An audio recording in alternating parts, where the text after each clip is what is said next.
Sup, my fellas, don't forget to leave feedback, and enjoy the story. The guy opened his eyes and thought that the summer was not over yet, although he was very cold. He looked at the bright light and noticed that it was dark around him. The guy was drowning in the water. Looking around, he noticed that he felt something warm behind him. Turning around, he saw a girl swimming towards him. Looking at the girl, the protagonist thought that he had never seen her before. She stopped in front of him. The protagonist emphasized the fact that she was not a human. There was a slight smile on the girl's face. Sam scanned the barcode and said that the guy owed 4,001. He put the bag on the table and asked if the guy had a loyalty card. He thanked him for his purchase with a happy look. The protagonist stood behind the cash register. The guy left the store. Sam thought that customers were rare at this 24-hour store. Looking at his phone, he noticed that he had not had a chance to meet people since his break began, and it felt like his tongue had turned to stone. The protagonist asked if the chapter had been updated in the middle of the night. While browsing the website with novels, Sam told us that we would ask why he worked in this store, whether he was going to continue living like this, but he really didn't care as long as he was paid well. The protagonist wondered how he would spend all his free time. He started reading the novel and asked if a new character had been added. He calmly noted that this was not bad. Looking at the girls, Sam noted that a new character at this stage was quite a common and obvious thing. After all, these were not the first or second books he had read in his life. Squinting, the protagonist reasoned that he could usually predict how the story would develop from the very beginning, but that was precisely why he didn't like it so much. He looked at the different girls and thought that these were countless tests for the hero and pretty heroines. He introduced the blade and the heart and emphasized that the hearts of dragons, powerful artifacts like magic swords, and at the end, a battle with the creator or the devil. Sam imagined the battle with the monster and said that the story is like an epic. That's why he likes fantasy. It is so familiar to him and he can tell what will happen next. The protagonist talked about his school life, after graduation, in the distant future after he becomes old. These familiar stories warm the soul. Sam's voice was heard from the store, who said that he did not have any problems. Walking along the shore, the protagonist thought that he had another dull day, and on the way home, the same thoughts constantly spin in his head. Sam seriously wondered what would happen to him next if he continued to live like this. The protagonist suddenly looked away. He saw a man drowning in the water. Standing on the shore, Sam asked if someone fell into the water. He saw a sign that swimming is prohibited.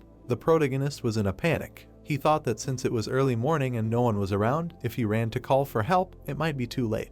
Entering the water, Sam noticed that he didn't remember what happened after that. The protagonist's gaze fell on the air bubbles in the water. He was in front of the girl and asked if he was dead and if she was a reaper. The girl closed her eyes. The upset protagonist emphasized the fact that he had screwed up completely. Sam grabbed the back of his head and said that it was his mistake. Smiling, he asked if the person he had saved was okay. Looking at the girl, the protagonist assumed that the person was okay. Sam mentally noted that he could read her thoughts. The girl kissed him on the forehead and said that he had one chance. The protagonist began to drown and asked again about one chance. A portal began to open above him. Light energy enveloped Sam's body. Looking at his hands, the protagonist noticed that only one word came to mind: reincarnation. Sam reasoned that this was what the heroes in the countless stories he had read experienced in the rays of the warming light. He began to overwhelm with emotion and anticipation of the new life he was given, and no matter what he was reborn into, his life there would probably be radically different from the previous one. He saw a dark dungeon. The monster began to scream loudly. The creature bit off a piece of stone.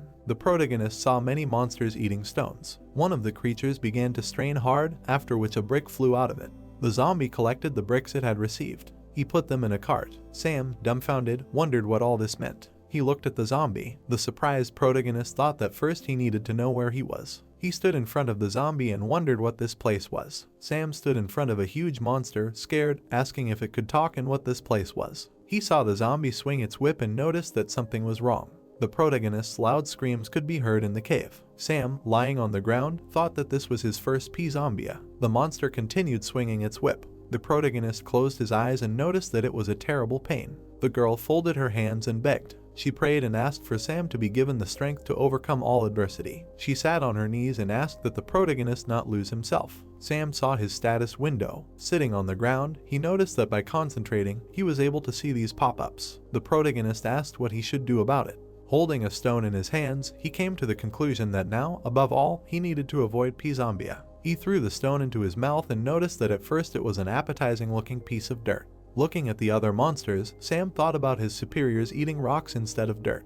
Looking at the monsters eating rocks, the protagonist noted that it was too difficult for him at the moment, so he would focus on the dirt. Chewing on the dirt, Sam emphasized that after all, he only needed to avoid P-Zombia. Looking at the brick, the protagonist told us what it was, what went inside, then came out. He suggested that we refrain from further unnecessary clarifications. The zombie stood next to Sam. The protagonist said that of course, if he did not eat the dirt, he would be flogged to death. Looking around the cave, Sam said that in the cave with minimal lighting, they eat disgusting things, they are flogged, they produce bricks without a break, and such is the fate of the brick eaters. The protagonist, with his mouth full, wondered if he had committed so many crimes in his past life and who would have thought that he would end up in this hell after death. He looked at the window of his skills. Sam received a message that he had acquired a new skill. The protagonist was taken aback and asked if it was a real skill. He began to learn the skill Glorious Soul. One who has a glorious soul is not subject to physical limitations, and he has no physical limitations. Sam noted with a satisfied look that he was a glorious soul.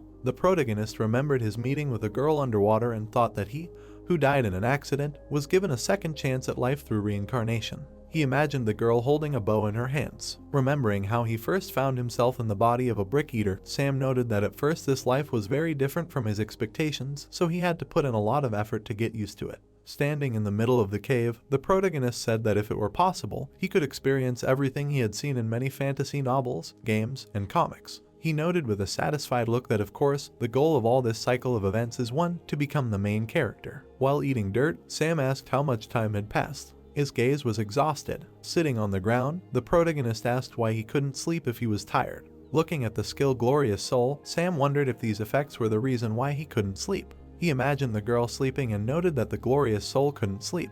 The girl said with a satisfied look that this answered his question. Looking around the dungeon, the protagonist thought that even though it was only for a moment, he had a pleasant dream. All this talk about the Glorious Soul being like this or similar to that. Sam thought that he had a feeling that all this was prepared for the sole purpose of mocking him, and he would not allow himself to be made a fool of anymore. The disappointed protagonist saw a message that he had received 1/100th of an experience point.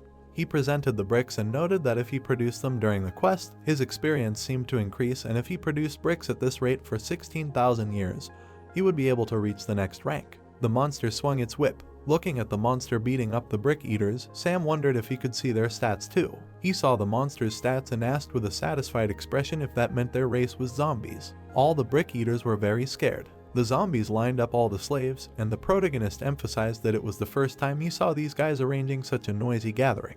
Watching what was happening, Sam assumed that some important bigwig was coming there. Monsters carrying flags came into the cave. The monsters lined up in 2 rows. A black tail rushed past them. The protagonist was surprised. He looked at the succubus's chest. Looking at the girl, Sam noticed that of all the people he had already met after he arrived there, she looked the most like a human. There was a slight smile on her face. Looking out from the crowd of brick eaters, the protagonist assumed that apparently this person occupied the highest position in the leadership. The girl stood in front of the zombies. Sam said that they did not even dare to move. A smirk appeared on her face. The protagonist studied her characteristics and wondered if her indicators were too high. She began to leave. The zombie was scared. Watching them go, Sam thought that he couldn't understand anything they were saying, and he thought that the ability to understand their language was supposed to come with it. The zombie's face was serious. The girl turned around. Cracks appeared on the brick eaters. One of them fell to the ground. The girl stuck out her finger. The zombie started to run away from her in fear. She pointed her finger at him.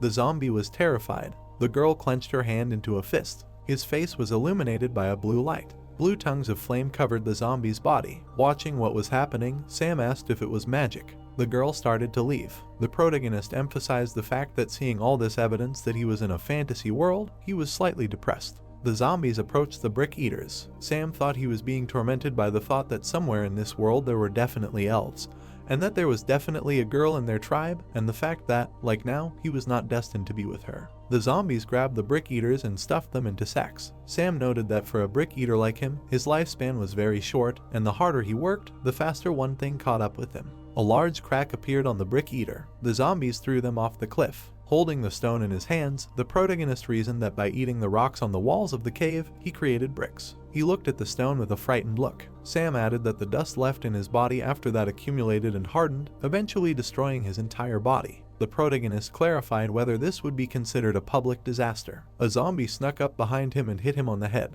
Sam thought that it was hard for him even after he was reborn, and besides, in this place, power and cruelty replaced law and welfare. The zombie stood over him and ordered him to work faster. He stepped on it. The The protagonist noted that after they were shown magic as a bonus, the situation for them got a little worse and the zombie guards became desperate and began to put even more pressure on them so that they would not cheat. They were not allowed to eat pieces of broken stones. Frowning, Sam said that he envied these brick eaters. Looking at them biting stones, the protagonist said that being like that from the very beginning and not knowing anything else, they must feel happy. An embittered Sam said that he was not like that and he knew much more about life than a simple brick eater. There were blue chains on his heart. The protagonist noted that, unlike the brick eaters and the lousy zombies, he was a completely different race from the start. The zombie was suddenly surprised. Fire mana enveloped Sam's body. The chains on his heart began to unwind. The surprised brick eaters looked at the bright light. The zombie was shocked. The protagonist saw a message that the hidden skill had begun to activate. Sam said with a serious expression that the prologue of his story had finally come to an end. The protagonist rushed at the zombie and noted that moving between dimensions and even the reason why he was reborn in a new life, a purpose he had forgotten. The zombie kicked him in the head. He stepped on Sam. Lying on the ground, the protagonist said that he did not even want to talk. He suddenly looked up. The zombie looked at him and asked if Sam thought that a stinking bug could shirk work and why he did not learn good manners after being beaten. The soul eaters laughed at the protagonist with a satisfied look. Sam was shocked. He noticed that he began to understand the language of this world. He saw that the greatness of Babylon was the skill of the soul. Before the fall of the Tower of Babel, the whole world spoke one language, a special service for those who crossed dimensions. The agony of not being able to communicate with others was eliminated. Many brick eaters continued to work. Sam fell to the ground. A zombie stood behind him and ordered him to gather up and get to work. The protagonist stood up. The other guys looked at him and laughed at him. Sam thought that everything was fine for them as long as they were safe and sound and they were having fun watching him get hurt. A smile appeared on his face. The enraged zombie asked if the protagonist wanted to get it again. There was a huge pile of bricks on the ground. Falling to the ground, Sam said that time was running out and he was just wasting his life. He noted with a sad expression that he was just a disposable industrial tool. His leg was starting to fall apart. He thought that slowly but surely his end was approaching, and without being able to see the sunrise or sunset, he couldn't tell exactly how much time had passed, and in his current situation, he could only assume that it had been months. Thanks to all the work that these responsible and hardworking zombies had forced them to do, his body was rapidly deteriorating. Lying against the wall, the protagonist emphasized the fact that in just a couple of hours, his life would come to an end and his short fantasy life would end too. Sam looked at his skills. The protagonist noted that he already knew that this game was lost. Looking at the devourer biting rocks, Sam asked what it was doing. Biting a rock, the devourer replied that it was working and the lazy person talking to it was bothering it. The protagonist said with a satisfied look that although he was idle, he was not being beaten, and if the eater would shove everything into his stomach, he would also die. The dumbfounded brick eater asked again. He fell to the ground. Disappointed, Sam said that for him it was a relief and it would be scary for him to live like this forever. He introduced the girl and noted that he still wanted to believe that everything that the person who sent him there did for him was not so bad. The girl with an embarrassed look said that she was very sorry and she could not hold any ceremonies for him or give him abilities. Sam gradually turned to stone. The zombie threw him off the cliff. The protagonist was falling into the abyss. He fell into a huge mouth. In the clouds of dust, the silhouette of a man and a dog was visible. The girl was examining the corpses of the brick eaters. She took Sam in her hands. She took a blue crystal out of his body. The girl was surprised. The zombie asked loudly if she wanted to wander around there forever, digging through excrement. With his hands behind his back, the man asked why she was so weak and his knowledge so superficial. Standing in front of her, the man stated that trying to find something of value in this garbage would lead to nothing of value, and frankly, it frightened him that being dead. She did not listen and acted so selfishly, as well as the fact that if they did find great joy in this pile of feces, the thoughts of the dead like them would only be further darkened. Clenching his hand into a fist, the man informed them that those who obeyed orders would have to dig through the feces of these bugs daily. Walking ahead, he asked when a dead person thought great thoughts, what would become the feet on which lesser men stood. Walking to the entrance of the cave, the man explained that for the dead to choose their own path and not follow another, they must first become worthy of that path, and for the dead to resolve their differences, they must take the path of violence, a teaching that the sage had bequeathed to them. He thought that they should therefore make every effort to create a situation in which they would not have to work. Opening his eyes, Sam saw a monster in front of him, who said that bringing something so amazing, sometimes they can be useful. The protagonist looked at the dog. He noted that it looked like a set or an old horror film. The dog opened its mouth. The dog suddenly turned towards the voice. The enraged man cried out that it was a lousy dog. Sam began to reason that he was thinking about what kind of trouble he got into, and the ability to experience happiness or unhappiness in itself confirms that he has not reached the perfect state of death. The man looked at the main character and declared that now he would be reborn and see a completely new world, unimaginable to a simple brick eater. Sam noted that he knew of some worlds that would be impossible to imagine under normal circumstances, but alas, he could not show one of them. Holding the crystal in his pliers, the man ordered him to prepare to serve his creator. The protagonist wondered in his mind if he could just not be reborn and serve him instead. The zombie inserted the crystal into the corpse's chest. Sam imagined a girl and asked if they had met after so many months. A red-haired girl appeared in his mind, after which the protagonist said that he did not know her. He imagined the girl standing in front of a crowd of people and added that the memory in his head was gradually returning to him, and it was not that he actually had a head, but that was how it felt. The girls looked at the people. Sam asked if they were his sisters. They waved to many people. The protagonist stated that whatever the case, what the man told him about his official rank was definitely not true. As Sam imagined the red-haired girl, he thought that memories that were not his were slowly creeping into his head, and when he saw his so-called sisters, he found it hard to hold back his pity for them. Many knights were marching on the castle. The castle gates were destroyed. The girl held a clot of energy in her hands and asked him to get ready. Looking at the girl, Sam said that it finally dawned on him that these were scenes from the past and these events had already passed and could not be changed. The girl's face was serious. She looked at the crowd of enemies. The undead rushed at her, screaming that she must be captured.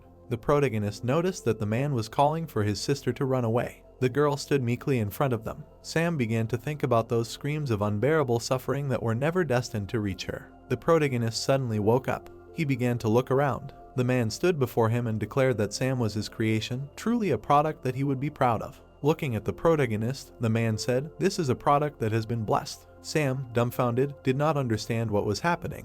He wondered if his second reincarnation was successful. Milo stated that it was wonderful and it was a good specimen. He could not believe that they were able to bring the Brick Eater's soul stone there. Standing over the crystal, he noted that with this find, he would be able to implement an experiment that had previously only been in theory. Sometimes even slackers like them could please him. Folding his arms, Rock replied that he did not deserve his praise and his humble servant was only trying to thank him for his generosity. Smiling, Milo replied that it did not matter and he was interested in what was inside this wonderful material. He clarified what kind of soul it was that did not leave the soul stone after the body died. He examined the crystal and cried out that such a valuable material needed a suitable body. Standing over the corpse, Milo explained that to create a beautiful body, 3 conditions were necessary. The first was money, the second, also money, the third, even more money. He looked at the face of the corpse and noted that all 3 were resources that they would not be able to find in this dump. Body parts were floating in the tanks. Standing over the corpse, Milo declared that his body synthesisology was the only ray of light illuminating this hopeless poverty. Bowing, Rock said that this was a miracle sent to them by heaven. Holding a knife in his hands, Milo said that with the help of his hands, Sam's useless heart would become part of the greatness that the whole world would praise. The corpse suddenly rolled its eyes. The surprised protagonist looked at his claw and thought that now he looked more like a man. His face suddenly became serious. Putting his hand on his stomach, Sam noted that it would be better to hold off on taking any steps for now. Looking at the characteristics, the protagonist emphasized the fact that his soul rank and physical abilities had increased slightly. After all, he had not been reborn in vain and got rid of the trash character. Milo approached him and asked if Sam understood what he was saying. Milo watched him and asked him to speak up if the protagonist was capable of it. Smiling, Sam said that he liked the claw and it looked cool, but the waist area was a bit empty, so it would be nice if Milo. The scientist pressed him into the wall and said that it was fortunate that there was intelligence inside the soul. Looking at the enraged Milo, Sam heard him say that he was almost desperate. Dumbfounded, the protagonist did not understand what was happening. Milo noted that he had better try to recoup all the efforts that had been put into creating his body. A bright red light began to come from Milo. Sam was shocked. Milo's eyes began to glow brightly. He cast the soul shackle spell. The protagonist lost consciousness. Standing over Sam, Milo said that it would consume his mind. But he should not despair in the main trait of a servant, obedience. For his best servant, the ability to think independently is a source of trouble. The protagonist fell to his knees. Milo said that the spell cast on Sam will help him know the pleasure of submission. Looking up, the protagonist thought that the spell cast on him lowers his intelligence so that he can be used more easily as a servant. Milo looked at him and asked him to hurry and test what his body is capable of. His other servants will test him. The protagonist saw dark outlines of people in front of him. Exhausted, Sam wondered if he was telling him to fight. Looking at the monster, the protagonist mentally wondered if this was his first fight in this fantasy world. He looked at the other zombies and their characteristics. Looking at the zombie dog, Sam emphasized that he was cute. Standing in front of the huge monster, the protagonist thought that he had never been in a fist fight before. The monster opened its mouth wide. It swung its hand and started screaming loudly. Sam swallowed his saliva in fear. The monster swung its long claws. Saliva was dripping from the protagonist's mouth. He suddenly dodged the attack. The monster was surprised by this. Milo watched the fight with a satisfied look. Sam rushed at the monster with great speed. He hit the monster on the head with the crab claw. A claw was sticking out of the monster's skull. Sam's face was mad. He took the claw out of the monster's body. He started lifting it above his head. The protagonist held the monster above his head and screamed loudly. He cut it in half with the claw. Looking at his hands, Sam asked what was wrong with him.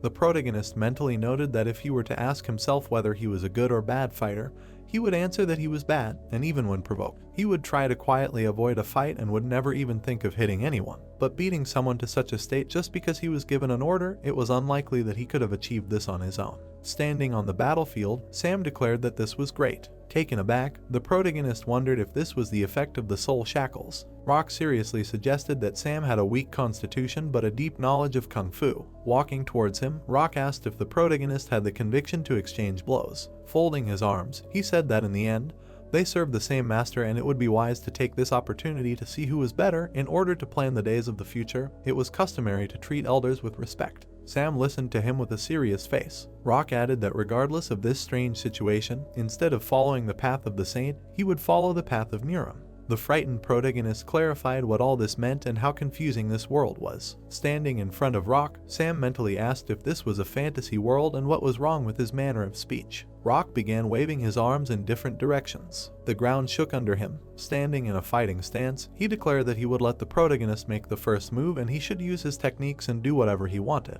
Standing in front of Rock, Sam thought that he had no idea what was wrong with this world, but this guy looked pretty strong. Smiling, Milo said that they should stop being silent and start already. He doesn't like to waste time. The protagonist looked straight ahead in confusion. The zombie frowned. Standing between them, the scientist said yes, and after they were done, they should not forget to fix the floor they had broken.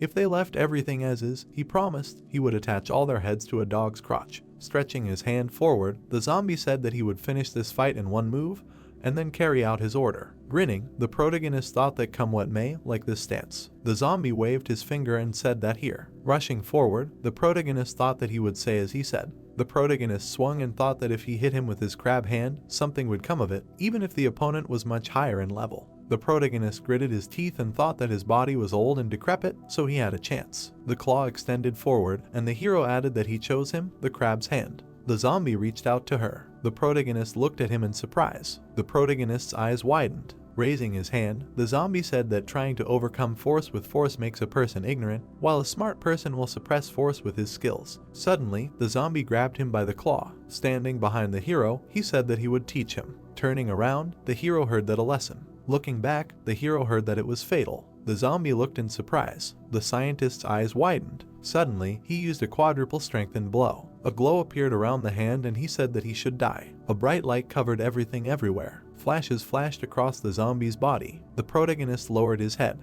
The zombie's head lay on the ground and he said that with such a body it was impossible. The protagonist looked away in surprise. Looking straight ahead, Sam asked what? Lying on the ground, the zombie asked that he wanted to laugh at him the first time he saw someone commit suicide because of an unsuccessful attempt to use his own technique. Someone raised his head, and he added that what a bitterness, he did not stop training in this ridiculous world where he has to change his body every time. The girl held his head and he said that he could not cope with the techniques of the second year of the 60-year cycle being in the body of this rotting corpse. What bitterness, what grief. Suddenly the zombie turned around. Standing behind the protagonist, the scientist said that the result was quite obvious. Asked how his condition was, the crab hand, he liked his new body, to which the hero replied that he liked it. The condition of the body is normal. Looking straight ahead, Milo said that it seems that the side effects of the soul shackle affect his speech. Nothing can be done about it. As he left, the scientist added that he thought he would use him for another experiment. If he broke, he would show him the limit of his pain, which he could endure if he broke too carelessly. Looking at him, the protagonist listened to him congratulating him. He was lucky to be born in his Arc Palace laboratory. He would have to work tirelessly as his assistant if he wanted to cover the costs of the experiment that created him, and then thought that it was still better than being a brick eater. He was even promoted to assistant scientist. The claw broke the stone. The fragments of stone fell to the ground. Holding it up, the hero said that it was powerful. Holding a hammer in his hand, the protagonist said that he could not control this hand as it was too strong. Standing in the pit, the hero asked that he should fix this floor as soon as possible, but how can he do it with only his left hand? Said that he would appreciate it if he made it so that this claw would cause less trouble in everyday life. The hero was surprised to hear that the boy was growing up quickly and martial arts are very difficult, so, looking straight ahead, the zombie said that he should not shirk his daily duties, asked why he did not stop pointlessly breaking stones on the floor and get to work already. Looking down, Sam asked that does not he feel guilty, wondering for whom he is working here, so he talks to the one who cleans up after him. Looking at the hero, the zombie said that he did exactly what his master ordered. He said that since he also serves under him, he must show his loyalty, and then the dog sat down, to which he said that he should get up from him. A portrait of a scientist appeared, and the protagonist thought that he was having a hard time because of the guy stuck on his ass. Milo was the owner of this place, and also the one who created this body for him, a strange man. No, it seems that he is from the demon race, but he gives the impression of being a very skilled specialist, at least by the standards of his world. It will be possible to collect the body from parts and revive the dead only in the distant future. He thinks that in a fantasy world he can even be a first-level necromancer. The hero extended his hand and asked to give a paw, and then thought that this guy constantly walks around with his intestines hanging out. If you hide the parts that reveal his insides, then he is quite cute. The dog made a sound, and the hero thought that he was a little stupid, but that is why he is so cute. The zombie looked away, and the hero thought that in the Ark Palace laboratory, this dog follows this girl the most. She has no name. She can't speak and is very weak. It seems that she is at the bottom of the food chain. Probably because of this, she does all the housework in this place. Near the girl stood a monster, and the hero thought that after some time he noticed that except for her, everyone else is of no particular use to Milo. The monster has an estimated intelligence below 70, knows nothing except being strong, and lost to him, the girl does the laundry, cleans the lab, collects resources for experiments, research assistant, feeds the dog, buys chemicals, errand girl, and so on. The dog is just cute. And the zombie talks nonsense. Against the background of their effectiveness for his master, the soul shackle spell looks very impressive, doesn't it? The protagonist and the girl stood silently. Looking straight ahead, the protagonist asked what was so dangerous outside, dangerous to the point that he had to go with the guards for small purchases, to which she mumbled. After a couple of months of becoming a crab hand, he was ordered to go outside the Ark Palace. The girl waved her arms and muttered. The girl showed movements and made sounds, and the hero said yes, and then thought that why Milo and all his subordinates are not friends with their heads, including him. The gate opened slightly. The protagonist looked straight ahead. The underground city of darkness, the Baltishi district, appeared. A view of the houses in the underground city of darkness opened up. A statue of a creature appeared. The hero walked among the crowd and thought that this was one of the magical or dark worlds that can often be found in fantasy books. Looking away, Sam thought that they all looked so dangerous. The skeleton made a sound, and the hero added that they were life-hating undead. Their numbers probably increased every time they invaded the surface.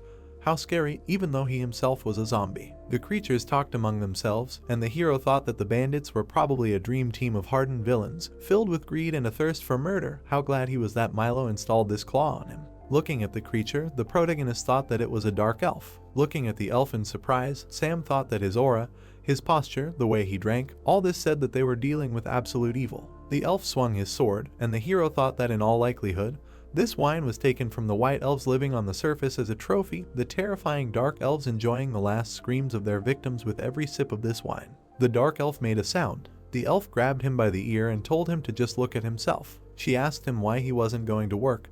Did he think he was unemployed? To which he shouted, "Darling, not by the ear, he was going to go to work after he had one drink." To which she added, what else would she say? Oh, it took him half a day to have one drink. He knew they were swamped with orders, and yet he had the nerve to drink for half a day. Looking straight ahead, Sam thought, these aren't the dark elves he thought they were. This guy was lucky to have such a beautiful dark elf for a wife. Strange. The elves were walking around the market. People were talking to each other. Looking away, the girl said that the undead raw materials store Next Life opened its doors to customers. On the occasion of this event, they will receive free antiseptics if they buy something during their event. And the man said that they should come up and try mushroom snacks, to which the hero thought that this suits a completely ordinary human village. The protagonist reflected on the fact that due to his sad experience of being in the skin of a brick eater, he apparently had some stereotypes about this world. The hero walked through the mine and said that bright, these minerals are similar to glowing lamps. The girl said something, and the hero asked again. Walking through the dungeon, the hero heard her asking what a lamp is, to which she moaned, and the hero replied that it is clear she is much more inquisitive than it seems. Bats were sitting on the ceiling,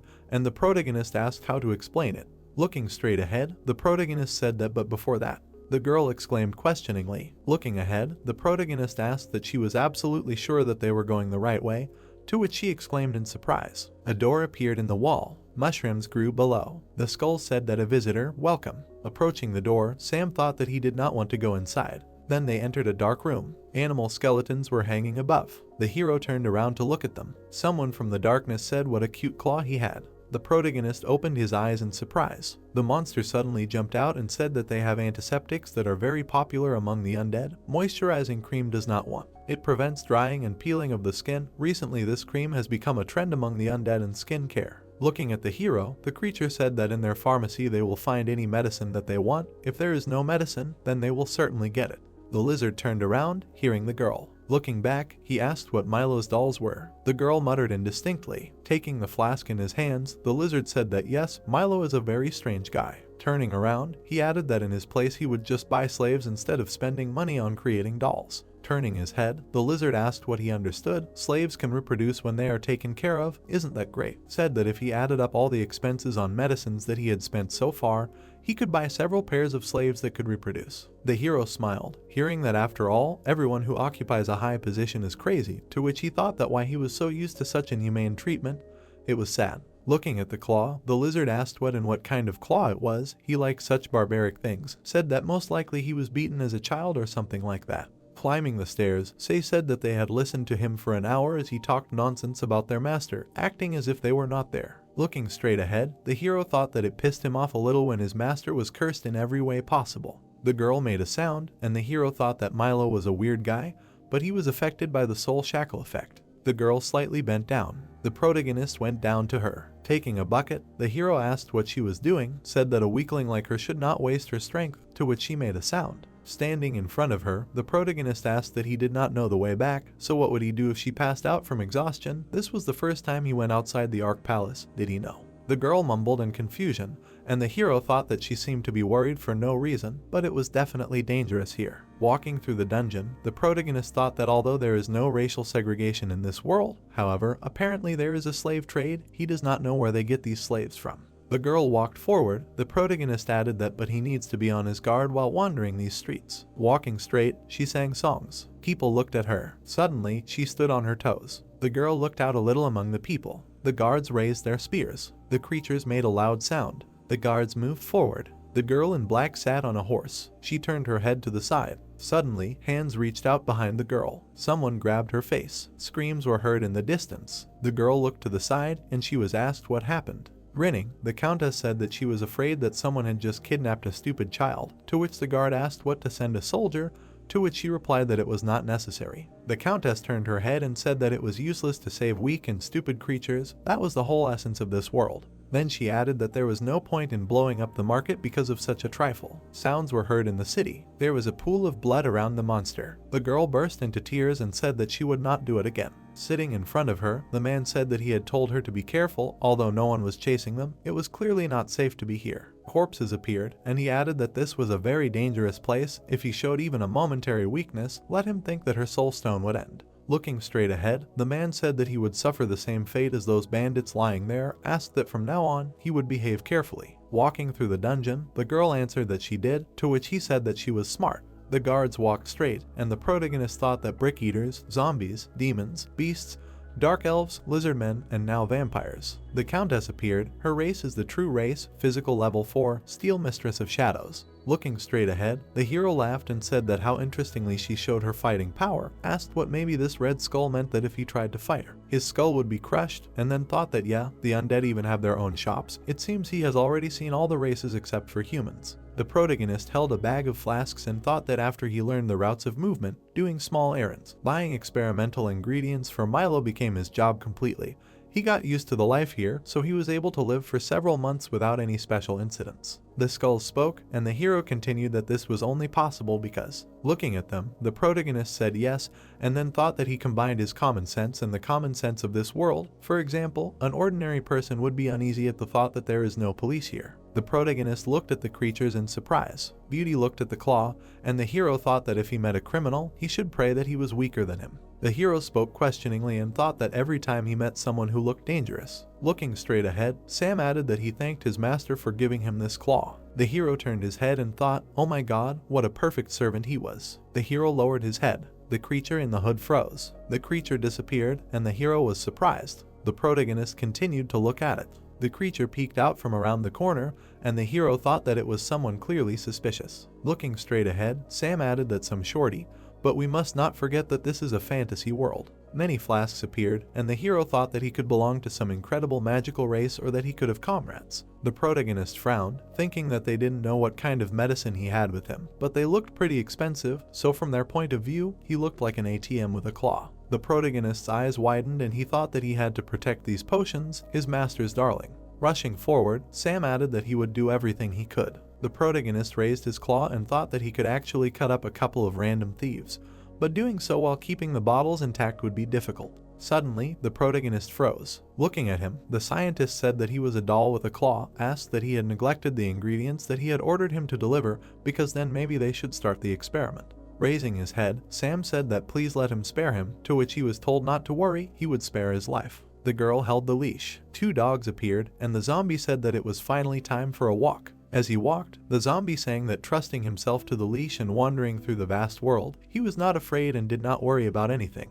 Grinning, the zombie said that a dog's life was not so bad, you just have to try it, to which the hero replied that yes, it really was no different from his original life. The hero ran through the dungeon and thought that no, it was different, it was a problem with his sense of self-worth. The creature in the cloak caught up, and the hero added that the dignity that everyone else so diligently ignored, at least he should respect and value himself. The man in the cloak looked around. Suddenly, he ran straight. The protagonist looked out from around the corner and thought that he did not expect it. Yes. Following the man, the protagonist thought that who dared to covet the bottles of Mr. Milo, which are accompanied by his great servant Crab Hand, look at the face of this impudent creature. The protagonist looked straight ahead in confusion. The zombie said that being friends with virtuous friends makes a person virtuous. Friendship with evil friends makes a person evil. This is the essence of friendship, and the hero thought that who you hang out with, from that you will gain. Suddenly the man ran into the creature. Looking at this, the protagonist thought, here they are. The monsters clenched their teeth furiously, and the hero thought that, as expected, they look scary, what to do, fight, too tense. The protagonist was surprised and thought that given that he needs to keep the bottles safe and sound.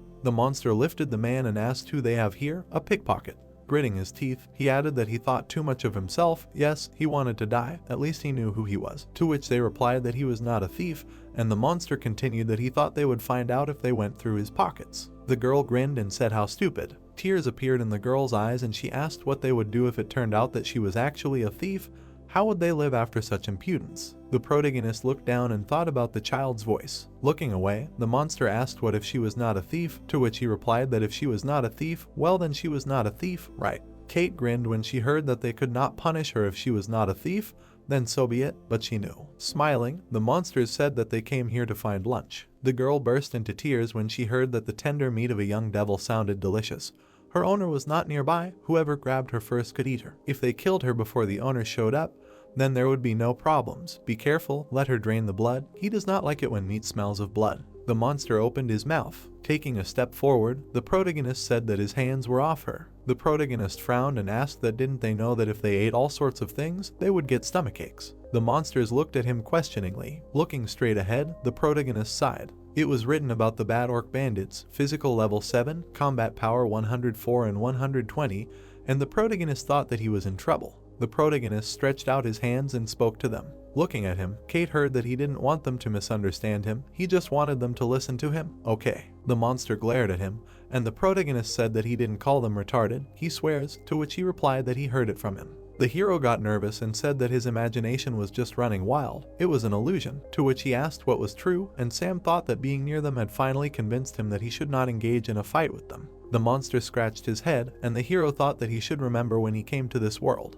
The monster turned around, and the hero added that he should not ruin his life by doing reckless things, he should take care of himself at any cost. Holding the girl in his arms, the monster asked, so, how should he cook her? Today she wants to taste raw meat, and him. And then said that they had not gotten their hands on such expensive meat for a long time. It would be bad if they overcooked or overcooked it. It was not right to waste such goodness. The hero lowered his head, listening to the fact that they should preserve the meat for several days before they could eat it raw, and what should he do now? he was hungry. The girl turned around with tears. Looking at her, the protagonist thought that there was no other choice to bring justice to the enemy, who was clearly stronger than him. People with weapons appeared, and the hero added that this was a job for the main characters.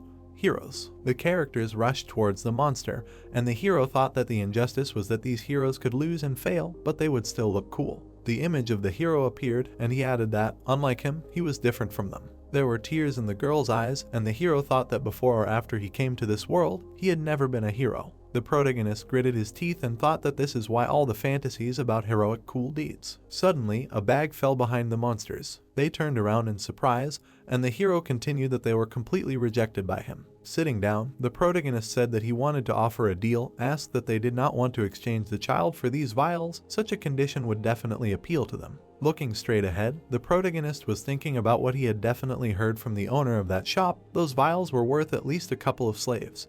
He was doomed. The protagonist was in the form of a dog and thought that, in fact, he was already doomed when he got here. The hero sat in front of the monsters and thought that, and since he was doomed anyway. The potions appeared, and he added that there would be nothing wrong with behaving a little cool. The monster put a finger to his face. Stretching his hand forward, the protagonist asked that a pretty good deal. Yes, well, let's do it. The monster squeezed his hand. The protagonist grinned and thought that yes. Sam said confusedly that everything, maybe he should let go. He would give them the vials if he let go of his hand. The monster looked at him furiously. Suddenly, he broke his hand. The bone was broken. The protagonist's eyes widened. Clenching his fist, the monster said that he knew he didn't give a damn if he called him a retarded moron or something, but trying to fool him was a completely different matter. The monster opened his mouth wide and screamed for him to die. A bright flash appeared. The hero covered his face with his hand and asked what to fool. What was he? And then thought about what kind of explosion had just happened. The monster was approaching him, and Sam screamed that he should wait. If he was not happy with something, he should say so. He was against violence. Suddenly, the monster swung at him. The creature screamed loudly. The protagonist looked at it in surprise. The protagonist flew back sharply. A bunch of white smoke appeared, and the hero thought that the receptors on the zombies' bodies die, so even if they break a bone or hit him, he does not feel pain. Sam fell to the ground and screamed. Gritting his teeth, the hero thought that, however, this does not mean that he can move. Looking at the hero, the monster asked what he could say, having racked his rotten brains, how this world is arranged, isn't it, and then said that this world is by its nature saturated with cruelty and violence. The monster pressed the hero's hand and said that if he let him go after he tried to fool him like an idiot, he would thereby show weakness and set others on himself. The girl exclaimed in fear, and he added that this would not happen because he would settle all scores with him. Looking at the girl, the main character shouted that he should not touch the child, to which the monster replied that he did not know why he was so angry, but he apologized to him. Kate began to cry, and he continued that he should lie still and enjoy the show. His knuckles would hurt if he hit him. Kate started bleeding, and the monster said that instead it would be more impressive if he tore her into pieces and eat her right in front of him. What would he say? Blood dripped on the hero, and the monster added that he couldn't hear. Let him just look at his trembling lips. Looking up, the protagonist thought about why he always failed. Suddenly, the monster brought a knife to the girl. The protagonist thought that his consciousness was leaving him. A new hidden skill was activated. Smoke began to emit from the hero's hand. The hero's hand was healed. The skill type is physical rank B, cannibal and regeneration. Suddenly, the protagonist flew up. Sam gritted his teeth in pain. A description of the skill appeared, that even if he does not have entrails or intestines, his thirst for blood and flesh will always remain with him. The protagonist lowered his head. Looking at him, the monsters asked what was wrong with him. Suddenly, the protagonist's eyes widened. The effects of the skill are a physical buff caused by the desire for cannibalism. The protagonist swung his claw. The monster looked at him in surprise. Sam quickly chopped off his head. Physical buff caused by the desire for cannibalism, absorbing the flesh and blood of living creatures. Kate's eyes widened. The dead monster fell to the ground. The hero's eyes glowed red, and he said that he should let the child go. The hero was furious and thought that his body, it was so light, his new skill. The monster raised its hands up and screamed, to which the hero thought that for once he was useful. The hero grabbed the monster's face. Swinging, Sam screamed that they would find out now. The protagonist struck the monster. Blood poured out of its mouth and it wheezed. The girl looked at this in fear. Looking to the side, the hero asked if her forehead was okay, said that she could have just died. Looking at his hands, Sam asked what. Looking at his body, Sam asked what the hell. The monster looked away. Kate screamed in fear. The hero's body said angrily that he was hungry, meat. The girl looked in fear, listening to him say that it was meat. Suddenly, Kate pressed herself against the wall. The claw hit her. Sticking out its tongue, the hero's body said that it was meat. The hero looked at her. Suddenly, a hand stuck out through it. The hero tried to squeeze his head and thought that this was his body enough. The spirit tried to pull the body away and thought, damn, he can't touch it. The hero's body grinned. The girl closed her eyes in fear. Gritting his teeth, Sam thought that it was all over. Suddenly, the hero swung at Kate. The claw fell sharply to the ground. The hero's spirit gritted his teeth. Stretching his hand forward, the creature said that it was enough, the test was over. The man said that his existence was undeniable. The hero's spirit was surprised to hear that he had been looking for someone like him for a long time, and greeted the soul from another world. The city appeared. A view of the stairs opened up. The flasks were connected to the body. The hero's claw was hanging. Suddenly, it snapped into place. The protagonist, looking straight ahead, made a sound. Standing in front of him, the man said that his body was almost restored and his soul was about to return.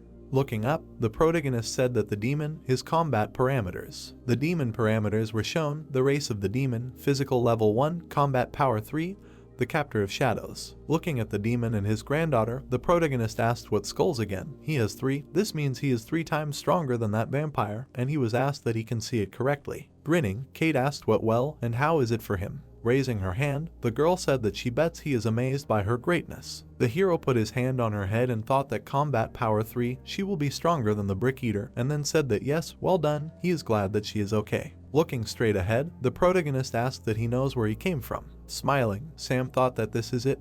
This time everything is for real. Finally he will be recognized as a hero from another world. Looking straight ahead, Jake said that he was probably not familiar with the ways of this world, a pathetic, irresistible soul, but the hero smirked when he heard that he was warning him with the name Jake not to dare to talk to him until he received permission from the Great One, to which the hero apologized and said that he was still true to his democratic ideals, even being a slave. Approaching the hero, the demon said that he did not care about his past world, he wanted to give him a chance. Folding his arms, Jake added that of course, this would be a blessed path, a great path that despicable souls like him did not even dare to dream of. The protagonist was confused and thought that he needed to control himself. Besides the fact that he had incredible fighting abilities, this old man was, one way or another, his savior. Calmly, Kate opened her eyes in surprise, hearing that he refused. Looking at them, the protagonist said that more accurately, he can't. His master Milo may be a weirdo, but at least he lets him live. Approaching the demon, the protagonist said that his mercy. Jake's eyes widened.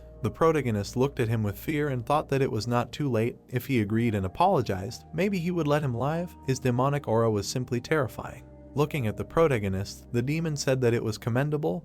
His loyalty was comparable to that of a minotaur. It seemed that in his past world he was born to serve or be a slave. Kate sighed, hearing that it was not true. Perhaps it had something to do with the fact that his soul was connected to him with a soul shackle spell or something like that. Looking at the hero's body, Kate heard that the owner was the same demon, in general, something like that, and she asked what and where does his food go when he eats, to which the hero replied that he cast this spell on him as soon as he got into this world. Sticking out the flask, Kate asked that it doesn't hurt him, though. He pulls it out, to which the hero replied that if he weren't a zombie, these needles would hurt him a lot. Looking away, the demon said that it was a shame, in that case he couldn't take him. Standing in front of the hero, the demon said that taking the servants of another Tarne without their permission, being a Tarne, means that he is starting a vendetta against them. The demon's eyes lit up and he said that killing Milo would not be difficult, but Kate smiled, hearing that getting involved in such noisy affairs is quite tiring.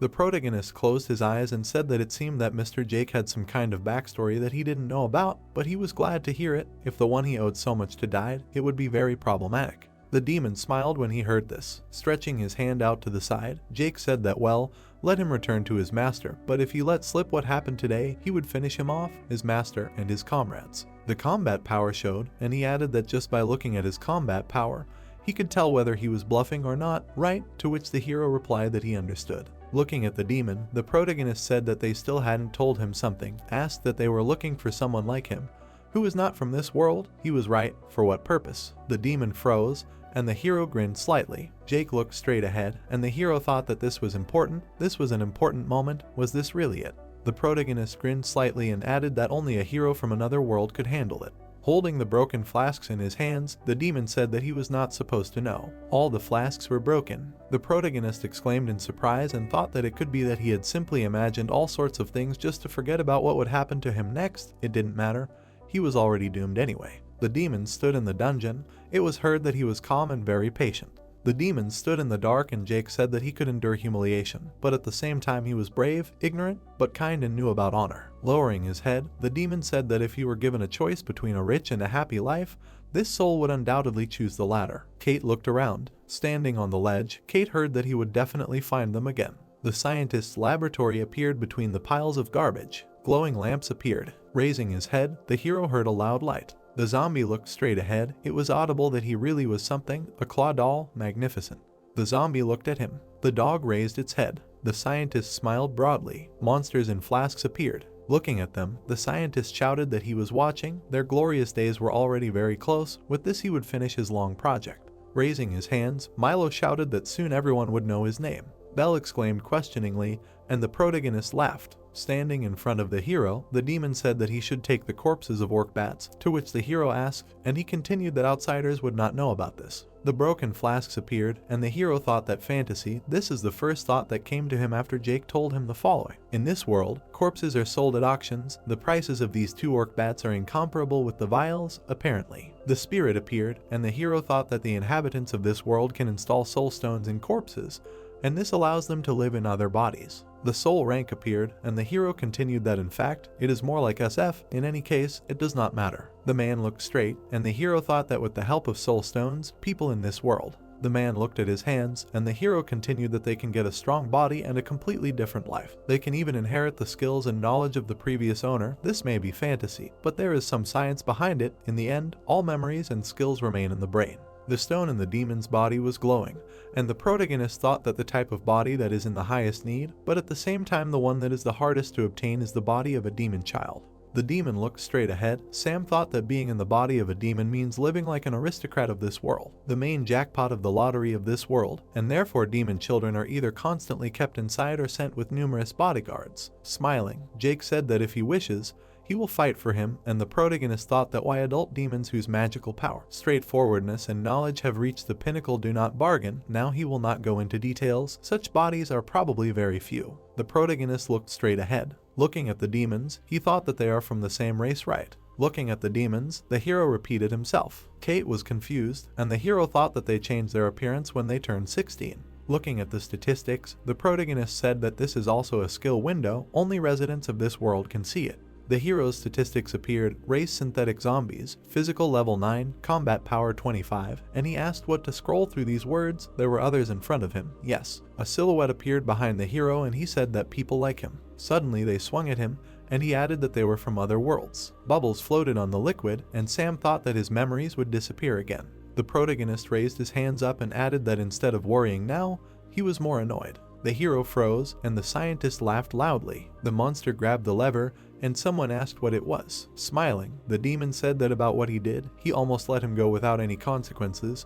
Let him not forget, he is an honest master. The protagonist gritted his teeth and thought that he was not going to let him go for those broken bottles. The hero waved his legs and turned to the scientist, and then asked what, and there is no normal punishment. Sam opened his eyes in fear and said that he had no choice because they started a fight. Suddenly the capsule closed. Glowing lamps appeared. The monsters were in flasks. Looking at them, the scientist grinned. Standing in front of the capsule, Jake laughed loudly. Suddenly, the rays began to break through. A glow appeared in the green liquid. The protagonist was lying in the liquid. Suddenly, his body began to heal. The protagonist's body was completely restored. The hero's eye opened wide. Suddenly, the eye began to glow. The capsule opened. A silhouette appeared in the smoke. Standing in front of him, the scientist asked how it felt, to which the hero replied that it was so-so. He felt refreshed. Looking straight ahead, Jake said that it didn't really matter how he felt. Looking at his hands, the hero heard that it seemed like he had succeeded. Stretching his hands forward, Sam thought that his right hand was normal. The hero opened his eyes wide and added that his left eye was too. Looking at his body, the protagonist thought that his stomach, although it was a small, very small moment. The protagonist jumped happily, and Jake asked that this was of course wonderful, but how about getting dressed? To which the hero thought that at that moment he was ashamed of the misinterpretation of his intention. The hero sat down and thought about what he meant. For an eccentric person like him, it was wrong. Even good intentions were normal, probably because he had not talked to anyone for a long time. Looking at his stats, the protagonist said that but while he was in this body, he was not considered alive. The hero ducked down, and then thought that his claw had disappeared, but the reason for that was that his combat power had increased by 40%. Suddenly, claws began to crawl out of his back. Clenching his fist, the protagonist thought that it was a surprise. Raising his hand, Sam thought that since these things were in place of his lungs and heart, naturally he was still a zombie. Suddenly, someone behind the hero said that even when they said that his limbs came from their parents, they should not mess with them. Frowning, Rock added that although he was jumping for joy like a barbarian, the day when they would cover the earth with sad tears would soon come. The dog stuck out its tongue and barked. Standing in front of him, the hero greeted him and asked that they also switch places. Looking straight ahead, the protagonist asked that he was trying to ask to separate him from the dog. Frowning, the zombie replied that yes, but he knew his hobby and aesthetics were greatly distorted, to which the hero said that yes, he knew that. The scientist put his finger up and said that this was the best form he could have. The protagonist said that but he needed to ask him something, to which Rock clarified that he was asking him, unusually, said that with his honor, he could not refuse. Standing in front of him, the protagonist asked that he came from another world, right? The dog exclaimed questioningly. Belle held the bag in her hand, listening to that place without a soul stone or anything else. He did not come from there, very unusual. If not, then how does he know such a warlike dialect? Looking straight ahead, she heard that people who spoke like him, she had seen them before. Widening her eyes, she said that where she first appeared. Rocks appeared, another world. A silhouette stood on a rock. The zombie swung his leg. Suddenly he looked away and exclaimed. Folding his arms, Rock said that for a zombie who can't sleep, he retreats into himself too often. It's been a while since he last heard a truly wonderful statement. The protagonist raised his hands and said that he should think about it. That's what he would call it. Exactly, Murim is where the hermit master prowls. Spreading his arms out to the sides, the zombie replied that he didn't understand what he was talking about. The silhouette stood in the wasteland. The thought came that now even he should understand, this is a punishment. A bunch of creatures appeared, and the hero thought that the body of the brick eater was a prison for disgusting criminals. Looking at the creatures, the hero added that these insects are the souls of sinners, trapped in eternal pain and labor. Looking away, the protagonist asked, "What is serious?" Sitting down on the ground, Sam said that yes, he was right, he had sinned enough, he couldn't get a job, he couldn't study well. The protagonist gritted his teeth and added that a lot of oxygen had been wasted on him. Damn it, someone like him simply had to become a brick eater. Looking at him, the demon asked what he thought. He would console him, but it was curious. The hero smirked, hearing that in his world they educate slaves in school, but it must cost a lot, it must be a very rich world. Frowning, the protagonist said that he was just crying a little. It wasn't Mr. Jake's fault that he was sentenced to the life of a brick eater. The demon said that was nonsense. In fact, he didn't know the life of a brick eater, to which the hero asked again what he meant. He worked himself to death for several months, he knew. Looking down, the demon said that becoming a brick eater is not only about experiencing the pain of backbreaking labor, it is about experiencing eternity. The hero looked at it and asked if brick eaters die after a few months of work. The creature was surprised and the demon said yes, and then the soul passes into another brick eater's body. An eternal stain remains on the sinner's soul, therefore. The creature began to walk away, and he added that until this world falls, and the concept of brick eaters disappears. Looking at the hero, Jake said that they will die and be reborn endlessly, and when he experiences this a few times, no matter how strong his soul is, he will still succumb to the pain. The creatures looked straight, and the demon said that he will forget about his true identity, and only a husk of his soul will remain, and only when he experiences eternal pain, without even knowing why. Smiling widely, he added that he can call himself a brick eater. Looking at him, the protagonist responded approvingly. Smirking, the protagonist said that he smiled so realistically, he didn't accidentally, and then thought that they would say that. It was like an adult talking. What do they, young people, know about real pain? The hero raised his hand and thought that if Mr. Jake said the truth, maybe he didn't deserve the name Brick Eater. Did he really pass the cycle on the first try? Looking at the hero, Rock said that he looked. His ability to laze around was almost perfect. That here he didn't need to hide and pretend like he was working tirelessly so he could rest. Closing his eyes, the zombie added that their master had rare and powerful items, but the structure of this world did not meet his requirements. The monster opened his mouth wide, and Rock said that for this reason, they needed to rest here to save face. Looking at him, the protagonist thought that if he thought about it, he was so openly mocking their master, did the soul bond even work on him?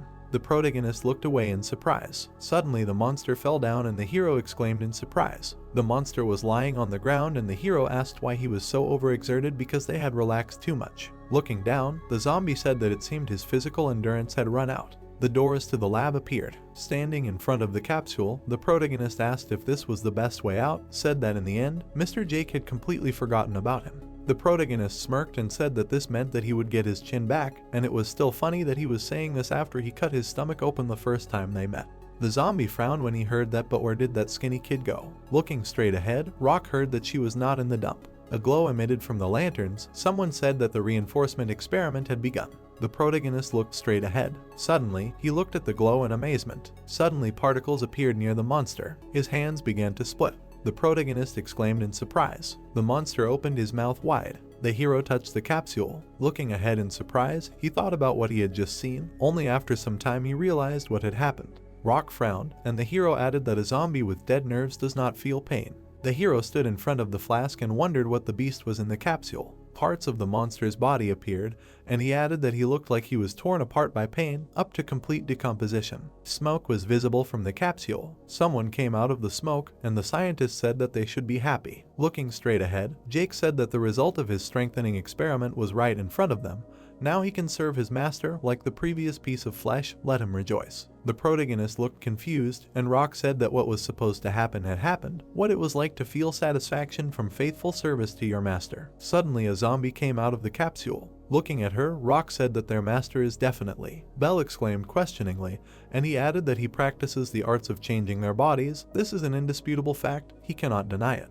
The eye was lying on the ground. The scientist smiled broadly, and Rock said that it is not because he feels sorry for them. Today is not their turn, but one day thanks to the research of their master. Bell looked ahead in surprise, and the zombie added that they will become the same as this piece of flesh. The silhouette of the monster in the capsule appeared, and the hero thought that such arbitrariness can still be explained from the practical side. They get rid of unnecessary flunkies. A puddle appeared under the zombie, and he added that the suitable ones remain. Belle froze, and the hero thought that this method was just a little extreme and cruel. Suddenly she asked what, and the hero thought that there was not that much difference between their worlds. A scream was heard in the dungeon. Rock looked questioningly, hearing that there were two. Belle stood. A scream was heard that they were working. The protagonist touched the creatures. Crystals fell into the bucket. Smiling, the protagonist shouted that yes, it was as if he was born again. The zombies turned around, hearing that of course the servants should sweat, and the hero said that today he would try his best again.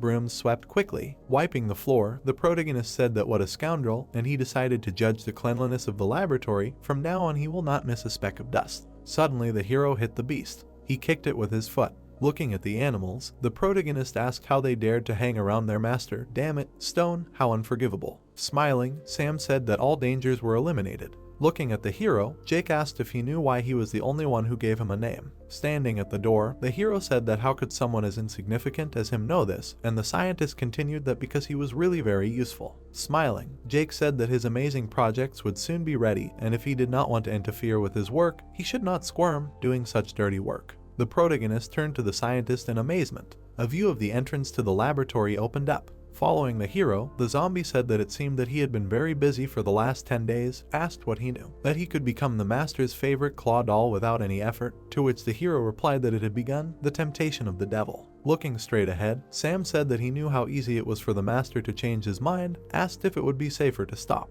Frowning, the protagonist said that he was not as smart as him. If he did not want the master to judge him, he had no choice but to work 2 or 3 times harder than the others. He had to prove himself worthy. Smiling, Rock asked that how about learning the methods from him. Stopping, the hero said that he should keep quiet. Now the elder brother would be doing a very important task, so he could guard the house while he was gone. Suddenly, the door slammed shut. Grinning, the zombie said that yes, this was a very important task, so he should not screw up. Behind the door, a voice was heard that he should let him go now. Stretching his hands forward, someone said that he should deliver this message to his master. Looking at the hero, the lizard said that he agreed to help him with this order only because he had traded well with him all these years. But this was the last time he would do something dangerous. Next time he would report him no matter how far they had come. Holding the box in his hands, the protagonist replied that he would deliver everything safely. Walking to the side, the protagonist heard that he was watching. He was delivering something interesting. He knew what was in this box. Looking straight ahead, the protagonist said that he did not need to know what was in it. He just needed to deliver this box safe and sound. Enough time had passed, to which he was told that he was still happy with the role of an obedient servant. The protagonist said that an obedient servant and laughed, and then asked that he knew what he had seen. Right. Looking straight ahead, the demon replied that yes, the tragic life of a slave, whose life is determined by the master's decision. He had seen it all. The hero froze from what he heard. Stretching his hand to the side, the demon said that a stupid mortal creature in his hands is the key to his salvation.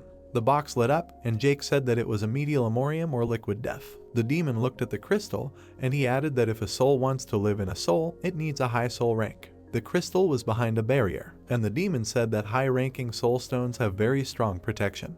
He cannot just invade another soul. Liquid death weakens the protection of the soul stone. The soul flew out of the crystal, and Jake said that it obviously remains empty, but if someone was there, he is pulled out of the soul stone. Standing in front of the hero, the demon said that only half a sip, this is enough to transform from a piece of flesh. Looking at him, the protagonist said that then the reason why that lizard was trembling so much. The demon looked down and said that for an ordinary city dweller, owning a metalomorium is considered treason against the Tardai. The demon flew over the hero and said that this mixture can kill his master. After that, let him come and ask them for protection. This world needs such a strong stranger like him. A dungeon appeared, and he added that with his own strength, let it get better. The demon's eyes glowed blue. He clenched his teeth angrily. Suddenly, someone near him said that the master was locked inside, and yet the servant sees what he wants to see and goes where he wants with a cup of clairvoyance. Raising his hand, Keith said that it was true, a sin worthy of 10,000 deaths. Flying up, she added that he was still an evil swindler, asked what kind of coming and asking for protection, to which the demon replied that he said this before, but let him refrain from flying inside.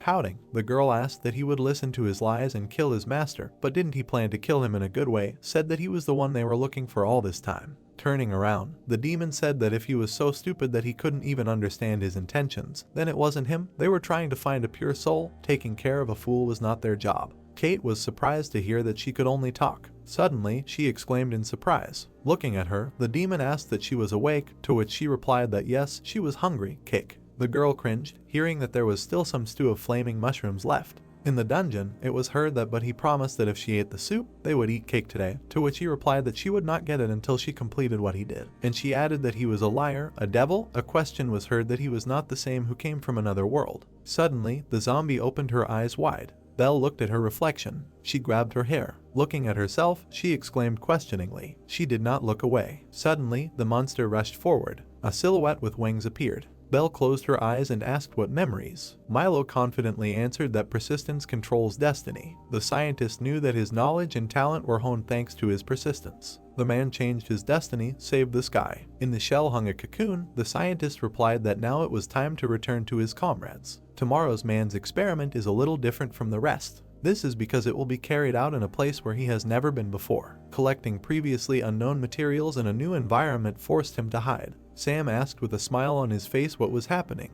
The hero calmly answered that his body was not moving. The hooves held the guy's face. Milo, gritting his teeth, answered the guy that he warned him not to exhaust his body with useless work. The scientist answered that Sam should be shoved into a tank of water. The zombie body has few advantages, and if all these operations were a living person, it would be incredibly painful. Sam lay relaxed with his eyes closed, saying that now his thoughts seemed like hallucinations. The guy heard someone's female voice. The girl answered that he could not move. The heroine held the jars, answering that working for 3 destroys the body. The guy looked forward in surprise. The heroine inserted new test tubes. She calmly answered that it was hard for them to work because they were scared. The heroine answered fearfully that a servant who fears his master is quickly disposed of. The guy looked ahead, asking the girl who she was. The heroine raised her hands high. Her fingers pointed upward. The heroine's body began to dance. Sam looked at all this with incomprehension. Lola angrily held a knife in her hands, asking the guy not to call her weak-willed. The heroine calmly answered that all this time she had been holding back, so now no one would call her weak-willed. Sam realized that now he had learned his lesson, that it was worth watching your tongue when you can't move. The hero realized with fear that this girl could not speak. Sam looked at Lola, realizing that until she was strengthened, her tongue was rotten and she could not move. The guy asked the girl in surprise if she remembered her name before she became like this. Sam touched his hands, answering that he had no idea what his name was. The guy looked at her out of the corner of his eye. Lola calmly replied that a consumable does not need a name. Sam looked at Milo, saying that there are no reservoirs for solutions in this lab. Sam answered the man that he needs to be told everything, since he should know. The guy looked at Lola, saying that he does not know where Rock is and most likely he is hanging around somewhere nearby. The heroine said that he is a sly one. Lola replied that this was the second most experienced servant, who was full of wit and who had never been caught slacking off. The scientist asked not to take this to heart and forget about the hero. Milo calmly replied that he could no longer waste time because of some insect, and after the experiment he would find it and throw it into the tank for dissection. Hands took off the robe. Sam and the girl looked ahead in surprise. The mouth of the monsters was wide open all over the body. Tentacles were everywhere. The scientist calmly replied that he was now starting the experiment. The hero approached the huge cocoon. Milo screamed for the gates of the soul stone to be opened for him. One crystal began to glow brightly. Sam covered his ears in confusion, responding that this screech continued to pierce from within.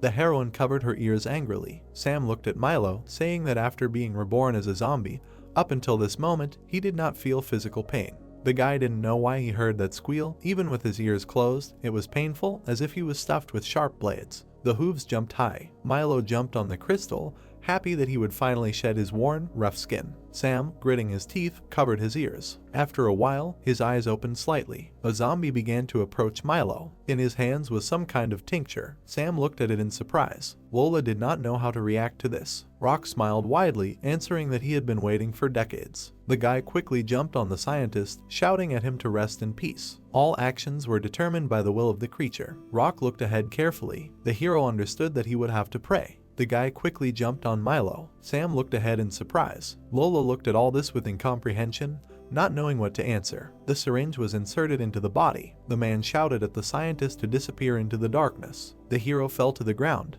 The hand continued to hold the syringe, injecting the tincture. Rock smiled, glad that the poison worked and he had succeeded. Milo listened as he was told that death would be instantaneous. Tentacles came out of the body. The crystal burned brightly. After a while, it began to disintegrate into several pieces. Sam realized with surprise that this sound had stopped. Lola quickly ran with a knife, looking forward. Rock shouted at her not to do this. The man calmly answered that he appreciated loyalty, but she was not his opponent. The hand grabbed Lola's hand tightly. The zombie asked the girl not to waste her strength for the sake of this tyrant, since he was old and deserved to die. Rock, with a smile on his face, asked the girl if she was happy and whether she expected death.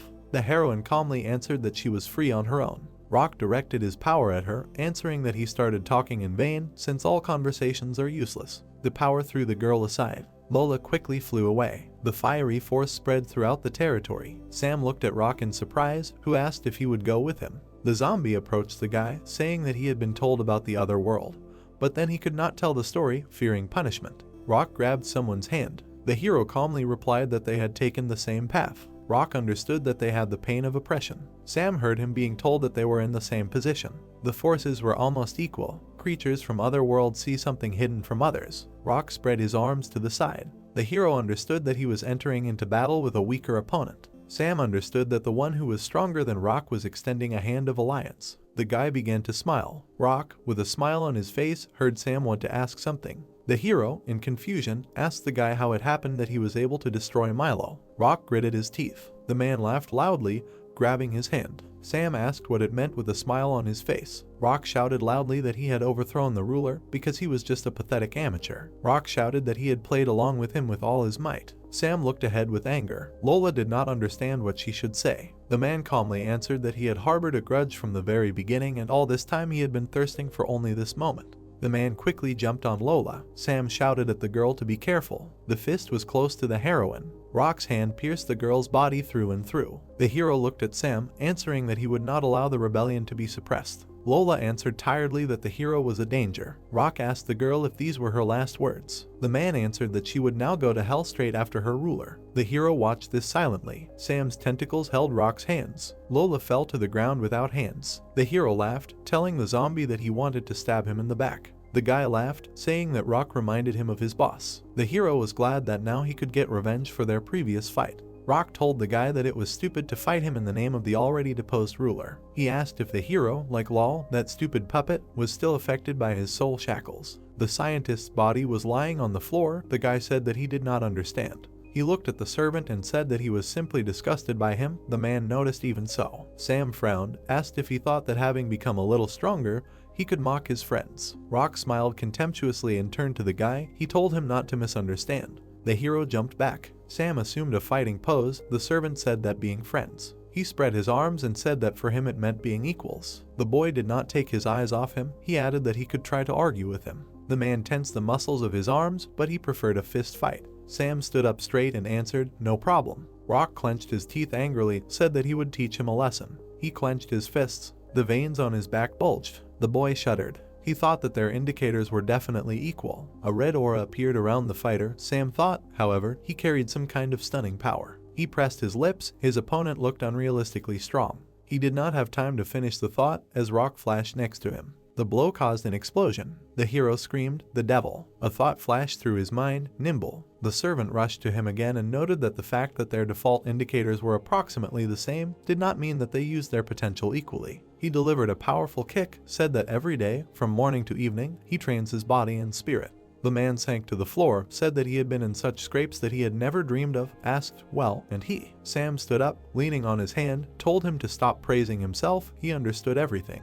The guy tilted his head to the side, thought that things were bad. Rock finally got a decent body and was using its qualities to the fullest. The servant ran at the young man, indignant, how long would he defend himself? Sam blocked the blow with his claws. The corners of the guy's lips slightly rose.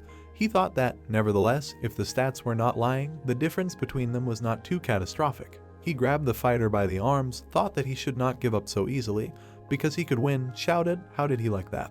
The claws were put to Rock's neck and head, the man turned to him with a grin, called him a friend. The hero raised his opponent, he noted that he could not take away his courage, but still he did not know how to fight. His leg flew up, he added that if you attack, be ready to kill the enemy. He swung his fist, his eyes glowed red, said that he decided to destroy his rival one day. He shouted that you need to kill or you will be killed. Sam did not have time to react. The man struck from all sides. He hit the guy in the face. An evil smile did not leave his face. Each movement turned into a sparkling flash. Sparks flew in all directions. Lola covered herself with her hand from the cloud of dust that rose from the blast wave. A bright flash of light arose from the collision of the heroes. The guy grabbed the enemy's fist with his hand, put up a block, he exclaimed, what? Sam with a grin replied that he himself taught him to fight like in a dance. This is what he did during their first fight. The man said that he learned quickly and was glad that he knew the power. He lowered his hand. He brought it to the hero's face, added that, after all, he was right about him. The fighter pushed him, the guy exclaimed, well, no. He fell on his back. Rock said that he still had a lot to learn. The guy thought, his body, this weight. The servant told him to know his limit and not to cross this line. He repeats the same mistake. The hero looked ahead. The man explained, this is the difference between him and a true warrior who learns from his mistakes. Sam looked up, closed his eyes, thought Rock had won. The opponent leaned towards him and said that he hoped that next time he would not let him down, asked him to remember this friendly advice. As he was leaving, the guy objected, friendly, he himself said, this is only possible between equals, does this not mean that they are not friends to him? The servant reached his finger to the cocoon, answered that in this world, where bodies are changed more often than socks, equality does not consist at all in the physical strength of one's own shell. The cocoon opened up and he added that in this world it is only up to you what you will become. The demon's body was floating in the air. He said that the scoundrel Milo was not worthy of this body. The guy froze in amazement. He thought that today Milo was going to be reborn in the shell of a young demon. Lightning flashed around. The servant said, that's right. He said that the hero's senseless stay would soon be over. He turned to Sam and added that it would be very soon. In vain he was talking about him like that. He does not forget his friends, and after he takes possession of this body, he will help him get a worthy shell. Rock said that Milo was an old fool and a completely useless lord. The scholar's glasses were lying on the floor. He noticed that his end suited him very well. The man put his hand to his head and asked if he remembered how he lost one of his soul stones about 10 years ago, one of those high-quality refined stones. He hit himself sharply on the head. Milo was so angry that he took it out on his worthless minions, but he did not even suspect that one of them, perhaps, helped this stone get lost. The fighter took a red crystal from his head, explained that it was all because he believed in his low-grade spell of soulbind.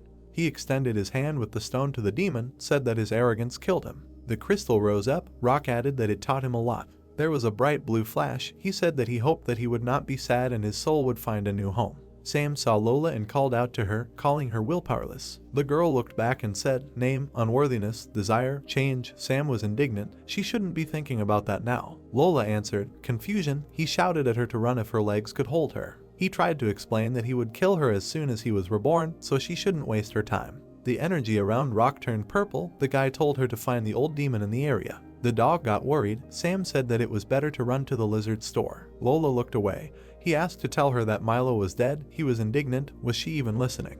The stone rose to the level of the demon's head, approached his forehead, and penetrated the skin. It left a mark on the skin. The eyes of the young demon were closed. Long flashes of light burst from Rock's eyes and mouth. The transmigration of the soul was complete. The zombie's body collapsed to the floor. The dog barked anxiously. The beast's eyes widened. The demon flapped its wings, opened its eyes. It spread its arms out to the sides. Red energy appeared around it. The enemy jumped down. Sam thought, too late. The guy was surprised. It looked too cool. He saw information about Rock. His soul rank is S, Chimera, level 2. A line appeared, like the rhythm of a rapid pulse. The demon took a deep breath. The corners of his mouth slightly rose. He exclaimed that he was breathing again, strong again. A glowing ball appeared in one hand. He raised his other hand, exclaimed, after so many years in the skin of the undead, he finally got a real body. Veins bulged on his chest. The fighter used the lion's roar technique. A powerful force threw the heroes aside. Sam fell to the floor. The enemy laughed. He continued to laugh evilly. Someone picked up Milo's glasses from the floor. Rock shouted, a martial artist, and in such an incredible body, now no one will stand in his way. The stranger put on his glasses. The servant laughed again. The dog bared his teeth and barked. Sam and Lola looked back. Rock froze in bewilderment. The demon standing in front of him adjusted his glasses. The fighter asked, "What the hell is this?" He asked in response, he doesn't recognize. He said angrily, and dares to ask what the hell he is. Lola knelt down in front of the stranger, said, "Annoyance, accident, request, forgiveness." The demon crossed his arms over his chest and looked at her. Sam exclaimed, "Lord Milo." The guy saw his information and couldn't believe how. His race is a demon. Soul rank S. How to understand this? He saw a red skull. Sam thought, this is the same Milo. But he wasn't the only one who didn't understand what was happening. There was someone else. Rock, who could see the status. Like him, the servant said in fear, "This can't be. If he is the Lord, then whose is this ragged body?" The scientist smiled broadly and replied that he had told his servants more than once that he was their just master. He extended his hand and declared that he would reward everyone according to their merits. Rock objected, but that was impossible, asked Sam. He saw the same thing. Milo was a level 1 demon. The servant asked if the Lord could stop him. The hero replied that he would destroy him if he did not bow down. The fighter asked irritably, didn't he understand yet? Milo gritted his teeth. Rock explained, these stats that they see are just their physical limitations. The man looked askance, added that they do not reflect the level of skills and mastery. Besides, the background around the scientist turned red. Rock said that he had already finished him off once. He told Milo that he should not wait for death. The fighter attacked him, saying that he would die right now. There was a powerful explosion. The guy froze. The servant grabbed Milo by the throat and lifted him off the ground. He declared triumphantly, it was even easier than taking candy from a child. A dull sound came from the throat of the scientist. He asked if he liked it. The veins on Rock's face bulged from the strain, or maybe he still considered himself his master. The veins on the fighter's hand throbbed. He continued, would he dare to call him a pathetic insect now? Suddenly the man's hand began to swell. He said that. Milo chuckled quietly. He asked in fear what he had done to him. His body swelled and took on a strange shape. Rock screamed what he had done to him. The horns lengthened. They became like tentacles. There was an explosion. The fighter's entire body turned into an incomprehensible substance. The Lord replied that this was not his doing. Soul transplantation is a rather fragile process. He touched the servant with his hand and said, one awkward movement, and not only his body, but also his soul will no longer be the same. He added that this is something much more complicated than it seems at first glance. Rock's eye became bloodshot. Milo's gaze was stern and indifferent. He said that he had been working on this shell for 50 years. The mass that made up the body flowed down his hand, the scientist said, and it worked. The monster fell apart. The Lord said, simply lovely. Sam stared at them. Lola said, stupid. The girl lowered her head and repeated, stupid. The stone lay on the floor in a pool of blood. Only the skull remained of Rock. Lola stood next to Sam. After what happened, Milo cried all the next night. He was in his shelter, underground city, Bladeside district. There were crumbs on Kate's cheek. Jake looked at her eating cake and said, just don't swallow it whole like last time. The girl turned to him with a question. He asked in surprise what was bothering his mistress. Kate put a piece of cake in her mouth. The old man remarked it was strange that she had dropped in at such a late hour. She replied that in fact there was nothing special. The girl, with a fork in her mouth, explained that she just wanted to ask about the owner of the claw hand, Milo, I think. The servant's face changed. She said that it seemed that he was somehow involved in their case. Jake asked if she saw anything specific. Kate answered that it was possible. In any case, his cake was too sweet, the taste was vulgar and simply unforgivable. Sam stood in front of the door. A whole week had passed since the uprising. During this time, Milo had not uttered a word about them and had not even given a single order. The guy looked up. The scientist had withdrawn into himself and did not leave the Ark Palace. The hero thought it seemed that he had even forgotten about their existence. He put his hand on the door. Lola said, permission, to leave, to be absent, impossibility. Sam looked back at her. The girl added, door, to open, permission, Lord. The guy replied that even if he wanted to escape, he had nowhere to go. Lola addressed him as Clawhand, said that the Lord was inviting him. The boy thought with excitement, the hour had come, he was calling him. The stairs led down. Sam thought perhaps he would listen to him and he would get off easy. But, most likely, everything would depend on his mood, what his decision would be. The young man noticed 2 skulls at the entrance, told himself to calm down. These were just the severed heads of traitors. He pushed the door slightly. The boy opened it slightly, his lips trembling. He asked Milo for forgiveness, said that he had ordered to visit him. The Lord's eyes sparkled. He greeted him. The hero asked if he could come in. The door opened slightly. Sam answered that he was asked to come in. The demon greeted the boy. His fingers quickly snapped. The hero looked ahead with displeasure. The demon called Sam Clawhand. Milo calmly replied that the hero looked timid. Sam looked ahead in surprise, not knowing what to answer. Milo continued to watch calmly. The hero could not understand what he knew and what was visible about him, what he was thinking. Thoughts of fights and battles with monsters ran through his head. Sam looked ahead in fear because of something. Milo calmly told the guy that his soul shackles did not work on the hero himself. Sam calmly answered that he never thought about anything naughty. Milo looked away. The guy continued to calmly answer that the creatures in the shackles do not try to lie just to divert suspicion from themselves. The demon did not know how to react to this. For Milo, this was all very strange. The monster was sure that all these shackles worked perfectly. The demon was surprised that it did not work on everyone. The hero thought that perhaps the problem itself was in the limited abilities of the hermit. Milo calmly answered that this was very irresponsible on his part. The hero held his head, answering that he had little time left, and the question was becoming more and more. Sam answered fearfully, what should he do? The demon thought about what it was. Milo asked the guy what he meant. The hero calmly answered that he was a scientist who, among other things, encountered a unique phenomenon. The demon looked at Sam, answering that he was now the only specimen for his research. The monster did not want to lose another valuable sample. The hero fearfully thought that the demon was going to make an exhibit out of him or, even worse, conduct experiments. Sam looked away. They gave the guy a dog in his hands, asking him to look after it. The puppy made sounds and pictures said that he did not have much time left. Sam calmly heard how they asked him to look after it until it stopped functioning and then they would start spending the restoration of other creatures. Milo calmly answered that for Sam this would be the first task as his assistant. The hero answered that he understood everything. Sam stood near the new dogs, thinking that Milo had created all this. The hero looked away. The puppy was in the liquid, and the guy hoped that it would be transferred to a noble puppy. Sam held the book, surprised that he could read it in this language, despite the fact that it was of little use and he still did not understand what he read. The guy understood that everyone had stopped functioning. The soul of this dog was too exhausted by constant unnatural resurrections. The guy looked away, thinking that this was very strange. The hand held the lever. The liquid began to burn a little more than usual. Some girl began to be in this liquid. Sam read the paper with incomprehension, not understanding anything and not knowing anything. The heroine slowly opened her eyes. The test tube began to burn. Sam smiled, asking the girl if she felt well, and it seemed that he did everything according to the instructions. The girl calmly thanked the guy for what he did to her. The hero exhaled, happy that he had succeeded, despite the fact that the whole process had taken several days of work on the textbook. Lola showed the guy her body, answering that she had restored everything. The heroine did not want to answer anything, silently holding the broom. Sam asked the girl with confusion if this was the same Milo who was in the past. The heroine became interested in this question. The guy asked the heroine with surprise why his personality had changed if he had played with the shells. Lola remained silent, saying nothing.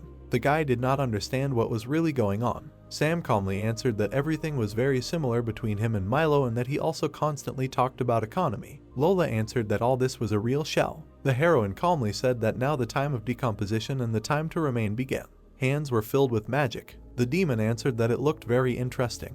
Milo calmly told himself that the number of defiled cells was increasing exponentially and that this was most likely the result of the destruction of the inhalation spell. No one could observe the hermit's condition anymore. The man understood that due to the recent events, he had lost time again. The misfortune was beginning. Magic was passing through the entire territory. The man understood that he could not enter again since someone powerful had appeared among them. The hero understood that it would be impossible to observe again. The heroine screamed that the guy was of no use. The man calmly replied that few could cope with this. The girl looked at the man, telling him that she had a bad feeling. She understood that if she was right about Milo, then their world would plunge into the abyss of chaos and nightmare. Everything was beginning to thicken. The ball was burning brightly. An explosion was beginning in the world. A long time ago there was a rogue who was fond of ancient watches, among which was the secret power of other worlds. This scoundrel did a lot of harm and then simply disappeared. Everyone thought that now he was suffering somewhere alone. The man asked Kate if this was Milo. The heroine asked with incomprehension if he should have made sure of this. The hero answered that he understood everything. Kate was silent. Her head was sadly lowered. Jake held Kate in his arms, saying that he would do everything in his power. They began to tell Sam that the soul of a creature consists of numerous components called personalities, and the hero himself is placed in a soul stone. The remaining parts of the heroes were a bunch of small souls of previous owners. The guy stood calmly. Sam's soul thus depends on the vessel in which all this is contained, and all of this were completely different characters, different tastes, instincts and habits. The hero asked in surprise what had happened when he had bitten those orcs. The demon calmly replied that he had tasted their thick blood, even though he had no digestive system at the time. Sam's body was a combination of several species. The creation of a completely synthetic being was the secret purpose of his experiment. Milo smiled, replying that his body was lost forever, but his birth still gave him hope. The demon calmly replied that they had to continue the work and that Milo himself did not care at all how long it would take. Sam replied that they were positive. These were all the habits of a cannibal. Sam decided to set himself up for a positive attitude, despite the fact that in films the hero often has problems with controlling his abilities at first. After all, during all the time spent in this body, Sam had only once experienced difficulties with control. After cleaning, the guy tried to find any information about cannibals. The hero could not understand why he was covering his face. Someone shouted at him that these were just old habits. There was movement behind the hero. Sam looked back, thinking it was the rats again. The body of old Milo was looking at the guy. Sam ran away in fear. His legs jumped to the side. Red wings appeared from his back. Milo was slowly approaching the hero. Sam tried to examine it all carefully, wondering what it was. In front of the hero was the body of the Overlord. Sam understood that he had thrown away this unusable shell, but it still functioned. The guy asked the body if he was really Milo. Sam wondered who the real Milo was. The body was trying to say something. The hero was surprised to realize that it was an underdeveloped life form. Jake looked at Sam, saying that his overlord had molded something not completely useless. The hero looked at the body, telling him that entering through the door was too boring. This was the only unprotected place. The man replied that this shell was now just a piece of meat and it was easy to control from a distance. Sam asked the guy in surprise what brought him here this time. Milo screamed fearfully at him to run. The hero answered excitedly that it wasn't even about the demon itself. Milo calmly answered that his survival was a priority now. Sam noticed that Milo really did look worried and he was no longer smirking. The guy walked in the door, realizing that the whole situation was escalating. He realized that his survival was a priority. The demon was sitting on the couch, answering that he was waiting for him. The guy calmly answered that incredible success awaited them soon. Sam smiled, answering that he really was shining. The hero remembered with fear that the warning came true quite soon. Sam's body was covered with a skeleton. It all finally dawned on the hero. Sam looked down in confusion, holding the skeleton's hand. Milo answered that it was incredible that his body was susceptible to magic that was created for this universe. Sam's consciousness is from a world where magic is absent and it blocks any magical influence on his mind. This all made mental magic pointless. Milo looked at the guy with a smile on his face, answering that everything was just beginning and now they would plunge into Sam's personality. The scientist was heard saying that they would continue their research. A red glow appeared. Looking straight ahead, the scientist said that they would plunge now. Eyes opened wide, and he added that they would plunge into his personality. Purple rays appeared around the sphere. It was said that now they would plunge into the cup of truth. Rock looked straight ahead. It was said that they were so similar. The demon and Kate appeared, and someone said that they had been looking for him for a long time. A view of the city opened up. It was said that unfortunately, a home for the undead is not provided to the robot. The creatures opened their eyes wide, and he added that laziness and death. The girl looked ahead. It was said that his new life is now. She grinned, hearing that forever. The girl opened her mouth. It was added that lost. The protagonist looked down. The protagonist put his hand to his face. Sitting behind bars, Sam said that this is what a dream is, a devoted doll means. The protagonist looked away and said that it was so. The protagonist raised his hand and said that his adventures in this world immediately went down the drain and he had imagined a fairy tale land for himself, an idiot, and then thought that now he was sure, even though he had changed his shell and personality, it was still the same goat Milo. Looking away, Rock heard that he was working too hard. Someday he would regret that he had enjoyed life so little. The hero grabbed the bars and thought that now he understood what he meant. He would be a good boy and a smart guy. The hero raised his claw and asked what maybe he could break the bars, and then thought that he would definitely use all this against him. Sam pulled out his claw and said that he hardly could. Looking straight ahead, he added that they should use every opportunity to escape. It was heard that escape, impossibility. Standing with a syringe, the elf said that research, continuation, escape, prison.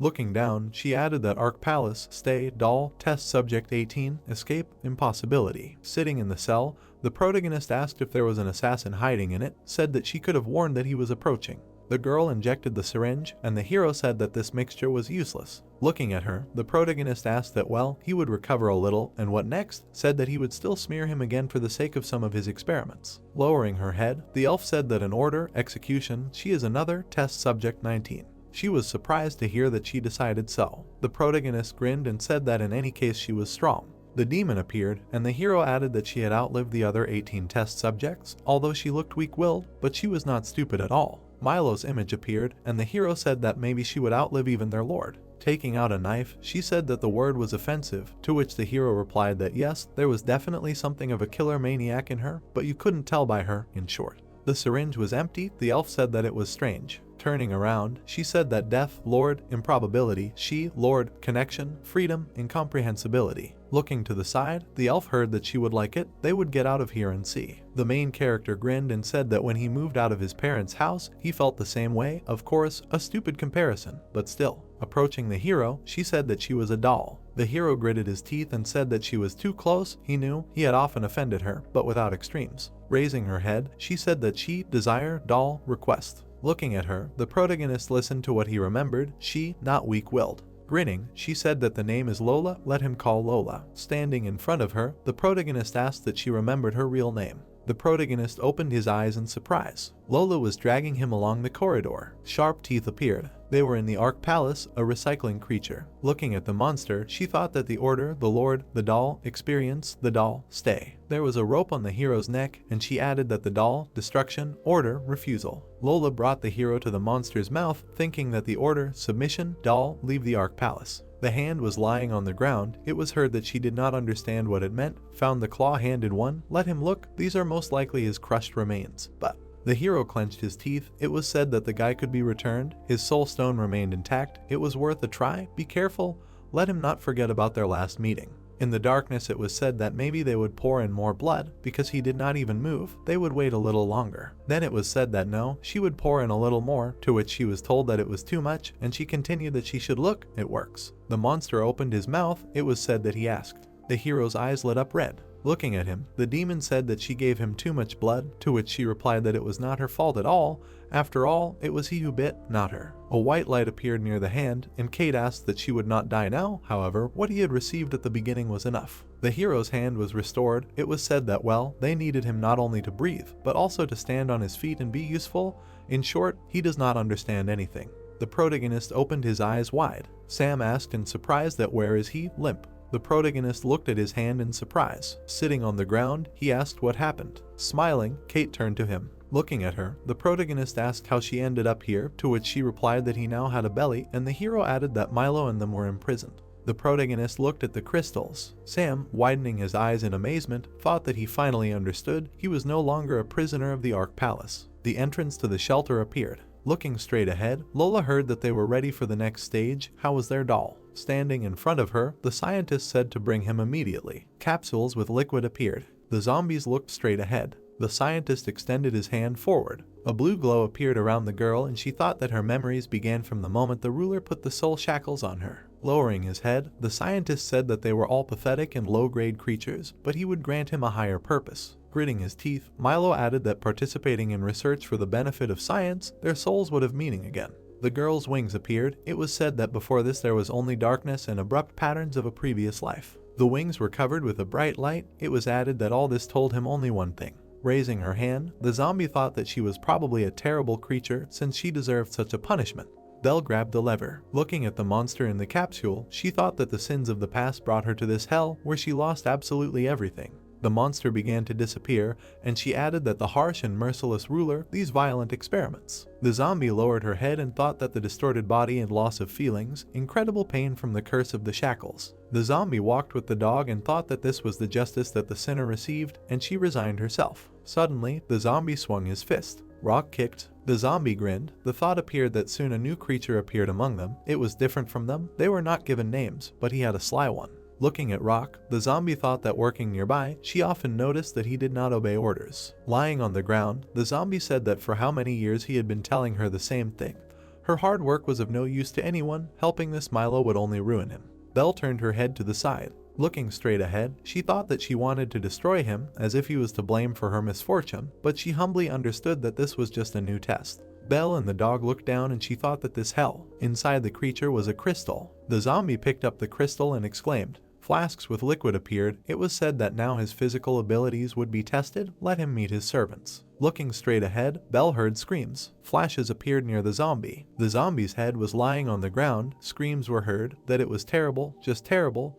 the damn rotten body crumbles from the simplest techniques. Looking up, Rock screamed that he could not wash away this shame, terrible and incredible. Suddenly, a blow flew at the zombie. Looking at his head, she grinned and thought that her existence had found meaning again. If it weren't for the lack of a trachea, she probably wouldn't have been able to hold back her laughter. How much time had passed. Belle held the zombie's head in her hands. Taking a step forward, she thought that since the last time she was so happy, it had been like this. Looking straight ahead, she wondered what was happy, her, who was he? Raising his hand, the protagonist asked, "Is it really that dangerous outside?" Said that he would have to follow her so that she wouldn't be kidnapped. Looking to the side, she wheezed. Spreading her arms out to the sides, Belle thought that she shouldn't talk to her, and she shouldn't even try, she didn't want it. Suddenly, the zombie screamed. Her eyes lit up and she thought that she shouldn't act like they were friends, and in general, she shouldn't come near her. Throwing his hand behind his head, the hero said, "Well, whatever he says, if only he knew why she was so angry," to which she thought that she was again filled with anger, and her heart was frantically bursting out of her chest. This is not a game, this is hell, this is the abode of sinners. Reaching out to the dog, the hero said that she should give him her paw,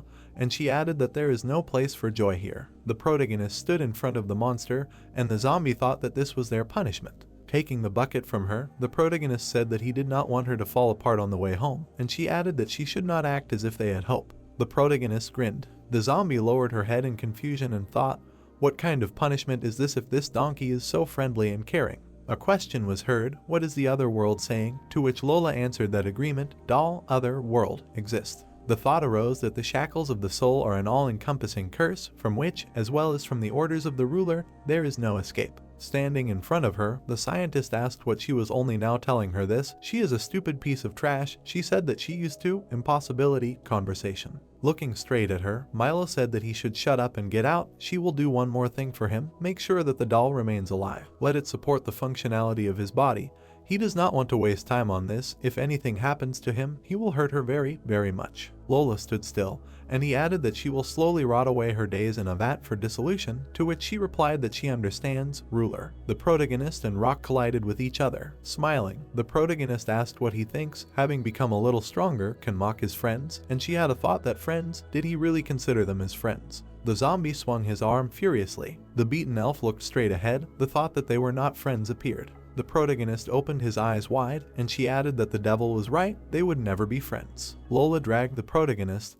The thought that such simple-minded creatures as he had no right to be in this place appeared. The hero was eaten by a monster. It was said that the Lord ordered her to support his body. Well, he will not die. Lowering her head, she thought that true friends were waiting for him there. She hoped that he would find his place in this world. The protagonist clenched his fist. Standing on the ledge, the protagonist turned to the demon and said that he should teach him how to destroy demons. Looking at him in surprise, Jake asked what? He is not a doll, to which the protagonist replied that he is no longer a doll. Looking straight ahead, the protagonist said that he is Sam, he is no longer Milo's servant, no longer a slave, no longer scum. Claws emerged from the hero's back and he added that he was Sam and she was Lola. Kate and Jake looked at him in surprise. The demon gritted his teeth and said what was the matter then. Standing in front of them, the protagonist said that he was no longer Milo's servant. Looking straight ahead, Kate heard that he was no longer a slave. The demon's eyes widened when he heard that he was no longer trash. Turning around, the protagonist said that he was Sam and she was Bobby. Gritting his teeth, the protagonist said that his friend needed help, he had to save her immediately. Looking straight ahead, Jake said that he was going to kill him for her now. The protagonist replied that he wasn't sure if he could go that far,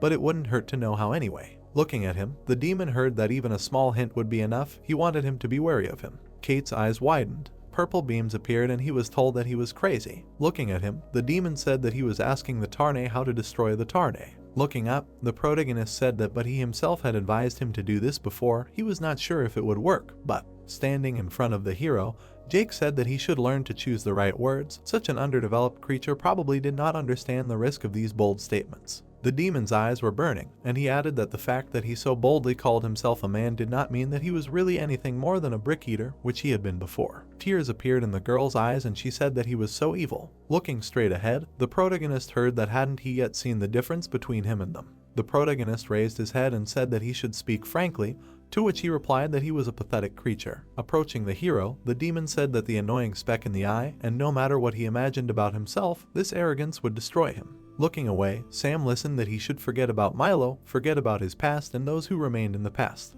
The servants of the scientist appeared, and the demon added that about Milo, about Ark Palace, and about his servants, they will never see them again. Stretching out his hand, Jake said that another fate was prepared for him. They can suffer it. The girl hid behind the main character. Putting his hand on the girl's head, he said that he understood, but he had a counter offer for them. The protagonist gritted his teeth and said that he either. The entrance appeared, and the hero continued that he was helping him destroy Milo or. Standing in front of the demon, the protagonist said that they were destroying him and looking for someone to replace him. The demon's eyes were glowing, and Jake said that he was surprised by him. He had strong nerves. The protagonist spread his arms out to the sides and said that he was only asking him for a favor. The girl was surprised to hear that one favor before he was ready to suffer the fate they had prepared for him. Reaching out to the hero, Kate asked if he would really go with them, to which the hero replied that why not.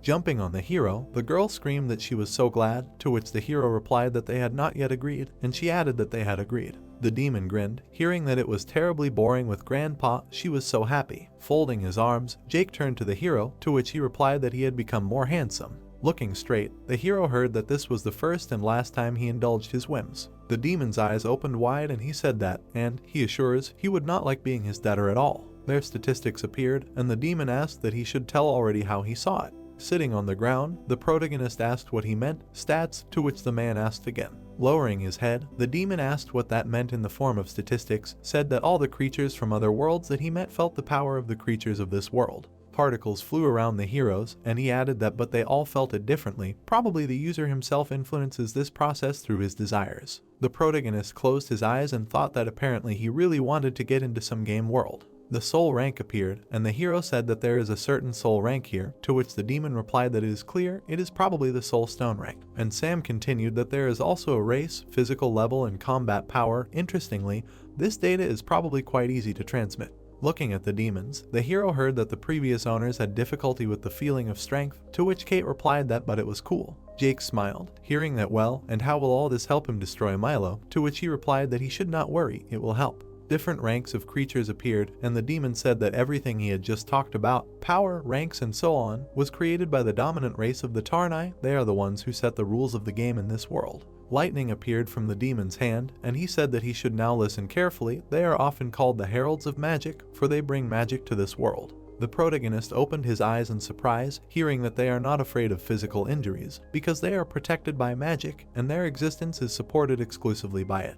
Holding a ball in his hand, the demon said that things like this are capable of absorbing small portions of magic. Looking straight ahead, Jake added that even such a small effect on Milo's weakened magical immunity can be fatal. The protagonist grinned and thought that this thing was also purely by chance at his hand, does not understand his motives.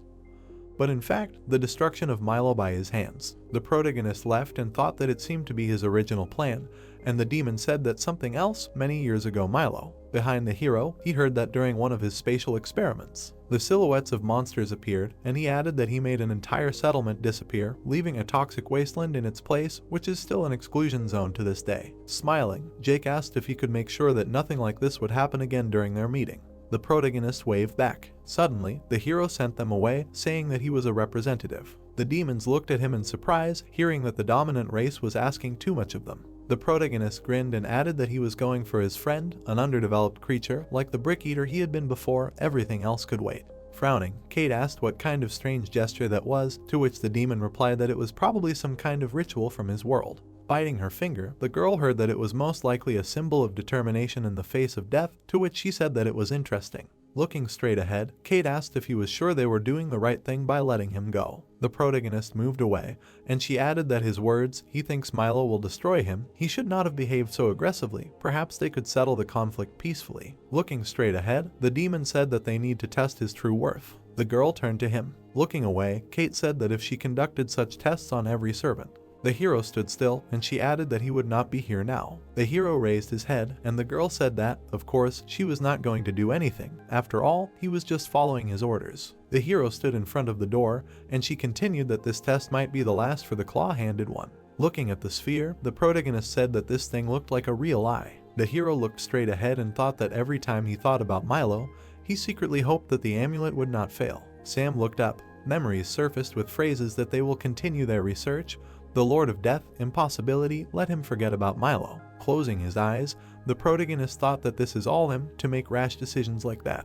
The hero stood by the river and added that irreparable decisions. A monster appeared in front of the hero. A door appeared, and he thought that useless and harmful decisions. Spreading his arms, the protagonist called the scientist and said that his slave doll had returned.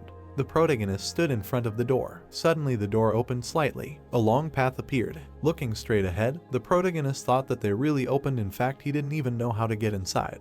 A monster appeared, and the protagonist asked what something new was. The monster's statistics were shown: afloat, soul rank E, race artificial organoid, physical level 9, combat power 10, grave shadow. Standing in front of the monster, Sam thought that he had never met him before, a rather weak organism, but looking straight ahead, the hero heard that he was worried as always. The monster looked at the hero. It was said that this was the butler of the Ark Palace. The monster did not look away. It was said that after all, greeting guests is a sign of good manners. He, of course, deserves a meeting much more magnificent than this. The protagonist stood in front of the scientist and listened. Let him forgive their meager opportunities. Grinning, the protagonist asked what he was saying more magnificently, said that he was too kind. Looking at the hero, the scientist asked what shouldn't he, said that he was no longer a servant, he was now like a free creature. Looking straight ahead, the protagonist wondered what this maniac was up to. The scientist sat in front of the hero and said that let him pass, there was so much to tell him. Frankly, he did not expect him to return, glad that he understood how important a matter they were doing. The monster appeared. The blue sphere glowed brightly, and Milo added that he had acted wisely. Smiling, he said that he would show him many interesting studies he hoped when he saw all this. The hero was confused, hearing that he himself asked to go back home, to which he thought that he did not feel anything unusual in his tone.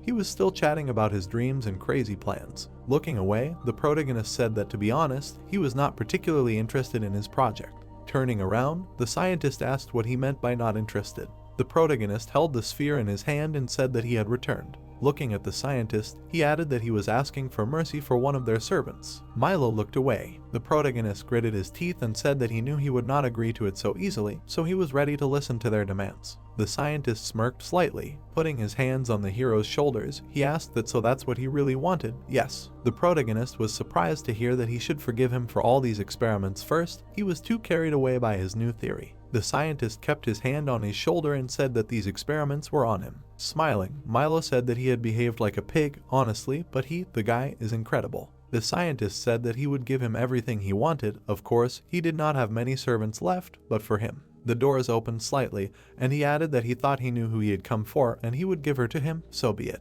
Stretching his hand to the side, the scientist said that he should consider this as gratitude to him. The protagonist froze. Lola was sitting on a chair. She looked straight ahead, and the hero turned to her. Approaching her, the protagonist said that he did not know what he had done to her, but it was over. Milo promised to free her. Smiling, the protagonist said that he should pack up.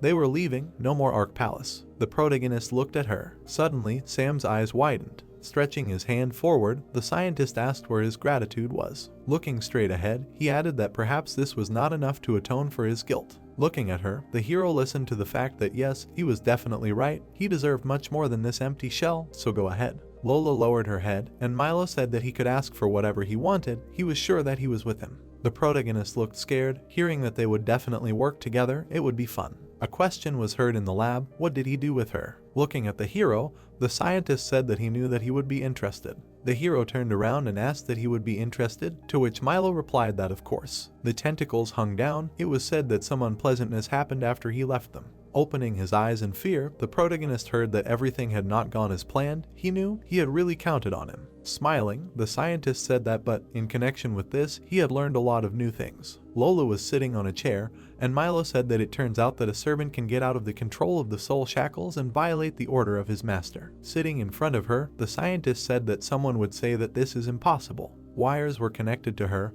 and he added that this would also be incredibly stupid because denying what happened is simply irresponsible. Lola looked straight. It was said that he is not one of those who mourn what happened. He is the one who asks why it happened. The hero turned to the scientist, hearing that in fact, playing with words, you can find a loophole in the logic of the shackles. He does not know whether she did it intentionally, but it confused his cards a little. Milo stretched his arms forward and said that in short, their new research would be devoted to cause and effect, soul, consciousness, and magic. Smiling broadly, he added that there was still so much unknown ahead of them. Forward. The claw stretched forward, and the scientist shouted that towards enlightenment. Milo shouted that step by step. The protagonist opened his eyes in fear. The hero abruptly hit the scientist. Suddenly, black rays appeared above the protagonist. Looking at the smoke, the protagonist thought that he could not restrain himself. His hand, the claw, struck. Crouching, Sam thought that, but he had no idea. Looking straight ahead, the hero added what he would do next. Lying on the ground, the scientist said that the hell,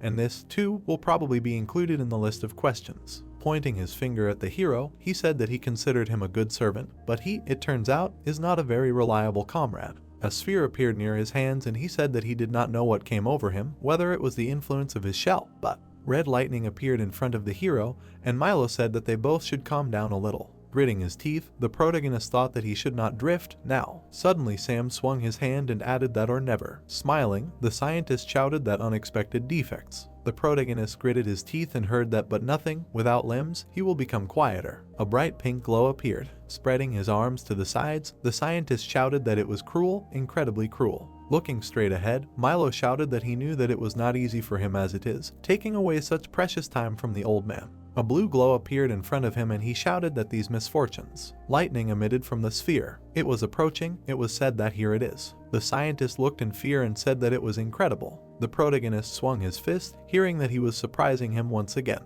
The protagonist looked at him and listened to how he got them such a toy. Blood was dripping from the protagonist's fists. The scientist's face was covered in blood. The protagonist was beating him. Sam's eyes widened and he thought that the protagonist stood in front of the demon and added that he shouldn't have doubted, everything would have been different. A skull appeared, and the protagonist thought that instead of serving Milo, Rock smiled broadly, and the protagonist wondered what he originally wanted. The scientist was lying on the ground, and he added that they had to look for escape routes. Lola looked straight ahead, and he thought that if only he had. The protagonist lowered his head and wondered what if he had killed the bastard right away. The protagonist swung his fist. Suddenly, a glow appeared near his hand. His hands glowed brightly. The scientist extended his hand and wheezed. Milo stood up and said, "Oh, these misfortunes, though." Putting his hands to his face, he added that he knew what he wouldn't do in the name of science. The monster appeared, and Milo asked how he got this sphere. Standing in front of the hero, the scientist said that all these well-wishers would not leave him alone. The hero opened his mouth wide. Smiling, the scientist said that now they will find out how he rummages in his convolutions. Suddenly Milo opened his eyes wide. The scientist put his hand to his face. The monster's eyes lit up. Suddenly the hero bit him, and he screamed. Biting the scientist, the main character thought that it was bad that he had to do this, but there was no other choice. The hero's hands began to recover, and Sam screamed that he would have to use it. It was written about cannibalism and regeneration, even if he does not have insides or intestines, and the hero screamed that all that is available. A hand appeared in the smoke, and he added that he should pull himself together. Covering one eye, the scientist shouted that he should grit his teeth and finish what he started. The protagonist looked straight ahead and heard his name. The protagonist looked at the scientist and thought that he was in his debt, and today he would try to get even with him. He would repay his debt by killing him with his bare hands. Looking straight ahead, the scientist said that he was amazing. The monster's eyes glowed, and he asked that he was trying to restrain his inner beast. The protagonist looked straight ahead and thought that he would be honest with him. Today he would destroy him. He swears. Smiling widely, the scientist said that come on, let him say something. He was too tense. The protagonist clenched his teeth furiously. The protagonist opened his eyes wide. Standing still, Milo heard that someone was talking to him. A glowing eye appeared. Someone shouted that it was wonderful. In this state he could even speak. Suddenly the demon jumped up sharply. The protagonist stood up and said the name of the scientist. He swears he will destroy him. Stretching his hand forward, Milo said that it is unlikely. Lightning appeared, and the scientist said that he still has a lot of unfinished business. The protagonist gritted his teeth. Suddenly there was an explosion. A glow appeared in front of the scientist. The hero climbed forward. Looking straight ahead, Sam heard a wheeze. Raising his hand, Milo asked what controls the mind while maintaining the reflexes of an animal, said that he does not stop you. A lightning sphere appeared near his hand. Stretching his hand, the scientist added that he admired. The protagonist climbed up. Flashes appeared in front of him. A bright glow appeared near the hero. The protagonist leaned on the ground. Looking straight ahead, Sam clenched his teeth furiously. Suddenly, his soul began to leave him and he thought that again. The hero stuck out his tongue, and the spirit thought that he should stop. Gritting his teeth, the hero thought he needed him. Suddenly, the protagonist trembled. Rushing forward, the protagonist thought they still hadn't figured it out. The hero approached the scientist and added that with this. His eyes lit up and the protagonist thought that he was a bastard. Lightning appeared between them. The protagonist struck the scientist. Suddenly, Milo ducked. The hero struck from above. White rays flew everywhere. Raising his head, the hero was breathing heavily. The scientist's arm was broken, and he thought that it worked. The hero walked towards him and thought that he was incredibly tired. The protagonist clenched his fist tightly. Looking straight ahead, Sam thought that but in order to finish him off, there will always be strength. He must die because there will be no other chance. Rock grinned and said that he should learn the limits of his body, to which the hero thought that it seemed like he was going to fall now. The protagonist took a step forward and thought that he should finish this slowly. The protagonist walked towards the scientist. Milo lowered his head. Looking at him, the hero thought that all that was left was to finish him off. The claw rose up, and the hero thought that he would do it, and Jake would help with the rest. The protagonist gritted his teeth and thought that he should pull himself together and finish him off. Suddenly, the scientist looked at him. Milo opened his eyes wide and said that he had caught him. Suddenly, a beam rose behind the hero. The hero looked at the glow. Smiling, the scientist said that he knew that his powers would leave him one day, but he held on well, and now they were returning. Black beams spread everywhere, and he added that to their outstanding research. A crack appeared on the crystal. Suddenly, it began to break. Opening his eyes wide, the scientist shouted that infinity is not the limit. Milo smiled and shouted that forward to eternal knowledge. Kate closed her eyes. Standing behind her, the demon addressed her, and she replied that it was a pity, it seemed. A long cave appeared, and she added that this was the end. Looking straight ahead, the girl said that she felt Tarne, but the stranger had completely disappeared. He was no more. A glowing crystal appeared. Tentacles reached out to it. A monster with a crystal appeared. Suddenly, he slammed his mouth shut. Kate's eyes widened, and Jake turned to her. Falling to the ground, he said that it was his fault, his stupid stubbornness. Looking down, the demon said that if he could somehow atone for his guilt, let him do with him what he wanted. Suddenly, the girl looked in amazement. The demon bowed before her. Crouching in front of him, Kate asked what happened. Her stomach seized again. Tears appeared in the girl's eyes, and she said that she should not get sick. The demon continued to look down. Jake put his hand on her head and said that everything was fine, there was no need to worry. Walking straight, he added that everything was fine. White smoke appeared, someone sighed heavily. The protagonist looked straight ahead. Holding the phone in his hands, he sighed heavily. There were newspapers on the shelf. Standing at the cash register, the protagonist said that he dozed off. Apparently, if the boss saw, let him write it was gone. In the store, they heard that they should clean up or something. Wiping the floor, the protagonist said that it was boring, time was dragging on so slowly. The protagonist yawned from boredom. While cleaning, Sam said that he was welcome, to which he was asked what kind of place this was. Closing his eyes, the hero said that it was a store, asked if he could suggest something to her. The girl asked again what a store meant, to which he replied that yes, an ordinary store. On the left are groceries, on the right is alcohol, there are also medicines and much more. The protagonist smiled, hearing that he was a brave and sincere person. At this time of year, after all, crooks and thieves are wandering everywhere, to which he replied that yes, he hopes, and his boss understands this. Looking at her, the hero said that he might even get a raise. The hero's eyes widened and he said that he might. Looking at the girl in surprise, Sam said that he was sorry, she looked too familiar, to which she replied that she was glad that he remembered. Smiling, the girl asked if they knew each other. She said that she thought it was unlikely. Looking away, she added that although all this time since their meeting, she had always been there. With wide eyes, she said that maybe it wasn't her, but just a part of her. The protagonist looked ahead in surprise. Memories of monsters surfaced in his head. Looking straight ahead, he asked what. The hero gritted his teeth and said that Milo, the bastard, was still alive. Suddenly, the protagonist turned his back. Horns emerged from his back. Gritting his teeth furiously, he said that he had sworn to destroy him. The girl grinned and said she liked it, adventures made him so wild. The protagonist croaked angrily. She folded her arms and asked if she understood what was happening. The protagonist's eyes widened. Looking at her, the hero asked if she was the girl who saved him, to which she replied that yes, that's right. She smiled when she heard that he killed him, to which she replied that not yet, not yet. Approaching her, the hero asked if she was some kind of angel, to which she replied that the pickup line counted, but no, she wasn't an angel. Suddenly, the girl lit up brightly. The hero squinted from the glow. Rising up, the girl said that her name was Molly. She was the guardian of Jerusalem and parallel worlds, the sacred shepherd of the Tarnai and other inhabitants of the dungeon. Looking straight ahead, she added that Molly was neither a goddess nor an angel. Molly was only called to say his name for their salvation. Squinting, the protagonist answered that it was interesting, asked who his name could save. The girl put her hand to her face and asked that he really believed in all this. Smiling, she added that she was joking, of course. A red crystal appeared, and she said that she came to help him escape from the soul stone in which he was imprisoned. Covering his face with his hand, the protagonist asked what it meant to escape from the soul stone. Smiling, she answered that it was all just an illusion. Suddenly, smoke appeared in front of the hero. The protagonist opened his eyes in surprise, hearing that this was exactly why. Closing her eyes, Molly said that no one forbids him to take form. Standing in the smoke, the hero asked where she had been all this time, said that she had not explained anything, and he himself had a hard time. What is her name again? Molly. The creatures looked at him in surprise, hearing what it meant and what it always was there. In fact, it was hard even now. Looking at the girl, the hero heard that he should forgive her. The life of a brick eater was not sweet at all, it was even difficult to talk. Molly closed her eyes and said that she wanted the best,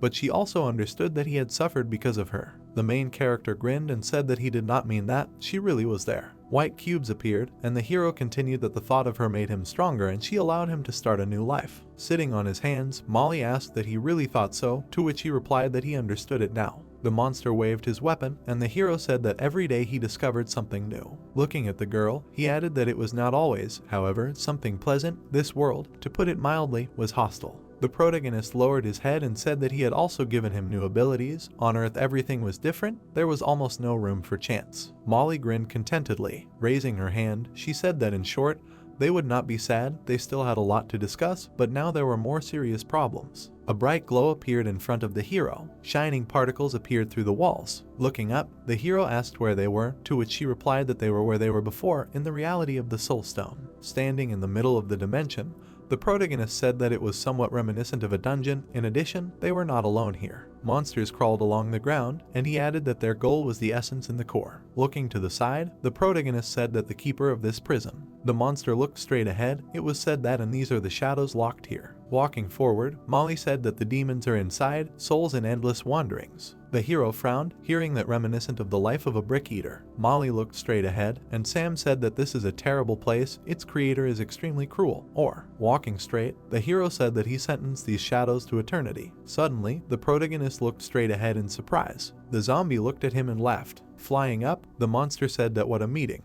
Flying up to the hero, he said that he was hurt, offended, claw-handed. Looking up, the protagonist said that here is their bodyguard, asked what does this mean, to leave this place? You just need to defeat him. Gritting his teeth, the demon turned to the hero. Gritting his teeth angrily, Sam said that he was on his way again. Even in the afterlife he serves Milo. Looking at him, the demon turned to him. Suddenly an earthquake arose around. Molly screamed in fear that she was careful. He was dangerous. The adult image of the girl appeared. The protagonist looked up in amazement. He was flying over a pit. Suddenly, the protagonist rushed forward. The girl grabbed him sharply. Sam asked in surprise where she was pulling him, to which she replied that he should do what he said and everything would work out. Flying down, she added that he should think, after all, they were in the Soul Stone. The protagonist spread his arms out to the sides in surprise. Being over the abyss, Sam said that he realized that this was all just his illusion, and therefore he could control it as he wished, and then he thought that this world was limited. Smiling, the hero heard that it was only his imagination. There was one rule, he could not use only what he could not imagine, to which he replied that it was an unpleasant place for brick eaters, whose only dreams were about food. The demon looked at them, and the hero heard that it was fair, and now let him become whoever he wanted, let him use his consciousness. Saliva flowed from the demon's mouth and he spoke. The protagonist looked at him in fear. Falling into the monster's mouth, the demon said that together they would achieve greatness. Suddenly the monster ate him. Looking at this, the hero asked what he was just eaten, to which he was told that it looked like it was not a guardian, it was just a new form of shadow. Gritting his teeth, Sam asked that where was the real guardian then. Suddenly he opened his eyes wide, hearing that he should bow before. A glow appeared among the tentacles. It was said that it was the Lord Milo. Huge hands with chains appeared. Someone said that the path of truth. The girl began to rise up. It was heard that humility and the hero looked in surprise and said that he recognized this voice, and then heard that triumph. A zombie in chains appeared, and the protagonist added that not her. Looking at her, the hero asked what Lola was. The angel, flying over the surface, said that it seemed that she no longer pursued them. The protagonist thought that she was like that only near the core. He looked ahead in surprise. Then the angel, looking ahead, asked what they should do since she was the guardian of this place. Looking at the girl, who had a key sticking out of her head, she added that they were unable to reason clearly. The protagonist thought that she would calm down since she was shaking. Then, frowning, he added that he would not leave them alone. Sam, looking menacingly ahead, said that they needed to get out of here and finish him off finally. The angel replied that they were retreating. They needed to regroup. If they were destroyed in this place, they were finished, even if he got off with a simple wound. Sam looked away with displeasure. The angel added that in the tangible world this would forever affect his psychological state. The angel, looking at the girl, added that the good news was that this also concerned the guardian, so they would be free if they managed to destroy her. Sam, lowering his head, replied that he could not do this. After all, she was his friend. For a few seconds, he silently looked ahead. Then he returned, hearing the girl's words that he would remember her as something more than a weak-willed person. Sam, looking at the huge girl, told the angel to listen to something. She replied that she did not hear anything. The protagonist lowered his head and told her to just forget about it. He must have imagined it. Looking at the girl, he added that he was forgetting that it was all an illusion. He was hoping for nothing. The angel asked in surprise what he was talking about, to which the protagonist replied that in books or TV series such situations were too predictable. Looking at the girl, he added that his friend was being brainwashed by some villain. Turning pale, he continued to say that then a miracle happens. He somehow comes to his senses. The friends are reunited and live happily ever after. That's what he was talking about. Looking at the angel, he continued to say that that's why he hoped that his comrade would become the same. He thought he heard her. Suddenly, they flew forward at great speed, and the protagonist screamed in fear, asking what happened. Looking ahead, he added that why were they flying straight into her. The angel, flying at great speed, said that in the Soul Stone everyone feels differently because they create their own illusions. Sam looked ahead in surprise, and the angel continued to speak, looking forward, that therefore she cannot feel, hear or see that too personal that happened to him. Sam opened his eyes. The girl added that it did not seem to him. Most likely, it is simply beyond her understanding. Looking at the huge girl, she continued to speak, that the special connection that developed between him and the keeper. Remembering past events, she added that she was talking about the relationship with her. The huge girl looked menacingly ahead. Sam, clenching his fist, answered that even so, why did they change course anyway? The angel, smiling broadly, answered that because only he can do this. Forward at great speed, she continued to say that those predictable things that he spoke about, because in this place he is not limited. They were quickly approaching the goal, and the protagonist said that she was not joking. A huge worm appeared in front of them, and he asked what they could really do. The angel, lowering her head, replied that now was not the time for jokes. Rushing forward, she added that he should decide. Flying past the tentacles, she said that they would try to destroy her or not. What he was going to do was risky. Let him not forget about the consequences of the possible. The protagonist stared ahead for a few seconds in silence. Then, flying past the worms, he turned to the angel. Smiling widely, he told her to fly forward and accelerate. The girl, smiling, answered without problems. Flying over the danger, she added that everything was for him. The huge worm opened its mouth. In a moment, it swallowed the heroes. Angel managed to dodge at the last moment. Sam began to fall down. He landed on the body of the worm, and then he looked ahead menacingly. A moment later, he started running forward. The angel, looking down, shouted that she would deal with the tentacles, and he would try to get closer to her. The protagonist, clenching his teeth, replied that they would do so. They did not have time to think. The angel, looking at him, shouted for him to do what he had to. Looking at the huge hands, she added that come what may. Sam stared ahead silently for a few seconds. The huge girl began to rise. Then the angel asked if Leon was okay. Looking down, she added that he could hear. The protagonist, climbing onto the girl's finger, replied that yes, everything was fine. Raising his head, he added that it was for now. Sam, climbing onto the girl, said that he was there. What should he do next? To which the angel replied that he should make sure that she recognized him. Let him say something to her. Smiling widely, she added that she was like, "Hi, it's him." Well, he got it. The protagonist began to rise higher and higher. He, smiling, replied that he thought she herself was not sure that they would succeed. The girl arched her back, and the angel replied that he was right. She was not sure, but she thought it was worth a try. The protagonist replied that it meant they would try. Sam reached the very forehead. Suddenly, the surface of the key began to disappear, and it formed again. Looking at this, the angel asked what was happening. Suddenly, the girl's head disappeared. Sam, rising up, replied that he himself did not understand. It seemed that he had somehow succeeded. Rising, he said that it was strange. All he did was just get closer to her. Looking forward, he said that he did not understand anything. She sees the key. What is she? Looking at the huge red key, the angel replied that she sees, and she has a feeling his girlfriend is in it. Having imagined the image of the girl in her head, she added that this was the key to the soul shackles, which his girlfriends manipulated the keeper. The protagonist, looking forward, asked what he should do with it, turn it or pull it out. How should they be? Lowering her head, she answered that he should do what he thought was right. Suddenly tentacles appeared around. Looking at them, the angel added that he would succeed, but he should be careful. They were entering a critical phase. Let him be ready. Usually there was still some internal barrier to protect the key. The bitch of huge worms, she added that she was a dangerous territory.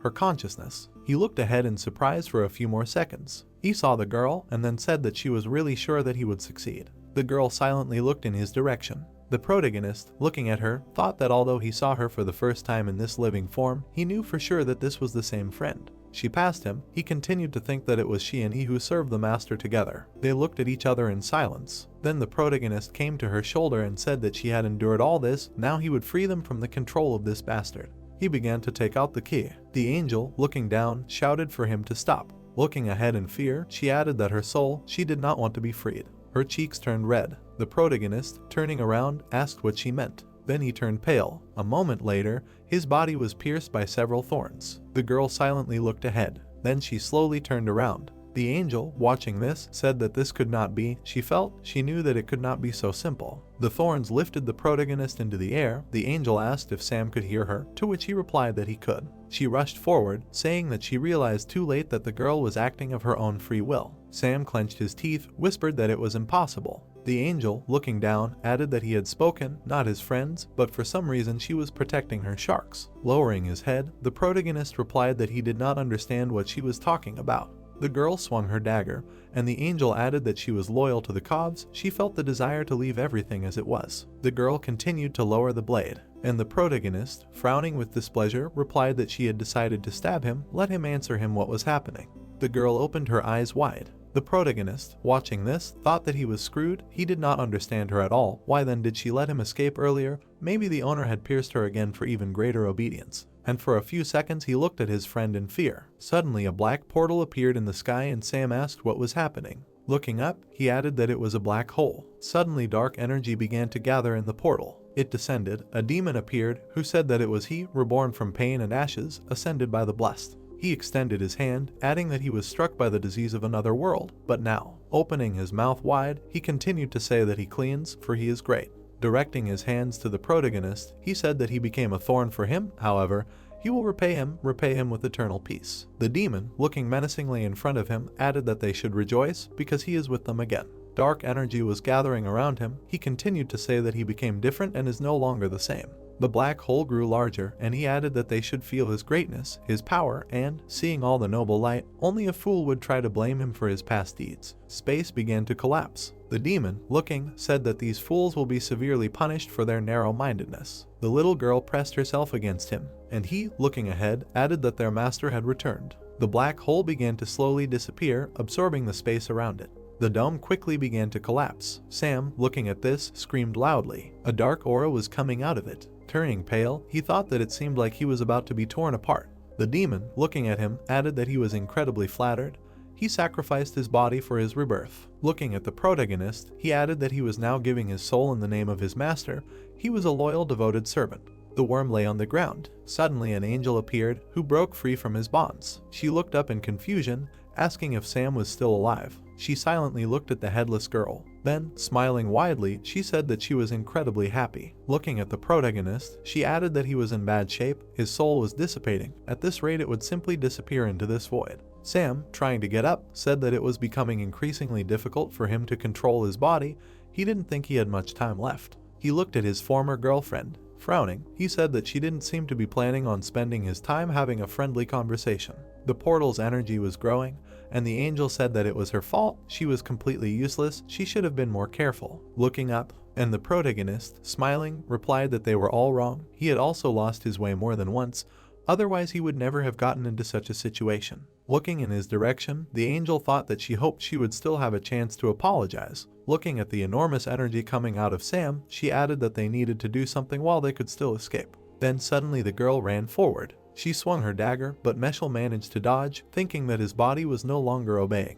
The girl grabbed him by the throat. The protagonist thought that he did not even feel pain. She hit him on the ground, and he thought that his senses were dulling, and his body was filling with lead. Then he narrowed his eyes. Suddenly, his leg disappeared. The girl silently raised her blade above his body. Looking at her, Sam asked how to understand this, why she was doing this. Gritting his teeth, he added that he did not believe that she had been faithful to him all this time. Looking at his former girlfriend, he added that maybe she had some personal scores to settle with him. The blade stopped right at the protagonist's eyes, and suddenly the girl said that he was an obstacle in the way. Bringing the blade even closer, she continued to say that to her release. Looking down, she added that she had to atone for her sin, otherwise she would suffer forever. Looking at her former comrade, she said that she no longer felt pain next to him. He shared the burden of her guilt with her. Calmly looking ahead, she continued to say that she still had not atoned for her sins. Sam, grabbing her hand, asked what she was talking about. Displeased, yanking her to the side, he added that she remembered her past. The girl looked ahead in surprise, and Sam menacingly answered that what sins was she talking about?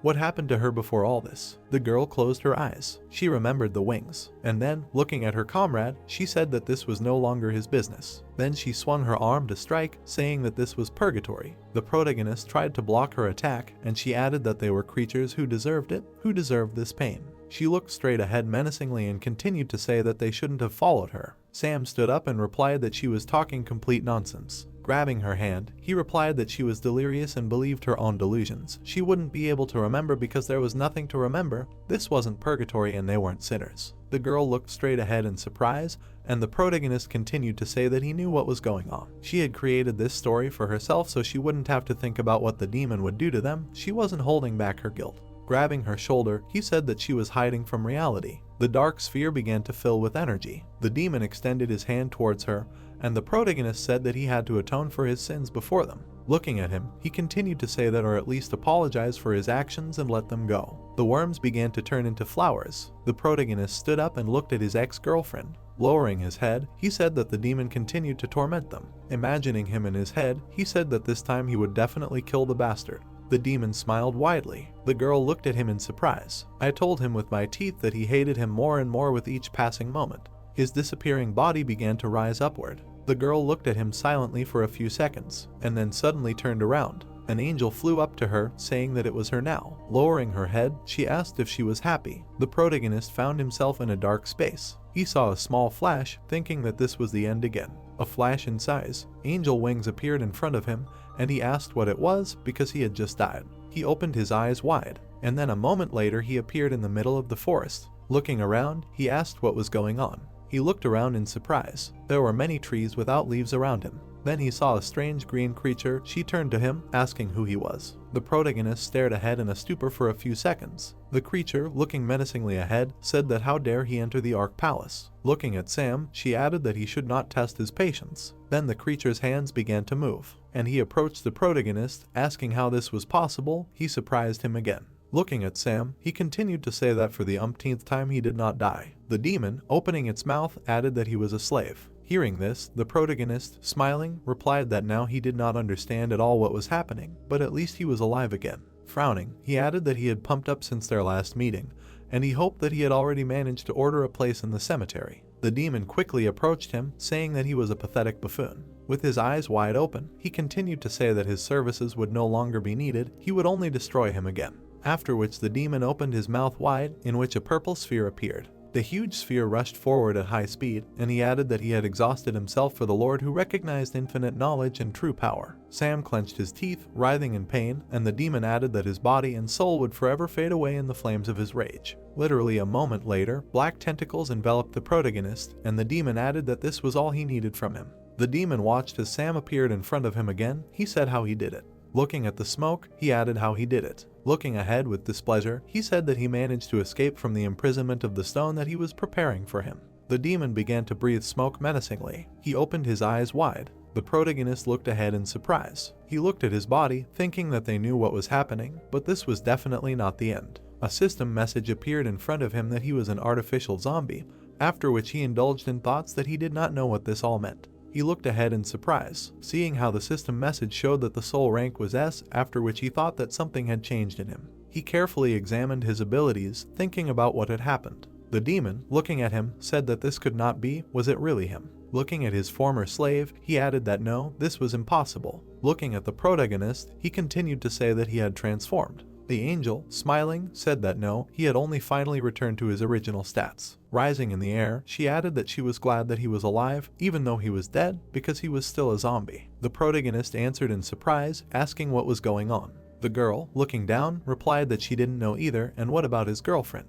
Looking at her, she added that he had finally broken these shackles. A lot had happened. A crystal had begun to form. The protagonist added that he didn't understand, to which the angel replied that she would definitely explain everything, but later, and for now let him be content with the fact that he had managed to curb his inner world. Imagine your comrade in your head. She added that he had finally learned his fear and had become. Sam looked menacingly at his opponent, and the girl said that he was loyal only to himself. Let him try to master the power that this world had prepared for him. The hero told Sam that he had finally learned his fear and had become loyal only to himself. Sam looked away in confusion. The monster watched the guy. He began to calmly tell Sam that he wanted to conduct a lot of research on him. The monster called the guy a unique exhibit. The hero calmly replied that he had decided to quit science. The hand was clenched into a fist, indicating that he had already learned the power for which he was doing it. Sam was standing in front of the guy. The protagonist was very surprised by something. His gaze was frightened. The monster was looking at him carefully. The hand was breaking everything it saw.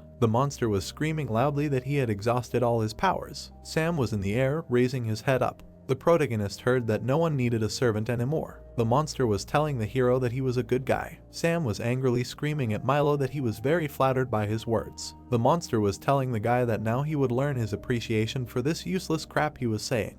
The system windows were showing abilities. Sam was directing all his abilities with great force that he could. Milo was watching the guy with a smile. The monster's jaws were falling apart into many pieces. A huge stream of power was directed at the monster. A huge hole appeared in the head. After a while, the body fell to the ground. Sam calmly told Milo not to overexert himself. The monster told the guy that his body left much to be desired. Sam was surprised to hear him say that now he was like a bull in a china shop and one awkward movement would create more problems than benefits. The hero asked the monster with bewilderment if he came for more. Milo laughed, saying that he wanted to see how long he could hold out in front of his invincible power. The monster continued to run at the guy. Milo called Sam a very loyal servant. The protagonist asked him to shut up with displeasure. Sam told the guy that he was talking too much. Sam confidently told the monster that he would not go back anywhere. The hero shouted that it was time for him to retire and that he would do it now. The flow of power and energy continued to rush quickly. Milo laughed at Sam with all his might because he forgot his creator. The power continued to flow in a fast stream. The hero confidently stood ahead. One claw quickly broke away from the guy's body. The force continued to spread. Sam confidently looked forward, not noticing anything but himself. The monster screamed that he felt very good, but Sam himself did not feel very well. All the magic continued to glow brightly. The monster smiled, looking at the guy. Sam was angry and furious. Milo continued to direct the force, listening to the hero answer that he would remember him. One of the magics quickly rushed towards Sam himself. The hero tried hard to continue to direct the force, despite the fact that it was hard. Milo screamed loudly that he would remember the despair in his eyes the moment he smeared him. The monster looked at Sam, although he would quickly be killed. The hand continued to direct the force, not stopping. The fingers emitted steam. Sam answered with incomprehension that now this body is unsuitable for any fight. Molly answered through pain not to listen to anyone. The heroine clenched her teeth, answering that Milo was also at the limit. Sam started asking Molly what was going on. The heroine screamed that they had a problem with the soul stone. Sam quickly flew away. The guy couldn't understand what was happening to him.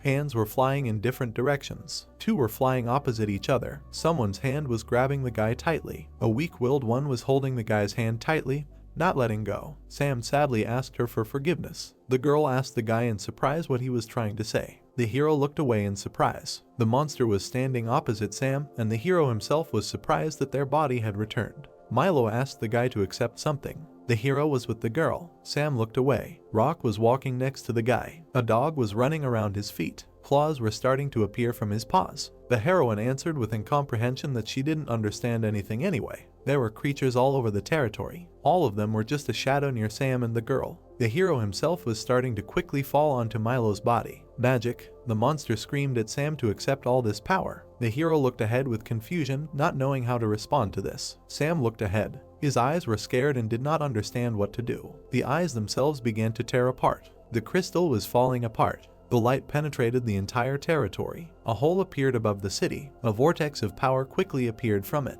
All the guys with the zombies looked ahead in fear. The light continued to penetrate the entire city. It was getting dark outside. The people living in this city did not understand what was happening. Some of the guards approached the hole. The warriors confidently walked forward. Everyone thought that it could be a dragon. In this place, everything was burned to the ground and there was practically no land in this place. The guys continued to stand quietly, doing nothing. The heroes looked away. The monster asked them to answer. The man closed his eyes, asking why they crawled to him and who allowed them to violate the sacred boundaries. The heroes continued to stand. The boys replied that they had seen a flash of light a few days ago and had come to check if everything was okay. One of the warriors replied that he had heard that their mistakes could cost the city dearly and, on top of everything else, they had taken some ingredients from them that they had never paid for, so it would be very nice if they could heat up some more. The man was starting to get angry. The hero continued to shout loudly at the warriors, asking if they had forgotten who had brought civilization to their world. The boys replied that they still had to check everything, since something bad could have happened again and everyone would have had a hard time. The man asked everyone to tell them that the problem was solved. One warrior looked away. The scientist asked for new components to be delivered by evening, then he would be able to pay off his debt. The hero replied that he would have to clean up after the servants. The warriors left, asking them to keep an eye on their servants anyway, since they would have to fix everything after them. Roth smiled with laughter. The scientist walked down the corridor. The body was radiating power. Jake looked ahead confidently. The hero approached Kate, answering that he had eliminated everything and that they had also managed to get some of the necessary components. Jake calmly replied that they would not stay here for long. The heroine answered with a smile that they were very lucky. The girl understood that Sam was truly special. Jake laughed, saying that the one who protected him and gave him power was special. Kate told the guy that he was very blind. The heroine understood that Sam did not have power, but qualities forgotten by this world. Kate knew that their task was to find a suitable body for Sam and grow his personality, and the result would not keep him waiting. Jake apologized to the girl and replied that they should not lose sight of the one who had called him into this world, who would soon appear. Kate answered with a laugh that she would really look forward to this day. The mugs were filled with beer. Sam sat opposite Molly, asking her why she was giving him strength, reviving and saving him. The girl answered in surprise that she had simply rummaged through her memories and later found something about him celebrating his victory. Sam immediately understood everything. The hero asked the girl again if he had really won and what was going on. Molly, with a smile on her face, answered that the hero had been able to destroy Milo forever. The heroine understood that Sam had saved himself and his friend, and that the other Jake had restored their soul stones, so the guy would soon be able to return to their bodies and everything would be like before. The guy looked at the floor. Sam, confused, asked the girl what his place was in all of this. Molly smiled and listened as the guy answered that she was a big shot who was giving him abilities. The heroine snapped her fingers. Molly decided to talk to the guy about this world. With a smile on her face, the girl answered that the human soul has outstanding moral qualities, but the girl did not want to rush with this, so she allowed the guy to go his own way to communicate, but now there is no more time. Molly understood that she would start talking about the history with her family. The voice said that she was the ruler of this world, the Queen of Tarniv. A bright fire burned in front of them.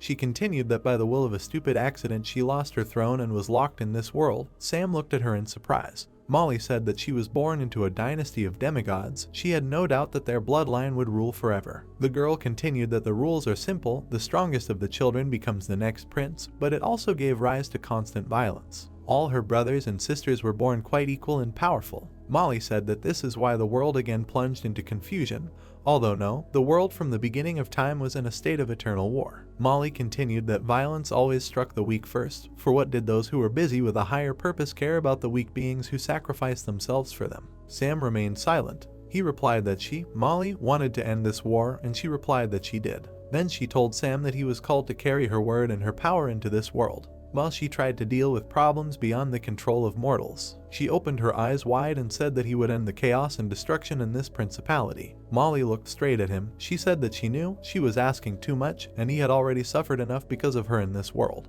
The girl continued that she knew her request was too hard and dangerous, but Sam. The guy closed his eyes and answered that everything was fine, Molly, and asked that she give him time to think. She wanted to get to know this world better. The girl answered with a smile that of course, Sam, time is all they have, and he can always refuse. She said that she was already guilty before him. The girl said that she would thank him for his suffering anyway, even if he refused to continue his journey through this world. The air wove into one. Molly continued that therefore, let Sam take care of himself in any case, returning home to Earth, or continuing to live in this world. The hero's eyes widened. Molly wished him a good journey. She continued that the next time they met, there would be no more time to decide. Kate and Jake looked at him and the guy asked how he was feeling. The hero stood up and called Jake, who replied that his stone was working like new and whether Sam remembered what had happened. The protagonist grabbed his head. Jake asked with a smile if he felt any changes. The guy watched as he asked if he felt any freedom. The musty smell of death that made him sick. The breeze that pierced the bones. The Ark Palace now seemed like a completely alien and repulsive place to him.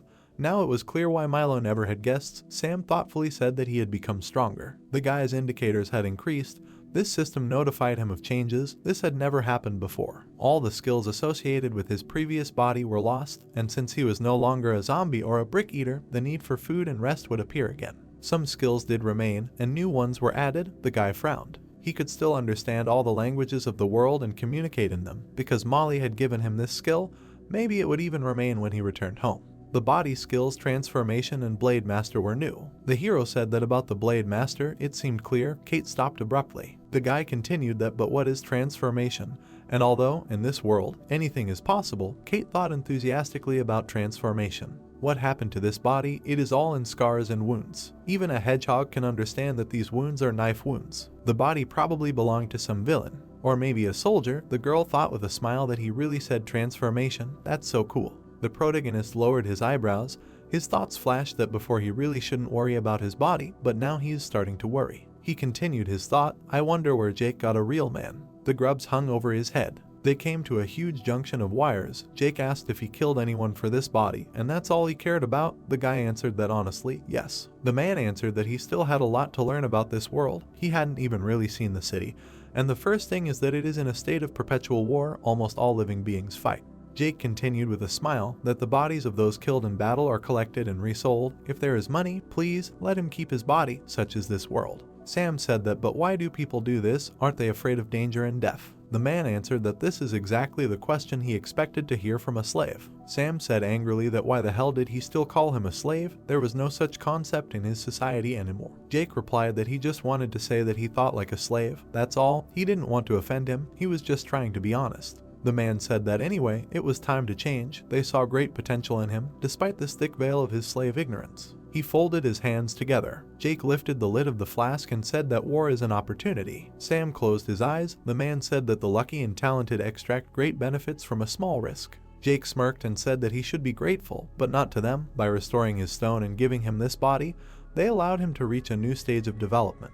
He said that he should be grateful to the war. The girl sat with her head down. Jake continued that he and his girlfriend got another life in these magnificent bodies. Sam's eyes widened. There was a girl sitting in front of him. He called Lola. The girl turned her gaze to him. A moment later, her eyes widened. She rushed to the guy. He looked at her in bewilderment. He exclaimed that she was Lola. Really? Lola hugged him. Then Sam said that she attacked him so much, he thought she would try to stab him again, and that in this body it would not be too pleasant, so he got a little nervous. Jake said to learn to live a free life. He threw a cloth over her. The man called the hero a stranger and called him. Sam looked into his eyes. Jake's eyes lit up and he said that he hoped he would be honest with him. What kind of creature called him into this world? Jake spread his arms wide and asked about the creature that called him into this world. Sam asked what he was talking about. The man replied not to play the fool. He was not blind. He continued that he was, of course, an unusual guy, but still, the protagonist was looking at him.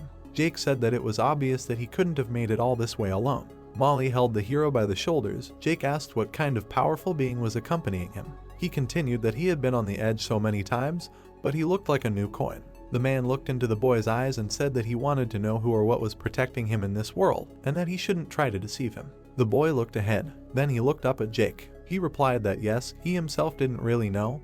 He had just been incredibly lucky since childhood. Kate watched them from the side. The voice said that the boy had lied to them for the first time. Jake squatted and said that he was right. The boy probably still didn't consider them worthy of their trust, which was not stupid in their world. Kate turned around and replied that it was really sad if this world only instilled suspicion and mistrust. The man said that this was a weapon of the weak and he still had his whole life ahead of him. He frowned and continued that in any case it was necessary to try to find out as much as possible about this creature. Kate told him to do it. She called him her dear servant. Only 10 days had passed, and he had almost completely mastered the new body. Little by little he got used to breathing, eating, sleeping. As for Molly, she had not appeared for a long time, and he was not quite sure what to do next, how to become who she wanted to see him. But he began to get used to this world. It did not seem so alien as before. Here, as on Earth, great achievements are expected of him, but, as on Earth, no one tells how to achieve them. Everything is like home, many expectations, little reality. People here and there use each other, do it, and goodbye. The protagonist turned around abruptly. Lola rushed at him. He blocked her blow, to the side whining. The girl looked at him. He looked back at her. The main thing now is to master this body perfectly. He dealt a sharp blow to the girl. He suspects that its original owner was a noble swordsman. Sam blocked another blow from Lola. He felt how his body itself danced in the dance of battle. The guy put the sword to the girl's neck. She closed her eyes and said that he won again. He has incredible skills. The protagonist replied that he hardly does. He does not even understand how this attack happened. but Lola's things have definitely gone uphill. She can speak again, clearly and loudly. Lola said that he underestimates himself and called him the ruler. Sam closed his eyes. Kate was sitting next to the girl. The voice asked what he didn't like, that she calls him that, and that he just does not understand what it is for. The protagonist replied that he is not a ruler, and he has repeated this to her more than once, but she still continues to call him that. Jake touched his hand and said that yes, apparently she was too used to being subordinate, and it did not matter to her whether he was a master or not, she just wanted to feel needed by someone. The hero exclaimed that but why? For example, she did not call him that, or maybe he was like the bastard Milo, he was actually against slavery. Jake replied that the winner takes all, he defeated Milo, which means now all his property is his. The voice continued that including the Ark Palace and its slaves, the girl tied her hair. Jake said that as well as other valuables of this place, and so be it, at least until someone else comes and kills him. The man said to think about it from the other side. The girl simply has no other choice. They looked at the girls. She suffered for years in the body of the undead, not suspecting anything about the world outside the Ark Palace. Jake continued that she was so used to life as a slave that freeing herself could be dangerous for her. He said that if he really decided to help her, then let him tell her first what it means to be free. The protagonist frowned and answered, and how he should do it. The man said to help her understand who she really is. The girl was sitting with her back to them. He continued that and also who he is to her. The weapon was tied up. The bag stood packed. The guy adjusted the belt on his waist. Jake asked that they were already leaving. Sam answered that yes, there was no point in staying in this place any longer. The man said that they would keep an eye on his estate. They still had some business here. The guy answered that great, so be it. The man said to take care of himself, and also not to let others take advantage of him, and also to try not to get into senseless skirmishes. He continued not to offend the weak. The hero answered that yes, yes. As for names, Sam sounds too unusual here. They did not want to attract unnecessary attention in the wild lands, so it was decided to use another, more common here. The name of a legendary hero of the past. The girl called the protagonist the Lord. She continued that she didn't need to be accompanied. She had gone for ingredients without him many times. The girl raised her fist and said that Lola was no longer weak-willed. She had a new strong body. She could drag as many as 5 packages if necessary. She said that she could handle it. Honestly, it would be better for her to stay home and rest. The hero grinned. Lola called him questioningly. The guy called her by name and trembled. Lola responded. Sam laughed and said that this time they were not going for ingredients. He smiled and said that as for where, he himself didn't know, he just wanted to get to know this world better. He continued that he had wanted to for a long time, to be honest, but it never worked out because of this damn job, and the salary did not allow it. Sam turned to Lola and said that they would also try to return her memory and, hopefully, taste real adventures. The girl replied that she would simply follow his master. The guy thanked her. They walked side by side. The protagonist said that there were many dangers ahead, but also a lot of incredible things. Lola replied that it sounded interesting. It was also worth trying to find and see Molly again. And when he became stronger, grew stronger, and was finally able to subdue the power she had given him, then he would be ready to ask her the main question. People were walking along the street. For what purpose had she summoned him to this world? Lizards were standing next to them. And then he would definitely be worthy of the reward of the Queen of Tarniv. They sat on the backs of huge lizards. Stone growth stuck out of the sky. Someone was standing near a huge hole. The girl's cloak fluttered in the wind. She adjusted the scarf on her face. Then she hid under it. A torn toy lay on the ground. The girl bent down to pick it up. A moment later she turned around at the light silhouettes. They were standing in front of her. The abyss is a god-forsaken place. A bony hand reached out to her, merciless to any sign of weakness, and painful even for the monsters looked at her angrily. The girl looked back at them thoughtfully. The strong of this world. The bony hand held a toy. Food was frying on the fire. The man inhaled the smell. The hero pursed his lips. He said that they had something tasty there. He was lying tied up on the ground. Lola replied that he was right. She continued that she smelled smoked meat. A good buff to the strength and joy of those guys would be nice. Drooling was flowing from her mouth. The hero lay on the ground and said what kind of meat she thought it was. Maybe a delicious cave iguana. Lola replied that she thought it was her. The voice said that maybe they would share at least a piece with them. She knew, bandits this and that, but still, a huge toad opened its mouth to bite. They ate meat and made sounds. The hero frowned tiredly. The sounds did not subside. The abilities were written soul skills, the greatness of Babylon, the toad said. So what will they do with them? Credit to them for dragging these idiots around. They already have a lot of work. Another suggested as always, to finish off and cut out their stones and push off the bodies. They began to laugh and say not to rush. Who needs such low-grade stones? The second monster replied that is for their bodies. Filthy skinny ones, they will spend more to keep them from rotting on the road than they will bargain for them later. The guy looked at the monsters and it flashed through his mind that they got into this situation because of him. He really got out of the habit of living a full life in a living body. Sometimes he would want to eat or have a sweet nap at the wrong time.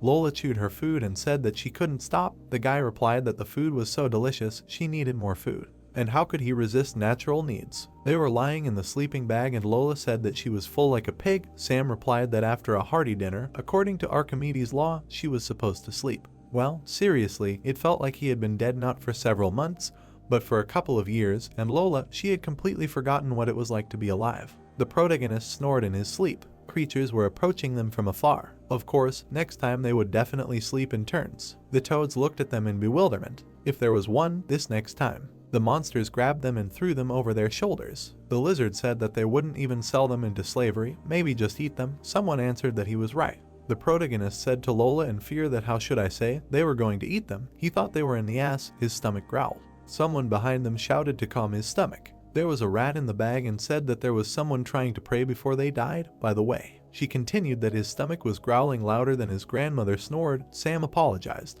It was the first time he saw this strange rat. It was a human rat, race tunnel rat, physical level 9, combat power 20, explorer of the abyss. She said that it was not good to die without confessing, young man. It flashed through his thoughts that there would be little use from him. His stomach growled again. Lola looked at him in confusion. He thought that he could hardly expect much from her either. He looked at his stats and continued to think that he was not a killing machine either. If only he knew how to activate this transformation. His stomach growled loudly again. Sam asked in fear how to stop this. He would die of hunger now. The monster came up to them and asked if he could stop talking. He continued to ask him to be patient a little longer. They had almost decided how they would gut them. The lizard grabbed him by the hair and said that he was calm and that everything would be soon. Lola called the Lord. He could not do this anymore. Drool was flowing from the guy's mouth. He was ready to devour even this frog now. Something flashed. The fabric on his back tore. He tore the rope tied around his body. The monster's eyes were closed. Then he opened his bright eyes. He opened his mouth wide in front of the toad. She looked at him in confusion. The monster growled and said that it seemed like it was now deciding who and how to gut. It bared its teeth and continued to talk about how delicious it looked. Kaba said in fear that it was nonsense. The wolf-like man's paw cut through the air. Lola and the rat watched what was happening. The body transformation skill opened. He thought that finally. The hero growled and continued to think that so this is what transformation means. Hunger or maybe something else caused it. The monsters ran towards the protagonist. He didn't care at all. The guy's eyes flashed. The warriors were sitting in the cave. One of the friends flew away. Everyone began to watch him carefully. No one understood what had happened. The warriors looked away, shouting at some shadow to stop. A paw with claws peeked out of the shadow. The muzzle looked forward angrily. The beast screamed loudly. The warriors ran away, not knowing what to do. No one understood where this monster came from, as it was an emergency situation for them. The monster quickly ran to the side, opening its mouth wide. All the warriors tried to line up for an attack. The monsters shot to the side, trying to kill this monster. No one could keep up with it. The warriors looked around, not understanding where this monster had gone. The monster's face peeked out from the shadows. Everyone shouted not to do this. One of the warriors asked to save him as the monster's teeth sank into his head. It was a werewolf whose curse was activated under special circumstances. This form has incredible strength and the ability to recover, and this skill also prompted a constant desire to eat. It was a good, but a little problematic curse. The most important thing is that they all remained alive. The girl calmly replied that they had problems. The bandits ate their transport and they also had no idea who the other person was. The heroine also did not know where they all were. The girl looked at the Lord, asking him if everything was okay and if she would be willing to share what was going on. Someone approached the boys. The animal replied that he had heard that Jesus needed a guide, and the rats were known throughout the world for their guiding skills. For thousands of years, the rat race had been exploring the abyssal tunnels, later called cheese trails. The monster answered that this is why there are legends about their love for cheese and they are considered the most outstanding travelers of the abyss. The guy listened attentively to the Chilo rat. The gaze confidently looked forward. The animal asked why they were still thinking about all this and not choosing him. The girl understood that they needed help in any case since they would get lost in the tunnel. Sam asked the girl to look after Robert. The hero extended his hand to the Chilo rat, saying that he was pleased to meet him. Robert calmly answered that they all looked the same to others anyway, so their names had no meaning. Robert calmly answered that it was enough to call him a bronze hunter. The girl grabbed the animal by the body. Lola calmly answered that she did not like it when his rat pawed the Lord without permission. The main character hoped that Lola would find many friends. The guys walked through the tunnels, thinking about splitting up. Robert calmly replied that there were a lot of bandits and deserters who could wander around. Sam looked away, realizing that the front line was several kilometers away from here. The guy was glad that they were very lucky with Robert, so he offered them to join the army. Sam smiled, saying that this curse could come in handy on the battlefield, and after that everyone would respect him and call him a werewolf warrior. The rat said that Lola could well learn some magic, since dark elves are good at it.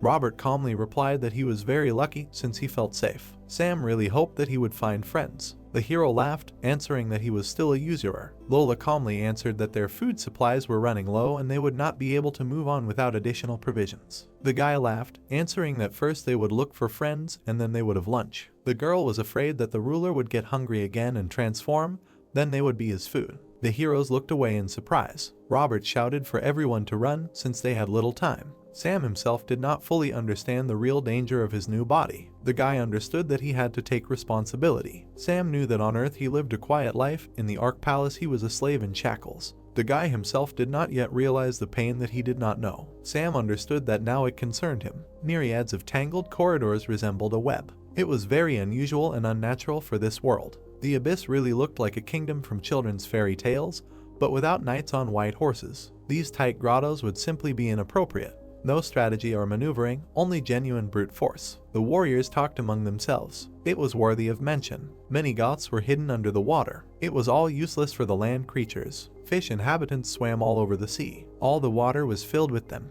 Then there was a place for the underwater people. The boys looked into the water. The heroes stood aside. The girls looked away in surprise, looking at something. A monster was peeking out of the water. The hero knew that he had noticed another similar feature. War, in all the worlds, is equally merciless. Everyone was happy to kill innocent inhabitants. Monsters walked all over the territory. Robert answered discontentedly that they were late. The rat man said that they had some food left, but they would still try to look. The hero answered that the farmers were hiding some supplies for a rainy day. Sam wondered in surprise what had happened and where all the city dwellers were. Robert asked in surprise why they cared. Sam thought sadly that the army had captured those who had not managed to evacuate, so they would be eaten when the supplies ran out. Lola looked at the guy in fear. The hero asked Robert in surprise where the whole army he had talked about was. The rat screamed that she had found bread. The guy still asked the rat how they had allowed this to happen. Robert gave the hero bread in his mouth, screaming that his mind had become clouded. The rat began to ask the guy in surprise why the allies should defend this place. Sam screamed that he was not a soldier. Lola looked up attentively,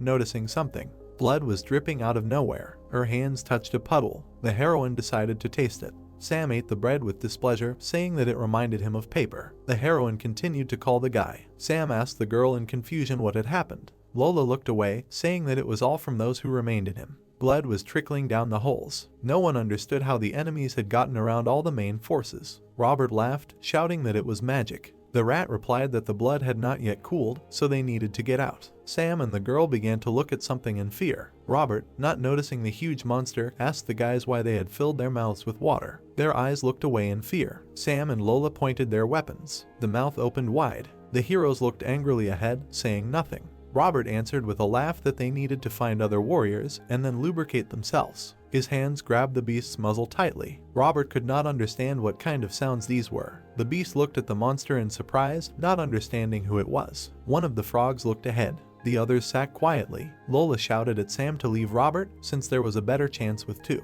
The guy was shouting that if they got out of here, they would be left without a hunter. They were shouting at the hero to be careful. His legs were stopping. Sam was looking away. Lola was calmly telling the guy that it seemed like that huge monster was the leader of this gang.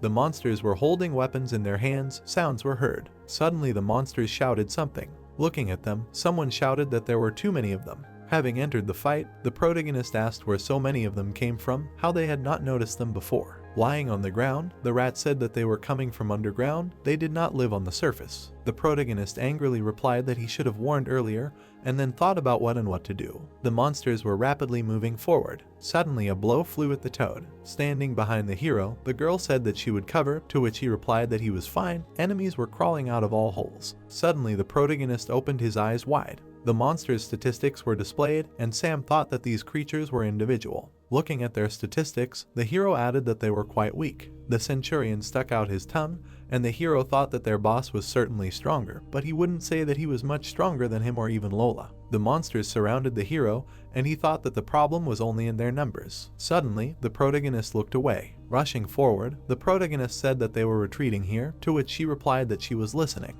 The protagonist pushed the toad away. Running forward, the hero added that they were going up. The girl's leg was standing on his hands. The hero abruptly threw her up. Holding the hero's hand, Lola turned to the hero, and the rat told her to pull. Suddenly, the monster screamed furiously. The creature fell to the ground. Peeking out from behind the wall, the protagonist said that he was smart, they would rest for a while, to which she replied that he was very kind, he hoped it would give them some time. Sitting on the fortress, the protagonist said that but they now seemed to be in ambush, and she replied that she was not sure how long they could last either. Looking at the hero, the rat asked if this was his plan too, to wait here until he turned into a werewolf again, to which the protagonist replied that it was possible. Gritting her teeth, Lola said that the Lord could eat her and run away if he wanted, to which the rat said that his companion, frankly speaking, was a bit strange. The monster took a step forward, and the hero said that they should calm down, they had time to think. Looking at him, the protagonist said that he did not think that the toads would go on the offensive. They were well protected in this place, and there should be an emergency exit here. The protagonist peeked out from behind the wall and said he hoped so, to which Lola said she had a bad feeling about it. Sam frowned and said he would be fine, not to disturb their ranks. The monster raised his hand and screamed. Looking at this, the rat asked what he was doing, to which the protagonist replied that he was showing them his toothpick. Suddenly, the stick began to glow. The rat looked at it in amazement and added that it was unlikely. Looking at the monster, the rat asked why he was the only one who thought he looked threatening. Suddenly, the monster screamed loudly. A memory flashed through the protagonist's mind and he thought, oh shit. Suddenly, the monster waved his hand sharply. The protagonist screamed furiously. Suddenly, in the darkness, it was heard that something was falling on the ground. Red waves passed over the entire earth. Cracks appeared on the ground. Stones began to fly up. All the creatures exclaimed joyfully. Among the cracks, it was heard that they should be somewhere here, some kind of trophies, and here there are only old people and children. Lying under the stones, the rat said, which was a big hit. Leaning against the ruins, the girl turned to the hero. Tears appeared in her eyes and she asked that he could hear her. The main character clenched his teeth and said that yes, everything was fine, his head was exploding. Sitting on the ground, the protagonist said that he even missed their former bodies. The pain was unbearable, and the rat turned to the hero and said that they were approaching. Holding a spear in her hands, the toad asked that they were still alive, said that they were tenacious bastards. The protagonist looked down and thought about his sword. The sword was broken, and he added that it was useless. Lola frowned angrily and thought that although they managed to survive the collapse, they only delayed their death. Looking away, the protagonist thought about the fact that they did not even have anything to defend themselves with. The hero angrily clenched his teeth and thought that if he could summon a beast. Suddenly the toad screamed that it was in the bag. They were surrounded. The man rushed down. It was heard that they would be sold and eaten. Let them not stick their noses into trouble. The girl was approaching the monsters. She was getting closer to the toad. The girl spread her arms out to the sides. Suddenly, she opened her eyes wide in surprise. Surrounding the hero, the monster shouted that they should not mutilate the bodies, they still have to sell them, and that they should not stick their noses in trouble they were surrounding. Looking straight ahead, the protagonist heard that it was a miserable village, no treasures, calm down, guys, they were approaching. Walking towards them, the monsters said that what would they do with the rat? The rat was of no use to anyone, so they would just eat it. The girl jumped down. She spread her arms out to the sides. Suddenly, she opened her eyes wide. She was holding several balls in her hands. The toad looked at her questioningly. Suddenly, everything was covered in smoke. It was heard that it was coming from where? Looking straight ahead, the toad exclaimed in surprise. Suddenly, a cut appeared on her neck. The monster's head caught fire and he shouted that it was a gill, it was so hot. The monsters shouted that they should save him. Mommy. Suddenly the monster took a deep breath. The monster exhaled sharply. Lying on the ground, the monster said that he felt better. The monster raised his head questioningly and said that they had been fooled. They were leaving. Sitting on the ground, the protagonist heard that he had swallowed too. The protagonist pinched his nose and heard that the strange guy was lime. He hadn't thought to cover his face. Throwing her arms out to the sides, the girl said that oh well, he'll live, he seems like a good guy. Looking down, Ginny said that if he hadn't left that annoying rat, to which she was told that she should repeat it. Looking at the protagonist, the rat said that by the way, he should meet that very comrade they had been looking for all this time. That bastard's name is Ginny. The girl said hello, and the protagonist replied that he was glad that they had found each other. The hero put his hand to his face, hearing that this Mr. Sam, he certainly doesn't look like much. But when the guy is hungry, it's a different matter, to which the hero replied that it was nice to meet him. Lola looked away, hearing that she was introduced and told that she was a little fixated on Mr. Sam, so it was better not to irritate her. Looking at them, the girl said that she was looking, he found new friends, he was lucky to meet them. With her eyes wide open, she added that she thought that this time he was definitely doomed, but he surprised her again. The protagonist opened his eyes wide and thought that she looked friendly, but just in case, it was still worth checking her statistics and race. Suddenly, a window popped up near the girl. She looked at him in surprise. Suddenly, her eyes lit up. Lola screamed in fear about the hero. The hero looked straight ahead with delight. Suddenly, Lola stopped the girl. Stretching her hand forward, Ginny said that he disappointed her because she thought he was a good guy. The protagonist looked at her in surprise. Looking down, the girl said that he should forgive her for almost piercing his eyes, but it was his own fault, asked what kind of damage he tried to cast. Looking at her, the protagonist answered that he did not try to hide anything, he just wanted to get to know her better. The girl angrily opened her eyes, hearing that she wanted to be sure of the creatures surrounding him and Lola, to which she asked again.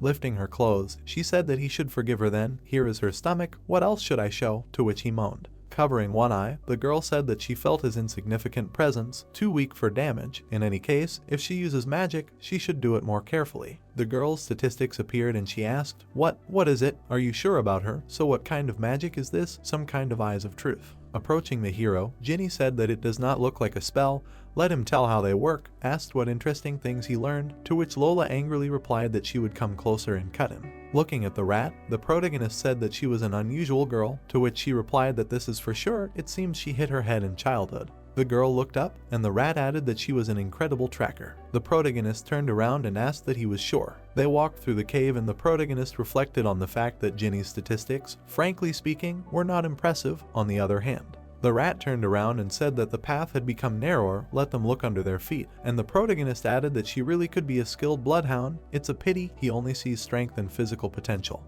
The protagonist stood on a ledge. Gritting his teeth, the protagonist asked why they had come here at all, said that it could hardly even be called a path. Looking at him, the rat asked what he was suggesting to return to the Toadmen, said that he thought they were still waiting for them, it was unlikely that they would be so lucky again.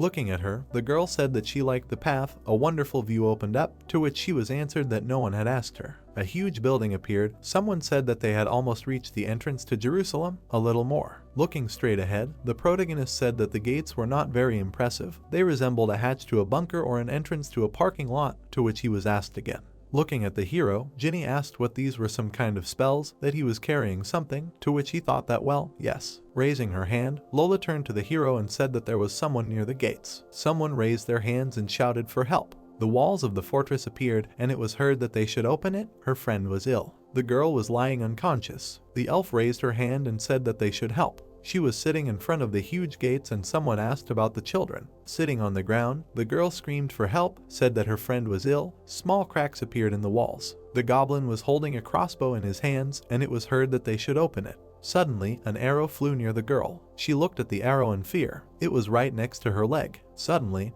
it was heard from the fortress that they should get out of here if he saw them here again. Pointing the crossbow at the girl, the goblin said that the next shot would be at them. Walking forward, the rat said that she did not understand anything. Usually they did not even lock the gates. Looking to the side, the protagonist asked what the children were there by the walls, to which he was answered that yes, it seemed to be them. The hero opened his eyes in surprise and heard that there had never been any surveillance from this side of the city before, to which the hero asked what had happened. Looking at them, the girl asked what they were chattering about, said that the guards, by the way, were insanely scared, to which the rat asked how she knew, and what did they mean scared. Raising her hand, Ginny said that the whole city was buzzing about some impenetrable magician who was going to take Jerusalem, although no details or specifics were heard. The girl dragged her friend, and she added that they said that he couldn't even change his appearance, which is why the guys on the towers were so alarmed. The girl looked down with tears in her eyes. The guards looked at them, and Ginny said that she wasn't sure about all this gossip, but the guards could be understood, it was better to be on the safe side. The guards looked at her with fear, and she added that they locked themselves in rather than let just anyone into the city. The hero asked in surprise, what was they doing to be on the safe side? They were just doing everything at the last minute. Robert looked at the hero in surprise, hearing that they were probably too lazy to think everything through in advance. Rat asked if he was hungry again, to which Ginny said that she was also dying of hunger. The girl opened her eyes wide and asked if it was true that hungry Mr. Sam was insanely cool, would it be possible to at least take a quick look? Looking at her, Robert said that she was out of her mind. Looking at him, Ginny asked where he was going, to which he replied that he was a devil of a feet, a hunter, not a fluffy one. A huge gate appeared, and Robert added that he would try to get them some food. The guard looked out the window and asked if another one was approaching, to which he was told that if he came closer, he should just shoot him. Robert looked at the guards. Raising his head, he asked if they could hear him. Then he asked again. The guards looked at him in surprise. They heard that he knew. It was hard. One of them said that he should not answer him. It could be a trick, to which the goblin said that he knew. Standing in front of the gate, the rat said that he was a Brinza hunter, adventurer, traveler, and a bit of a merchant. He understood that the situation did not allow them to unlock the gate, but he was not going to ask to get in.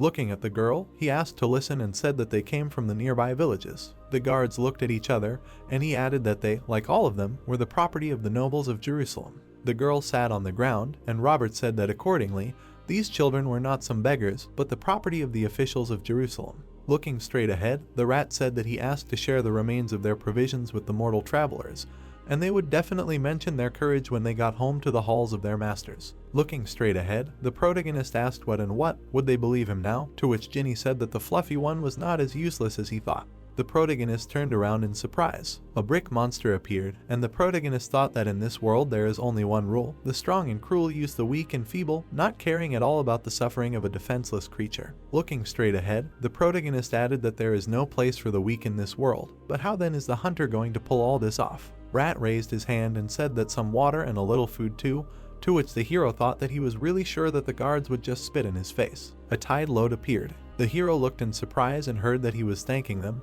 He was incredibly grateful to them, and Lola asked what was wrong with him. Turning around at them, Robert said that they should pile on him. He himself would not be able to carry it all. Approaching the load, the protagonist asked that maybe they were poisoned, to which Ginny said that he knows a lot about humor, and Lola asked what she said about the Lord, and the guard turned to the merchant. Hearing that he should not forget his promise, Robert replied that he would not forget. They were in their debt. Looking up, they heard that there were many other guards here. Let them remember the name Vincent. Food was being cooked on a fire, and someone said that he thought that they were good guys, but they only wanted to find benefits. The girl was feeding her friend. It was said that the rule worked again, a simple favor for a word in front of the strong. Holding the food in his hands, the hero said that only confirms his theory that in this world only strength, wealth, and honor are valued. Monsters appeared, and Sam added that a world controlled by strength is supported by this very strength. The main character bit into the food and thought that such is reality: either he is strong, or he makes everyone around him think you are. The goblin looked at the demon, and the hero thought that, it seemed, not returning a favor here was also considered a weakness.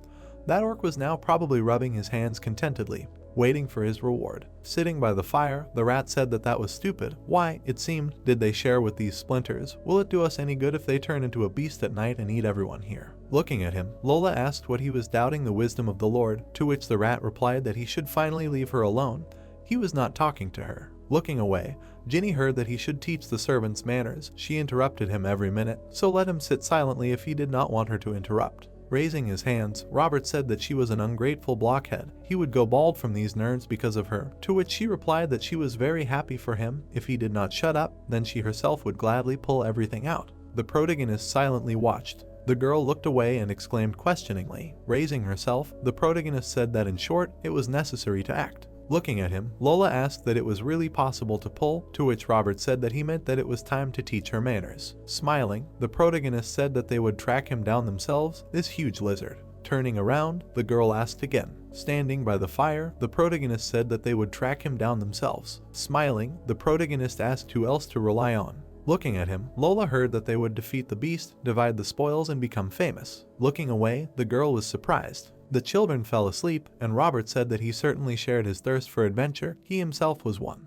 Raising his hand, he objected and asked if the gentleman had any plan for committing these actions. Said that he knew many brave heroes who, unfortunately, ended badly in outbursts of such arrogance. The protagonist looked away and heard that either the gentleman had already forgotten that a few days ago they ran away from this same beast, tails between their legs, and they had trouble with weapons. Turning his gaze, Robert heard that she liked the idea.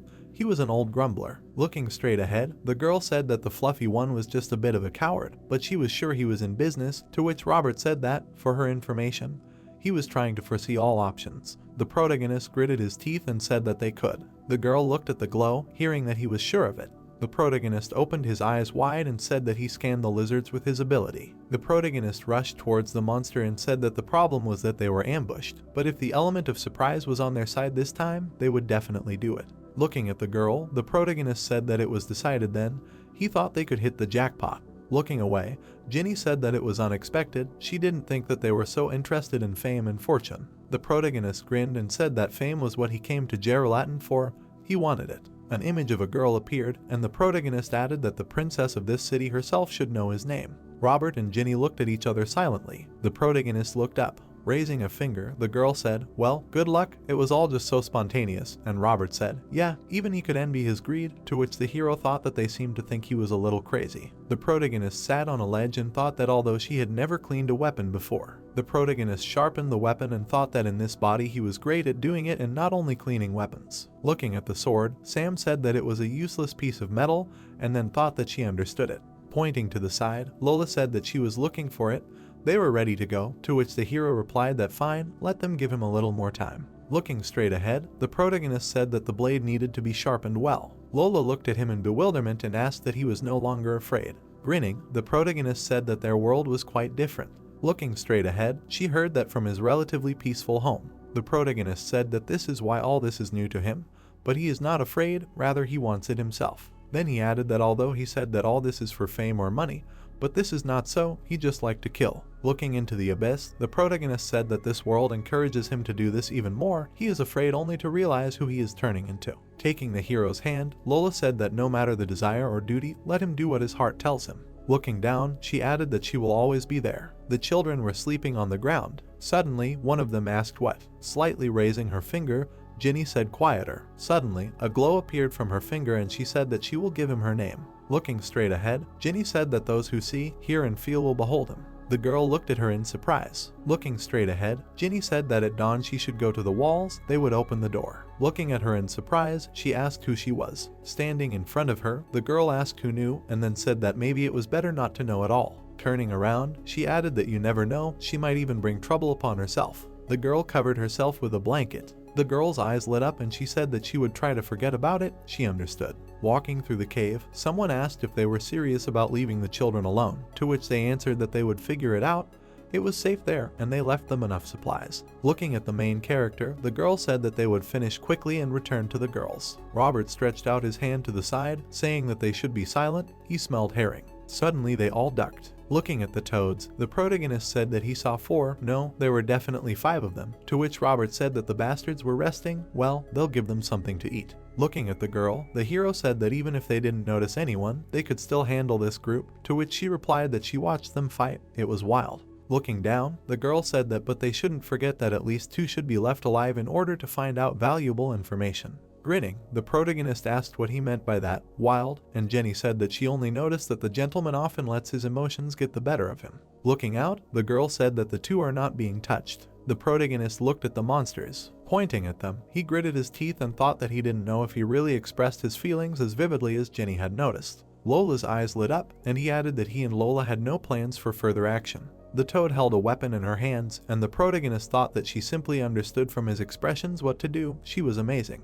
Suddenly, the girl approached the toad. Sitting on the ground, the toad said that yes, hard times, there's nothing to squeeze out, to which the other replied that it's because of them that they are hard. Bags appeared, and the creature said that at least they managed to grab some medicine from this stupid servants, although it's unlikely that this will be enough for them with their losses. Looking straight ahead, the toad said that well, no matter, they'll find these bastards and try to take the territories further south, the main thing is not to lose them. Looking straight ahead, Lola heard that it was unheard of for them to run away, and these were soldiers, the onlookers would ask. The weapon approached the creature. It was heard that they couldn't even catch a few weaklings, and that's despite the fact that they had also cut down a bunch of their brothers. A shadow appeared. The creature offered to make their entire tribe slaves, and what? They weren't resisting. The dead monster lay on the ground. The protagonist rushed forward. Looking to the side, the toad asked what all the fuss was about. Was everything okay? The protagonist approached the monsters. Sam swung his spear. Looking at him, the creatures shouted that this bastard was here. The spear rushed forward. The monsters ran straight ahead and shouted that they should pray to the Lord of the Abyss. He'll make a son. The protagonist looked angrily ahead and said that he shouldn't forget 2 of them need to be captured, to which Lola responded approvingly. The protagonist entered the battle. The protagonist swung his weapon sharply. The blow landed on the toad. Robert looked out and said that he was just a machine, a killing machine, to which Ginny said that yes, maybe he really wanted to lasso the princess. Looking straight ahead, Ginny said that it was getting interesting. She couldn't wait to find out the ending. The monsters were tied up. Someone said that murder sounded too rough. They weren't some kind of thugs. They were more like hunters. After all, he loved hunting. The toad looked at them with fear. Looking at him, Lola said that they weren't hunting for their heads, but for some simple information. The protagonist looked away and said that even so. Robert was packing his things, and Lola said that she had been watching their herd for a long time. They were always moving in a certain direction. Looking at the plant, he said that it seemed to be useful, asked what medicinal herbs were. Frowning, the protagonist heard that they had settled in this area for a short time now because they were trying to recover from the losses after meeting with Mr. Sam. And Robert said that they were bad thieves. He would tell them all their valuables were a couple of bags of grass. The protagonist grabbed the monster. The protagonist looked at him angrily. Looking at this, Ginny said that he should stop and trust the matter to her. The hero turned around, hearing that he had already done his part, as had the fluffy guide. The girl raised her hand and said that she had not yet had time to show her talents. The monsters looked at them, and she added that it was he who said the words they would divide the spoils. Looking at her, the protagonist asked what she meant. Looking to the side, she replied that she was going to collect more information. A cave appeared. The protagonist walked along it with them. Raising her pen, Ginny said that she was spinning and spinning, wanting to confuse. Walking straight, the protagonist asked what she was twirling there, let her show her a feather, to which she replied that it really looked like it. Holding the feather in her hand, the girl said that no, these were gills. The protagonist gritted his teeth and asked if she was serious. It couldn't be. Pointing to herself, the girl replied that yes, they had 5 of them on each side of their neck, which made 10 in total, 10 whole attempts to find out the necessary information. Looking at the girl, the protagonist asked what she was torturing them, to which she replied that, well, I guess everyone knows that their gills are a sore spot. Looking at them, Robert said that he really understood his indignation, to which Sam said that she was torturing them. They could have sold their bodies, but now without gills, who needs them? Holding the crystals in his hands, Robert said that they shouldn't worry.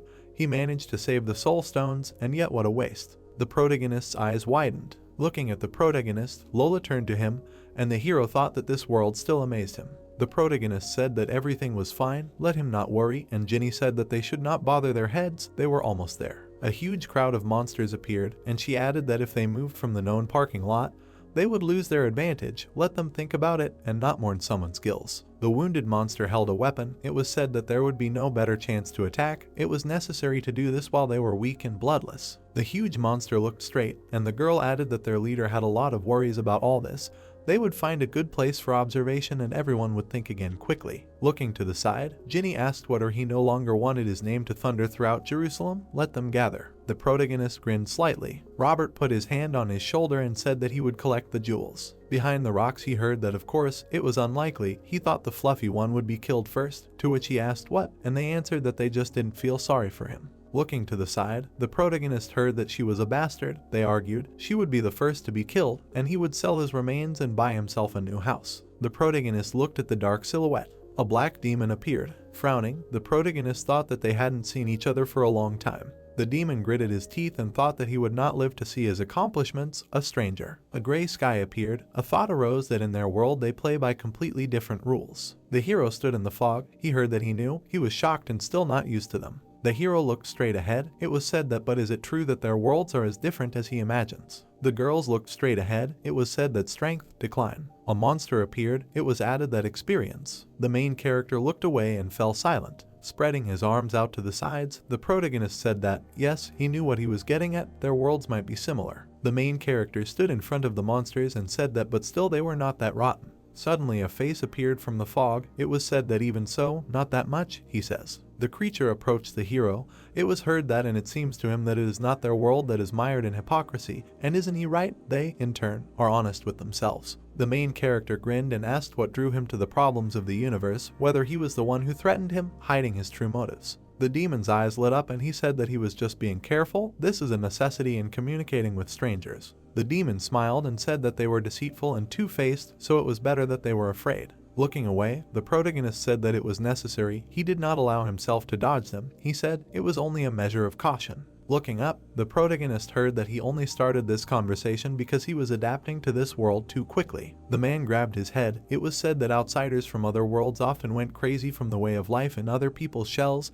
They considered this place their curse, their hell. Suddenly the demon objected. The protagonist turned around, hearing that he did not even blink an eye. A huge monster appeared, and the demon added that he enjoyed his position. The protagonist swung at the monster. It was said that he did not know why he was so confident in himself and who was behind him, but let him remember. The protagonist looked up, and Jake said that not everything will be as he wants. The monster looked straight ahead furiously. Suddenly, he screamed furiously. The protagonist gritted his teeth. A question about the ruler was heard. The protagonist opened his eyes and turned to Lola. Looking at him, the girl said that they found them. Holding a sword in her hands, Lola added that where it was supposed to be, the hunter and Ginny were hurting them, to which the protagonist said that it was cool, they were almost there. Robert and Ginny were walking along the ledge, and she added that they had even managed to rest a little before the fight. Stretching his hand to the side, Robert said that he had told you so. They had settled on the ground, to which Ginny replied that yes, their injuries prevented them from returning to the water. The toads carried their comrade, and Robert said that the fish was not in its element.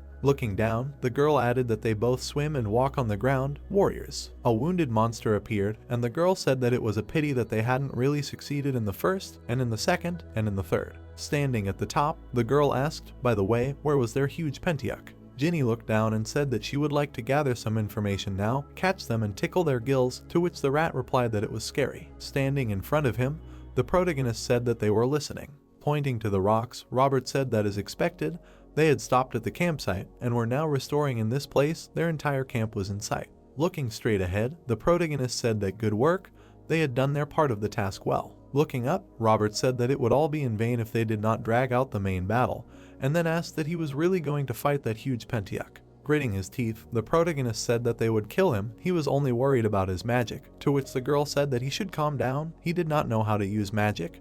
It would be too much. A black image appeared among the rocks. A question arose, then where did that wave come from? To which the answer was heard that he thought it was all about his weapon. The monster picked up a small sword, and Ginny said that she watched them and saw how he used the blade. The sword contains colossal energy. The protagonist lowered his head and asked what could.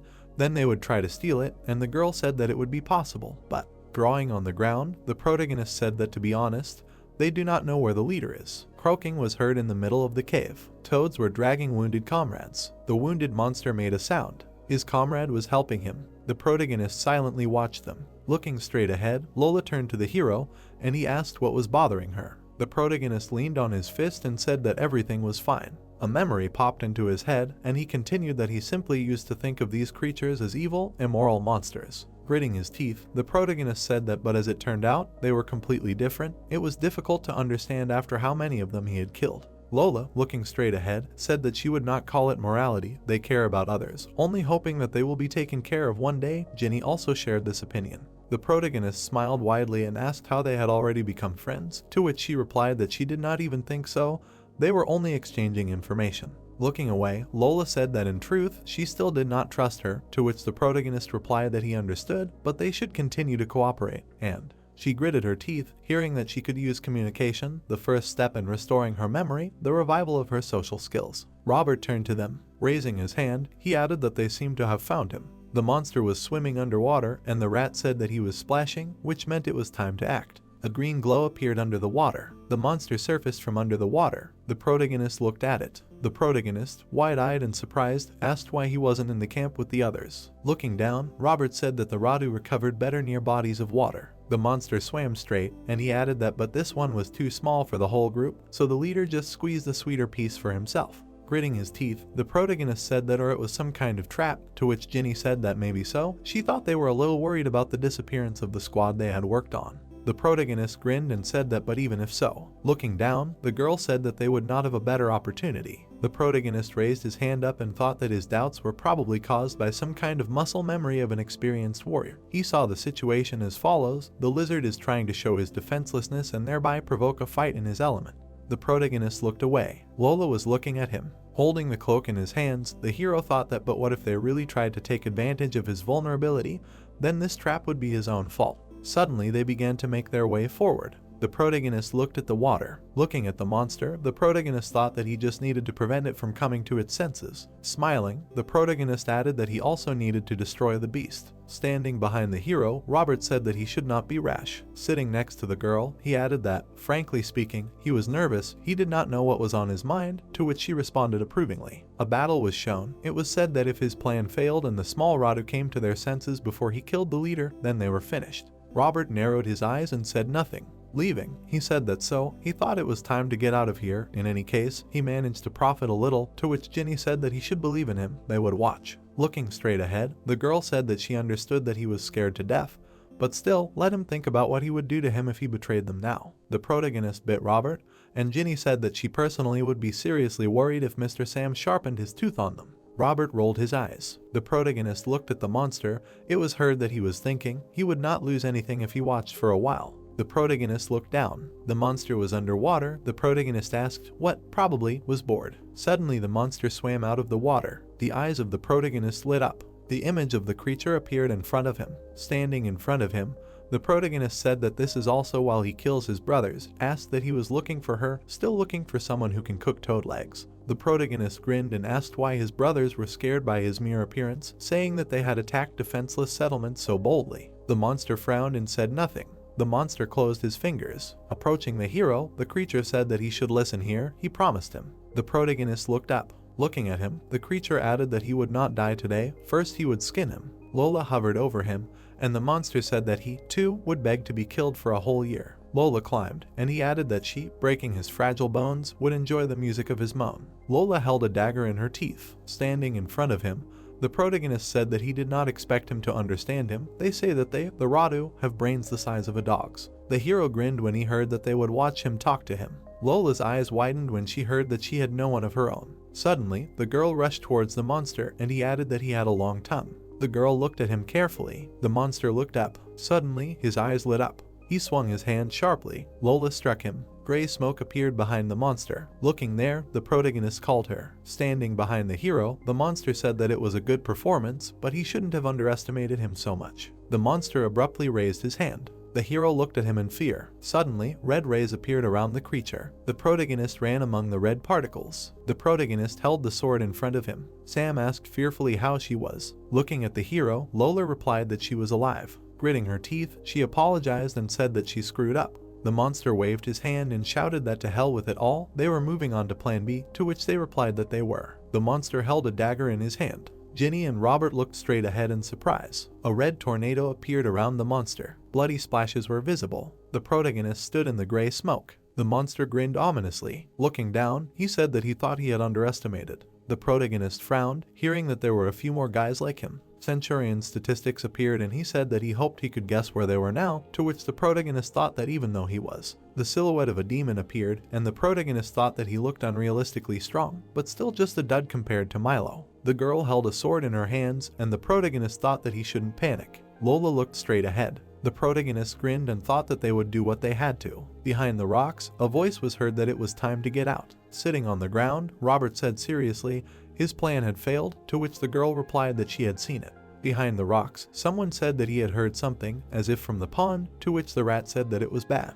The monsters were moving forward, and he added that how could he escape now? There were enemies on both sides. Standing in front of him, Ginny said that, well, at least now he wouldn't have to choose, and Robert said that the rat's mother, that he would never trust anyone again in his life. Suddenly, the monster raised his hand sharply. The centurion hit the ground with his hand. The protagonist smiled and said that he had fattened up his fat ass too much, he would never catch him. Smiling broadly, the monster replied that he should cover his face. Swinging his hand, he added that he was pathetic plankton. The protagonist lowered his head. Suddenly, he struck the monster. Lola struck sharply from behind. A glow appeared near the monster. The protagonist shouted in surprise, "Damn it," and Lola looked down. Looking at the monster, the protagonist said that it had incredibly thick skin. Looking at the hero, the girl said that they were behind schedule.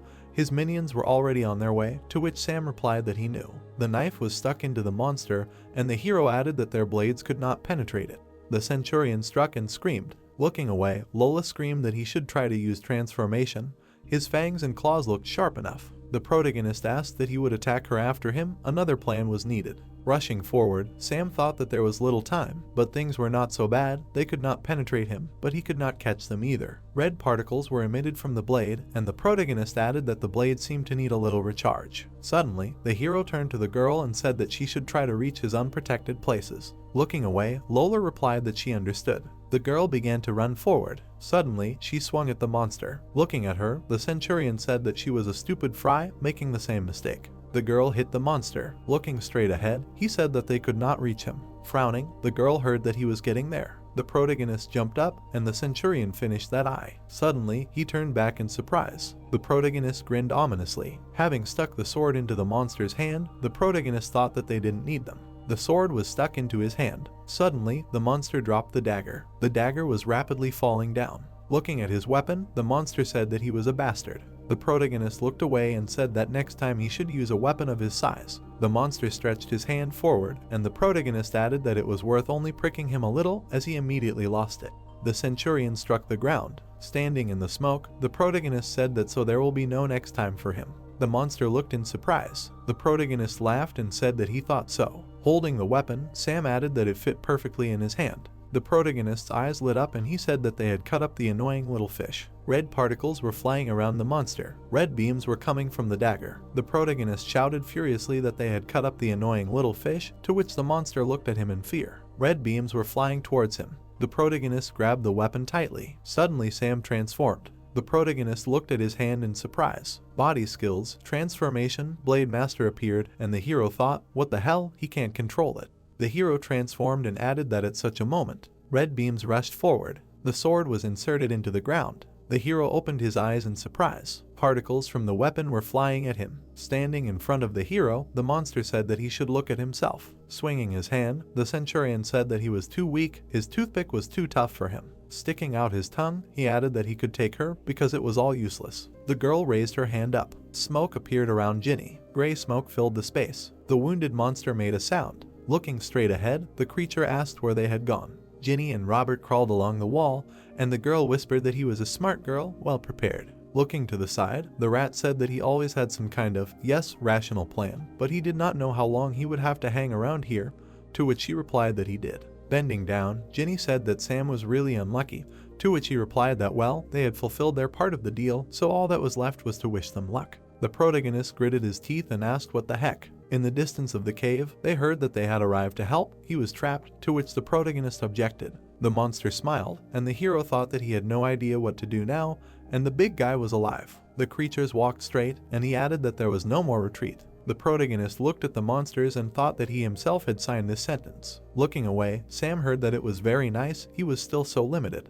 Among the monsters, a silhouette appeared who said that he was afraid of losing this empty shell. The protagonist gritted his teeth, hearing that he was truly ashamed that he relied on him so much. Smiling, the creature asked what was wrong. It looked like he had seen a ghost. Standing among the monsters, he added that in short, he was not here for nothing, he came to help an old friend. The protagonist looked at the dagger in surprise. Particles began to spin around it. The protagonist's eyes widened. Suddenly, he raised the sword up. Two creatures appeared in front of the hero. A glow appeared from the dagger. Suddenly, a paw with claws appeared. A monster with red stripes appeared. A black silhouette appeared in front. It looked forward furiously. Holding a spear in its hands, the monster said to kill it.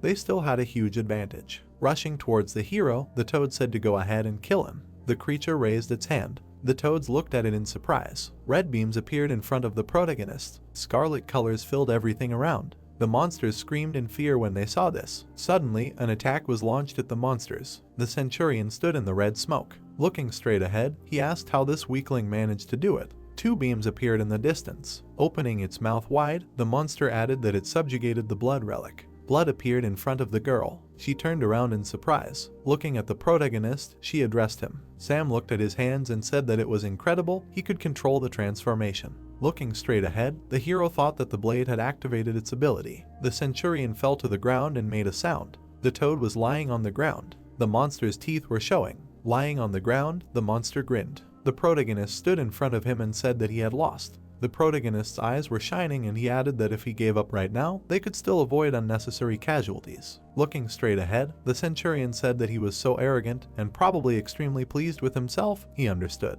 Standing in front of him, Sam heard that he should enjoy this victory. His time had come, but he knew for sure that his would come too. The hero frowned, hearing that even then he would lose everything. Memories surfaced in his head, and the monster said that in the meantime, he should drink and have fun. The ruins of the settlement appeared. The children were lying on the ground, and the centurion said that he should remember his words. One day, he would be in his place. The protagonist waved his hand. Suddenly, blood splashed upward. Gritting his teeth, Sam said that maybe so, but he would not see it. The monsters looked at him with fear and shouted that they were running.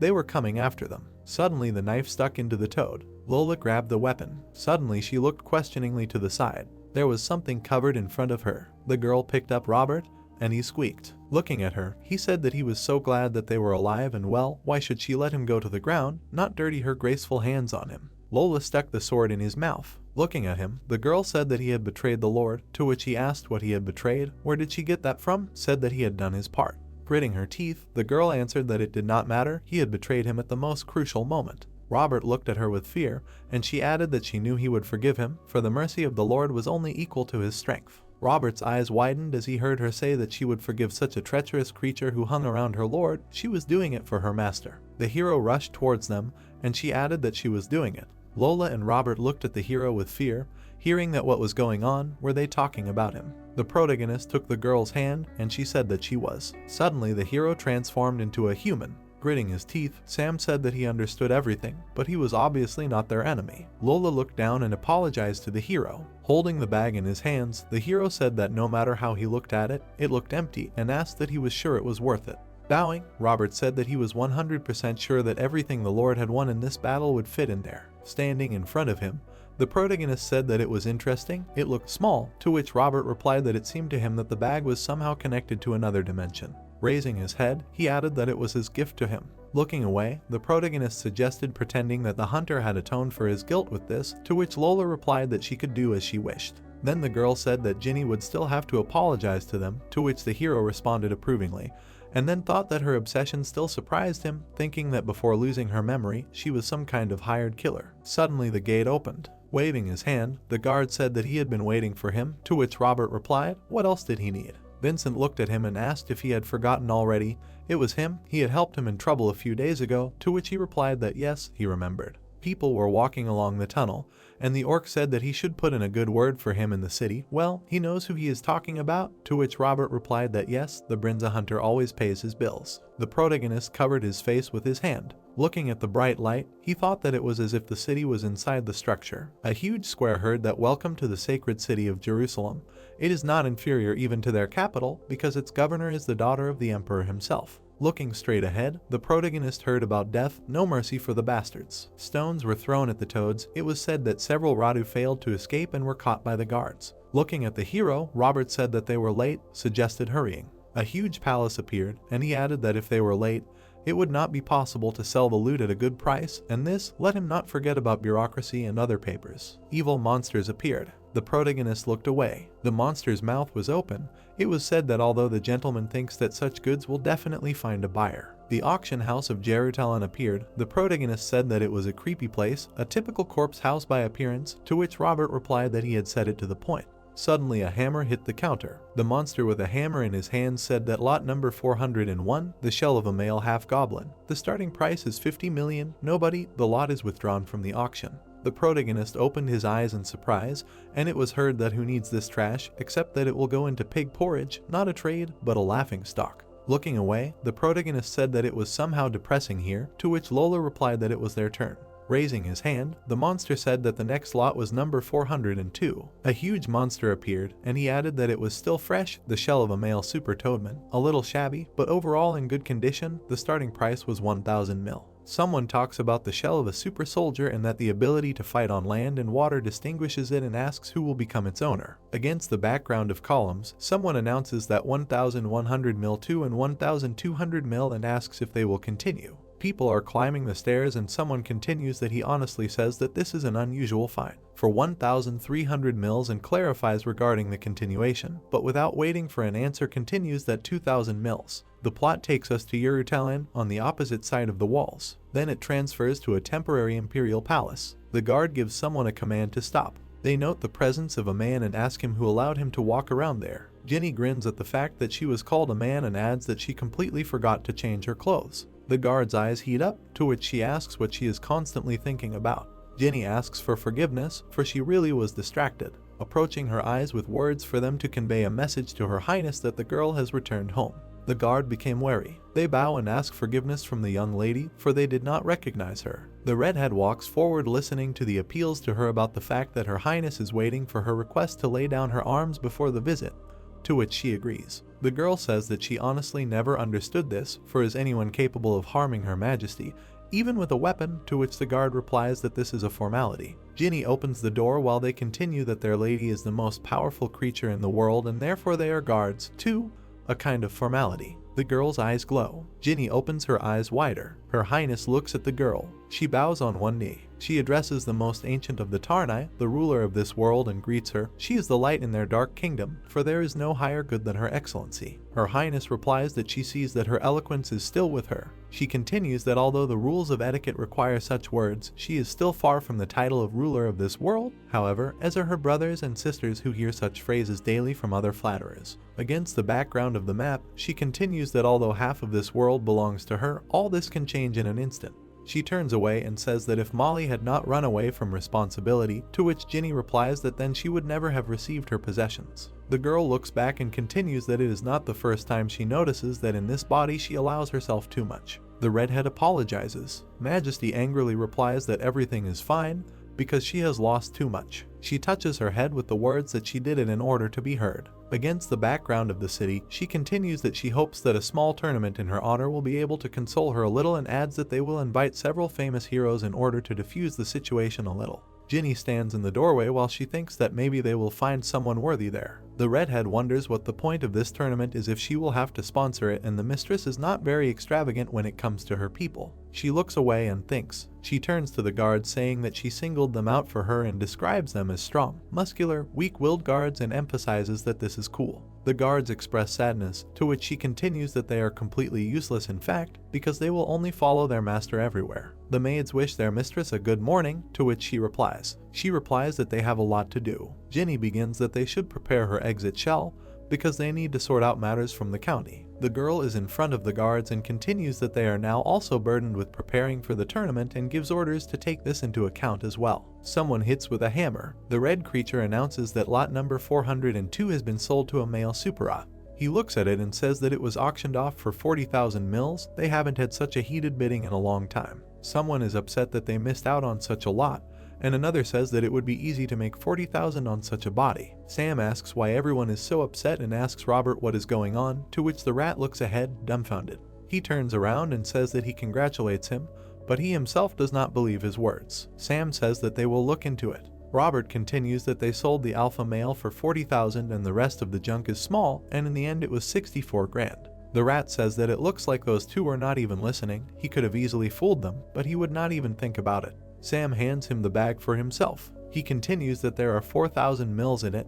This is for brokering the sale, helping with the journey and other worries. Robert replies that this is too much even for all of the above, to which he says that he remembers that he already mentioned this. The guy smiles and says that 4,000 is 25 years of peasant labor, but considering his income, only about 12. The brunette continues that he does not even force him to take this money, although he thought that he deserves it, and maybe he will get even more by continuing to help them, because without him, none of this would have happened. Robert replies that he likes his master's reasoning, to which he says that he would not like him to forget either. Mary listens as he continues what Mary can do to him if he wants to betray them again. In short, he must take the money and decide whether he wants to join them. Robert shakes his hand, saying that such a thing is not refused and continues that he really could just force him to follow them. Sam smiles and replies that what he does is also a kind of coercion and refers to the carrot and stick, asking if he understands the analogy. Robert closes his eyes and adds that in this world a stick would be enough, but he is not one of them and his methods force them to follow and fight for him, of course for his reward, and that is why he is definitely with them.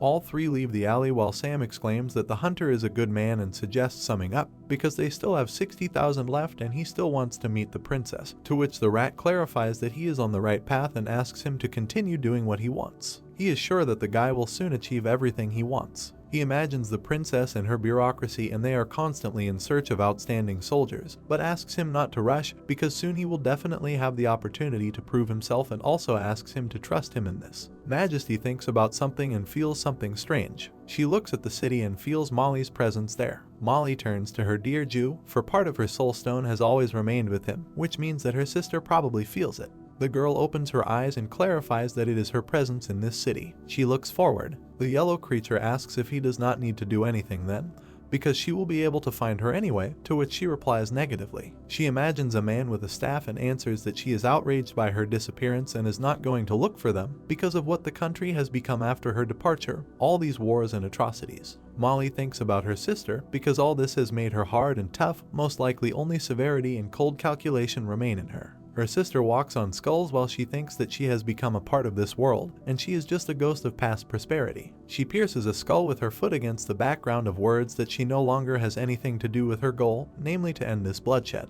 The girl is angry. Molly brings a sword to her face while she says that the price of her victory is the destruction of any level of disobedience. She asks to become a force to be reckoned with. The yellow creature listens to the fact that he must become a force that will force her to start acting. She asks him to become stronger. Someone asks if he is serious, hasn't heard. In a green-faced diner, someone is discussing the one who single-handedly defeated the enemy army and that everyone is talking about it. The green one continues that he sold the body of their commander at auction yesterday, and the shell was gutted. His friends are perplexed while he continues that this is how the scar was there and shows where it came from to where it was. He continues that there are rumors that it was a mad minotaur who destroys everything in his path and adds that he does not envy these frogs. Sam overhears that the man rat who managed to find this body was lucky. The guy looks at his hands. They turn into paws. He thinks that he has not experienced more. The brunette looks at the demorphed hand and continues that there were difficulties in the transformation. Sam thinks that that fight opened his eyes to many things, but the memories seem to be in a fog. Robert takes the mug of beer from him and asks him not to do this, to which he replies that the rat should not worry so much. He remembers that his body has been obeying him for the past few days and now he retains complete sanity. Robert replies that he would not let his guard down and there is no need to attract attention. It does not look like one big coincidence. The frog continues that in any case, if the rumors are at least partly true, then this man should have it in his pocket right now. Sam turns to hear the frogs talking about a man with 60,000 mils in his pocket and how he is afraid that he will soon regret his find, and his friend offers to help him with this. Sam asks if that is why he agreed to be part of his party, to which he replies that Sam is partly right. What is the use of these coins if they will immediately kill him? The traveling frogs leave while he continues that the laws of this city protect life and property only in public places. Robert insists that outside of them it is better to have someone like Sam near you, and by the way, he seems to have figured out how to make him more famous. He imagines Molly and her sister and says that he should think big. He suggests that he become a war hero, to which the man is perplexed. The flag flutters. Soldiers are marching. Someone exclaims the word death. Someone gives the command to march and sing a song and go on a journey. He shouts asking why they didn't eat their porridge this morning and commands them to walk louder, to which they agree, and the other asks what happened. Sam says that everything is fine, it's just memories, to which Mary remarks that if he doesn't like their singing, she will make them shut up forever. She waits for an answer from him, while he thinks that she still has a lot to learn about life and society. Robert notes that these dummies are incredibly loud, to which the brunette asks why dummies right away. He replies that they show that those weaklings who are just trying to look menacing, they know that nobles always pay skilled warriors and so they pretend to be such. He thinks about frogs and says that for the fees they will dress in simple armor and try their luck on the battlefield. If they survive, their body will become stronger and they will get a new life, but this is very rare. Sam looks at him and thinks that he has already been told about this. He recalls his words that a free creature will take advantage of the grace of war. Robert says that with his strength and money, it is worth looking for more qualified mercenaries. Rat suggests, for example, lizards, for they are known for their loyalty and unbending in the face of death. He also offers him dark elves or persistent dwarves. He also mentions that if you pay extra, you can lure a minotaur to your side. One such is worth 100 soldiers. Robert says that if he proves himself with such a detachment, any aristocrat will want to see him as one of their commanders. The guy leaves while he continues that the danger will increase as his fame grows and the reward will be worth it, to which Mary notes that the winged man offers the Lord to risk his life. Sam asks him to find him such a detachment. Robert replies that he will cope without problems and will find him the best fighters in the entire city and asks Mary to look after him for now. Sam suggests that they become heroes of the war. He smiles and says that he is interested in what they are good for and what they can achieve. Mary says that she will go with him now and forever. Robert notes that she herself was just against war and danger, to which he receives in response that he should shut up. Someone looks into the ball. He says that this is how he was drawn into it. People look into it, while the voiceover continues that in this age-old family feud in order to fight for rulers alien to him. The guy smiles and asks himself if he should think about it. He remembers Molly thinks that he has always attracted trouble to himself and probably that is why he is now in this world. He thinks about the children and continues that it will not be easy for him to change it, but he is going to continue to climb into the thick of battles in order to do this. He appears a sword and continues that every time. The guy smiles and says that overcoming difficulties for the sake of others he receives much more than an ordinary reward. The raging underground world. There are countless connected caves, as well as paths between caves, formed naturally or artificially created. Each dungeon is mired in large-scale battles, so the main Imperial camps are recruiting talents. In the picture, 2 knights were fighting. The rat said in surprise that it was a combat contract. He continued that this time the scale was quite large. Of course, the organizer of this was the Count. He thought that anyway, it has nothing to do with him, but he is a different matter. The protagonist appeared before his eyes, flashed through his thoughts that he came to Alteran for the sake of glory and reputation. The rat continued the thought that he wanted the queen to hear his name, although his goals were too much. He thought that but he could take this opportunity to test his strength. If he lost it would be bad, but if everything went well, he could get closer to the Count, and this would be very useful. People looked at him strangely. The rat ran as fast as he could. Someone was watching him from above. A guy ran into him. The rat turned around. She wondered who it was. Then she ran even faster when she saw the chase. The animal flew past the attacker. He thought that this was not enough to catch him, he just needed to run away. A net appeared in front of his eyes. Someone tied the animal up.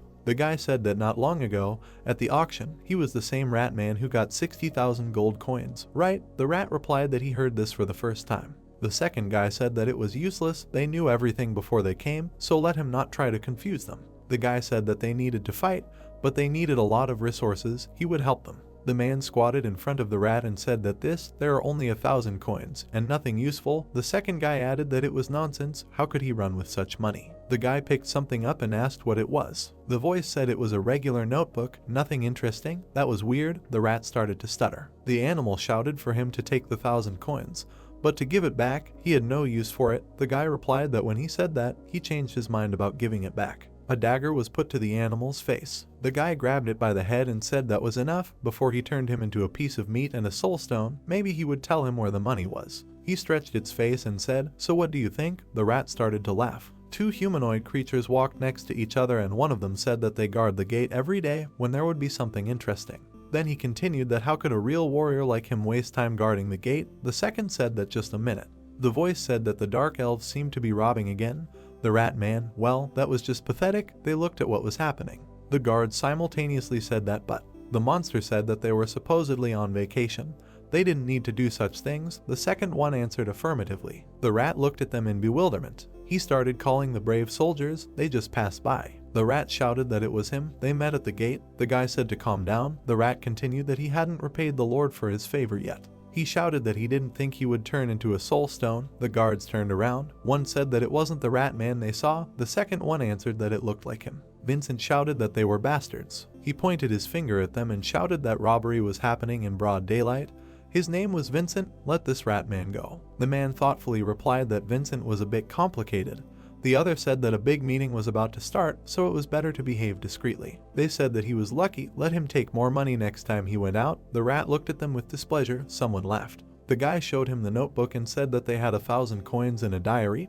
They would see each other next time. The rat shouted that he didn't. She screamed furiously that he remembered it. He would give it to him. The cheese hunters would take revenge. The guys laughed. The girl looked at them from the roof. She said that now was not the right time. There was a monster behind her. She continued that these dark elves looked familiar. This was not like ordinary robbers. She looked at the guys and said who this guy was. It felt like she would need them again. She thoughtfully continued that their guest, they would use him later. She ignored him for a whole year. She said thoughtfully, yes, really. There was a mug of beer drawn on the sign. The hero said that something had happened. He was glad that he was okay. Lola looked ahead with displeasure. The rat replied that in any case without both of them he would have been finished. He thanked them on behalf of the cheese hunters.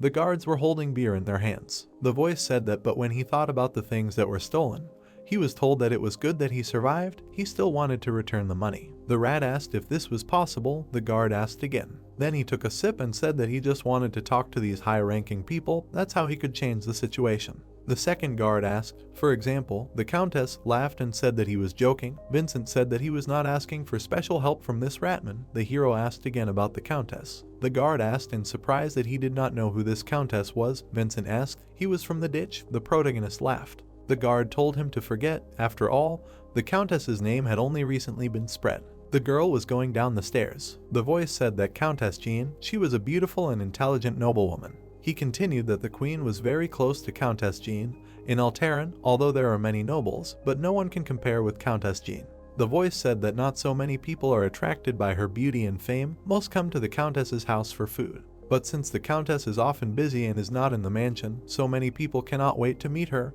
and decide to leave. Vincent said that he is not greedy. Then he continued that but if he had shown himself well in front of her, he could not dream of anything else. Ginny was standing behind him and saying that she was greeting everyone she had arrived. She sat down between the guards and asked if he wanted to see Ginny, then let him look at her. Vincent asked who he was, a little ghost, let him go. The rat said that she was saying that she was Countess Jean. Lola told the master that she was thinking of killing this girl. The protagonist said no, let him be patient a little. They were all sitting at the same table. The hunter asked that he wanted to become a military man. He continued that he knew that even if he became a military man, it was not a fact that he would be able to enter the underground city. The hunter said that he knew that even if he became a military man, it was not a fact that he would be able to enter the underground city. He believed that there was no chance to show his power in the underground city.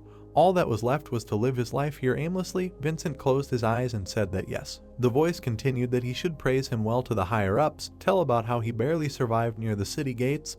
The rat answered that of course. Someone said that okay, each of them will get another mug of beer. The rat laughed and said not to be shy. Ginny turned to Vincent and said that however, even if he put in a few words with the higher-ups, the most he could get was a few hundred gold, and that if he wanted to change his position, maybe he should try to increase his power first. Vincent closed his eyes and said that everyone understood this perfectly well.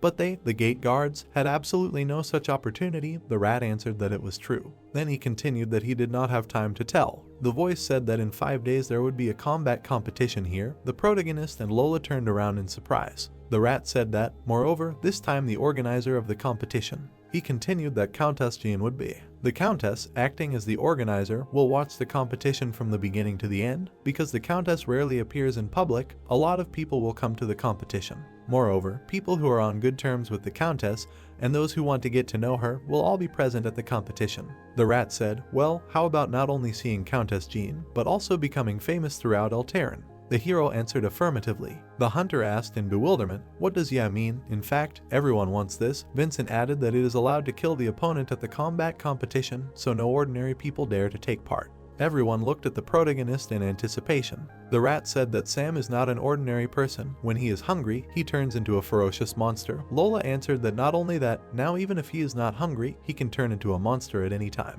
The girl continued that it was not permissible to neglect her lord. Only thanks to her lord, he was granted rest. She continued that if the lord had not repelled the raid of the rots, then they would now be holding the children back in front of the gate. Vincent looked at her in surprise. The hero called Lola. The guard exclaimed in bewilderment that he had repelled the raid of the rots. It was really unthinkable. Vincent said menacingly, so what?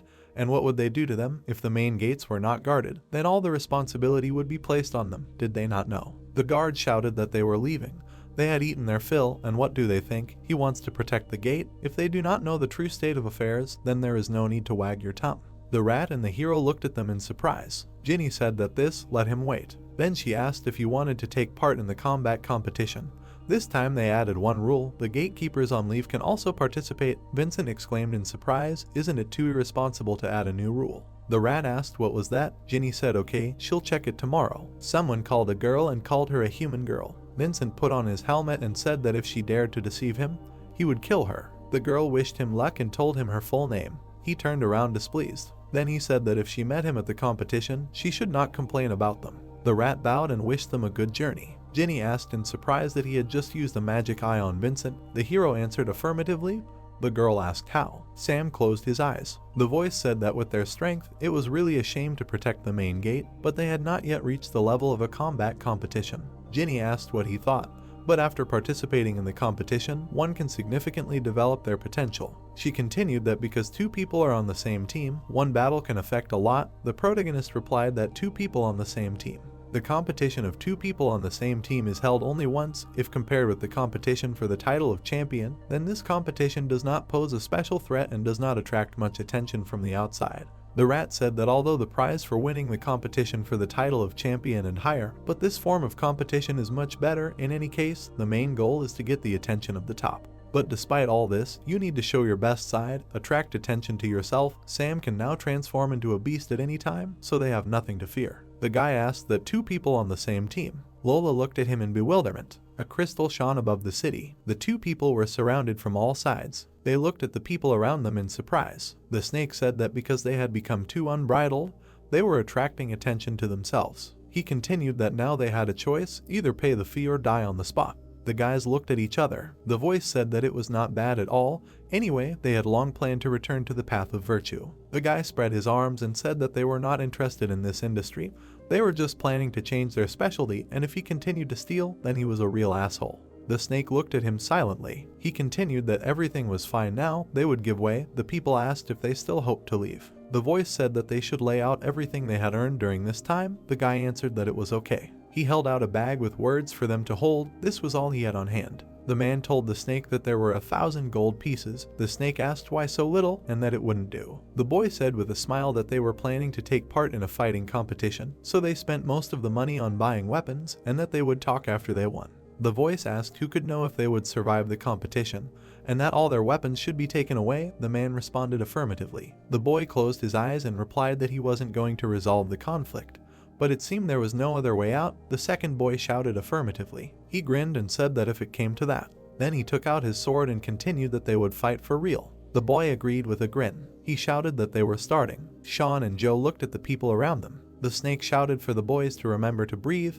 The voice responded that they did. Sean asked what they should do now. Joe turned around and replied that he didn't really want to leave them alive. The snake frowned and said that pathetic thieves still dare to talk. He continued, who allowed them? The snake said that they were showing off like that. Then his eyes widened in bewilderment. He exclaimed in surprise, what was that? The air was cut by blows. The voice asked what was going on. Sean and Joe were delivering blow after blow. The guy said to die, and that is expected, too noisy. Then he called the snake, who asked again in surprise. He shouted to spare him, just let him keep his life, and he would do everything they ordered. Sean laughed and asked if this phrase was too hackneyed. The snake exhaled. The guy asked that he was really ready for anything. The lizard looked at him in bewilderment. The huge arena stood empty. Someone put a seal on the paper. The voice said that Werewolf Sam, Dark Elf Lola, now they can both start the fight. The man who looked like a cat said that just in case they can choose another candidate for the participants. Someone asked who they should choose. Sam thought about it. Then he called Robert and said that he was asking him. The rat asked again in surprise. Robert said that although he was confident in his fighting power, but still, in order to fully demonstrate it, you need to have several powerful abilities. The protagonist answered that it was okay. It was okay. Lola told the Lord if they had any other options. The girl continued with displeasure that it was nonsense. They stood in front of the rat. He turned around and said that he would mind his own business for now. Sam replied that okay, and see you in the arena. They waved at each other. The girl called the protagonist. He turned around and Lola continued that it was time for them to go back. She said that they would have to fight there for a few days anyway, and that it would be okay to walk around.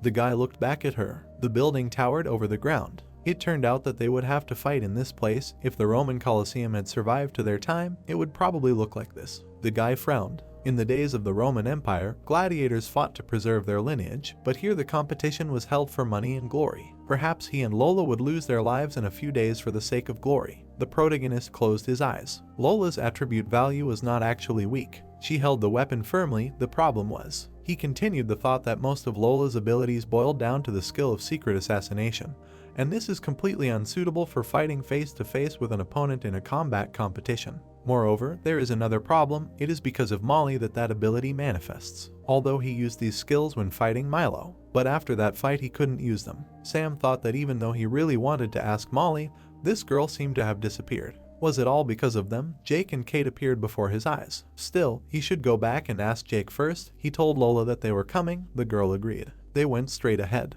The hero turned around. Someone was sitting on the steps of the Colosseum. Sean hugged the snake and told him to relax. This deal would not be a loss, Joe said. Hadn't he seen their power? The lizard replied that this amount was too much. Sean continued with a smile that it seemed like he had recently said that he agreed to everything, so quickly changed his mind. The lizard closed his eyes and replied that no, they misunderstood him. The guy turned around. Lola and Sam passed behind them. The girl looked ahead. Sean's eyes widened. He called her by another name in shock. She replied that she was Lola. The guy looked at her in bewilderment. Then he left. He said that he had mistaken her for someone else, apologized, had disturbed them. Lola replied that nothing. She looked back suspiciously. The people were walking straight ahead. Joe said that he also thought it was another girl.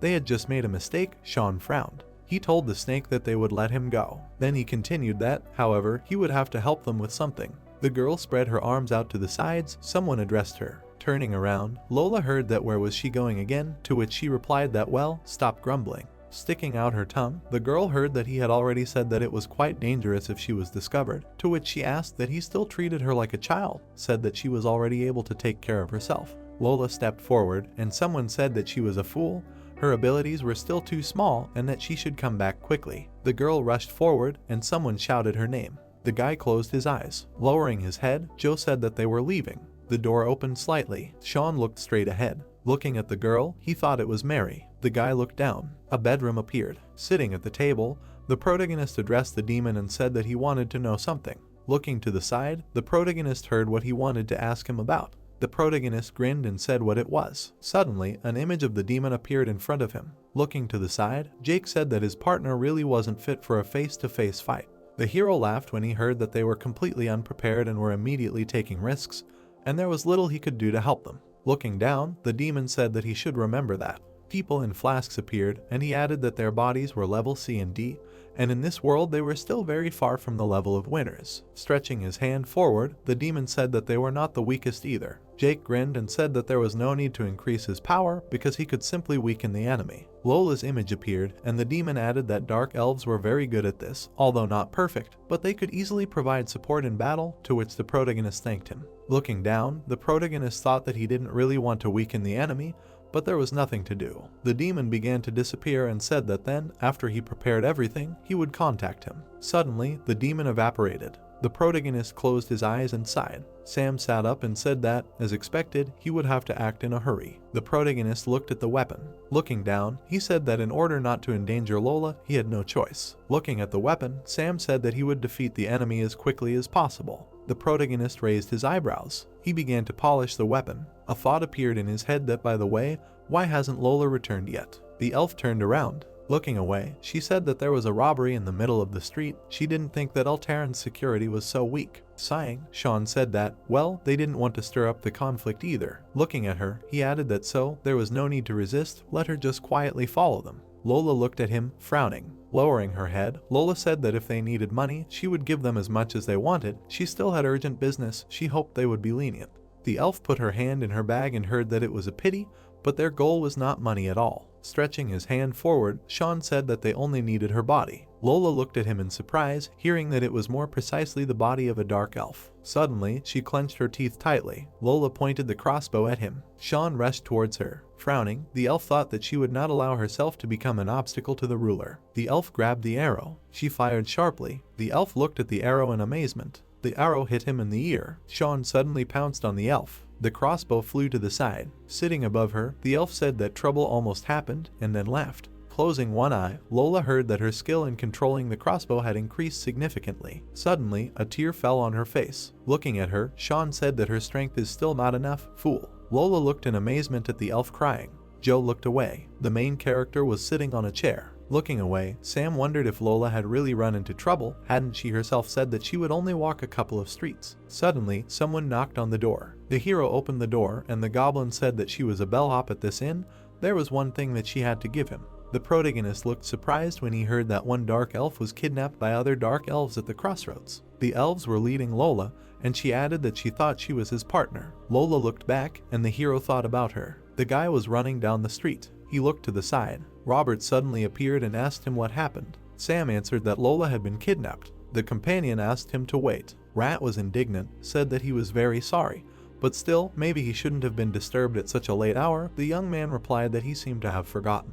Robert turned pale when he heard that if they didn't find the girl, he would fight in her place. He jumped up and screamed where she had been taken. The hero replied that it must have been there. They stopped on one of the streets. The houses were empty. The living dead were standing in the alley. The zombies stared indifferently into space. Robert looked around anxiously, said, "Here." Sam noticed that there were people there, suggested coming up and asking. He leaned over to the dead man and politely asked if they had seen 3 dark elves pass by. The rat stopped him. Saliva was flowing from the man's mouth. The rat asked not to waste time on him. The guy froze. He explained, it was just a bunch of walking dead. There was a problem with the transformation, or the owner of the body fell seriously ill and left it. Robert put his paw to his chin, suggested that this place was most likely a place for the exchange of bodies. It inspires fear. Suddenly, someone grinned. Sam looked back. The stranger said that Mr. Rat was partly right. His face was hidden under the hood of his robe. He said that the separation of the body and soul is carried out here. At the same time, the exchange of thrown soul stones for gold coins is carried out. He smiled mysteriously, saying otherwise, even if their soul stone was taken away here, there would still be no trace left. The heroes tensed up. Sam's eyes flashed angrily. He asked if he was the one who had kidnapped Lola. The stranger, without turning around, answered he had kidnapped her. In fact, that's right. The guy's hand transformed. He took off his hood, asked if this was the ability to transform into a beast. No wonder he was so impudent. Robert pointed his finger at him and shouted, it was him. The elf was embarrassed. Rat shouted angrily, it was him. This guy had stolen his magic reference book and money. Sam frowned at the elf, ordered him to speak quickly. Lola was fine. Sean sighed tiredly. He waved his hand and said that he didn't know. He asked his partner not to touch her for a while, but he was a very impatient guy. The hero shouted that he was not in the mood for jokes. His eyes were wide with anger. He ordered to speak quickly. Everything was fine with Lola. Sean scratched his head, said that the guy was flaming up quickly. How should he talk to him? He snapped his fingers, said that first he would explain the current situation. The zombies stood with their heads down. Their eyes lit up. They began to surround the heroes from all sides. Rat looked around, nervously asked, it can't be. The elf said that he deliberately left traces to lure them here. Of course he should give a warm welcome. He looked from under his brows, asked if they thought it was his turn to ask questions. He slightly narrowed his eyes, added, because he also had a lot of questions. Sam looked at him angrily. Black waves of flame appeared around the animal's paw. The hand transformed back. Sean and his partners sat opposite each other. The elf said Sam, so, according to him, these bodies appeared from one Tarnay named Jake, and only after they woke up, found that the transformation had already been done. Sam answered, that's right. Robert glanced sideways at the guy. Sean asked if he had accidentally set conditions, just done the transformation. It was incredible. He suggested admitting that he was telling the truth. Let him listen to his story now. The elf waved his hand towards the hero, said that their tribe was not like the other tribes of dark elves in this world. For them, transformation was a very stupid act. But on the other hand, all the foreigners among the dark elves secretly hoped to get them, outwardly unlike anyone else. His sister was one of those who was kidnapped, and now he had kidnapped his previously missing sister. The young man asked if he thought she had been placed in a better body. Sean said that, having found her soul stone here, he discovered that it had been broken a long time ago. He added, however, the way to return everything to its original place is to place the soul stone in the body. He sat hunched over, his hands down, said that he would forget this place, forget about the title of a thief, forget about the military competition, in fact, all this, only for her. Sean frowned. The ending was predetermined. He must return his sister's body. The guy looked at him, asked, had he already told Lola about this? He answered, of course. Sam asked what she said. The girl looked away. She was sitting by the window. Sean admitted that before asking her, he did not hope for anything, but she said that she only needed the approval of the Lord to cast aside all doubts, even said that Sam was not just a master. The elf reached for the bag, said that therefore he was not going to ask them for selfless help, although he could not guarantee a body better than his sister's, but he could provide him with a temporary body. He handed Robert a book, said that he could also return the rat a handbook of magic. The beast snatched the book from his hands, pointed out that if he were to transform, he, a man rat, would have to replace her in the combat competition, and that was a big problem. Sean raised a finger, told him to relax. The heroes were surprised. He asked if they knew who their opponent was. The elf said that it was them. He put his hand to his chest, adding that they wanted to win, and he only needed Mary. It was night outside. The servant poured the powder into a cup. He stirred it thoroughly. Joe looked at Sean, who was sitting on the bed, and asked if his head still hurt badly. He handed him the medicine, and he thanked him. The elf took a few sips. He looked thoughtfully into the empty cup. Sean told the servant that he always felt ashamed of him. He added that he had left his home, had come to such a far place and was suffering here. It was all because of him. He would never forget his kindness. Joe touched the back of his head with his hand, said, here he goes again. How boring, asked him to drink the medicine quickly and go to bed. He took the cup and reminded him that they still had to fight in the competition the next day, and only after getting enough sleep would he have enough strength for it. The elf lay down and asked if he was not going to fight, and he answered sharply that he should go to bed already. Sean covered himself with a blanket, and the servant added, otherwise the medicine would not work. He looked at the master. He lay with his eyes closed. Joe said he was fed up with it. You could see through the window that he had turned away. Lola was across the room from them. She was looking out the window and thinking about the Overlord. She looked up, sadly wondering in what form she should appear before him to win his love. Near one of the buildings, homeless people had settled down for the night. It was dark in the room. A lamp on the ceiling lit up. The entrance to the shelter. Jake pulled his head out of a huge bowl of water. He thought, A cheeky grin appeared on his face. Tarney laughed loudly. Kate folded her arms across her chest and angrily asked why he was laughing like the devil. It hurt her ears. The old man apologized. She complained that, as a servant, he never shared his joys, ordered him to speak quickly, which eventually happened. Jake answered with a smile. In fact, today he saw how powerful Sam's rivals are, however, a little unexpectedly. The demon covered his face with his hand, explained through laughter that as soon as he thought about Sam and his servant, he could not hold back. Kate knocked him to the floor. He screamed that he was guilty, he would tell everything, there was no need. The girl swung her fist. She froze in surprise. Tears appeared in her eyes. Kate asked the old man, was he so badly hurt? He answered, well, yes. Tarney approached the bowl, offered to see what this guy was doing. The girl folded her hands, said with delight that he was usually tired and did not show her this ability. He laughed, said, yes, yes. Jake put his hands on the bowl. Kate leaned over to look. The arena was filled with spectators. Monsters were sitting in the stands. The Countess smiled. She waved her hand from the balcony. Everyone was happy. This is Jean. Rumors about her beauty and stature are deservedly known. Simply beautiful. The red-haired elf noted with displeasure that in their time even a succubus could become the best candidate for a bride. It is not difficult to guess how low their standards are. She covered her mouth with her hand, added, in front of everyone she is so well-mannered. But who knows what she is like? Her friends were indignant. Let him not dare insult the Countess. The demon turned to the wolf, said not to pay attention to this uncouth girl.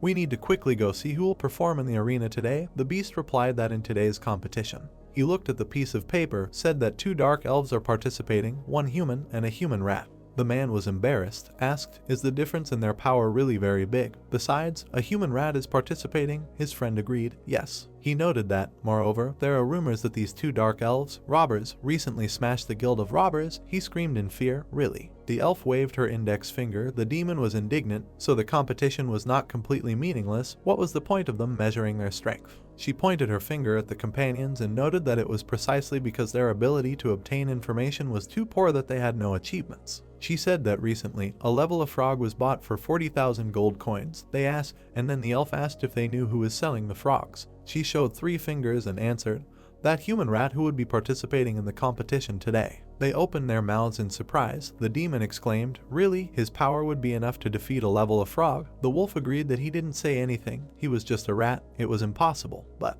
the elf closed her eyes, smiling, and answered, therefore, compared to the human rat. She said that she paid more attention to his partner. If the battle is fierce, the outcome of the battle for both sides will be whether the man-rat Sam interferes. While the friends were talking, the Duchess stood on the balcony. She looked ahead, mentally wished good luck to the cheese hunter and Sam. The heroes were preparing to go out. The elves were waiting for the competition to begin. The host shouted, so now, the first duel of the military competition will take place. The great rose. They were waiting for the appearance of the first fighters. 2 unrestrained dark elves were invited to the arena, bandits sowing fear and horror in the villages. The spectators greeted Sean and Joe with loud shouts. The company looked at the arena. The wolf said, it seems they are not as strong as they were said to be. The elf raised an eyebrow, thoughtful. She noticed that Sean seemed to be in a really bad way. The girl put her fist to her chin and asked how so. The demon exclaimed, what bad luck? What did she say? He had already bet on it. The metal bars rose, then asked to greet the next team. The host shouted out what power this human warrior of unknown rank was hiding in himself. Sam, his partner, the first representative of his kind to participate in the military competition. Robert held a sword in his hands. He was announced as a man-rat, a cheese hunter. He quietly said, the first of his kind to enter the arena. And that's true. The demon noted with bewilderment, who would have thought that he could handle such a huge sword? The wolf said that it was the most ordinary sword, just a very tiny man-rat. The spectators shouted, forward, man-rat, don't let yourself be broken in a second, hold out for at least 3 seconds. He chuckled nervously. Sam asked Robert not to pay attention. The Countess silently watched the fighters exit. She lowered her eyes. The host said that now, the beautiful and noble Jana will announce the beginning of the combat competition. The elf's partners looked at her with loving eyes. The girl grimaced. Jana addressed the inhabitants of the empire, thanked them for the fact that even during the military turmoil they came to this competition, said that the military competition was able to take place only thanks to the support of Her Majesty the Princess. She closed her eyes, said that therefore this competition will not only demonstrate their combat skills. Sean and Joe looked sternly at their opponents. She said that it will help select those who will save the empire. Sam was calm. Jana explained, a kind of way to prepare fighters. A magic ball appeared in the hands of the Countess. She said that she earnestly asks to show all there. She threw it up, shouted, power. The ball hit the ground between the fighters. A purple flame flared up. The spectators were delighted, shouted, it begins, the light of the beginning of the fight. The hero raised his eyebrows, thinking how strong the magic was. The host explained that the moment the light of the fire separating the teams would go out, Robert put on his glasses. The host shouted, "Today's competition will begin." Everyone's attention. Joe called out to the man rat, said that there was no need to be so nervous. Robert frowned. The elf asked if they hadn't agreed that they would only pretend, and in the end admit defeat and let them win. The rat confirmed, "That's right." Sean silently looked at the servant. The rat smiled broadly and said that if they hadn't agreed in advance, he would have run away long ago. Joe grinned grimly, told him to relax. The fire separating them almost went out. The wolf and his partner clenched their fists, waiting for the fight. The elf leaned over, grimly said that he could quickly end this battle. He ran at the rat. Robert's glasses reflected the silhouette of his opponent. Joe pulled his sword out of its sheath. He hit the rat. He flew back, but managed to defend himself, put his weapon forward. The elf clenched his teeth, thought, this little guy decided to defend himself. Sam looked back at his partner. He turned his head. Sean got into a fighting stance. The guy said gloomily, there was no need to believe them.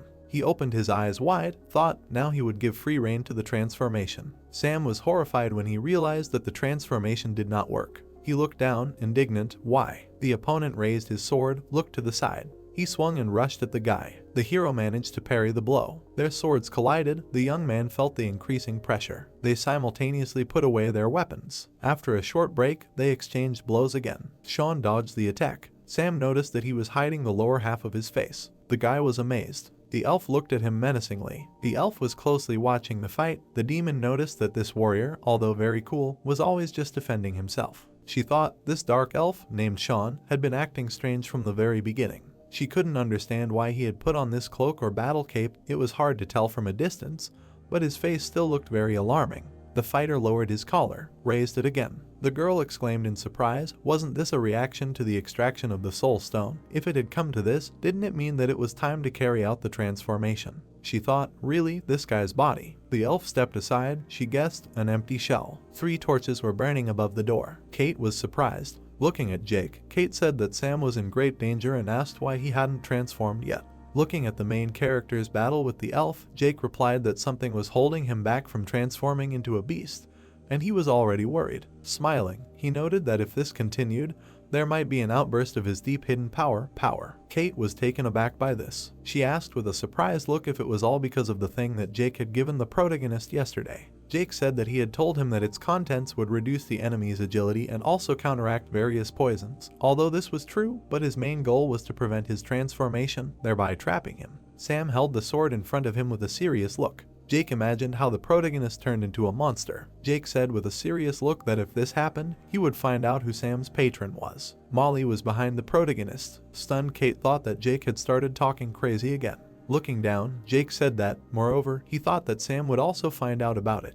Looking into the cauldron from which they were watching the fight, Jake said that he was very interested in how the protagonist would react to this and what he would do. Sam was angry, and Jake noted that he was looking forward to it. Loud sounds were heard from the building. Joe held the sword behind his head. He made a series of attacks, which Robert deftly dodged. The surprised guys said that this rat man was really good at defending himself. Robert crouched from Joe's attack. Enraged, Joe thought that this pathetic rat man only knew how to dodge and he should die. Standing in front of him, he noted that it was still better to use this tactic, even if the chances of success were small. Holding the sword in front of him, Joe emphasized the fact that now was worth the risk. The surprised guy screamed that Joe was attacking. Joe screamed loudly with a serious look. He jumped on Robert. The surprised guys asked what kind of attack method this was, adding that it was full of flaws. The girl calmly said that it was not so, and on the contrary, it was better this way. Joe swung the blade in front of Robert. Standing behind Joe, Robert thought that this was an obvious blunder. He supposed that he would actually be able to defeat him.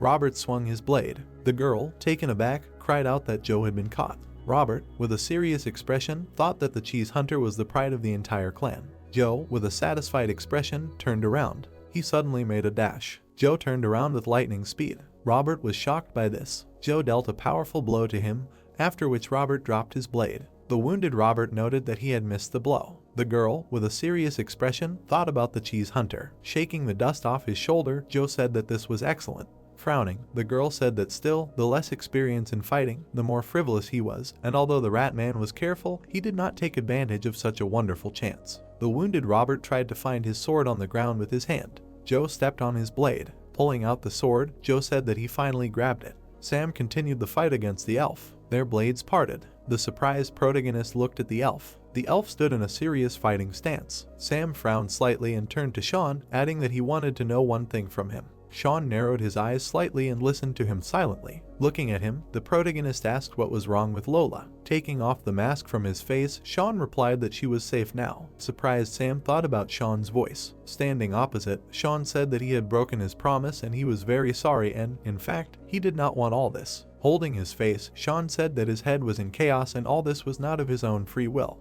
An angry Joe screamed for Sean to stop talking nonsense and that he was just not feeling very well right now. He said with a displeased look that after they killed him, they would receive a reward, then they would be able to find the best body for Mary. Robert was kneeling. He started to crawl away while Joe wasn't looking at him. Shocked, Sean remembered that he had to find a body for Mary. He imagined Mary and emphasized the fact that she was his dear sister. Mary's image began to blur and Sean asked if she was his sister. He suddenly grabbed his face. Mary was smiling and saying that he was his brother. Mary turned into a monster. A crowd of people gathered in the stands. The angry monster sat in the stands and said that they were fools and couldn't end this quickly. As he walked away, he thought that this was no good and he needed to make sure of the intentions of these dark elves. Passing the orc, the monster reasoned that if things didn't go according to plan, he would sell him right away. The orc turned around and looked at the gecko. Looking at the guy, the orc thought that he was from a group of bandits. The guy with a smile on his face noted that at first it was terribly boring, but after the positions changed, the fight became more and more fierce. Joe and Sam's blades collided.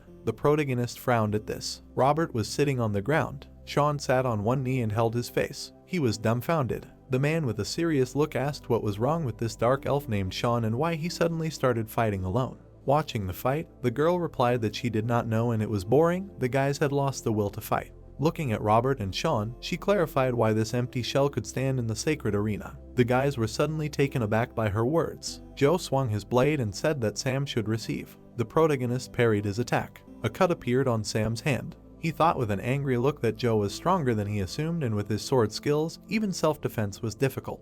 While swinging his blade, Joe stated that after changing the enemy from a rat to a human, everything went smoothly. Robert looked up at Joe. Running towards Sam, Joe stated that he had originally planned to show off his power in front of everyone, but he thought that there was no need for that now. He jumped on the protagonist and wished him death. A dumbfounded Kate asked Sam to take care of himself. Joe delivered a powerful blow to the ground. Blood began to spurt from the protagonist's head. Joe looked at him with a serious expression. He saw a clot of blood on the blade and wondered what it was. Drops of blood wrapped around Joe's sword. The protagonist was surprised by this. Looking at the blood, Sam wondered if blood was necessary to use the ability. He seriously noted that if so, he would use the sword sparkling with blood. He swung the blade, after which a stream of blood threw Joe back. Joe fell to the ground. The people in the stands were shouting that this was unbelievable and that the human warrior had lost his temper, that he still had a chance and that he should keep hitting. The surprised man asked if he had parried the blow and then struck back using his blood and why he had only used this move now. The girl asked if he was a fool and who would be able to start an attack so easily using blood. Sam, looking displeased, thought about whether a person who had lost so many liters of blood could lose his life. Putting his hand on his chest,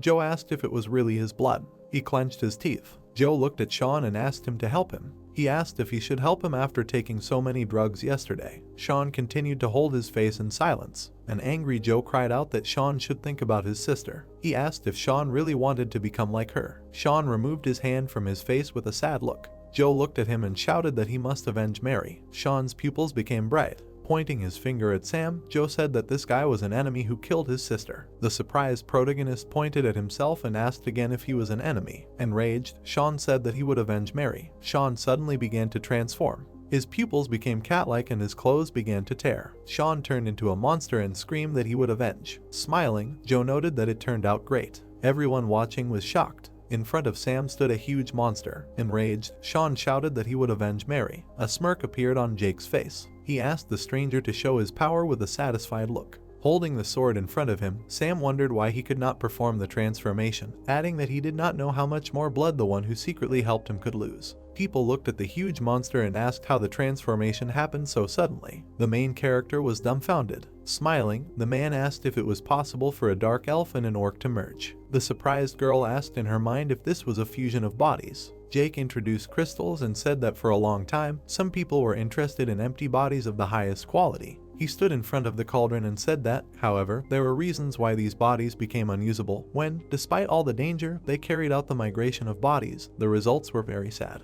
Jake introduced a dark crystal and said that the biggest problem was the soul stone, completely contaminated during the migration. As a result, no one else studied this ability. Looking down, Kate replied that she understood everything. Jake introduced a crowd of people and noted that therefore, in order to obtain more bodies, they use war. No one would, despite the danger, fight for the soul stone. No one would conduct experiments on bodies, especially, there would not be a crazy person who would do it at the same time. Jake introduced Milo and noted that even he used bodies only of representatives of lower races, and the rest were mixed creatures. Jake said with a satisfied look that, however, these crazy things suddenly appeared. Joe started to yawn. He was suddenly surprised. He saw several orcs. The orcs handed him gold coins. Jay said that no one knows what can happen to bodies that have the ability to transform. Joe took the gold coins from the orcs. The orc's face was calm. Sean was furious. He rushed at Sam and wished him death. Taken aback, the protagonist thought that the speed of the dark elf, together with the strength of the orc. Sean swung his fist.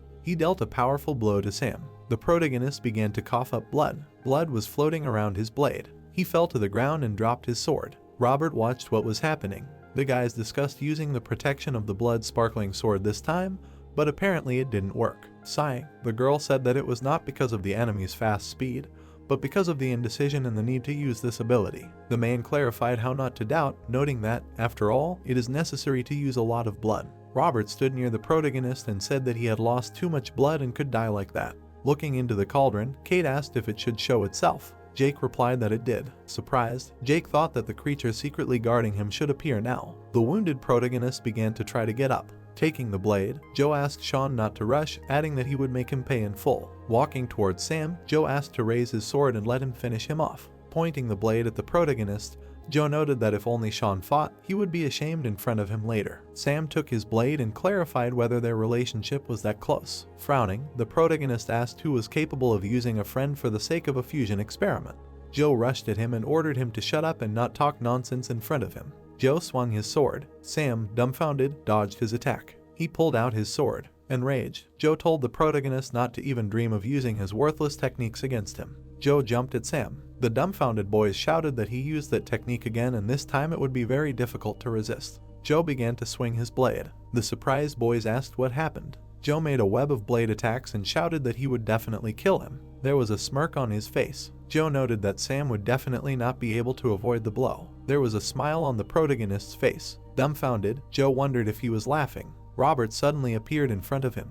He jumped from behind the protagonist. Robert rushed at Joe and shouted that the cheese hunter would repay his favor, avenge his hatred. Robert pointed his blade at Joe's body and shouted that it was a cheese blow. Joe was stunned to think that the sword net had taken away almost all of his strength. Robert was flying towards him, holding the sword in front of him. It pierced Joe's body. Sean was shocked by what he saw. Joe's attack was in front of Sam's face. There was a powerful blow. Kate and Jake were taken aback by this. Joe and the protagonist were lying on the ground, covered in blood. Robert was surprised. Sean, furious, stood over Robert and said that he wanted revenge. Standing in the alley, Pete asked what about the dark elf. The unknown person answered that she was sleeping. Looking at Lola, Pete asked if she would wake up halfway. He was told that this was not the case. Standing next to Pete, the guy said that he had used a strong medicine. Pete, with a serious look, said that then they would start separating the soul and body stone right now. Watching Lola, he emphasized the fact that it was rare to meet such a beautiful dark elf and that many would definitely want to buy her. Approaching Lola, he announced that they were starting.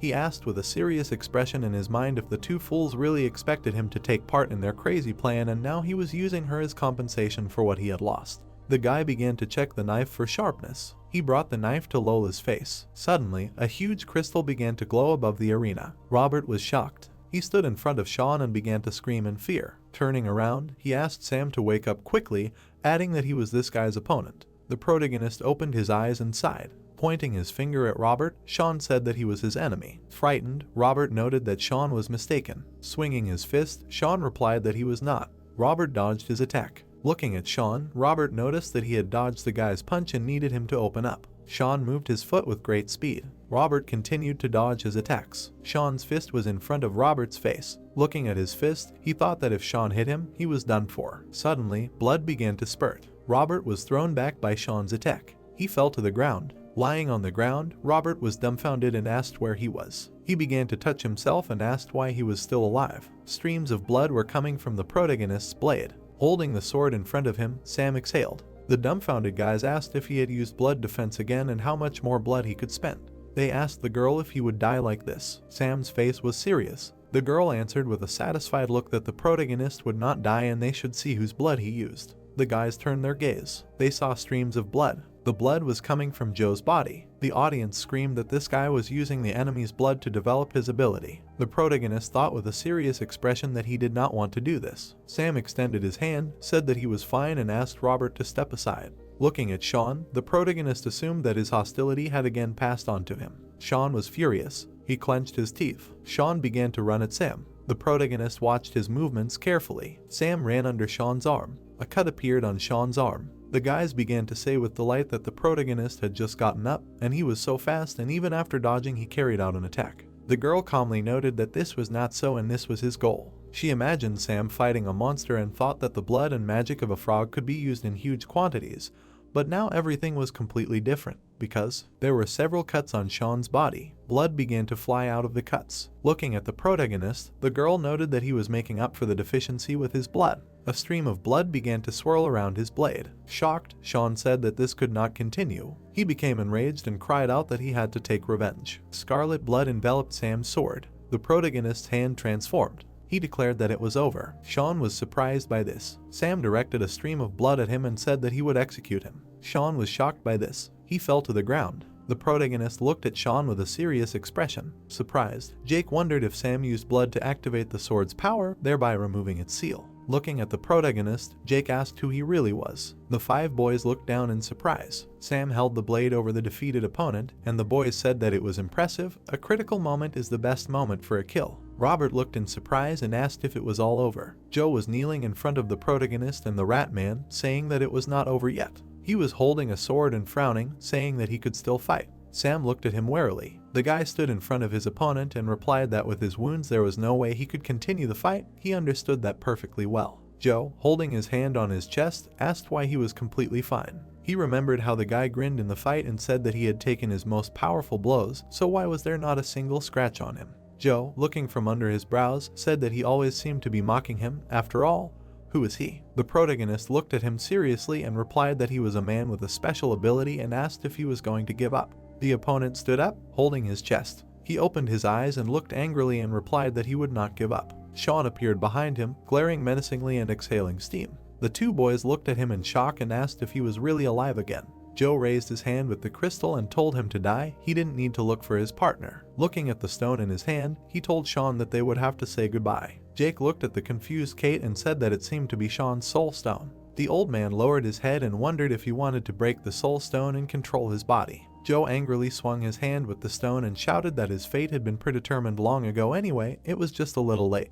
He remembered standing with his back to Sean surrounded by enemies. Joe imagined how they turned around and smiled at each other. He frowned angrily and shouted that this was nonsense. Joe clenched his fist. The main character, grinning, quickly ran towards him. Sam swung his hand. He ran past the confused Joe, cutting off his wrist. The rival turned around and clenched his teeth, calling him a fool. Watching the stone fall from his palm, he decided that the main character was fast, not like before. Sam ran, turning around to look at the fallen enemy on the ground. Kate and Jake stood over the bowl in the cave. The girl, looking down, asked if this was his gift. The old man, looking down, answered in the affirmative. Looking at the glowing cross, he told what he felt in it. Imagining Sam and Molly behind him, he said that he felt the most sacred power in the underground city, possessed only by the highest race of Tarnai. He remembered the girl's breasts and answered the girl that he did not know who it was. Imagining Molly's hair and hips, he said that he did not know whether this person was alive or dead. Frowning, Kate asked if he knew anything at all or if she was wasting her time.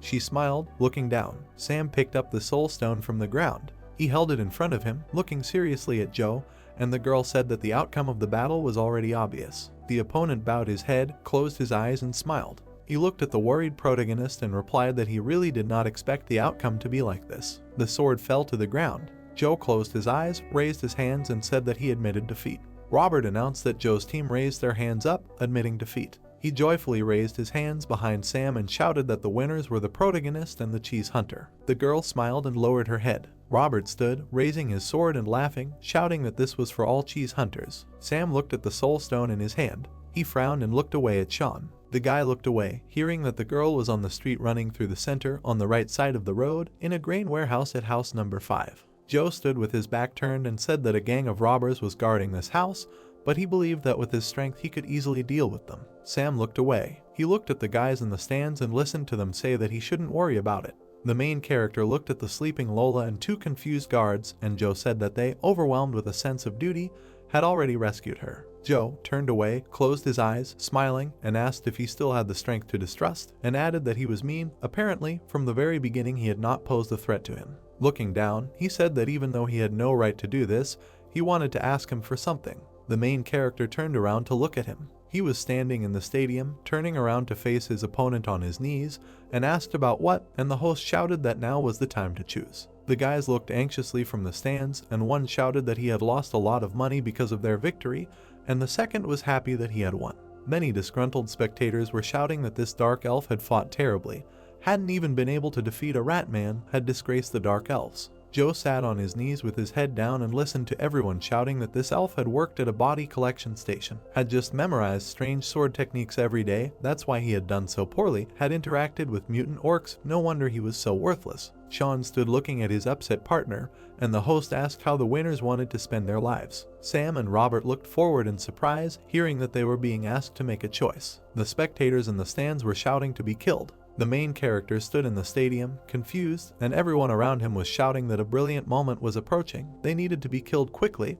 Everyone was asking to see his death. Sam looked up in shock and wondered what he was seeing. He turned around confusedly to look at Joe, who was saying that according to the rules of the arena, if he surrendered, he had to fulfill one of his wishes. Looking down, he said that in fact, instead of a wish, he wanted to ask him for one thing. Sam looked at him worriedly. The guy was standing not far from his seated opponent and looking at him. Joe turned around. The protagonist opened his mouth slightly. He closed his eyes, nodded, and replied that he understood him. Joe bowed his head, sitting on his knees in front of the guy, and asked him to do it. The protagonist replied confusedly that he understood what he was talking about, and Robert exclaimed that he did not like it at all. The rat man stood up in front of the guy angrily and asked why he was talking only to Sam, because he was the one who defeated him. Robert raised his sword and said that talk aside, further delay could affect the audience's opinion of them. He looked away, holding the sword, and said that of course the prize was very important, but if they were not thought of highly, it would be difficult to create an army, so they could not be soft under any circumstances. He looked at the upset Sam and said that every time he encountered his kindness, he thought that he did not understand this world. Robert frowned and swung his sword. He looked at the defeated opponents and said that no one could be trusted here. Sean lowered his head in despair. The rat man swung his sword. Blood flew, and he said that it did not matter who his opponent was. The spectators in the stands smiled and joyfully raised their hands. Kate and Jake calmly looked down. Robert looked at the walls of the arena and the rocks, saying that this is the rule of Eltarin. The plot moves us to the sign of the pub. Robert laughed and held his beer. He drank happily, throwing his mug back in front of the audience, and said that he would see who else would dare to underestimate him. At today's competition, he became the champion. The guys happily looked at the happy rat man and said that he was drinking and talking at the same time. After all, he was not simple. The main character lowered his head in disappointment. Ginny suddenly appeared behind him, who said that he was today's hero and asked why he looked so worried. She imagined a cut up Sean and said that seeing how he cut that mutant into 8 pieces, she thought that he would be happy. Sam, looking down, clasped his hands and said that Joe had just asked him for one thing. Imagining Sean standing next to his sitting partner, he said that he asked to completely destroy their bodies so that no one could use them for experiments. Ginny sadly closed her eyes looking at the guy. Sam turned around, hearing her ask if he had really agreed to such a crazy request. The guys were eating at the table and discussing how, although the modified bodies looked disgusting, it was a bit of a pity to completely destroy them, and if you put them up for sale, you could definitely make a lot of money. It was a real pity. The main character looked at them and called out. He bent down with the urka on his chest in front of the surprised guards and thanked them for helping find Lola. They looked at the bag of gold in front of them with joy and surprise, and Sam said that it was his thank you gift. The orc closed his eyes, put his finger to his cheek, and said that in fact, when they first arrived, someone had already managed to settle everything. He remembered how he looked at the building in surprise and said that he saw how that gecko got into the building. Then there was an explosion, so he decided to go in and take a look. The orc remembered how Lola lay on the floor with the gecko and said that he saw that all the guards of this girl were killed. To be honest, he just pulled her out of there. The guys blushed, closed their eyes and took the bag of gold, saying that anyway, thank him for his kindness. In fact, they already received their reward. They joyfully hit their fists and shouted that the Countess personally praised them. Also praised them for their persistence in work, did not defame the glory of the guards. They remembered how they blushed with their hands on their chests when Jean stroked their heads. The guards clasped their hands in tears, imagining the sweet Countess, and remembered her gentle hands and voice caressing their ears. Ginny lay down on her back next to Sam standing and asked where his servant Lola had gone. He remembered how she was lying in bed and said that Lola looked very tired, so he sent her to rest in her room. The girl was sleeping on the bed. Sam frowned and looked away, wondering if Jake had secretly done something to Lola. Remembering how the girl was lying on the bed, he decided that she, like him, was protected by an unknown force. He sat in front of the Happy Cheese Hunter with his fans and thought that in this situation nothing else came to mind. It would be better to talk about it later. Robert leaned on the table in front of Ginny and raised his finger and said that everyone was singing his praises, and the girl replied that it was only because he had paid for their drinks. Even if he remembered how he had recently caught a cockroach, they would still praise him. The rat man leaned aggressively towards the girl and shouted that if she was jealous, then let her say so. And she replied that she had nothing to be jealous of. It was obvious that Sam had won. What was the point in her being jealous of such a shameless man? Ginny frowned sadly and said that from tomorrow the cheese hunter was forbidden to drink. Robert was holding a mug of beer in anger and saying that he knew she was jealous of him. The protagonist looked on with displeasure as the rat man furiously asked if she knew who he and Sam were going to see tomorrow. The guards looked on in shock as Robert joyfully raised his paw and said that if he told her, she would die of envy. They would see Countess Jean, and what's more, it would be a personal reception. The guards rushed to the confused protagonist in shock, asking if it was true and why he hadn't told them about it. Ginny sat, adjusting her cape with her finger, and asked what kind of personal reception. She raised one eyebrow with a smile and clarified that if it was personal, then it meant that only one person had to be present at the reception. Robert's eyes widened in surprise. He was standing dressed up on the red carpet in the palace. Two guards told him that Countess Jean could only see one person now, so she ordered the warrior Sam to be let in. Robert opened his mouth in shock when he heard that he was being asked to wait outside. We see the palace. The protagonist was sitting at the table in front of Jean, who was drinking tea. He looked at her with a frown. The Countess was smiling and holding a cup. She asked the serious guy if he wanted to become a soldier. Sam put his hand on his chest and frowned and said that he wanted to become a commander-in-chief and fight for the Empress. She looked at him calmly, bringing the cup to her lips. Two guards stood by the door with their paws crossed. Robert fell to his knees and asked how it was possible to deprive the cheese hunter of the opportunity to become famous throughout the world. He stood there clenching his fists, and a girl was walking behind him while he was saying that Sam should wait here for his turn. Recently, he did not even know who Countess Jean was. He looked in surprise after the girl who passed in front of him. She put her hand on her hip and asked the guard if the Countess was busy at the moment, and he replied that she was currently receiving Sam, asking if he could give her anything from her. She looked back at the rat man and replied that since it was Sam, it was all clear. Robert watched as the girl walked away from the bowing guard, holding her sword and saying that she would wait here. This was not an urgent matter. There was no need for an immediate report and thought that her position must be high. It seemed that she was not Tarnai. The girl smirked, looked down and said that besides, the rat man could keep her company. Robert looked at her in surprise. The Countess sat at the table with her eyes closed and smiling. The protagonist looked at her seriously while she asked if he wanted to become a soldier. Jean smiled, asking if he really thought he could immediately become a commander-in-chief. The guy drew his eyebrows together in anger. He leaned his elbow on the table, extended his hand and told her that she had misunderstood. He did not want her to suffer losses. He only asked for help with this, and he would give her all the money he won in the competition. The Countess closed her eyes, knitted her eyebrows and sighed. Sam raised his hand, frowned and shouted that, moreover, she already knew about his fighting skills, and she replied that it had nothing to do with money and fighting strength. Jana looked at him seriously and said that she was worried about his faith. She looked at the surprised, dissatisfied guy and said that in his heart there was only faith in one thing.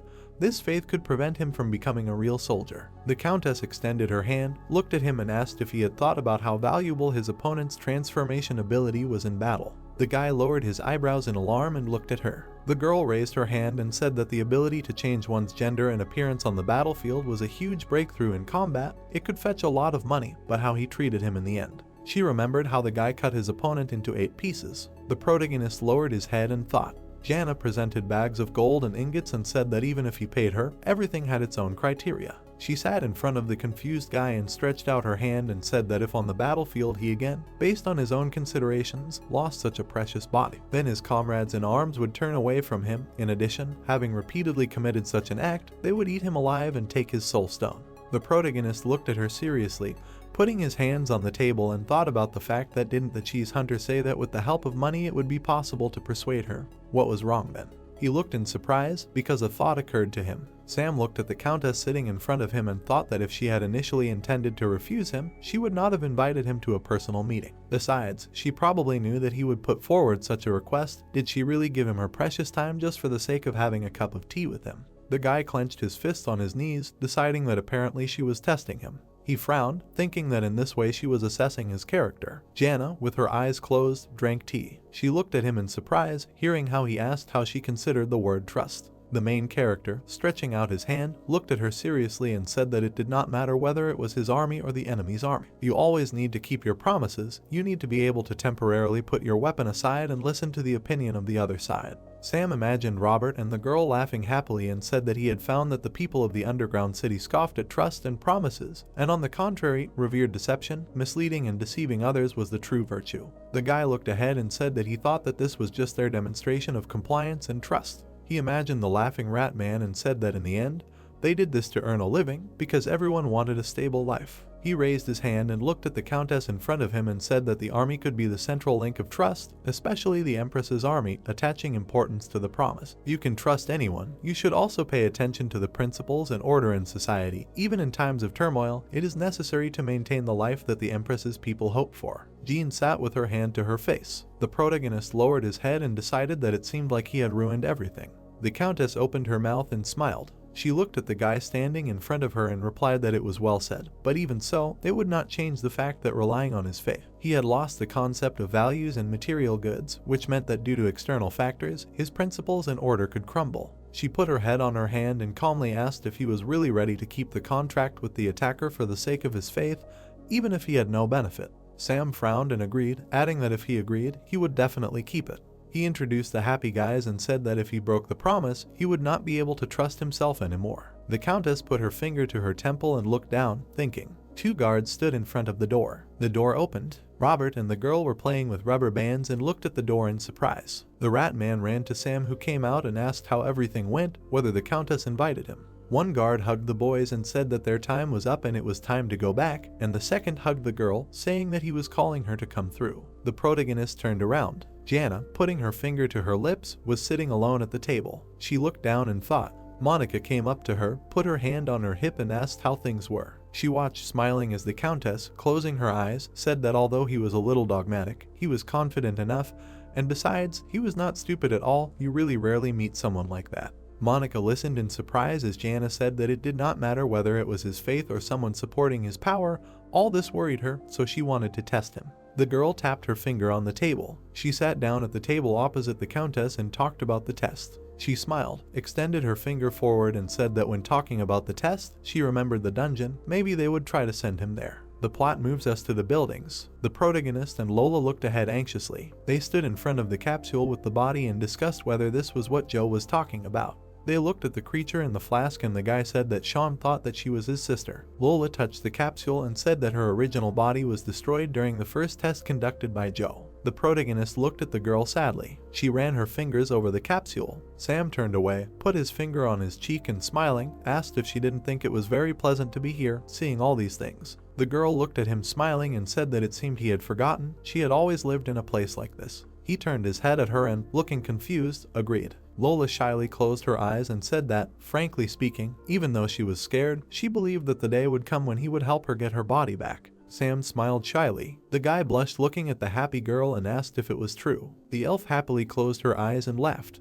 The protagonist thought that he felt trust in the room. It seemed that Lola, like him, was a living corpse. He remembered how in his previous form with a claw he walked, turning to look at the guys. The guy closed his eyes and smiled. He thought that it was amazing because not much time had passed. We see a building. Sam was standing in front of the entrance to the building with a sword. He put the sword to the side and frowned, remembering how Joe begged him to destroy his lab. The fabric covering the entrance flew up, and the guy decided that by using the power of the blood-sparkling sword, he could completely destroy it.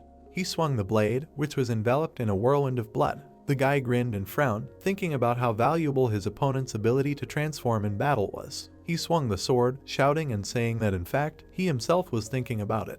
Sam pointed the sword at the building and used the technique of the blood-sparkling sword. He decided that now he was not ready to lose himself. He stood in front of a collapsing building and thought about how he was once a stupid bug and a slave of Dusiful. He remembered standing and raising his hand up, thinking that what helped him survive was hope and faith and freedom in himself. The guy was clutching a sword in his hand. The protagonist frowned and looked ahead, thinking that his life belonged only to him and no one else. Lola stood behind him and blushed. She cried out in confusion when she heard the guy call her. Sam turned around, holding up the bag in his hand, and said that the two did not ask him to deal with their soul stones. He looked at the bag with the stones inside and said that he was going to take these soul stones and insert them into his soul stone. The protagonist imagined that there were many other beings in his body and said that his soul stone could accommodate many souls. Perhaps the two could continue to live in it. He introduced Joe and Sean opposite each other, saying that quarrels, friendship, and even sleep, all this is their business. Turning around, he asked, smiling, what she thought. Lola smiled calmly, looking at him, and answered that she liked the idea. The guy holding the bag happily answered in agreement. They stood among the buildings, and Sam said that although it is impossible to join the ranks of soldiers, but they can go traveling to other lands. They stood in the distance, and the girl said that this time she will spare no effort to carry out the night guard, will not allow anyone to harm him. He replied that there is no need to sacrifice yourself. A bright crystal glowed in the sky. The main character and Lola walked through the city. Dissatisfied, Robert ran after them and pointed his finger, asking where they both disappeared. The guys leaned towards the evil rat man and said that but surprisingly quickly spends money. Did he really buy clothes again? And he replied that now it does not matter at all. Robert frowned and shouted that the army had sent people. He had been appointed as a commander. The boys looked at him in surprise. They had come to the palace. There was a golden shield hanging on the wall. Lola and Robert looked at the boy happily and said that the commander's uniform suited him very well. The main character in uniform raised his hands in confusion and laughed, thinking that he had unexpectedly become an army commander. Sam adjusted his beret and wondered if it was because of her emotional instability that the Countess had refused his request to become a commander. Why had she changed her mind so abruptly? Robert stood smiling next to him and said that he was now officially recognized as queen and congratulated him. The boy presented the emblem and thought that thanks to this, he had also been awarded the title of Lord. Becoming the face of the aristocracy, in the future it would not be difficult to command troops. He looked ahead sadly and thought that he wanted to go on a journey with Lola. The protagonist stood on the steps in front of the guys and scratched his head and decided that it was even better this way. There was no need to think about everything at once. The plot moves us to the house. Sam looked up. He entered the open door and thought that in this world, when you are awarded a military rank, you have the right to take a mercenary army to battle, which during the battle will not only help in the battle, but will also protect life. Moreover, during the exploration of the dungeon, a mercenary army is an indispensable partner. The protagonist looked ahead embarrassedly, until a hoof appeared from behind and thought that although he had heard the cheese hunter talk about this many times, but when he himself arrived here, he immediately forgot about what he needed to do. The guy frowned and looked away, and minotaurs appeared behind him. He turned around warily at them. Sam looked back tensely. He looked at 3 formidable minotaurs. Sunlight enveloped the building. The dogman looked closely at the protagonist. She noted that Sam was the junior officer who had just taken up his new position. She asked if it was because he had just taken up his new position that he wanted to first form an outstanding squad and then go down into the dungeon. She stared at him. She held out her hand and said that she did not know if the protagonist was aware, but a squad had to have at least 10 warriors. She asked how much money he had, noting that if he wanted to form a squad there, he should be prepared to go broke.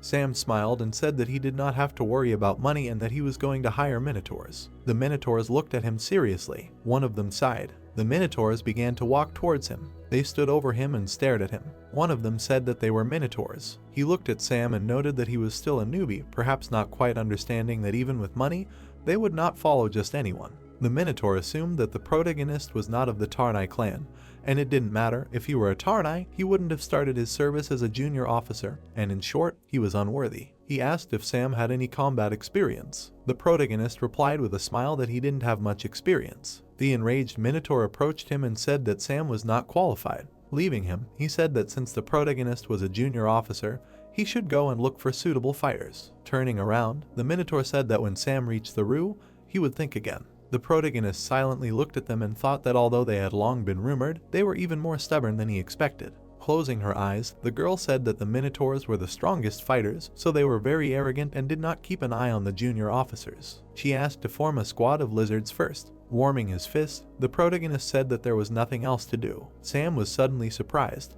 He put his hand in his pocket and said that he forgot to give her the letter of recommendation. Sighing, the girl said that there was no need to give it to her. She clarified who wrote it. Looking down, Sam replied that it was written by Countess Jean. The dumbfounded girl looked at the letter and noted that it turned out to be true and his connections were quite good. The Minotaur suddenly stopped. Holding his head, the protagonist replied that it was so. Staring intently at the letter, the girl clarified what kind of signature it was and whether it was Maltra's military seal. She silently examined the letter. The dumbfounded girl asked about the senior military leader Maltra. She took the protagonist by the shoulders and clarified whether he was the one who participated in the military competition, noting that he was the warrior who used the sword sparkling with blood. The Minotaur stood quietly and heard the girl's screams, which is not surprising since he is not at all like the other warriors. Sam suddenly turned around. The Minotaurs stood over him again. One of them had a serious face. The protagonist was surprised by this. The Minotaur looked at him intently. Beads of sweat were running down Sam's face. The Minotaur began to write on a piece of paper. He put the document on the table. Looking at the document, the girl said that Sam would be with 3 Minotaurs, with a condition of 15,000 gold coins.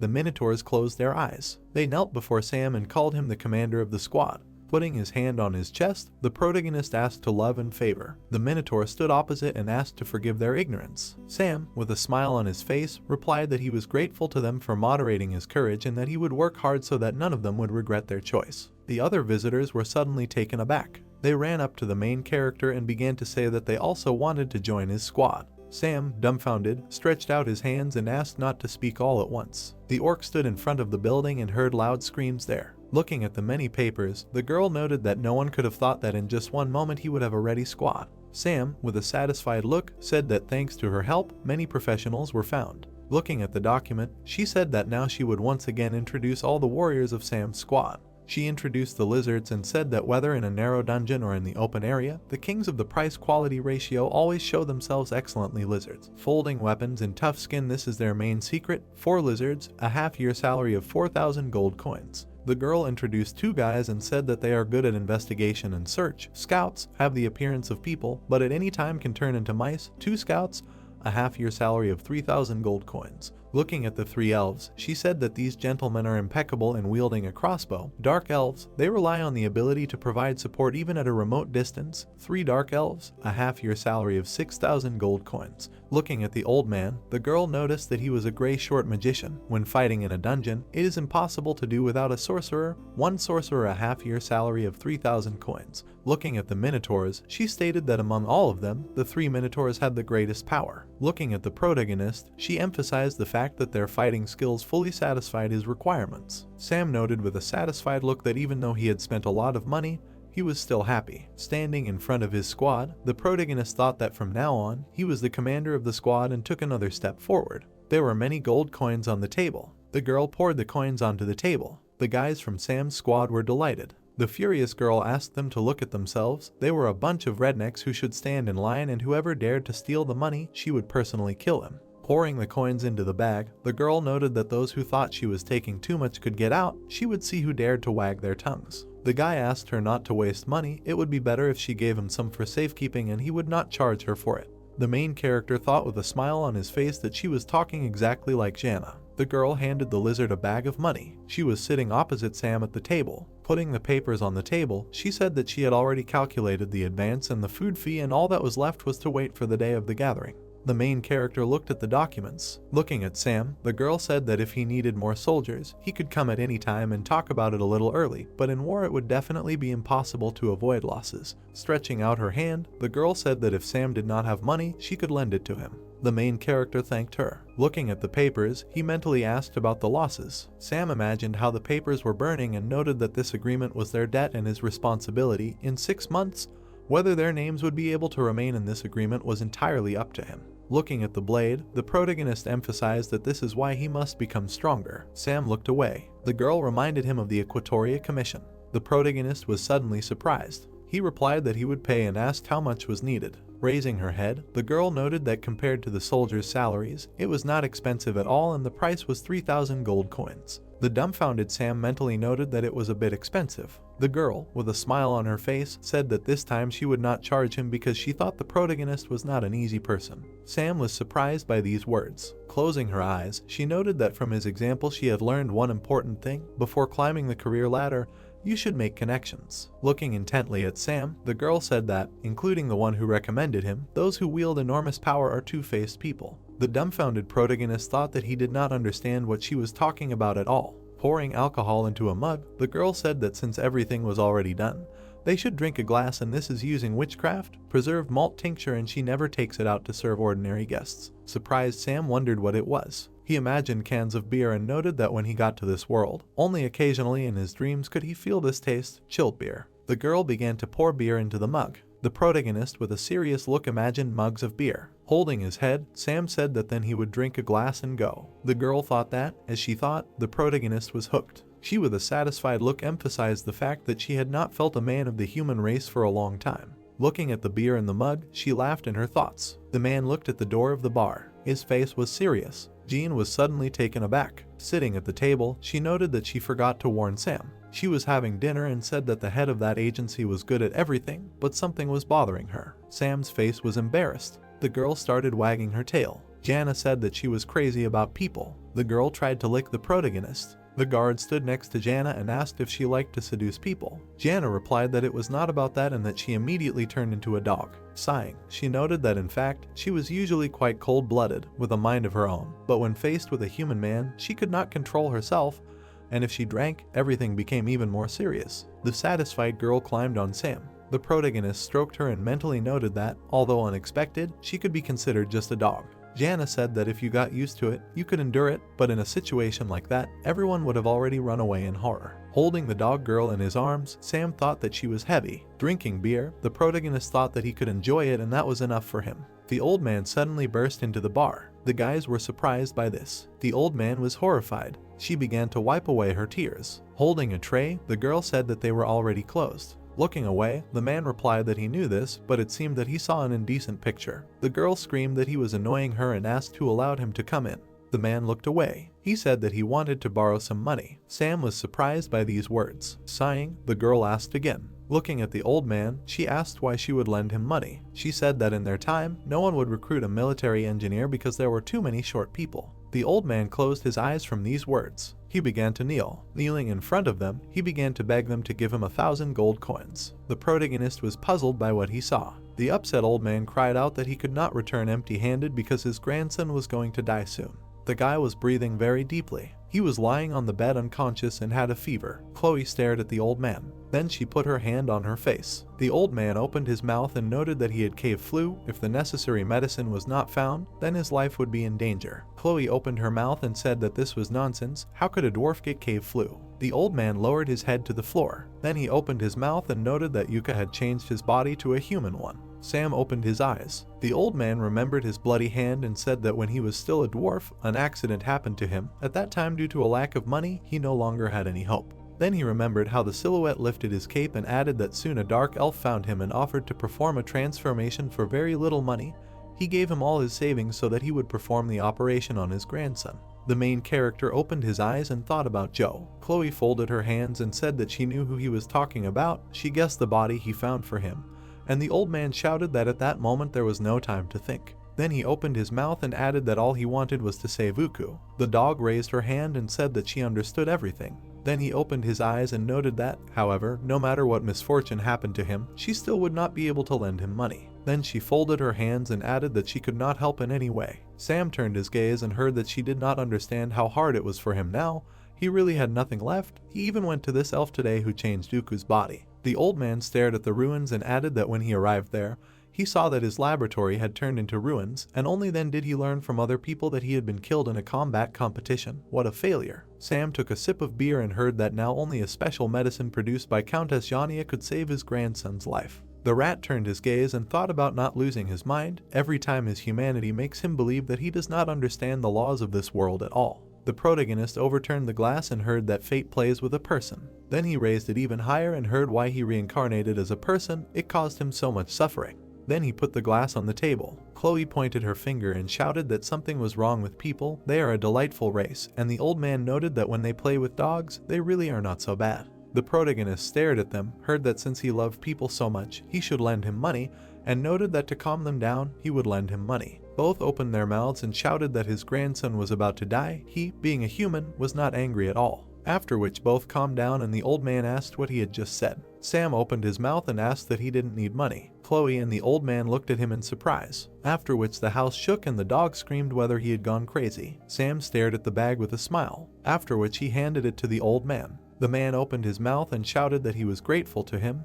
This money would definitely be enough for medicine. The protagonist opened his mouth and noted that he had already told him about the time frame. When his grandson recovers, then he should look for him in the dungeon. Then he waved his hand and added that it could be a little later, let him take care of himself. The old man knelt down and said that he would definitely not let him down, let him be calm. The protagonist stared at Chloe and thought about what he had decided to enroll in the squad, this military engineer named Greg, an annual salary of 1,000 gold coins. Then he stared at the old man and added that perhaps because the misfortune that happened to his grandson touched him, and he was already quite weak, so he would not force him. Then he smiled and noted in his head that it should be, now everything is fine. Sam waved his hand and thought that anyway, this matter is not so difficult. Then he stared at the lamp and added that even though he had lost a little money, it was not such a big problem. A huge lamp burned over the city. The protagonist put on a beret. Then he opened his mouth and said that great, finally the long-awaited day has come. Mary smiled widely, after which she raised her hand and noted that everything was already prepared, and the protagonist thanked her. Then he confidently looked forward.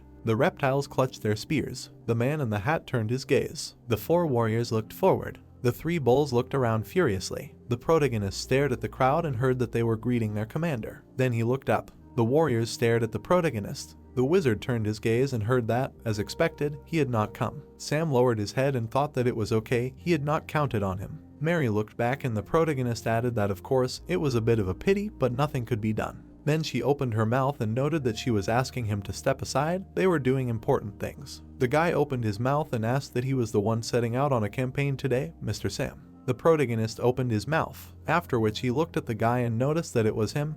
And who was she? Hector bowed, after which she opened her mouth and noticed. The protagonist opened his mouth and heard that he was Greg's grandson, who promised to come to him today. Then he opened his eyes and wondered if he was his grandson. Hector opened his mouth and noticed that in order to take care of him, his grandfather did not spare himself and undermined his health. Then he remembered crawling Greg and added that today he wanted to meet him at any cost, but near the threshold, he fainted. After which he opened his mouth and shouted that therefore, this year he would obediently serve him instead of his grandfather. Hector clenched his fist and said not to look at him like that. His grandfather taught him many techniques, and digging and creating stones, all his skills received the approval of his grandfather. After which he opened his mouth and shouted that he asks him to allow him to enter their squad, replacing his grandfather. The protagonist backed away. Then he opened his mouth and thought that he was cute. The reptiles looked away. The squad of warriors turned their heads. The protagonist opened his mouth and said something. Hector smiled and stared at the protagonist. Then all the warriors stared at the boy. The guy raised his hand and shouted that as long as the gold coins were shining, they would fight to the end. The protagonist smiled and noted that this was great. Then he stared at the guy and thought that he had decided to let this young man named Hector join the squad after all. Then he raised his hand. Sam put his hands on his hips and thought that sappers usually join the engineering troops. He didn't know whether to include him in the battle line. The warriors were standing in the main square. Mary raised her hand and noted that they were moving out in an hour. Then she opened her mouth and added that before entering the dungeon, one cannot act at one's own discretion. Sam smiled and thought that Mary was now acting as his adjutant. It seemed that this role suited her very well. A sign with beer was hanging on the beam. The protagonist was rummaging through his bag. Then he raised his head and thought that it was finally time to go down into the dungeon, congratulating him. After which Jake appeared in front of him. Sam opened his mouth and noted that they had not seen each other for a long time. Jake smiled and said that this was their first meeting after the military competition. Sam opened his mouth and thanked him for his help, and he replied that at that time he was very curious about what was at the origins of his strength. After which the protagonist threw a bag at him. Sam tied the bag and asked why he had come today. After which he tied a small bag and added that they were preparing to go down into the dungeon. Jake stared at him. Sam looked up at him and heard that he had come to give him a few pieces of advice. Then he pressed his lips together and thought about the advice. Jake opened his mouth and noted that first of all, he can't interfere with what's going on in the dungeon. Jake folded his hands and heard that he might be very happy. Then he introduced the girl and heard that the neural network that balances the dungeon can be dangerous even for the dungeon's leader. The girl raised her hand. Sam put his hand out and noted that the dungeon is a military facility, so this level of protection is absolutely normal. Jake strained his gaze. Then he imagined patterns on the ground and said that he was entering the second line of the fourth dungeon's front line. It always seemed that something was wrong. Sam opened his mouth, heard that sometimes it would be possible to conduct an overview, and sometimes nothing would be visible, and asked what he meant. Jake put out his finger and noted that it was a warning. Sam touched the wall in the dungeon. The rat pointed the way to the side. The protagonist raised his head. Then he stared at the bridge over the water. Then he stared at the huge door, and the protagonist remembered the words that this dungeon was very dangerous. Sam and his squad stared ahead. Then he strained his gaze and thought that he should be wary of everything that was there. Then he stared straight at the door. A shout was heard near the door that he was reporting. Sam opened his mouth and shouted that 16 soldiers, including Sam, were assigned to the second line of the 4th dungeon's front, hereby informs the dungeon administrator. The administrator wiped his face. Then he smiled and said that he was welcome. Right now there was a shortage of people here. He was so glad that Sam himself was able to come to the rescue. The zombie opened his mouth and noted that some insignificant Benin had brought 3 minotaurs with him. Austin raised his hands and said that he did not know if he was aware. Recently there had been many battles in the 4th dungeon. Then he presented the dungeon layout and added that according to the rules, there were 10 rooms to regulate, but due to a shortage of people, they were only able to control 8 rooms. Then he presented a green dot and added that thanks to him coming with a squad, they would now be able to take control of the 9th room again, thus easing the burden placed on them. Sam bowed and noted that he would do his best. Austin stood up and said that he still had a couple of urgent matters to attend to. He needed to go. Sam opened his mouth and heard that he could ask the deputy head of the dungeon for all the details. The mummy stared at Austin and said that this was a useless administrator. Louise raised his finger and said that in the entire dungeon, the most valiant combat feats belonged to him, and soon the position of the dungeon administrator would belong to him. Then he approached the protagonist and shouted at him. Then he went down and said that he didn't expect that the worthless Sam would be able to create such an excellent squad. Louis looked down and said that it was even better than his squad. Sam turned his gaze and heard that they would flog one of his soldiers. Louis narrowed his eyes and said that, moreover, he hoped that it would be a minotaur. The protagonist looked closely at the undead. Louis raised his hand and said that he was a newbie, so perhaps he did not quite understand. There was one tradition in the 4th dungeon. Then he put his finger up and added that Benin, who had just joined the service, must select one warrior from his squad and hand him over to his commander. Did he understand? Sam opened his mouth. Louis poked his finger at his chest and noted that he should not be so impudent, otherwise he would kill him. Then he narrowed his eyes and added that in any business, you need to follow the rules. Then he pointed to his shoulder and noted that someone like him, a worthless Benin, would probably lose his life in the very first battle, so entrusting him with such excellent mercenaries was a huge loss. Louis opened his eyes and said that it would be better to give them into the hands of an experienced, strong, senior colleague, wouldn't you say? Sam strained his gaze and heard that he was very lucky to meet him this time. Louis pointed to himself and added that he could please the future dungeon administrator right now. Hector turned to the protagonist and called him. Sam put out his hand. Then he opened his mouth and noted that he did not need it. Louis looked furiously. The protagonist opened his mouth and noted that an agreement had been signed between him and the mercenaries. Then he looked at the squad and added that although they obeyed his orders for a set period, he was also devoted to his duty. Sam put out his finger and noted that 1 month. Then he opened his mouth and added that if after a month one of his soldiers wanted to leave the squad, he would allow him to join his group. The reptiles stared straight ahead and heard that according to military law, distributing soldiers at personal discretion was prohibited, so he would not be able to redistribute the soldiers of his squad. Louis raised his head. Then he narrowed his eyes. Then he opened his mouth and laughed. The undead stared at Sam and laughed even louder. Sam stared at him and heard that as expected. They were sent an idiot, dying of laughter. What he just said, military law. Louis stared at the protagonist. Then he opened his mouth and noted that the smartest, most capable newcomer Benin, he seemed to not quite understand.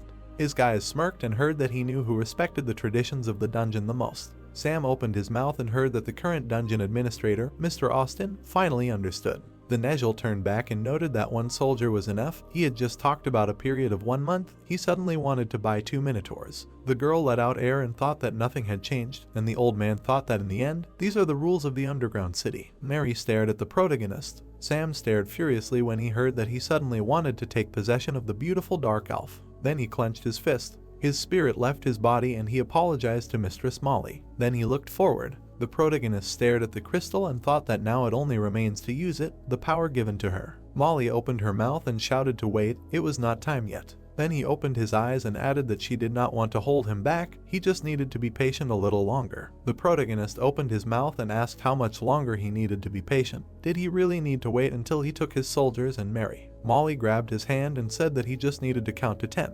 The protagonist looked at him in surprise. Molly stared at him. Sam stared straight ahead. Louis leaned over and asked what was wrong, scared beyond words. The speaker in the corner of the room roared. Louis turned around abruptly. The protagonist's squad raised their heads. Sam raised his head. Everyone stared at the speaker and heard that there was an alarm that they were suddenly attacked by the enemy. Sam stared ahead, heard as much as he could, and wondered if the enemy was really advancing. Digital rectangles appeared. A girl appeared. Claire spread her arms. Then she opened her mouth and said that the enemy was approaching the 3rd, 5th, and 10th zones, and also, like 2 weeks ago, they were using the time difference to strike other zones, so she asked everyone to be careful. Then she strained her gaze and added that in accordance with the administrator's instructions, let them distribute an operational order among all squads, asking all commanders responsible for the zones to immediately assemble a squad in their zone after receiving the order. Louis stuck out his finger and shouted that he would deal with him after they finished, and that he should not hope that this was the end of it. Sam grimaced and thought that the familiar picture left a gloomy impression behind him.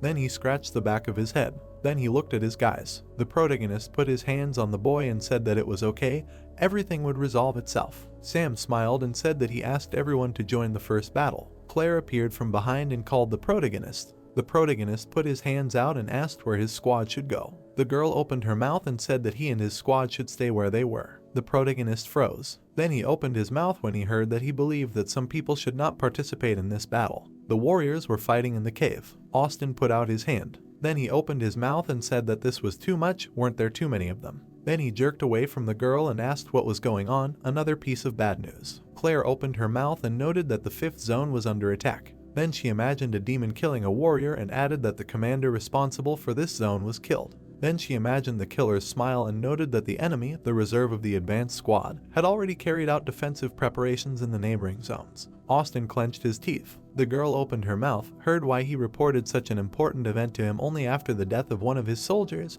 and asked for forgiveness. Austin closed his eye and said that he would send all the reserve troops there. Then he stared at the skeletons and added that even though he wanted to go into battle himself, the squad leader here was one evil spirit, and if he left, his place would be taken immediately. Claire held out her hands and said that the reserve squad soldier was Sam, especially since he had just taken up his post, and Austin shouted that it was okay, let them drag out the time in their favor. Then he opened his mouth and noted that in any case, the helpless scum would die sooner or later. Claire stared at him silently. The monsters were fighting the knights. The protagonist pulled on his glove. Then he stared at his hand. Then he turned his head. Molly reached for the crystal and said that now he could use the light power, but he would remember one thing firmly. Then she opened her mouth and added that only members of the royal house could control the light power, and if he was not one, the others would be suspicious of him. Sam smiled when he heard that he should therefore be careful, after which he stared at the sword and noted that it seemed that this time the situation was difficult. Only because of this they allowed him to join the battle. Mary looked away happily. A list of skills appeared on the screen, then their ratings. Then the soul rank appeared.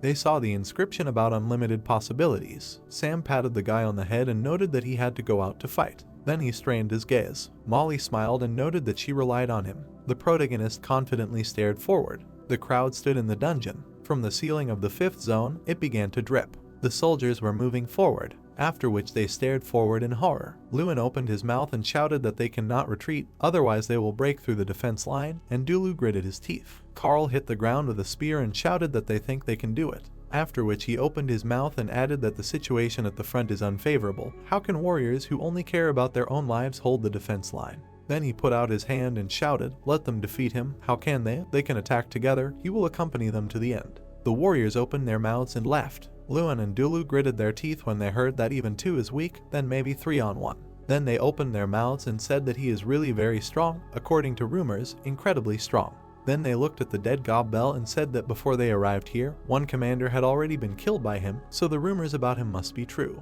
Lewin gritted his teeth. Then he began to pull out his sword and said that no matter what, you can't be afraid, let them measure their strength with him. Carl smiled and noted that this was excellent. Then he looked furiously and laughed loudly. The protagonist and his squad were walking along the tunnel. The rat opened its mouth and noted that they were almost there. This was the 5th zone. Then they stared at the door and noticed that 2 Benins from other squads were waiting for him inside. Sam strained his gaze. Then he turned his gaze to the side and thought that it was somehow suspiciously quiet here. Then he stared at Hector. The guy was sweating and thought that this was his first fight. How scary. His hands were shaking. The protagonist smiled. Then he took the boy by the hand. Then the guy blushed. Sam opened his mouth and noted that he would not let him participate in the fight. Let him not worry, let the rat stay to protect Hector. The rat looked surprised and said that it was somehow strange. Then he touched the door. Then he stared in surprise and said that for some reason the door was open. Sam opened his eyes. Carl smiled widely. Then he chopped off the orc's hand. Hector opened his mouth and screamed. Carl put his hand out and shouted that he had killed 2 more Benins, the ones in charge of the zones, and all that was left was to capture the 5th zone.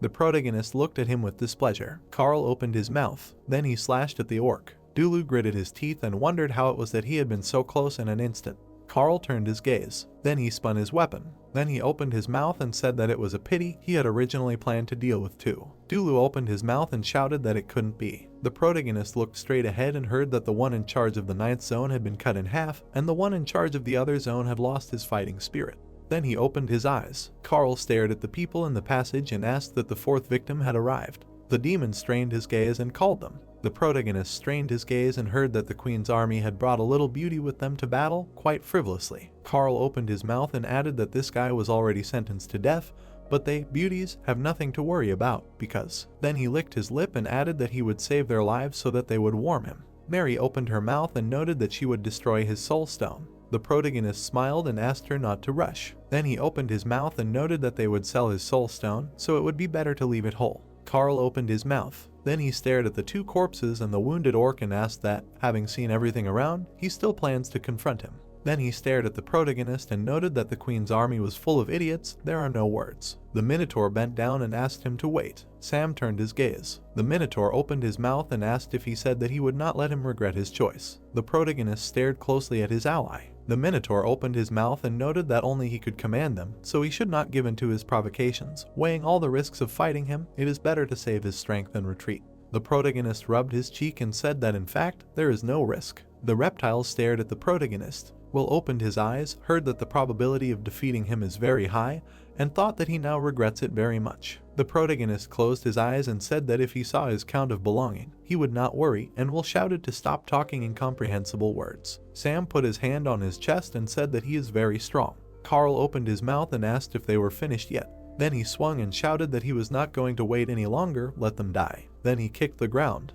Then he struck. Sam and Will turned to the enemy. Then they tensed. Then they disappeared. Will parried the blow. Carl opened his mouth and was surprised. The Minotaur opened his mouth and shouted that until now, no one had been able to kill him with one blow. Then he turned his gaze and saw that the protagonist was gone. Carl began to shake his head. The warrior opened his mouth and shouted that the protagonist was behind him. The demon turned his gaze sharply. The protagonist opened his mouth and said hello. Then he struck Carl. The demon dropped the weapon on the ground. Then he looked at his severed fingers and shouted. The protagonist reached for the spear. The Minotaur opened his eyes and asked how he could do it, and Sam noted that he had said the same thing. Then he turned and added that he was very strong. The Minotaur stared in surprise. Carl opened his mouth and said that he could easily cut him in half, but instead only cut his hand. The protagonist smiled, heard that he had lost his only chance to kill him, and noted that he was wrong. Amanda opened her mouth and asked if Ben had seen it. Ben opened his mouth and shouted that it was an instant move. Carl stretched out his hand and shouted to be given a weapon.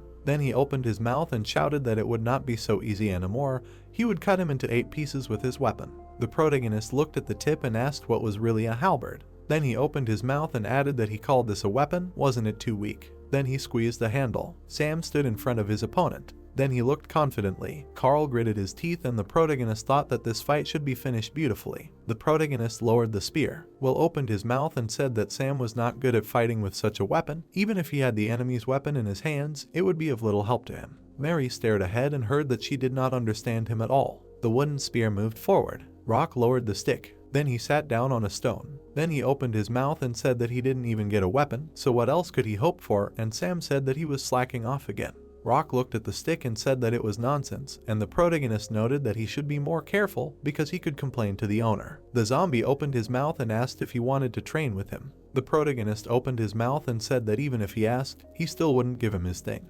and Rock shouted that he only asked if he wanted it or not. Then he folded his arms and said that of course he wouldn't mind if he gave it to him. Then he put out a wooden stick and added that extra skills wouldn't hurt. The zombie turned back. Rock began teaching the protagonist and said that the trained skills would come in handy in battle sooner or later. The protagonist put out a spear and thought that that was true. Mary stared at him. Sam opened his mouth and said that the halberd was not a simple weapon, but a long sword. Moreover, you need to know how to handle such a weapon. Carl opened his mouth and shouted that thanks to luck, he was able to hit him. Now he thinks he's really cool. Then he swung the weapon and added that he would cut him in half right now. Sam raised his spear and said that his weak point was so obvious. Then he moved his leg back. Carl opened his mouth. Then their halberds crossed. The protagonist team opened their mouths and shouted that they were starting a fight. Will opened his mouth. The protagonist lowered the enemy's weapon. Then he opened his mouth and noted that he figured out his strategy so he wouldn't be able to hit him. Then he spun around in place. Sam hit the enemy sharply. Carl flew back. The halberd fell to the ground. Sam leaned on the weapon and said that, frankly, he was amazed. Then he opened his mouth and added that having such insignificant abilities, he dared to boast about them everywhere. Carl gritted his teeth. The protagonist raised his halberd. Then he opened his mouth and noted that this was the end. Carl glared at the protagonist. An arrow and a fireball flew forward. Will opened his mouth and shouted that it was an ambush attack. Sam raised his halberd and heard him dodge. Then he turned his gaze. Then he strained his pupil. Then there was an explosion. The sorceress opened her mouth and shouted that she had hit, and that Carl should run away right now. Carl stared straight ahead and asked to wait. The girl opened her mouth and shouted that they would be reprimanded later. The main thing now was to save him. Mary grabbed the sword and shouted that they were vile bastards, daring to carry out an ambush attack, and that everyone should prepare to attack. Carl opened his eyes and noted that it was impossible. The protagonist in werewolf form gritted his teeth. Then he turned his head to the side. The reptile opened its mouth and shouted that it was a transformation. He had revealed his trump card, but the Black Panther man's agility was really that good. The protagonist gritted his teeth and thought that he had used the power of light to cover his body with it. Then he clenched his fingers and added that although he was not very experienced, he was incredibly strong. Then he turned his head sharply. Sam grabbed Carl. Then he threw him back. Carl fell to the ground and grunted. Then he opened his mouth and asked if it was too cruel. Mary stepped on his head. Then she opened her mouth and noted that none after today. Carl opened his eyes. Then the reptiles pierced him. Then put out a glowing hammer. The sorceress pierced the wolf. Carl opened his mouth. The protagonist looked furiously. Then he leaned towards Carl and thought that, frankly, he no longer remembered. Mary looked back. Sam opened his mouth. The warriors were fighting in the tunnel. The reptiles were guarding the door. The protagonist was lying on the bed. Mary opened her mouth and shouted if he was awake. Sam opened his eye and wondered if he had lost consciousness. Then he stood up and asked what the situation was at the front, and Mary answered that he should rest. Then he smiled and told him not to worry. The protagonist turned around and heard that they had won. Then he turned the other way and heard that after Carl's death, all the fighters in his squad had retreated. Will crossed his arms and said that, frankly, he didn't expect him to be so strong. It was in vain that he didn't want to let him into the battle. He suspected that he had a trump card in his hands, but he didn't expect that it was a powerful transformation. The protagonist smiled and chuckled. Then he looked at Mary, after which he imagined himself in the form of a panther and thought that he himself did not expect that I would break down so much. Because of anxiety, he did not plan to perform the transformation. Really, between the transformation and the power of light there are conflict zones. Mary scratched her cheek and said that in fact, the Minotaur gave them a lot of help. If not for him, she herself would not have dragged the Lord to a safe place. Will stood up and noted that there was nothing to thank for. The main thing is that Sam is okay. Then he opened his mouth and added that everyone would probably be very happy. Just because of the outcome of one battle, his name sounded in all corners of the dungeon. He thinks that the top will reward him. The main character opened his mouth and noted that he was overpraising him. Will opened his mouth and noted that no, he will undoubtedly be given an award. Then he remembered the corpses and added that in this battle, although they remain the winners, their losses are much greater than the losses of the enemy. After which he stared into the passage and added that in such a situation, they needed a hero who could raise the morale of the soldiers. The three looked at him in surprise. The protagonist froze and thought that it was said exactly according to the words of the Minotaur. Franz stared at the document and said that the commander of the army of the great Empress Maltra certifies this decree. Then he squeezed the paper and added that Sam's military rank was being raised to Rue. Sam grinned. The protagonist's squad joyfully shouted and noted that he had just taken up his post and had already received a promotion. Louis looked displeased, after which he stared straight ahead and said that he had won a small battle just by luck and thus deserved a promotion. He was obliged to take his subordinates for himself. Then he turned and heard that it seemed that he was incredibly strong. He had heard that he had defeated Carl with one hand. There were even rumors that he had used instant movement during the battle. After which he imagined how the protagonist ended up behind Carl. Louis let out air and said that it couldn't be. Why would someone who could use instant movement go down to their second line dungeon? And his subordinate said that that's it. It was definitely nothing more than rumors. Let him get ready for something else. The protagonist's squad began to toss him. Louis turned and heard if he could see that man rat. The rat rubbed his hands and he said that the one wearing the cloak and bag, what was with him? The goblin turned his gaze and said that he came to Sam today for some business. He got him drunk and found out some information from him, and Louis asked what happened next. After which he stared at the bag and heard not to be scared after what he heard. He knew whose letter the man-rat had in the bag, Countess Jonia. Louis opened his eyes, after which he looked at the lamp and shouted that it couldn't be. The door to the protagonist's room closed. Sam looked at the paper and said that Countess Jonia had written him a letter. The rat opened her mouth and shouted that his reaction was too passive. In his place he would have died of joy, for which he apologized, the deceiver. Sam smiled and wondered what he wanted from him. The protagonist sat down on the bed. Then he pressed the seal. Then he opened the letter and wondered if this was really a congratulatory letter. Sam opened his mouth. Then he stared at the letter and was surprised. Hector opened his mouth and said that their Sam, in addition to Countess Joania, was also acquainted with the military leader Maltra. The rat opened her mouth and noted that this was just his assumption. Then he turned and heard that his name was like a cheese hunter. Mary came up to him from behind, after which she opened her eyes and said, "Why wag your tongue everywhere, spreading the Lord's information? Did not expect that he was so stupid." The rat opened her mouth and was scared. The girl took the cup, after which she closed her eyes. Then she looked at the window and said that in fact, the Countess herself asked her about it. Sam stared at the letter and read that she wanted all the soldiers in the dungeon to know that Sam was her man. After which he strained his gaze and read that the enemies were among his own. The protagonist walked through the cave. Then he raised his hand, after which he smiled and said that really, this time he again failed to meet with Countess Jean. The rat opened her mouth and shouted that this is exactly how he went to see her with such joy. He never expected that those three thugs would stop him again. The creatures looked down. The rat put out his hand and asked what the letter was about. Was it really that one? And Sam asked, "That one? What was that?" The rat raised his finger to his mouth and quoted the letter, that she was not mistaken in it. Let her be patient a little, after a while he would reward him well. Sam put out his hand and said that he should not talk about the Countess like that, even if she did not accept it, but he should not insult her like that.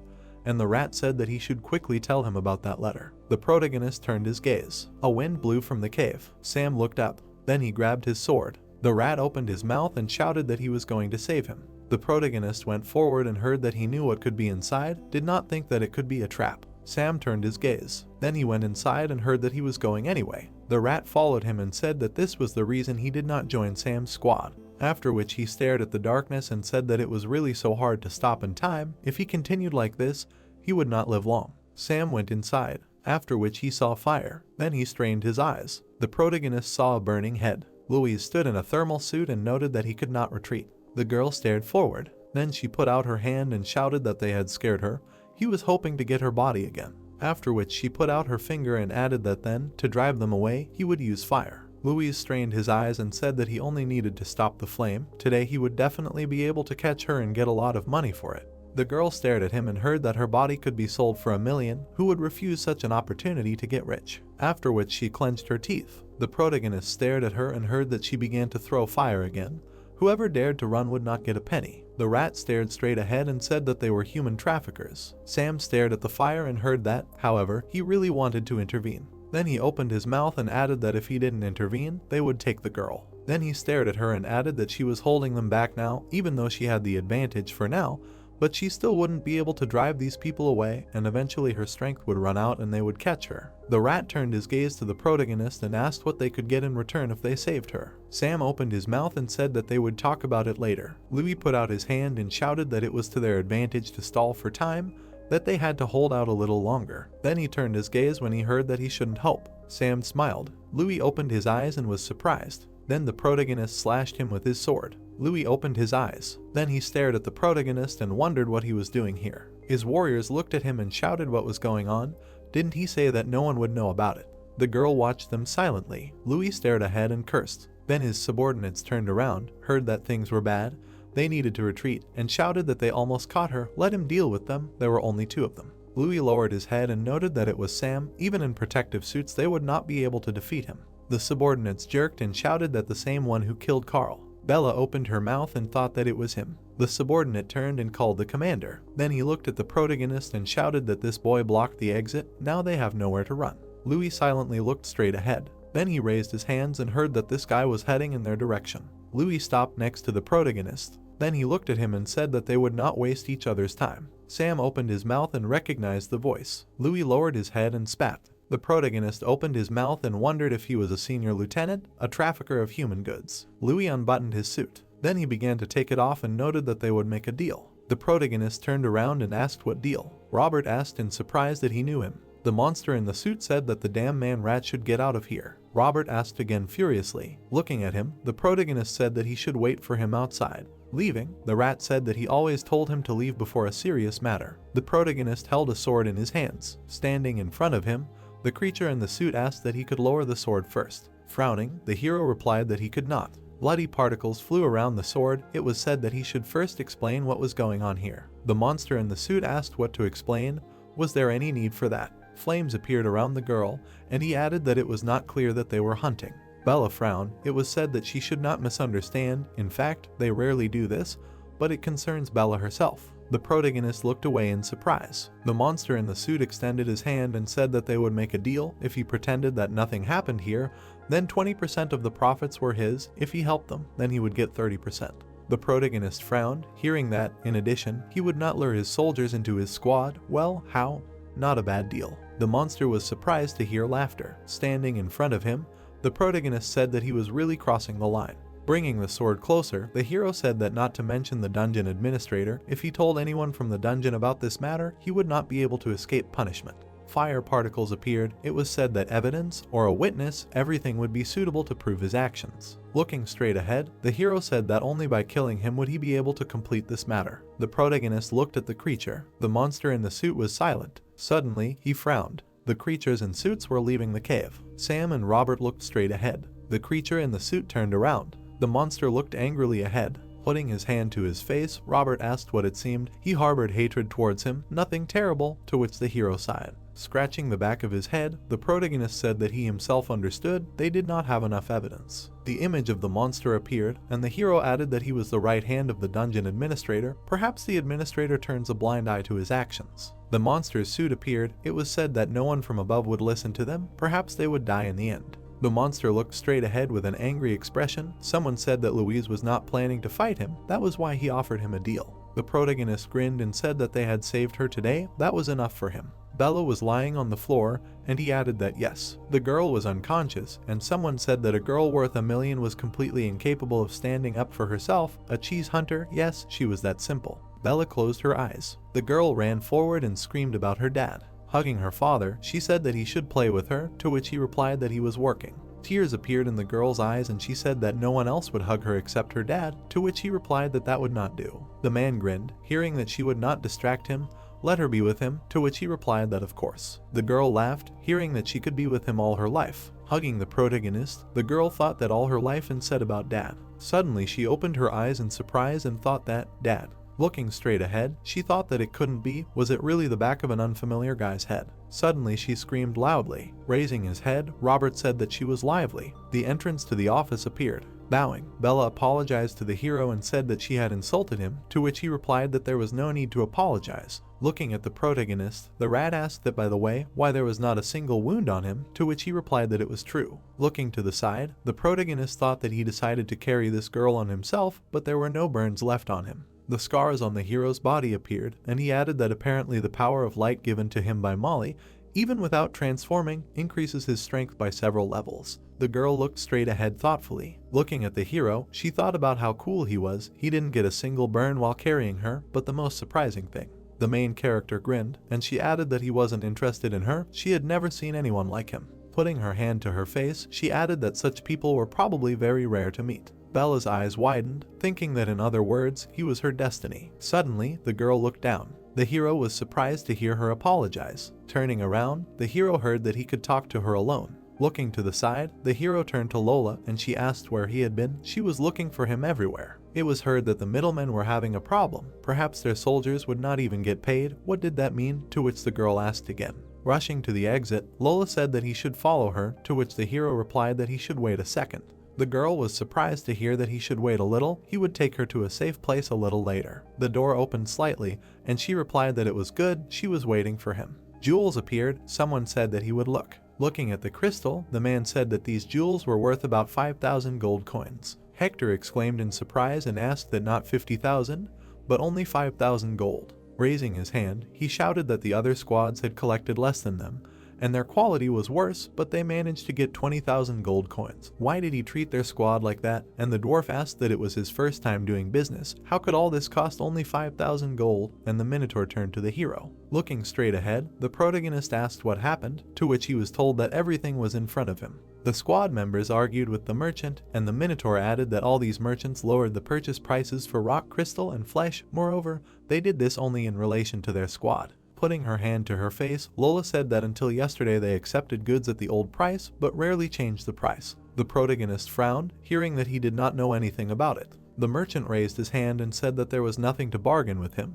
They were not selling, no need, to which he was answered that he knew that they were having difficulties now. The protagonist scratched his head and thought. Louis looked away, and the protagonist thought that, by the way, he was the dungeon's finance manager. A queue appeared to the merchants, and the hero thought that the dungeon soldiers, due to the need for daily defense, could not go up to El Terran to sell rock crystal and buy the necessary goods, so the merchants often went down to the dungeon to trade with the local soldiers. Louis, being the dungeon's finance manager, often communicated with them, so he could easily put pressure on them. In other words, the monster looked away. Looking at him, the hero thought that he had said earlier that he was very vindictive. Pointing at the monster, Ben said that this was Carl's body. What would he say about it? And Hector said that this was Carl himself. Hadn't he heard of him? The merchant looked away. Louis shook his head. The merchant opened his eyes in fear. The squad members got angry when they heard that he hadn't heard. He would give them 7,000 gold coins. Frowning, the monster thought that because of him he had lost such a product. She was worth 1 million. Even after doing this to them, he still hated him.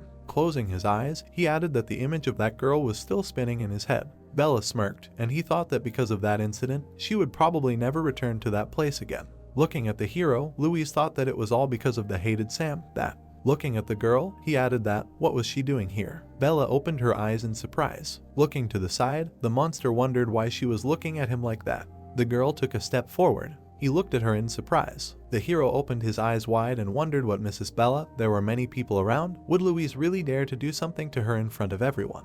The girl walked forward quickly. She stopped in front of the undead. Looking to the side, he asked what the problem was, said that he did not have time to pay attention to everyone. Looking straight, the girl heard that if there was something to say, let her say it. Bella opened her eyes wide and said hello. Looking at the monster, she asked that he was the dungeon's financial manager. Looking straight, the monster wondered if this girl recognized him. The girl bowed and said that her name was Bella. She was a reseller, asking for love and favor, to which he thought that if so, then he was right there. Looking straight ahead, he wondered what. The girl grinned and said that she wanted to sign a contract for the introduction of trade in this dungeon. The squad looked away and heard that it was possible. Bella grinned slightly. Louise began to get nervous. The guards stood near the door, holding a crystal in their hands. Someone sighed. Sitting on the bed, the girl said that not taking into account the body, all these jewelry can be sold for 80,000 gold, to which the hero replied that he did not expect that she would be a merchant. Thank you. Stretching her hand forward, Bella said that this is all because she did not tell about it. Moreover, she will be able to pay him money only after selling all these things in El Terran, so there is no need to thank her in advance, to which the hero mumbled. The girl lowered her head, hearing that if Louise found out that she was cooperating with them, then he would arrange a sweet life for her. She was definitely ready for it.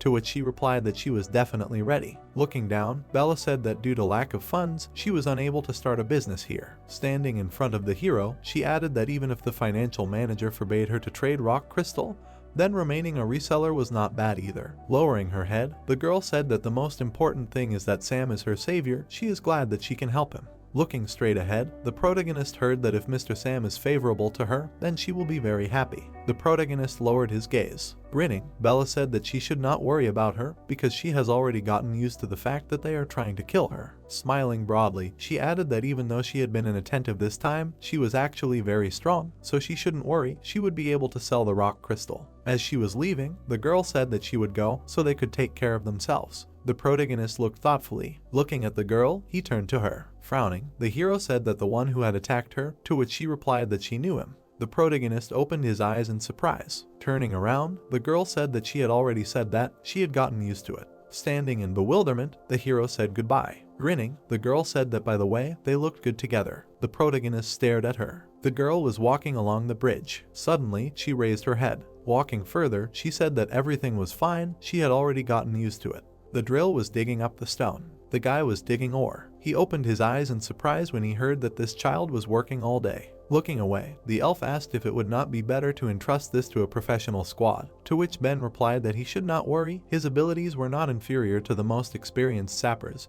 To which she asked, "Really?" A monster appeared behind the elf, and she said, "Well, yes, he was born a dwarf, it was hard to believe." Looking at her, the Minotaur said that he should let her pass, to which she responded approvingly. The Minotaurs carried stones. Raising her head, Amanda said okay, they will not talk about him, asked that it was not worth entrusting the engineering troops to carry out repair work. Why suffer through their own fault? To which Ben replied that, after all, their affairs are not so good now. Raising his finger up, he added that after all, their commander, the top, is creating obstacles for him. The Minotaurs were building a tunnel, and he said that while they did not know at what moment the enemy would attack, they needed supplies. Ben stretched out his hands and said that now, not to mention the sappers, they did not have the necessary materials. This scoundrel said that he would provide them with everything, but he was sure that his words could not be trusted. Sighing, Amanda answered that it was true, it was all because of Louise. An image of a monster appeared, and Ben said that not only him, everyone, after they found out that their commander was the Countess's man, sent a lot of people to reconnaissance. All the most powerful squads looked at them with predatory eyes. Lowering her head, the elf said that because, from the day he went down into the dungeon, he immediately performed a military feat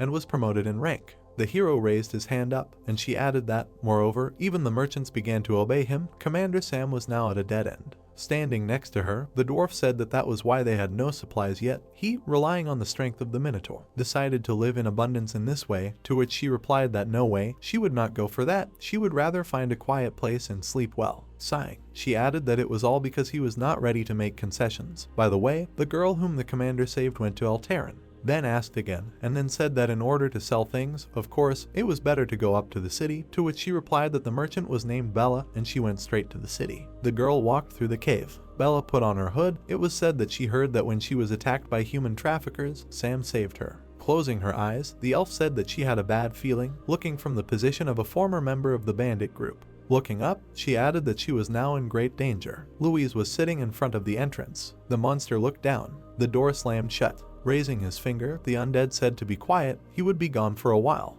Pointing at the guard, he said that he should quietly enter the merchant's dormitory and tell the people of the Special Forces unit. Pointing to the side, Louis added that they should begin a momentary hunt. The guards looked at him in fear, hearing that they would understand from the first words. Suddenly, he stopped and exclaimed. Turning around, the monster asked what Sam was doing now, to which he was told that he was doing repair work. Looking to the side, Louis said that yes, repair work.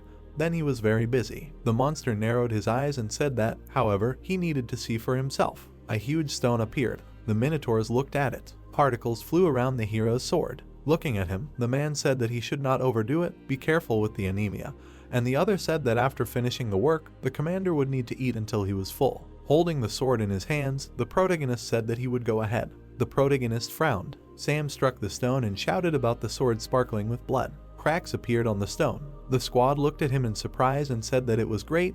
That's the commander. The protagonist laughed, hearing that it was no wonder that he always ate so much. Let him forgive him, because he had not previously known the reason for his gluttony.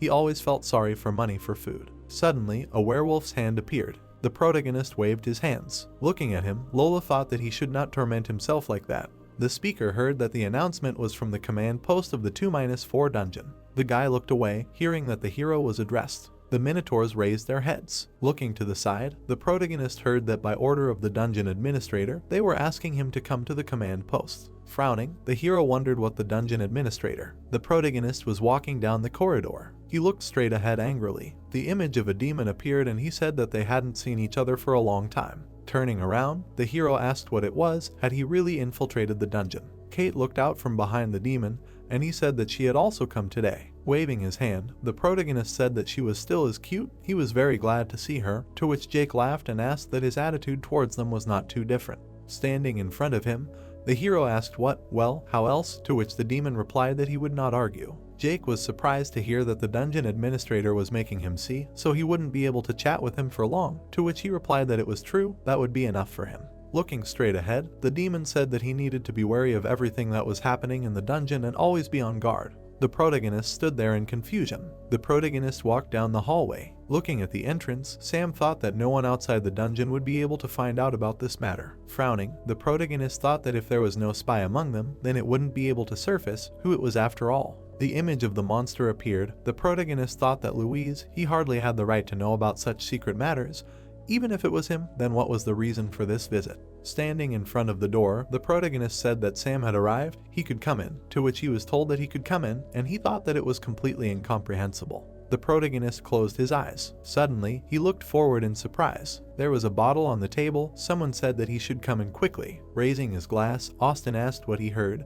Their squad had worked hard due to the lack of supplies, said that he should come over, they would drink a mug. The assistant was lying on the floor, and the man said that he took several bottles of alcohol from a recent delivery, and the girl said that she really could not drink anymore. Frowning, the hero thought that the enemy was inside the dungeon. The hero looked at the man and thought, okay, so that's it. He frowned. Grandfather clenched his teeth and said that this alcohol was well worth the money. He continued that the chance to see his assistant lying on his desk makes him happy. The girl was snoring. The man said with a grin that okay, their hero of the 2-4 dungeon, Sam, let him have a drink with him. He handed him a glass and told him to take it. The protagonist looked him in the eyes. Austin held the mug in his hands. The voice said that now he has sympathy for the dungeon administrator. Louis narrowed his eyes and continued that he only needs to pour a few bottles into Sam, and this guy will obey him in everything.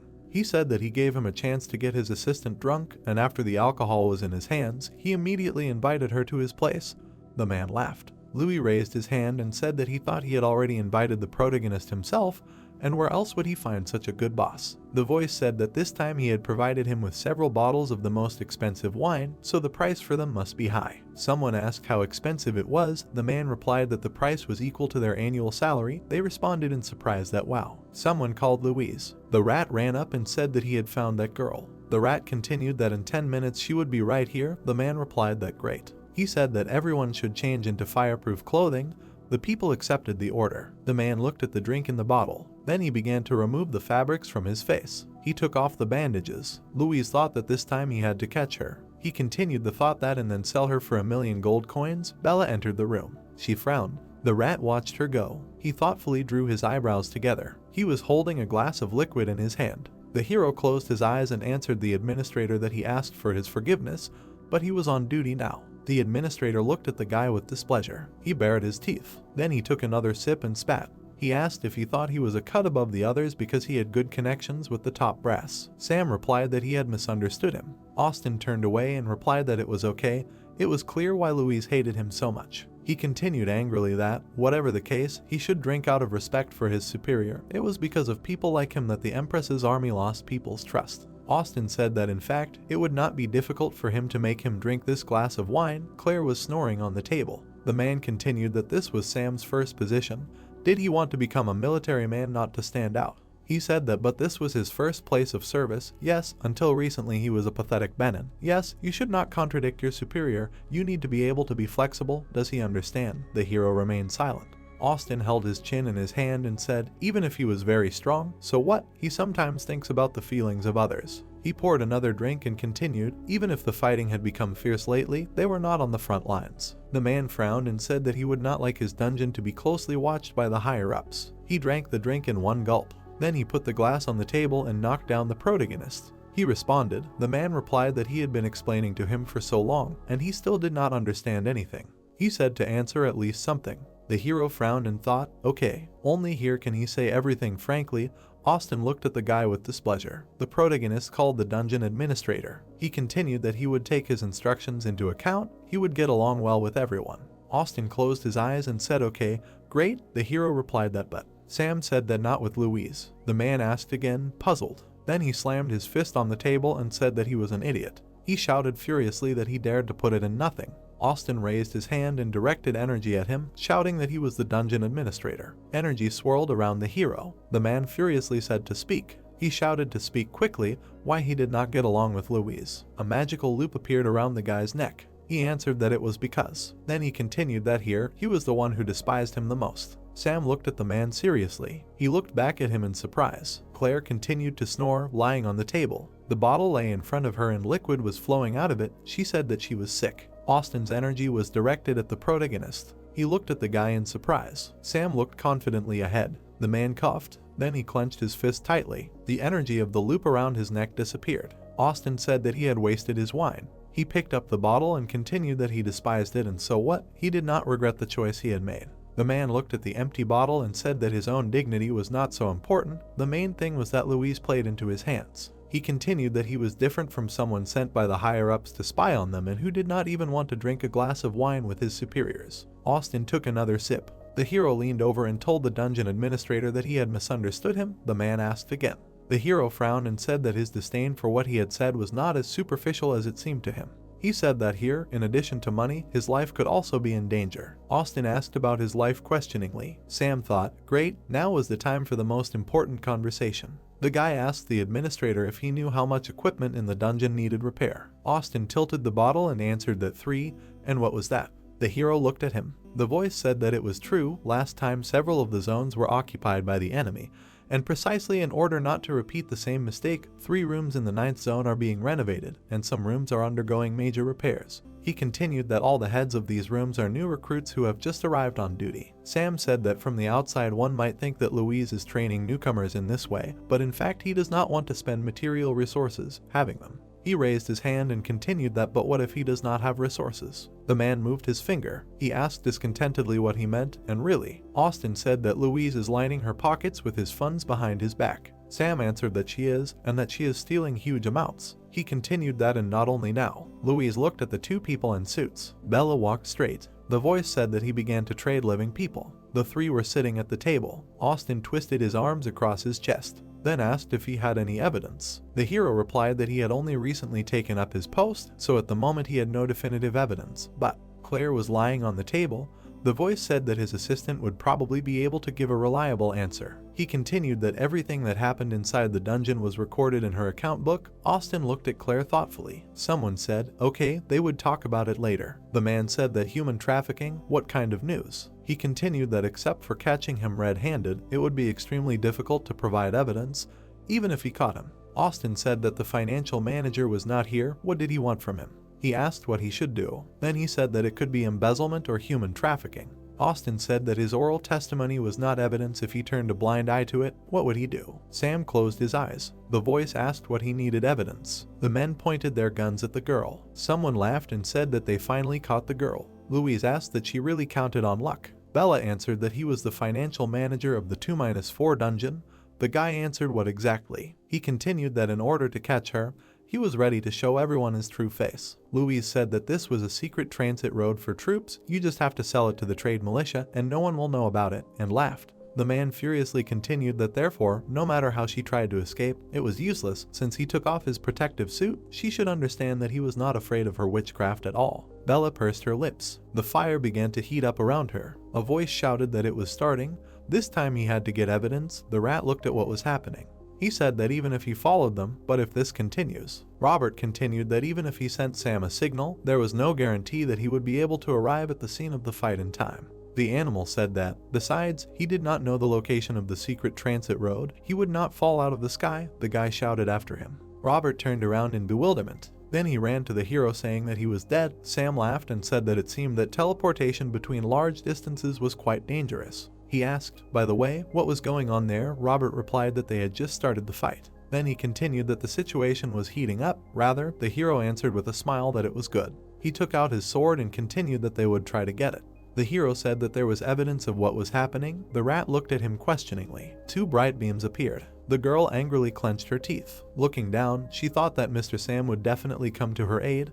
Therefore, a bright sphere appeared, and she added that therefore she needed to concentrate to show everything she was capable of. The monsters, being in the flames, screamed. Covering his face with his hand, one of them asked what was happening, to which the other replied that it was much hotter than last time. Standing behind them, Louise said that they could not retreat. Frowning, he asked that they really wanted to retreat like last time and lose her again. Hearing that they didn't care about the injuries, let them put an end to this fight. The guy said that since that was the case. The people in suits raised their spears. Suddenly, the spear rushed upward. They quickly flew at the girl. The girl's hand was tied. The other bandaged her leg. A wound appeared on the girl's leg. Bella clenched her teeth tightly in pain. Looking straight ahead, she heard that it was great. Let them not hurt her again, otherwise she would be worth less. Looking at her, Louis said that it was fine. Let him forgive her. Clenching his fist, he said that it was the last blow. Stretching his hand forward, he added that he would deliver it. A flame appeared in front of the girl, and she screamed that they should take their dirty hands off her. Looking straight ahead, the monster asked again. Suddenly, a flame appeared in front of him. Louis laughed loudly and said that it was not hot at all, an expensive fire retardant mixture was worth the money. Suddenly, he grabbed the girl by the hand. Squinting, she exclaimed. Looking at her, the monster said that she was finally caught, 1 million. He narrowed his eyes and said that he would use his dirty hands. Closing her eyes, the girl thought that her daddy should forgive her, and the monster added that he would let her know what hell was. Someone jumped up, and the girl added that she would not be able to keep her promise. Suddenly, the protagonist swung his sword. The monster looked at him in surprise. The protagonist opened his eyes furiously, and Louise shouted that no, it couldn't be. Standing in front of the protagonist, he added that he was a bastard. The hero cut off the monster's hand, and he asked why. The monster lowered his head. Louise opened his eyes wide and shouted that he was a bastard. Bandages appeared on his neck and the monster shouted that he would finish him off. Louise's hand lay on the ground and he said it again. His eyes glowed red and he again wished death on the hero. The protagonist looked at him angrily. Bella happily turned to the hero. Looking straight ahead, Sam apologized for being late, saying that they didn't have time to talk now. The image of the monster appeared and the protagonist added that they needed to deal with it first. Louise smiled ominously. Purple smoke was coming out of his mouth. The protagonist looked at him in surprise. It was written about the immortal soul, a list of abilities, Domain B, Durability B, simultaneously activated.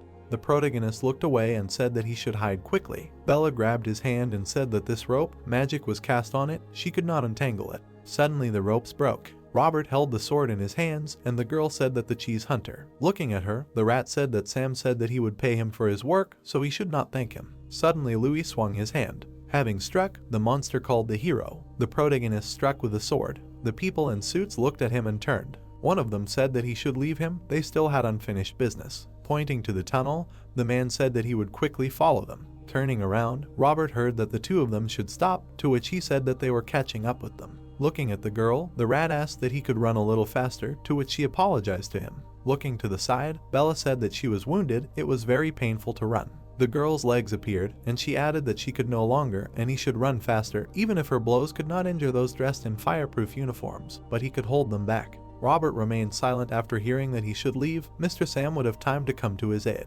Taking hold of his glasses, Robert exclaimed. Grabbing the sword, the rat said that look, they only have one Sam on their tongue, to which the girl mumbled. The rat replied that he was not doing this for free, she would have to pay him extra. Bella looked down in surprise. Raising the sword up, the rat said, forward, a group of robbers. Standing in front of them, Robert said that he would allow them to fully experience how cool the indomitable cheese hunter is. Bella looked at him in amazement and thought that she could continue to fight. Robert stood in front of the people in suits. Rat pulled out his sword. Looking at him, one of the people asked him what was wrong with him.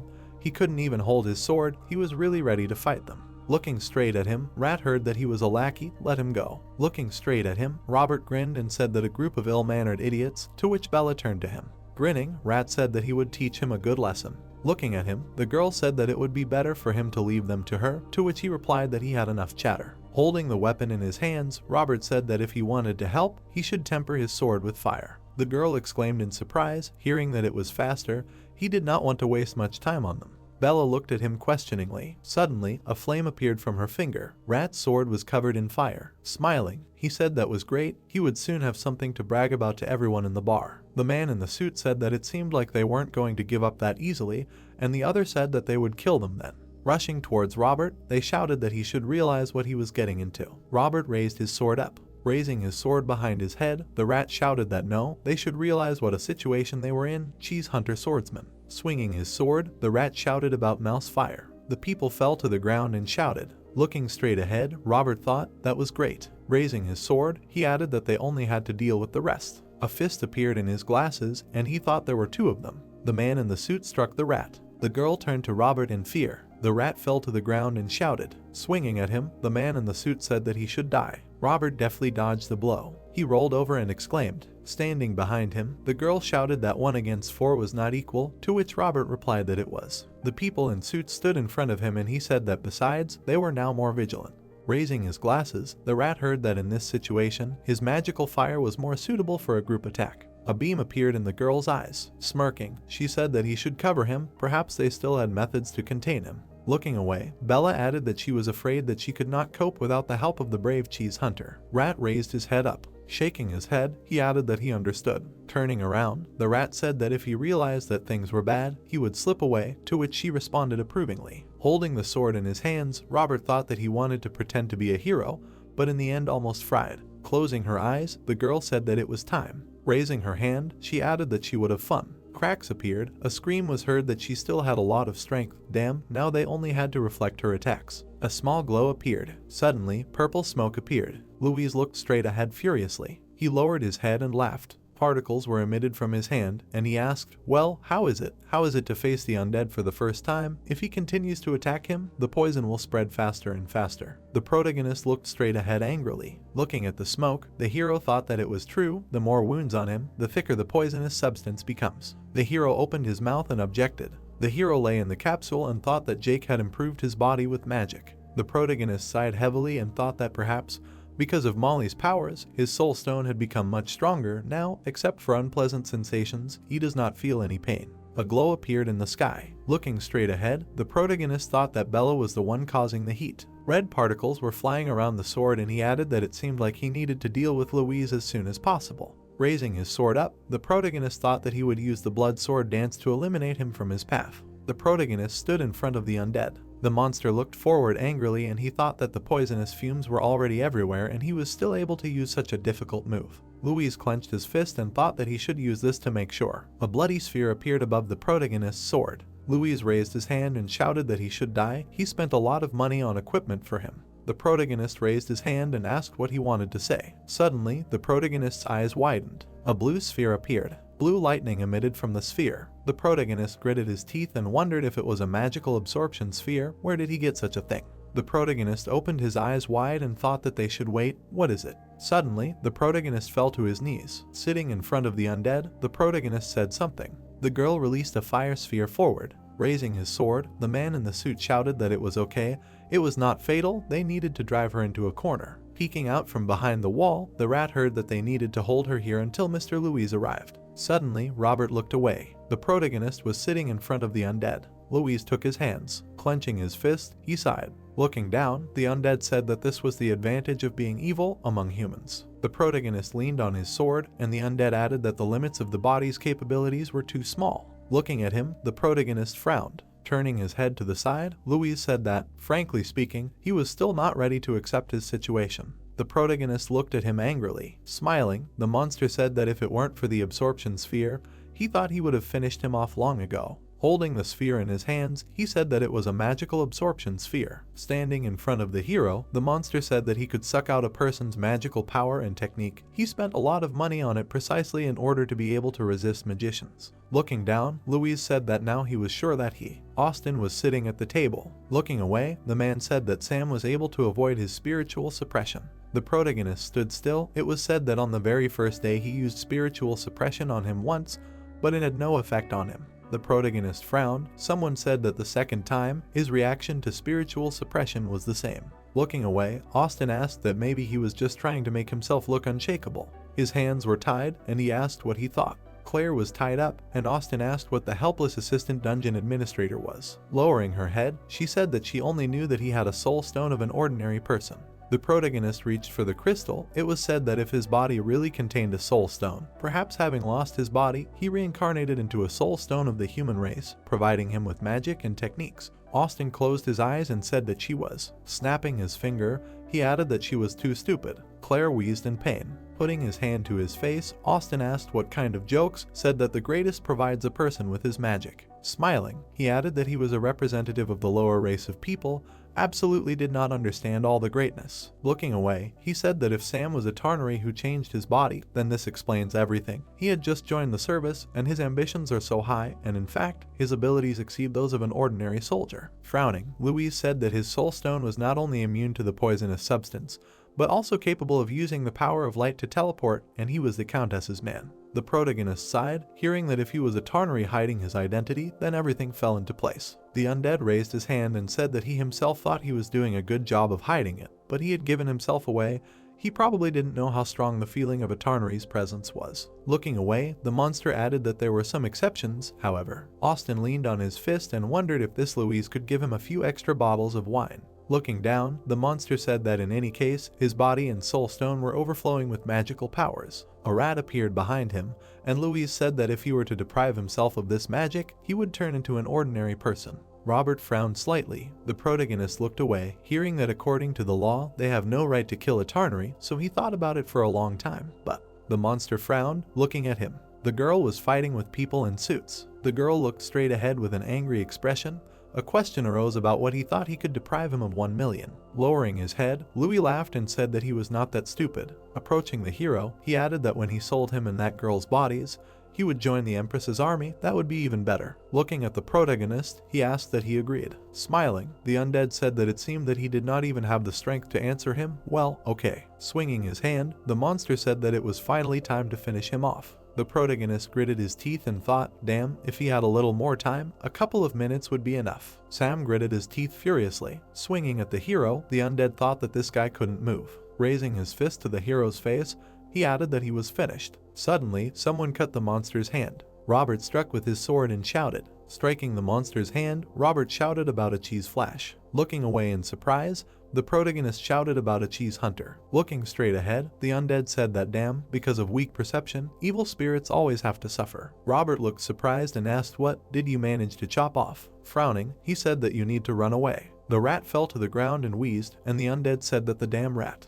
Rushing forward, Louis shouted that he couldn't even resist her anymore. The protagonist hit his leg. The monster asked in surprise what was happening, to which the hero grinned. The sword lay on the ground, and the hero asked what he was talking about. He was Atarnari. A zombie appeared, and the hero thought that he would take advantage of this opportunity. Rock swung his fist, and the hero added that he would show everything that the human race is capable of. The protagonist sighed a little. The protagonist's eyes lit up. Looking at him in surprise, the monster wondered if his magical powers had not been sealed. Lightning emitted from the sphere. With his eyes wide open, the undead wondered if he had really been sold a fake. Suddenly, Sam struck. Louise deftly parried the attacks. The protagonist struck more and more. The monster croaked, crossing his arms. Louise sighed, clenching his fist. The sphere fell to the ground, and the monster said that he should not forget who he was. Such techniques. Having hit the protagonist, he added that for him. Having struck again, the undead shouted that they were not scary at all. Rock grinned and said that the blows were not bad, but the defense was lousy. Looking straight ahead, the zombie added that he helped him with the attack and his mission was complete.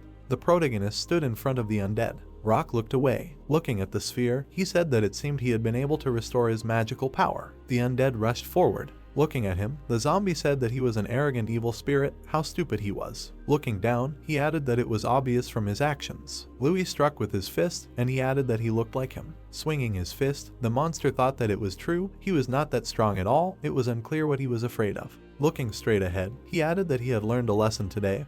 Next time he should prepare more thoroughly to get the body of a Targaryen, he needed to become stronger. The image of a girl appeared. Suddenly, a glow appeared on the undead. Louis looked in surprise. The protagonist stretched out his hand forward and wondered what was happening. The hero stood in front of the defeated monster and turned to him. Putting his hand to his face, the protagonist said that if he died, then everything only becomes more difficult, to which the girl said that but there was no time to think. The girl said in fear that the possibility of radiating his body now is very small, to which Rock said that it is not bad. The protagonist rolled his eyes, hearing that if he had the ability to restore injuries, he would have become famous long ago. The protagonist scratched the back of his head. Lowering his head, the protagonist thought that he really was too arrogant. He needs to rethink everything, next time without anyone's help to cope with the enemy. Smiling, Rock said that then he is leaving. Waving his hand, the zombie thanked him and said that he only decided to have fun out of boredom. Molly looked away, hearing that if this girl had not called him, he would not have stood up for him. The hero looked surprised, hearing that and more. Rock looked at the hero and said that he should deal with that girl first.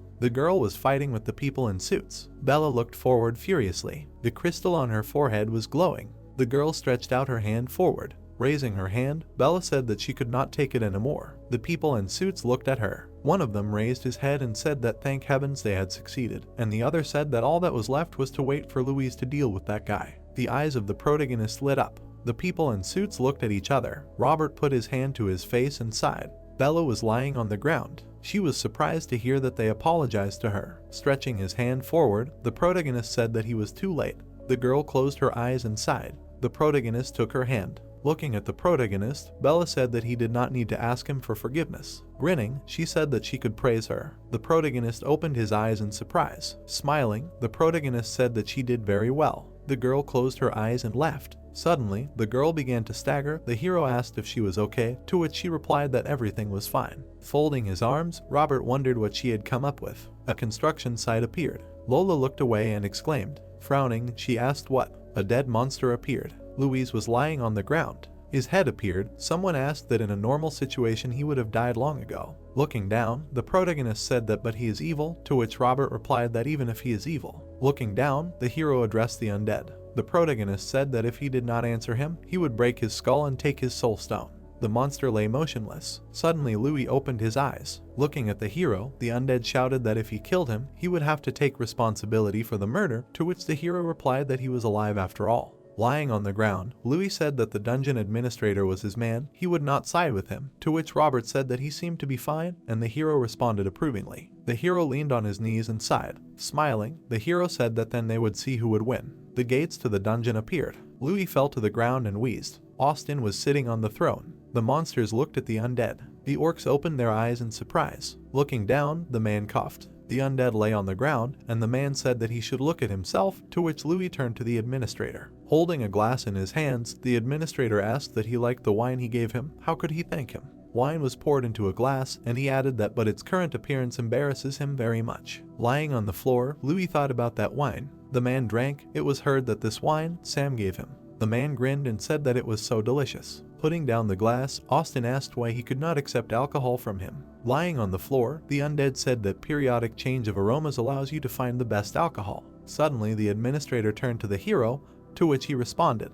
Frowning, Austin asked what Louis had done. The main character, looking straight, said that a second. The hero took out a paper. Looking at it, he said Louis's accusation. The coins flew down, and the hero said that the occupation of bribery, inflating the prices of all goods, is on the state payroll, but twice tried to sell people. In addition, they resold the volunteer resources of the dungeon. Looking away, the orc asked that everything he said was true, to which the snake said that it was no wonder that the goods here are so expensive. Lying on the floor, the monster heard that this is unforgivable, right? To which he said that the hell. The monster turned around, hearing that and more, to which he asked when he would finish. Louis furiously shouted that he must say his word. This guy is a clan. Looking down, Austin asked what clan. The monster looked surprised, hearing that he wanted to say that Sam was a Targaryen. The hero frowned, thinking that they were talking about this again. The protagonist looked away, hearing that they knew, to which he thought that let it be, there was no need to explain everything once again. The man frowned and said that it was nonsense, even if he had the transformation, but he wondered if a Targaryen would step into service in the dungeon. Then Austin added that he shouldn't even hope to fool him, to which he replied that he did. The protagonist looked away and thought that but to eliminate the slightest doubt, he should deny. The hero took a step forward. The protagonist raised the sphere up. Pulling it forward, Sam said that this thing is the most compelling evidence. The man looked down and thought. The monster responded, hearing that he was addressed. Gritting his teeth, the man said that, frankly, he did not mind his body emitting a terrible stench. Looking down, Austin added that but he hated his arrogant look. Hearing that the hero could remove, the protagonist responded. The monster screamed in surprise that everything was wrong.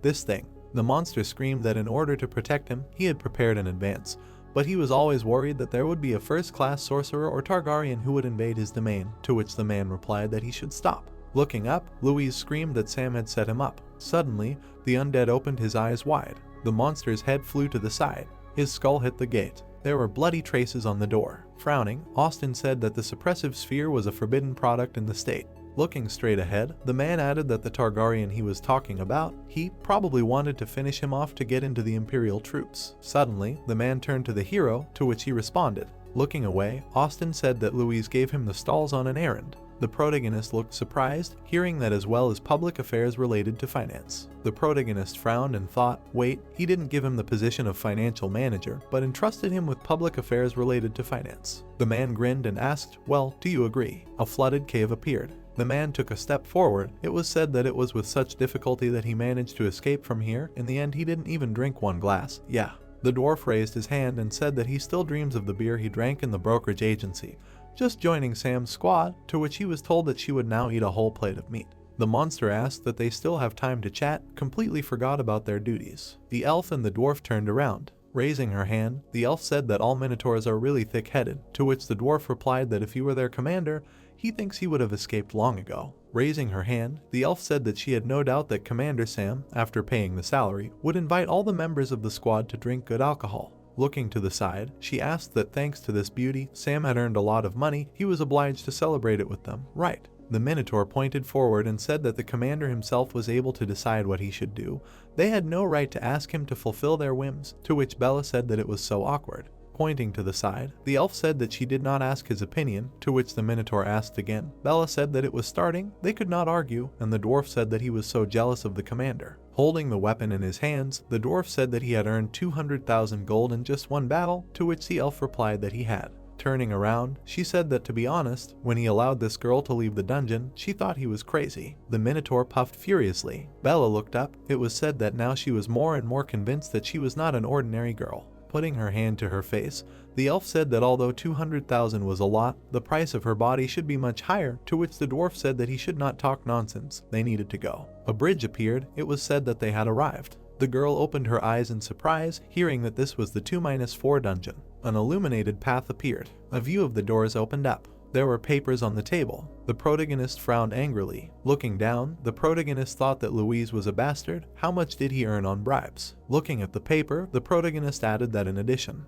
Holding the sphere in his hands, the hero thought that this absorbing sphere was worth a lot of money. He did not understand why he needed such an expensive thing. The hero raised his hand and closed his eyes. The monster's head flew off, and the protagonist thought that, to tell the truth, at the moment when the dungeon administrator deprived Louise of his head, he thought that he would want to save his life. The monster's head flew in the air, and the protagonist added that he did not expect Louise to die like that. Did he really want to kill the dungeon administrator? The protagonist sat at the table and thought about why he wanted to do such a serious thing, and Lola turned to him. Lifting the paper, she said that she managed to find something in the account book. Putting it on the table, she said to take a look. Louise transferred money to one person at a certain time. The hero was surprised to hear that she was able to find out who exactly this person was. Lowering her head, Lola said that she thought this was the same person. Looking at the paper, the protagonist thought about the dungeon administrator. Sam grinned and thanked her and said she had done a good job, to which she was surprised and said it was her job. Looking away, Sam thought, by the way, the image of the Countess appeared, and the hero thought that the real enemy was inside the dungeon, a man who had used his official position for selfish purposes. It was too much to call an enemy, yes. The protagonist leaned on the table. Sam pointed to the side and asked if the cheese hunter had left yet, to which she replied that yes,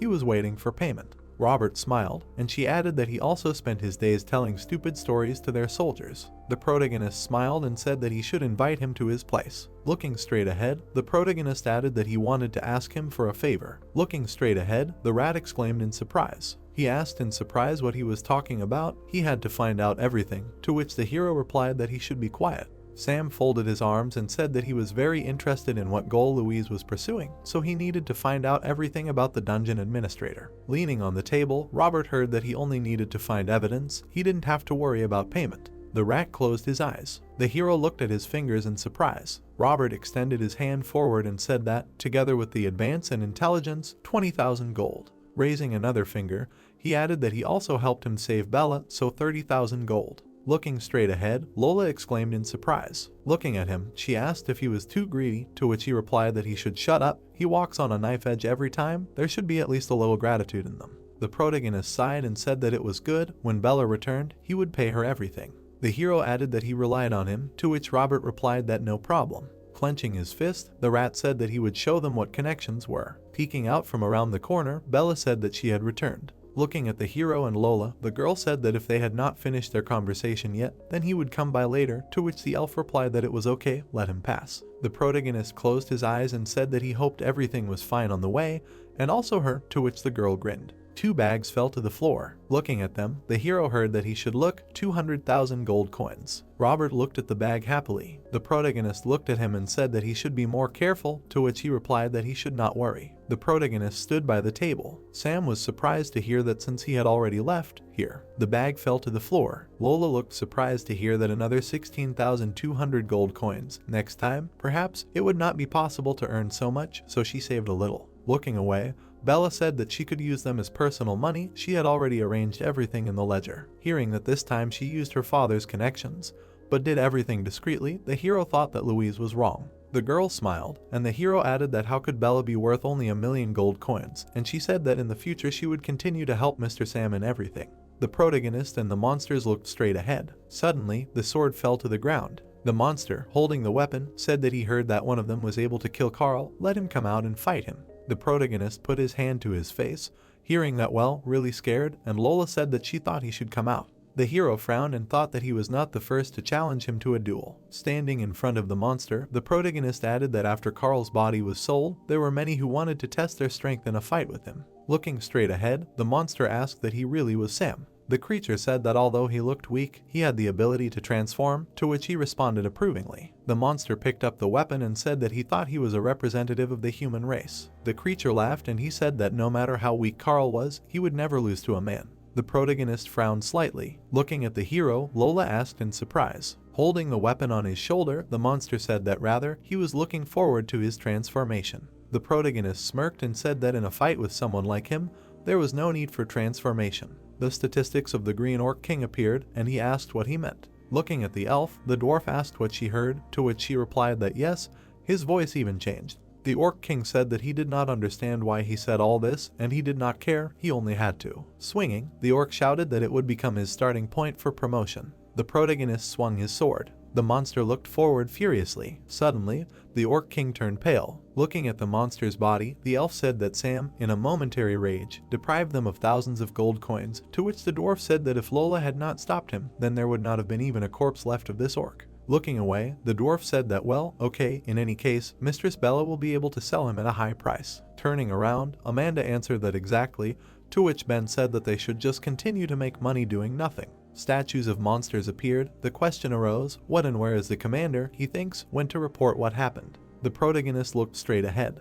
He and the team walked straight ahead. It was heard that it was Sam. Heard, he won again. How cool he is. Dylan waved his hand and asked who it was, and Logan said that it was the same Sam from the 2-4 dungeon. Standing in front of them, the protagonist said that he was not worth admiring, to which they replied that they should not be shy, let them visit them more often, and the protagonist added that he had been very busy lately. Someone said that they should still visit them sometimes when they had a day off. There was one nice place in Jerusalem when he had free time. They would sit there together, to which the guard asked if they were being too polite, and the snake said that it was hypocritical. The protagonist closed his eyes and grinned. Dylan waved his hand and said that he should come by as soon as he had time, and Logan said that he should convey his best wishes to the administrator for them. The protagonist laughed, hearing that they would not let him down at the right time. They grinned, hearing that he would try to organize their meeting as soon as possible. The protagonist began to leave. Dylan looked at him with disdain and said that he was such an ungrateful person. Looking at the hero's team, he said that he would not be able to show off for much longer. The administrator did not like thick-headed people like him. Suddenly, a cough was heard behind the hero. The man looked away. The bag of gold was lying on the floor. Closing his eyes,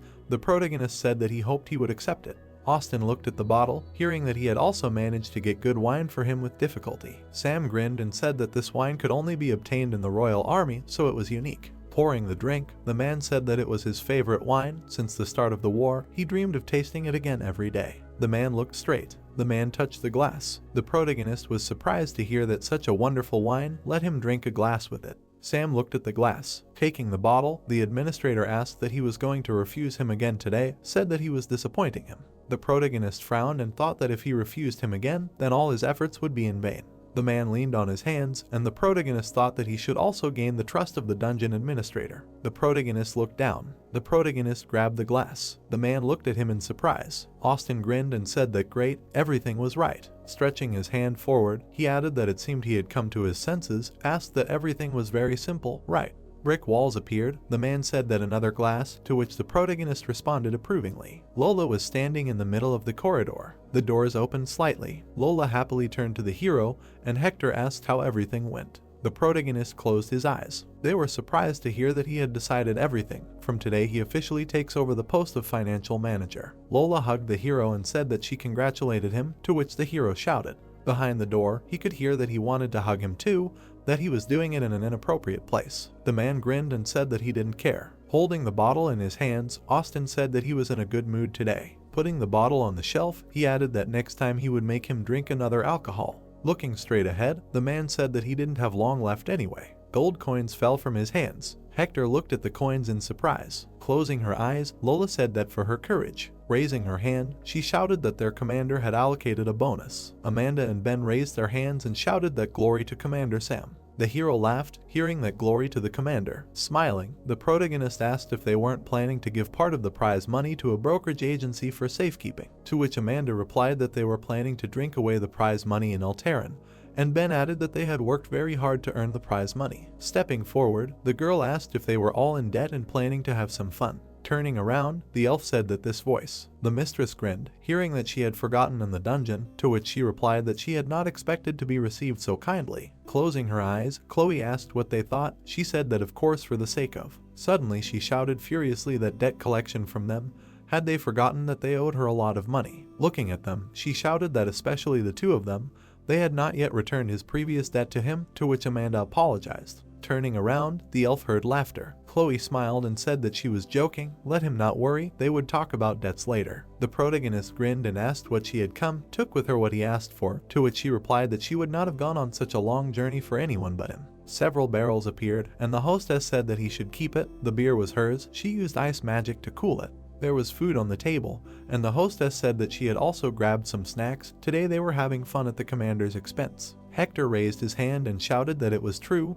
How wonderful. Suddenly they turned around, hearing that they should wait. Looking straight ahead, the elf said that they should cool their heads. Perhaps it was a trap. Frowning, she added that there were no free feasts in this world. She was sure that something was wrong here. They looked at her in surprise. Looking straight ahead, the protagonist said that it really wasn't free. Looking at the elf, he added that he wanted to get something from them, to which Amanda replied that she had told him so. Grinning, the protagonist said that it was. The elf exclaimed in surprise, hearing that their loyalty. Hector happily shouted that he had already gained his trust. If he needed, he could take his body too, to which the hero replied that he shouldn't say it in such a context, someone might misunderstand. He was grateful to her. Holding a mug in her hands, Chloe said that they shouldn't think about too much. The elf frowned, hearing that she had heard that since Sam took over as the finance manager, they had started to fight more often, so they should consider it as gratitude for their efforts. The elf grabbed the sausage and said that it didn't matter. Chewing her food, she shouted that they shouldn't think that he could bribe her in such a way. She would never sacrifice her life for him, to which Lola replied that he should speak more respectfully with her lord, and the hero said that everything was fine. Suddenly, the protagonist looked away. The hero's team appeared, and he thought that after he took up his new position,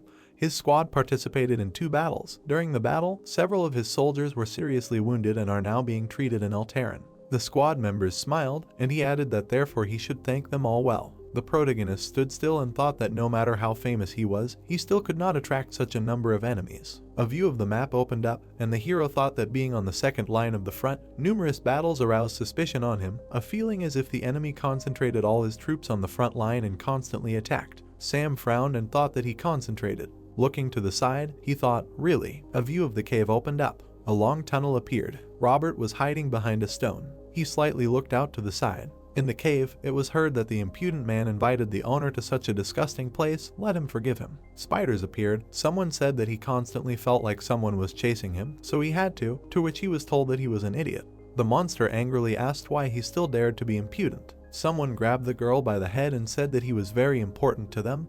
They would like to get to know him better. Morgan grinned and said that he could not disappoint them. Hearing that he should not forget about their plan, the spider apologized. Looking straight ahead, the general said that he should understand, without him they would not be able to complete what they started. The man bowed before him. Hearing his name, the man closed his eyes. Stretching his hand forward, the general said that he should use his position and stop all the commanders of the 2-4 dungeon. Looking at him, Austin heard that this was the only way they could conquer their dungeon without unnecessary losses. The city appeared, and he added that then they would finally open the gates leading to Alteran. Looking down, the general asked what so that he could cope with his role. Austin lowered his head down. A huge bridge appeared. Someone said that the main army of the 2-4 dungeon. The hero looked at the joyful squad. Someone said that it had already happened. The protagonist smiled, hearing that it was completely. Grinning, Oscar said that they were subordinated. Let him not worry, the entire 2-4 dungeon was in his hands. The man was sitting in the middle of the cave. Suddenly Austin looked up. The general was looking at him. Frowning, the spider said that he was an idiot. There was nothing to be happy about. The general looked away, hearing that their main goal was to pave the way to Alteran. Looking up, Austin heard that they were not going to waste their energy on some worthless dungeon. Blue beams appeared. It was said that even if they took control of 2-4 dungeon now, their troops would be at a dead end. The route appeared. It was said that even if this way their path to Eltaran would be significantly shorter, but they would still have to make a small circle. The line turned green. Someone said that therefore they needed a through path, which he promised to lay for them. Frowning, the spider asked what interested him, whether the construction was finished. Lowering his head, Austin answered approvingly. The spider went to the man and said that he wanted to see for himself more vividly. Grinning, the general said that he believed him. Closing his eyes, Austin heard that it was true, to which he replied that he was always right. Suddenly the man raised his hand. The man snapped his finger and called his assistant. A hologram began to appear. The general and his subordinate looked straight ahead. Suddenly Claire appeared. The man smirked and said that she was the assistant of Dungeon 2-4. She could confirm that the dungeon was completely under his dominion. In the cave, it was heard that in fact, he decided to meet here because a little further he would not be able to summon her. The general folded his arms in thought. The assistant looked straight ahead. The man said that he could ask anything. The assistant was obliged to answer any question related to the dungeon, the administrator. Looking to the side, Austin turned to the assistant, to which she responded. Austin asked how far the development of the plan for the construction of the new route of Dungeon 2-4 had progressed. The assistant looked at him silently. Looking straight ahead, Claire said that the development was complete. The general put his hand to his face and fell silent. Ron grinned and said that due to the abundant humidity of the dungeon, it must have been difficult to cope in such a short time. He did not expect that he would be able to hide it from the higher-ups, because the construction of the path is a big deal, requiring a lot of money. Stroking his subordinate on the head, he added that since that was the case. The man lowered his head, hearing that based on the existing troops, how long would it take to penetrate Eltaran? The man whispered something to his assistant. Austin sighed, hearing that based on the example of the frog warrior, it would take about 20 hours. Ron angrily shouted that he had decided to fool them all. Looking straight ahead, he asked why the construction work was still underway. Now they had such a rare opportunity, and because of him they missed it. He would take responsibility. Austin raised his head up. The general frowned and said that let him speak. Closing his eyes, the man said that he wanted to talk to him about the advance guard. Looking straight ahead, he asked why he was still attacking the dungeon non-stop. The protagonist stood in front of the monster. It was said that over the past month, their fighters had challenged his soldiers to battle 5 times. In addition, they had also made 2 attacks. If this continued, the pace of construction would only slow down. Ron furiously shouted to be silent. He was now blaming them. Looking straight ahead, Austin said that he had misunderstood. He was doing everything only for the sake of completing his task as quickly as possible. A crowd of monsters appeared. It was said that the commander responsible for the construction had some problems, so the work was temporarily stopped. The entrance to the cave appeared. It was heard that even now you can safely start a war. You just need to close all the exits and entrances. Subjugate the minds of the commanders of all detachments, and no matter how narrow the path is, the entire army will be able to pass through it without any problems. The knight looked at the spider in surprise. It was said that besides, with the real scale, few people would be able to notice anything. Even if a wave occurs in the dungeon, the chances of success will remain high. Looking straight ahead, Austin said that he also wants to quickly complete the construction of the new path, but in comparison with the endless wait. Looking straight ahead, the general heard that it would be much wiser to gather an army and make a feint attack, taking control of 2-4 dungeon. The man bowed before the general. Morgan looked down. Looking straight ahead, Ron said that everyone was full of energy now, eager to go into battle, but it was really too much, considering that they were constantly being defeated. Suddenly, he asked in surprise to wait and explain. The general's eyes were glowing red. Looking at the ground, the man heard that after Molly disappeared, because of his frank conversation with the Queen's army, he was sent to the rear. Grinning, the general said that it was funny. Looking up, Austin heard that there were few honest people like him left. He was right. Looking straight ahead, the general asked but why they always lose. Is it possible that their rival is the soldier who killed Carl? To which he was answered that yes. Ron asked in surprise, didn't he say that he had already subjugated the commanders of all the squads? Austin lowered his head and said that he had. Looking straight ahead, the spider said that great, let him bring him. Looking at him, Austin asked what he meant, to which he replied that he wanted him to bring him to them so that his soldiers could vent their anger on him.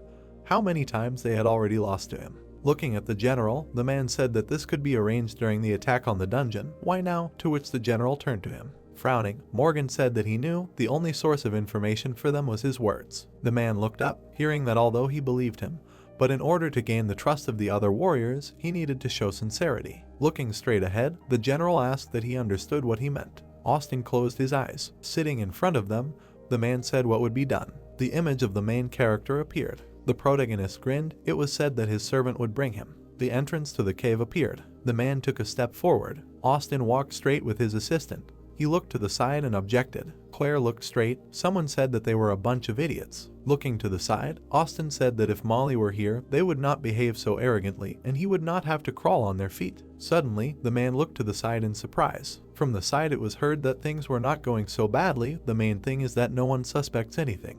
The girl was surprised to hear that she did not meet one annoying rat on the way. Turning to the man, she said that he called her immediately to that place. Besides, this is not. To which Austin replied that okay, let him shut up. He knows what she wants to say. Claire remained silent, hearing that it was impossible to simply say that she had not seen it. The man looked away and asked what else, hearing that he had been addressed. Looking at him, the assistant said that he had spoken today about controlling and subordinating the minds of commanders. The man sighed, hearing that it seemed that at the moment it would not be possible to do so easily. Austin stepped forward. It was said that this skeleton had been very useful to him from the very beginning. Damn. An image of Louise appeared, and the man said that not only had he helped him pave the way to Eltarin, but he had also earned a lot from it. Many times he had taken the rap for him. The man held the sphere in his hands. Austin added that he only had to order and he would get what he wanted at any cost. The man smiled and said that because he always believed that he could soon take his place, so now there was no suspicion in his direction. The man lowered his head and said that but now Sam is a serious threat. The protagonist stood in front of him and he said that then. The protagonist took the glass. The protagonist extended the glass to his mouth and the man said that he drank the enchanted wine. The protagonist drank the drink. The man watched him. A crystal appeared. It was said that his inner protection of the Tarnary weakened. He took this chance and put shackles on his soul stone. Frowning, Austin added that but he did not expect. The protagonist stood in front of the man. The protagonist bowed in front of him. The man smirked and thought that he wanted to know soon. Raising his head, he added that if it worked on him. The protagonist bowed, and the man thought that he would let him fall in front of him. The man smirked. The protagonist looked at him. Austin looked at him in surprise. Sam began to walk away. Taking a step forward, the man said that based on his experience, everything went as it should, but he could not understand why he did not succumb to the spell. Suddenly he stopped. Frowning, he said that since he could not subjugate him, the only thing left was to deal with him. The man turned around. The entrance to the cave appeared. Looking back, Austin said that the most important thing was that they could not allow them to despise them. Frowning, he said that even if they had decided to betray him, he did not agree to live his days in their subordination. Putting his hand to his face, he added that the main question was how to lure this boy to them. Suddenly, the man looked in surprise. Grinning, he exclaimed joyfully. A view of a small crack in the wall opened up. Claire silently looked away. Light emanated from the lamp. A view of Eltarin opened up. A bar sign appeared. Monsters were carrying mugs in their hands. The girl was climbing the stairs. Bella looked straight ahead. The girl knocked on the door. Robert looked out from behind the door and said that she had arrived. Looking at the girl, the rat said that she knocked on the door with such force, he immediately realized that it was her, to which she replied that it was because she was a daring girl, asked what he understood. Looking straight ahead, the girl exclaimed in surprise. The girl turned to them and said that they had not seen each other for a long time, to which the protagonist waved his hand and responded in kind. Bella took off her clothes. Sitting on the floor, she asked what they wanted to know about. The protagonist closed his eyes. Looking straight ahead, Bella heard the man's name. Frowning, the protagonist asked what she could tell him, what his weaknesses were. The girl looked at the rat in bewilderment. Austin stretched out his hand forward. A thought appeared that, based on the cheese hunter's report, the likelihood of Otson betraying the royal army was very high. Besides, he was constantly trying to probe him. Frowning, the hero thought that he needed to find evidence of his betrayal. The man looked away, and the protagonist added that he wanted to strike first. Sam said with a serious expression that he wanted to know Austin's weaknesses. He was sitting on the bed surrounded by the guys. Surprised, Ginny asked if the protagonist dared to ask about such a thing. She looked at Sam and asked if he even knew what he was talking about. Robert asked him to tell them, noting that it was nonsense. Ginny squinted and said that it was not nonsense at all. Looking at the guys, she noted that she did not know what they were planning, but Austin was the administrator of the dungeon and if something happened to him, the higher-ups would not sit idly by. Ginny began to squat and said that she was not interested in their plans, but she did not want to be drawn into this. If something went wrong, she would get it too. Frowning, the protagonist listened to her silently. Angry Sam mentally noted that, as expected, the most important question now was whether to trust Ginny. Robert extended his hand and said that he could vouch for her. Putting his hand on his chest, Robert stated that this man could be trusted and that he had never let her down. Robert looked at Ginny with a serious expression and asked if she had forgotten that. Standing in front of Ginny, he emphasized that they would talk later in private. Ginny looked at Robert, who winked at her. Her face was displeased. She sat down on the nightstand and replied that Robert had talked her into it. Folding her arms, Ginny said that if that was the case, she would tell them everything she knew. Smiling, the protagonist thanked her. Ginny lowered her gaze. Sam reasoned that judging by the words of the cheese hunter, Ginny had received an order from the higher-ups to secretly find out everything about Austin. Pointing his finger at her, Robert clarified why she was sticking her nose up if she was not a noble lady. The protagonist thought that she told him about what she had recently learned herself, but it turned out to be not so simple. He looked at them with a smile and noted that it did not matter, and yet he had brought a lot of trouble to the cheese hunter. Robert asked Sam with a serious look why he was smiling, adding that he felt uneasy. The orc smiled widely and left. Austin looked around. Ginny told him that, in fact, Austin's ability to control was not that strong. She looked at the protagonist and said that he had the ability of double control. Ginny imagined a dark stone and said that firstly, it sowed a seed to get closer to the soul stone. Because of its small size, even Tarnary would not be able to detect this seed.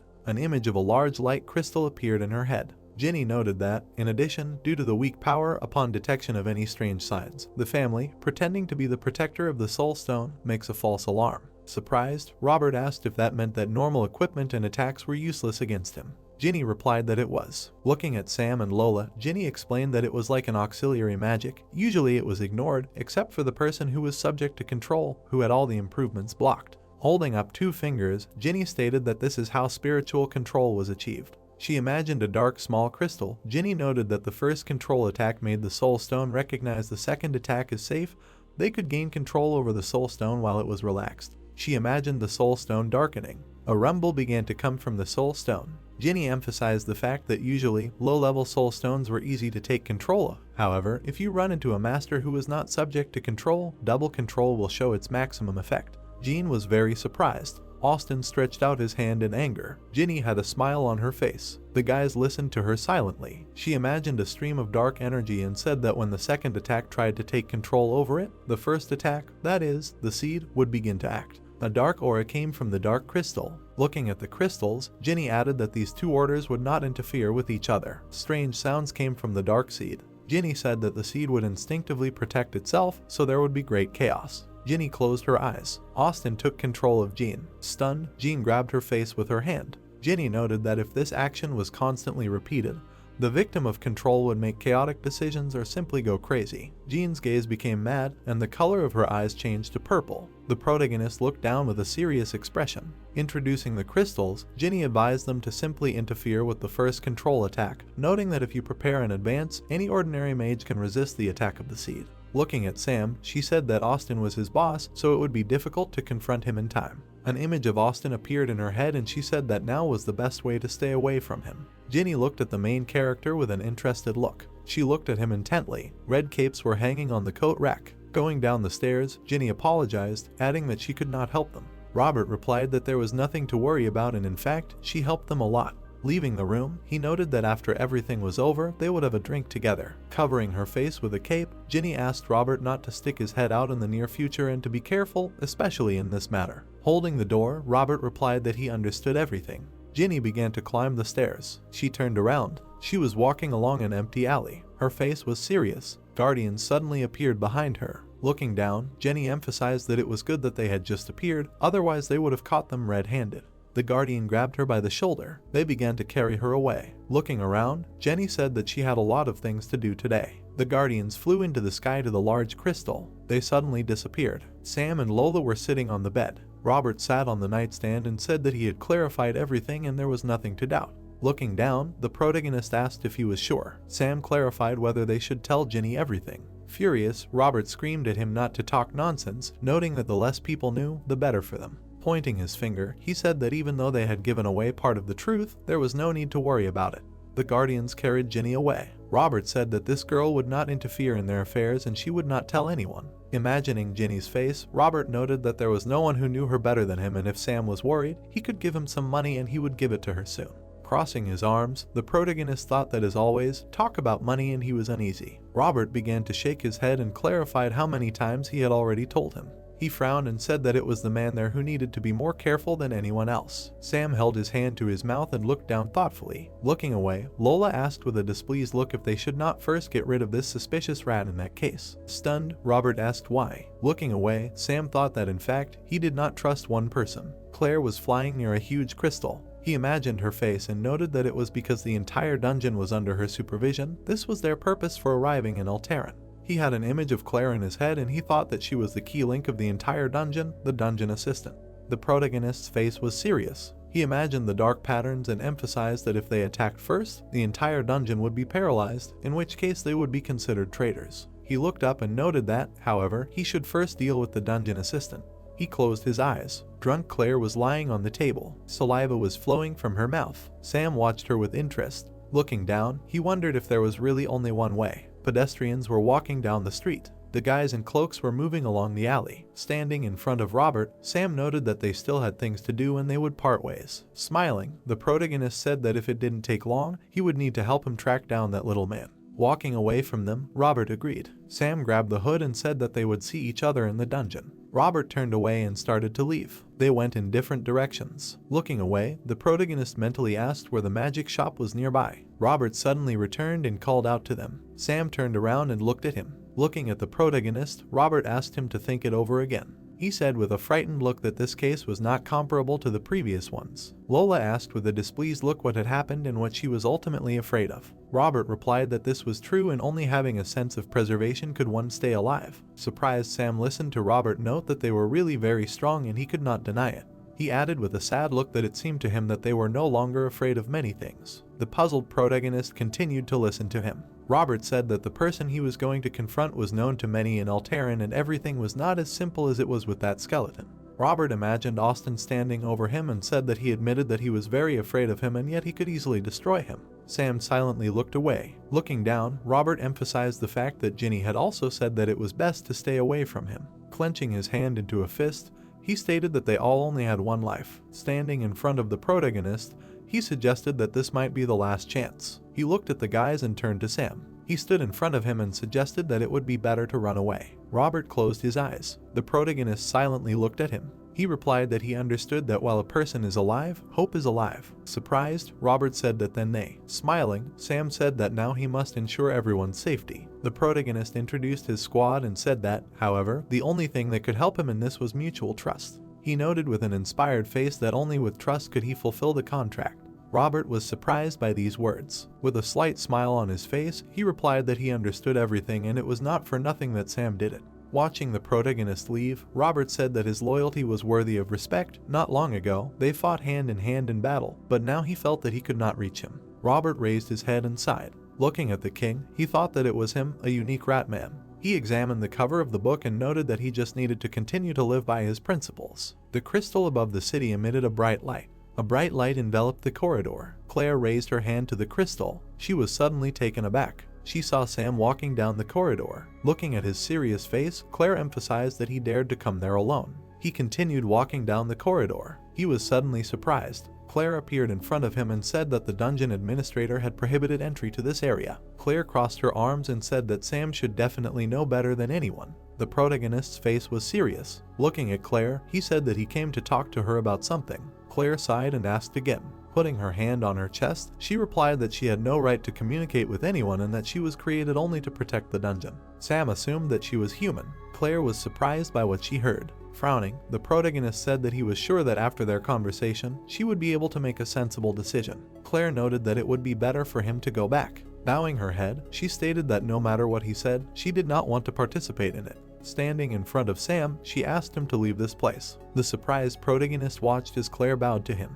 He looked up. Sam continued walking. He passed Claire. Turning around, she asked what he was doing, noting that she had told him. The protagonist stopped in front of the door. Sam narrowed his eyes and said that he had put a lot of things on the line to protect the dungeon. Looking at the door, he added that he also had to see her true form now. Claire was surprised by these words. She looked at Sam's back. Her hologram began to disappear. Claire said that it didn't matter how sound his arguments were and it didn't matter how strong his abilities were. The surprised protagonist mentally noted that it was her real voice. Taking off her mask, Claire said that in fact, her true form wouldn't help him at all. Lowering her head, she noted that now he had only one choice, to quickly run away from there because he had no chance of winning. Sam closed his eyes with a smile on his face. He replied that she was wrong and that he was not going to run. Claire covered her face with her hands. She looked up. Putting his hand on the door, the protagonist said that, besides, he came there with the best of intentions. He asked her to open the door. Claire was sitting on large wires. he said with a satisfied look that they should talk face to face. Beads of sweat were running down Claire's face. The doors began to open. Sam waited with a smile on his face for the doors to open. Looking at Claire, he said that they could finally have a frank conversation.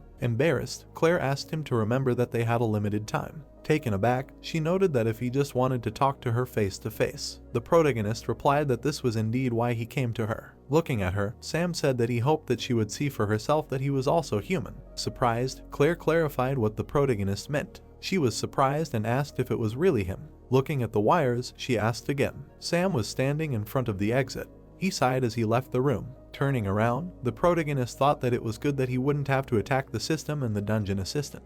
Claire was sitting in the room and biting her finger. Sam noted that now he could be sure that he would win if he struck first. Confused, Claire thought that in order to protect the dungeon, she would not be afraid to give up everything. Gritting her teeth, she wondered if the protagonist would really do that. She imagined Sam leaving there and mentally asked if Sam could really defeat Austin.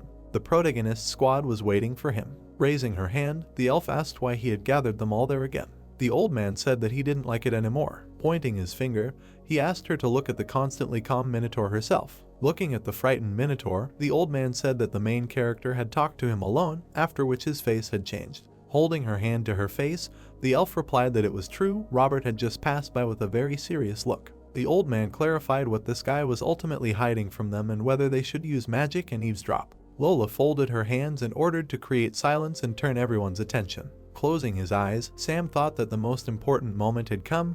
They would have to fight their superiors. He put his fist on his chest with a serious look and noted that he had to tell everyone about his connection with the army of the Emperor's son and then provide everyone with evidence, and only then begin the offensive. The dumbfounded guys asked again who they needed to fight and whether they would fight the dungeon administrator, Austin. The Minotaur began waving his hands in front of them and asked what they were talking about and when he had said such a thing. The guys screamed that he had just said that and they had heard everything. Sam, dumbfounded, listened to the screams of his squad members, who were asking what was going on and whether they would create an army of rebels. The guys were screaming in front of the protagonist in panic, asking if they really needed to attack the dungeon administrator. What kind of stupid jokes were these, if they would turn into an army of rebels, if they were really going to join the army of the Emperor's son? The man and the gecko leaned on the table and screamed at Sam, asking what was going on and what he was planning. The protagonist stood in front of the guys, displeased, closing his eyes and thinking that their reaction had even exceeded his expectations, but there was no other way. Lola turned to the lord who had called her. The guy looked down at her and asked if the cheese hunter had really gone to appoint a place. The girl sadly looked away and answered in agreement. Sam agreed without turning around. He stood with his back to her, his head down. The surprised guys turned around, hearing the main character's address. Sam looked at them and said that they had a very important and difficult choice. He stood on the stage in front of everyone and said that among those in the dungeon there was a traitor. They were obliged to seize and execute him on the spot on behalf of the Empress's army. All the guys looked at him in shock. The elf girl raised her hands and asked if he really was that traitor. The main character frowned and announced that it was the dungeon administrator Austin. The guy imagined how the administrator walked with clenched fists, and said that in order to give the dungeon into the hands of the enemy, he secretly got close to the army of the Emperor's son. Austin confidently looked ahead. The guys looked ahead in shock. The elf girl furiously pushed the crowd aside and asked what would happen to them if he was wrong. If this was some kind of mistake, then their families would be executed. Claire looked ahead and said that she could vouch for the authenticity of Mr. Sam's words. The elf and the other guys looked at her in surprise. The dungeon assistant suddenly appeared and said that the dungeon administrator Austin had already handed over 2-4 dungeon to the army of the Emperor's son. The protagonist looked at Claire seriously and listened to the guys say that the dungeon assistant herself confirmed this. It seemed that everything the commander said was true. The elf girl folded her arms across her chest in fear next to the dwarf and asked if they really had to grab the dungeon administrator with their own hands, and he replied that this was a great opportunity. Sam looked away tensely. He said that there was no turning back. Claire stood in front of the guy, putting her hand under her chest. She held out the crystal, thanked the protagonist for everything, and said that in order to protect the dungeon system, she took part in the dungeon administrator's plan, so now she will not be able to escape from him. The girl lowered her head, put her hand on her chest, and said that if he succeeded in his plan, then this dungeon along with her would remain safe. He could add her to the ranks of traitors. The protagonist smiled and thanked her for agreeing to talk to him alone. She bowed her head and closed her eyes and apologized for not being able to fight on his side. Sam sadly lowered his head and thought that even though she was an assistant of the dungeon, she still remained a person because none of them wanted to part with their own lives. He stood in front of the upset girl and thought about whether it was really possible to survive in this world only by forcing everyone to bow their heads before him. The guy got angry and clenched his fist. The girl looked up in surprise. Claire looked at him in fear, holding her hand under her chest and asking him to wait. She screamed, covering herself with her hands, that if he killed her, he himself would be in danger. Sam approached the frightened girl and said that he had an idea. He grabbed her hands. The assistant looked down in shock and blushed. The protagonist held her hands with a confident smile and said that only with her help would they both be able to save their lives. The embarrassed girl looked at him in surprise. She lowered the mask over her eyes again. Sam frowned, turned away from her and said that so that she would not forget, they must definitely get the body of the dungeon administrator. The surprised guys looked ahead and listened as he said that he had not yet informed his superiors about his intentions. The confused elf girl put her hand on the table and told the commander that no matter how quietly they acted, sooner or later they would still find out about them. Sam lowered his head and closed his eyes and said that they just needed to keep everything a secret, he would deal with everything else. He seriously drew his eyebrows together and declared that from now on, their main task was to eliminate the dungeon administrator. The boys looked at him and discussed that it was a good idea. Minotaur smiled and asked the commander how he was going to defeat him. He looked at the confused Sam and said that if they recklessly carried out an attack, they could run into the army of the Emperor's son. The guy imagined Robert watching the administrator from around the corner and said that he had originally planned to set up an ambush. Looking away, Sam said that due to some complications, he temporarily abandoned the idea. The boys looked at him in surprise and asked what complications he was talking about. An alarmed Lola and the guy looked at them silently. We see rocks in the dungeon. Robert was sitting on a stone and looking at the ground. He stood up abruptly and was surprised to see the main character who had come. The rat man looked at the smiling guy and the guys and asked if they were too few to conduct an ambush. Robert looked at them in confusion and answered that he agreed. Sam, putting his hand on his side, stood nearby and asked when the dungeon administrator would come there. The rat man turned around and said that he would come now. Austin appeared in the cave. He looked forward and smiled. The main character and the guys frowned and looked at him. Robert dropped to one knee. He bowed his head, sitting on his knee in front of the guys, and said that, on Austin's instructions, he brought Sam with him. The rat man looked up. The main character and Lola looked down with displeasure. Robert began to get up. He confidently stood next to the administrator, clenching his fists. Austin, grinning, stood next to Robert. The man laughed evilly. He looked at the disgruntled guy and said that he assumed that he could do this. Austin pointed his hand at the rat man and said that with his assistance, he could easily get rid of him right here. Sam frowned and asked if he wanted to get rid of him. The main character pulled out the sword on his belt and the Minotaur said that such arrogant and reckless people as he had no moral principles. The furious guys stood with weapons in their hands. The administrator spread his arms energetically and smirked and asked what they even knew. He crossed his fist on his chest. Austin clenched his fists and teeth aggressively, and a whirlwind appeared around him. He looked menacingly at the guys and shouted that he did not have a sense of fear. Lola sat on the ground and aimed a crossbow and shouted for him to talk less. Robert jumped into the air. He flew up with his paws forward and caught arrows with them. The administrator clenched his fists menacingly and shouted that this rat man was not bad. Let them feel the power of their new ruler. The man spread his arms, smiling. He cowered and thought about how they would see the power of the Emperor's son's army. Sam and the Minotaur ran at him, and he thought about how no one could resist his mind control power. The administrator waved his hand. The protagonist was pierced through the head by his energy. The guy frowned. Austin grinned, looking at him. The protagonist imagined the soul stone, which was pierced by energy, and thought that it had cracked. Molly looked at the soul stone. She looked ahead anxiously and thought that no defensive magic could resist Austin. She examined the cracks in the stone and said that Sam's soul stone was called the soul prison. It was different from others because it could contain countless souls. This feature could allow him to hide from his magic. She imagined a crowd of people being pierced by energy and said that she doubted that among all the many souls hidden in Sam's soul stone,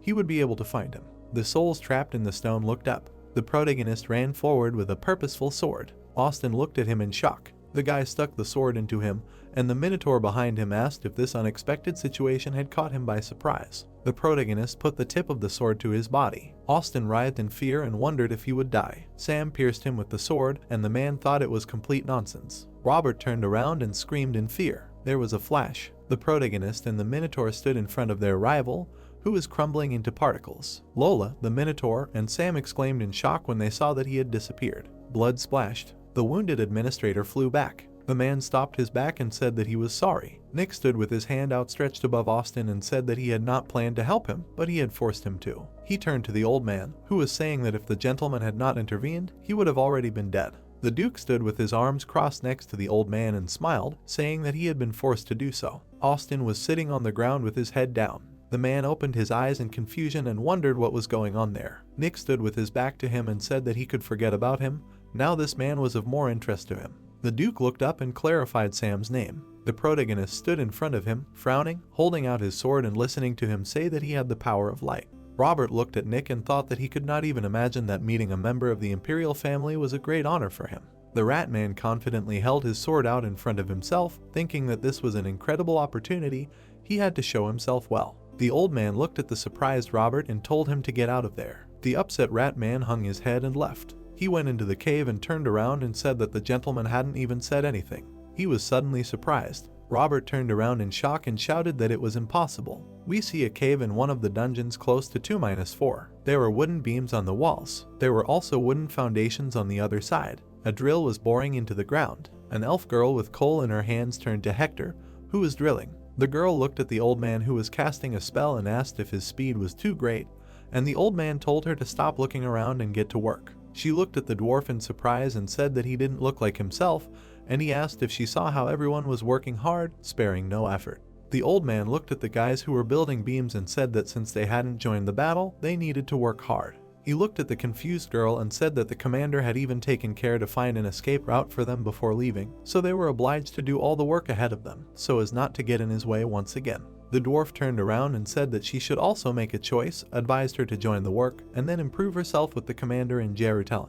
The girl closed her eyes and sighed, saying that it was all just somehow unexpected. She had not even had time to come to her senses. The dwarf told the girl standing next to her to look at Sam. He was carrying a heavy burden, so they would do everything in their power. The girl looked at Hector working and said that he was speaking correctly. The guy was drilling the ground and wishing Sam luck. We see a cave. There was water on the ground. Drops from the walls fell on the spider. The old spider stood behind Nick, who asked Sam to answer his question. The Duke looked at him seriously and asked if the power of light was really within his power. The protagonist and the guys looked at him seriously, holding their weapons at the ready. The Minotaur looked at the guy in confusion and said that he should wait. This man, although not a purebred noble, was still noble. Sam frowned and said that it seemed they could take him hostage. The Minotaur looked at Sam with fear and said that he should answer his question politely. How would they be able to take him hostage? Nick looked seriously at the guy opposite. Frowning, he asked if he really refused to answer his question, whether he wanted to immediately join the fight. The protagonist held the sword and thought that he did not have S-level abilities. He looked at the serious Duke and thought that it seemed that even without reincarnation he would be able to subdue him. Nick confidently stood in front of the armed guy and asked if he really was unable to answer his question. There was only one conclusion. He pointed his finger at him and said that he was destined to die here. The protagonist frowned, holding the sword, and thought that he finally had a chance to fight the nobility. The Duke knitted his brows and said that he falsely called himself the owner of the power of light in order to undermine the authority of the imperial family. No matter the enemy or not, he will not spare a single inhabitant of the underworld. Nick gathered energy in his hand and shouted that let the divine power of light restore justice. Sam looked at him seriously, raising his sword. The Duke looked back, hearing the noise from the cave. Many spider eyes from the darkness said that Mr. Nick is quite capable of becoming the next commander of the Spider Corps. Sam will finally come to an end. The old spider looked in their direction, said that if they want to admire the spectacle, then they should be quieter. Since they have nothing to do, then let them bring the newest weapon. A claw appeared. The protagonist and Lola looked at it in shock. A Spider-Man with crab claws appeared, and the old man said that he appeared in the arena and looked very powerful. The monster opened his mouth and said that to create him, they used an innumerable number of mutants. If Mr. Nick did not take the blow himself, then he would show what he was capable of. Lola looked at Sam anxiously and said that he should remember their goal. The girl watched in shock as the main character suddenly disappeared. The guy swung his sword. Sam jumped above the monster, preparing to strike. Nick and the old Spider-Man looked up in surprise. The main character frowned and shouted that they were really still doing this. The Spider-Man with claws ran at him and growled. The monster put out a claw. Sam swung his sword menacingly. It moved quickly towards him, dodging the blows. The old man sighed sadly and said that he was sorry. The monster swung another fist, and the old man said that it had 4 arms. The fist was quickly approaching. Sam looked at his opponent's hand in confusion. He looked away and decided that if he could not hide, then he would have only one option. There was a flash. Nick and the old man looked away in shock. The monster looked up in surprise. He raised his head and screamed that he wanted to avenge his mother. A cut appeared on his face and he spoke only of revenge. Sam landed on the ground behind the monster, cut in half. The guy looked away, hearing how they said that he died from light rays. Did he really have control over the power of light? Nick looked at him in shock and said that it was impossible, this could not be. The Duke writhed in rage and screamed for everyone to leave, he was the only one. Nick continued to swear, and the administrator and Robert were sitting behind him. Austin looked up and asked what kind of light power, was it Tarnary the nobility? His eyes widened. The man remembered the wounded Claire and thought that Tarnary, having lost his body, had passed on his magical powers and the soul stone to him. Austin looked ahead with his mouth open in surprise. Robert looked at the sitting man with concern. The administrator, his head down, was talking about the nobility who had lost their bodies. He looked down thoughtfully. The man imagined Molly walking with her back to him.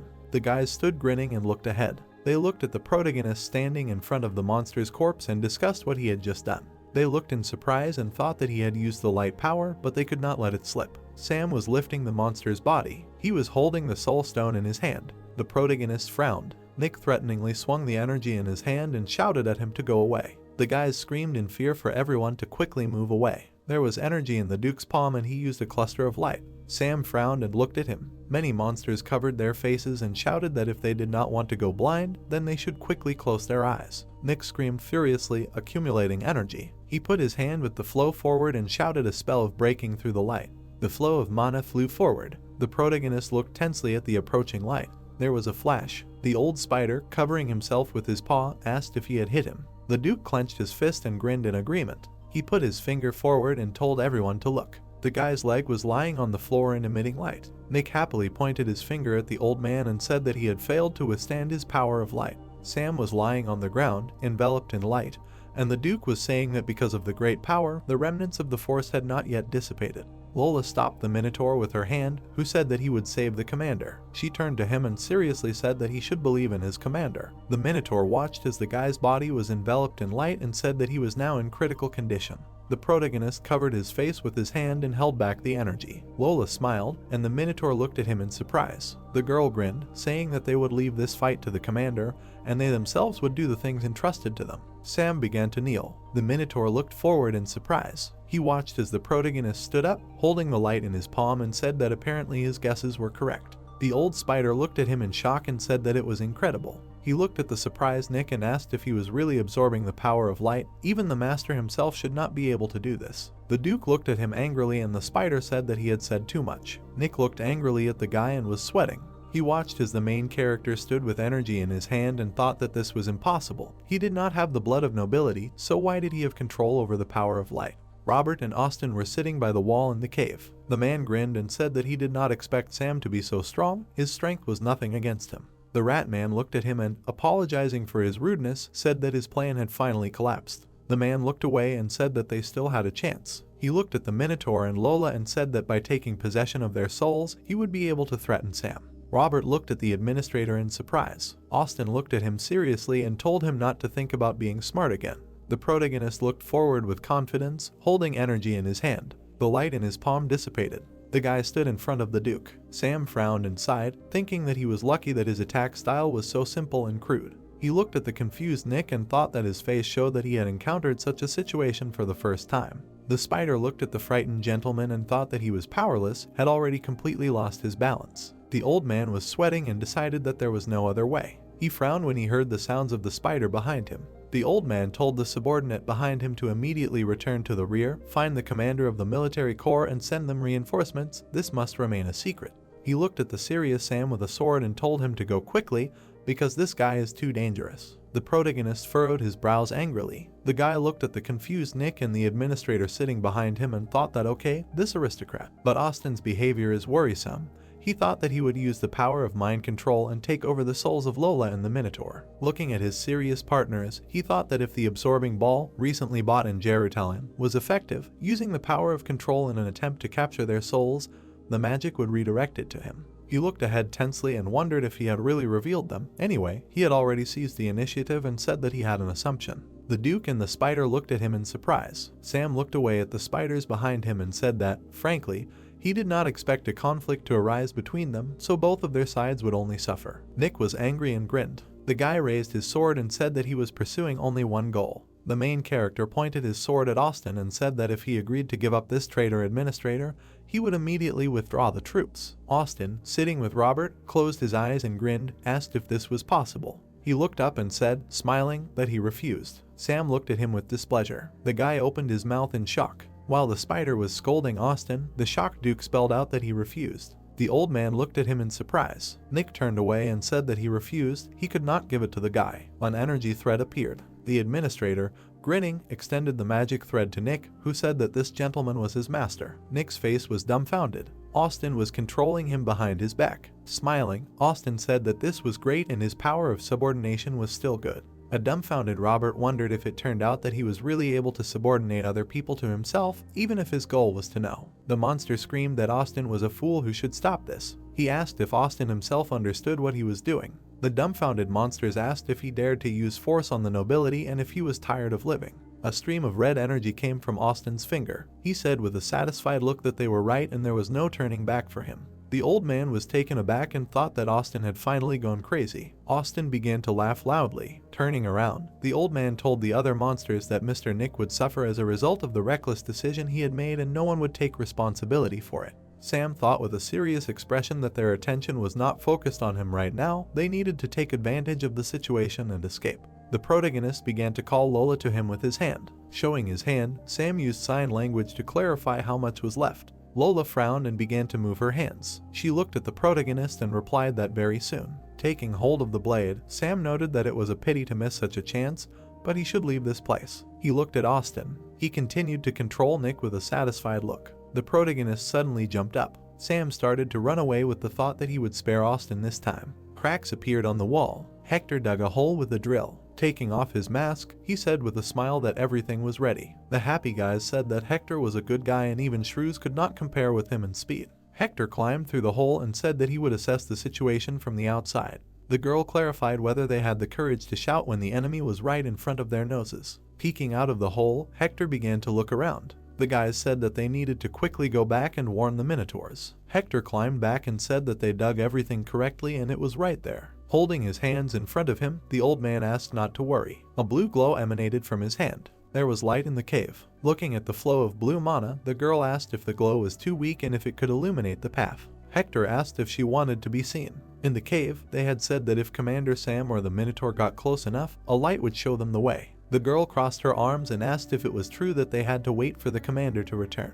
Hector replied that it was and that he had already finished his job anyway. Huge rocks blocked the passage. Standing in front of the rocks, the Minotaurs asked how long they had to wait. The Minotaur looked away and grinned. They saw a glow in the sky and noted that it was a signal. They began to push the rocks off the cliff. They looked at the waterfall. While warming up, the Minotaurs said that they were very scared when they first received this order and that this was not a sudden idea from the commander. The protagonist said with a serious look that their combat power was much inferior to the enemy and that they would not be able to defeat them using only their usual combat skills. Laura stood at the board. Pointing at the map, Sam said that they were lucky that there was danger lurking in the place where the enemy was hiding.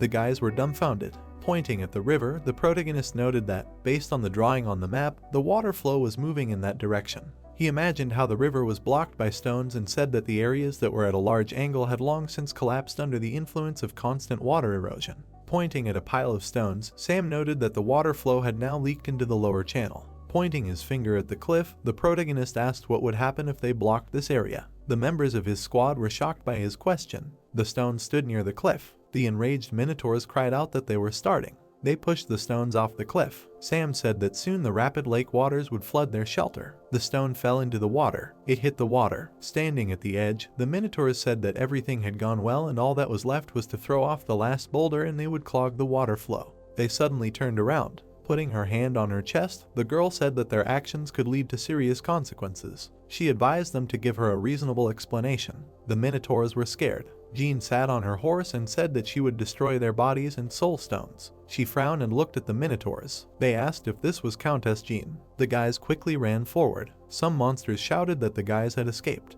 Everyone understood that they had no time to think about Sam. The guy continued to quickly run forward. The heroine stood calmly. Her face looked away. Sam ran forward, hoping that he would save the Duke who was under control. The guy knew that he would not be able to subdue him without causing harm. Sam thought that if he failed to reach the right place in time, something would happen. Then the water flow would carry them all away. The guy continued to look away, thinking about how people are in the water. The hero was surrounded by enemies and everyone knew that if he wanted to get out of there alive, he would not harm that Duke. Molly looked away, guessing something. It was already too late. Austin always thirsted for a body in whose veins noble blood flows. The hero screamed that this was a simple success. The hand held his face tightly. It was squeezing faster and faster. The man screamed that he was shaking from the hellish pain that they experience while still a living body when extracting the soul stone from it. All this brought pleasure to Austin. No one expected that they were so close to him. Someone began to scream. The monster answered that he could not escape now. The animals ran to the monster, saying that they were obliged to tear him into small pieces. The hand held the crystal. Austin understood that it was too late. The hand continued to fill the monster's power. The hero looked away with displeasure. The monster began to scream faster than anyone else to stop. The animals continued to run quickly at Austin. The hero looked away. The light began to burn brightly. The animals screamed loudly, asking for help. There was a bright light in the hand, similar to magic. Members of the imperial family, only because of their origin, are endowed with such powerful powers. Nick raised his hand high up, showing a bright light. The monsters looked away in surprise. Robert could not believe their eyes. Austin was transferred to the body of the Duke. The power continued to be directed to the side. The monsters watched in surprise at the magic that Austin was directing. The light burned brightly. An explosion passed through the territory. Everyone ran away, screaming that they had nowhere to retreat. Austin and Nick's body screamed that everything was fine and he no longer had the ability to suppress spirits. The guy began to scream that it was time for them to die. The monsters opened their mouths in surprise. The hands created a new ball. Nick continued to laugh loudly. The light continued to burn brighter. The water was beating against the shore. The magic continued to shine brighter. Nick ran to Robert. The power shone brightly. There was darkness in one of the caves. The men were talking among themselves about how this dungeon had always been a place of defense and that a well with fresh water had even been drilled there, so it was no surprise that there was a steep cave here. No one understood why there was no news from the guys and whether they still hadn't blocked the water flow. After a while, their thing began to shine brightly and glow. The heroes immediately realized that they were returning. No one understood where the commander was. The monsters looked away. No one understood what had happened and whether Austin had betrayed them. The heroes didn't know how this could have happened, but everyone understood that Nick had been very careless. The monsters were surprised that he was able to subjugate the Duke.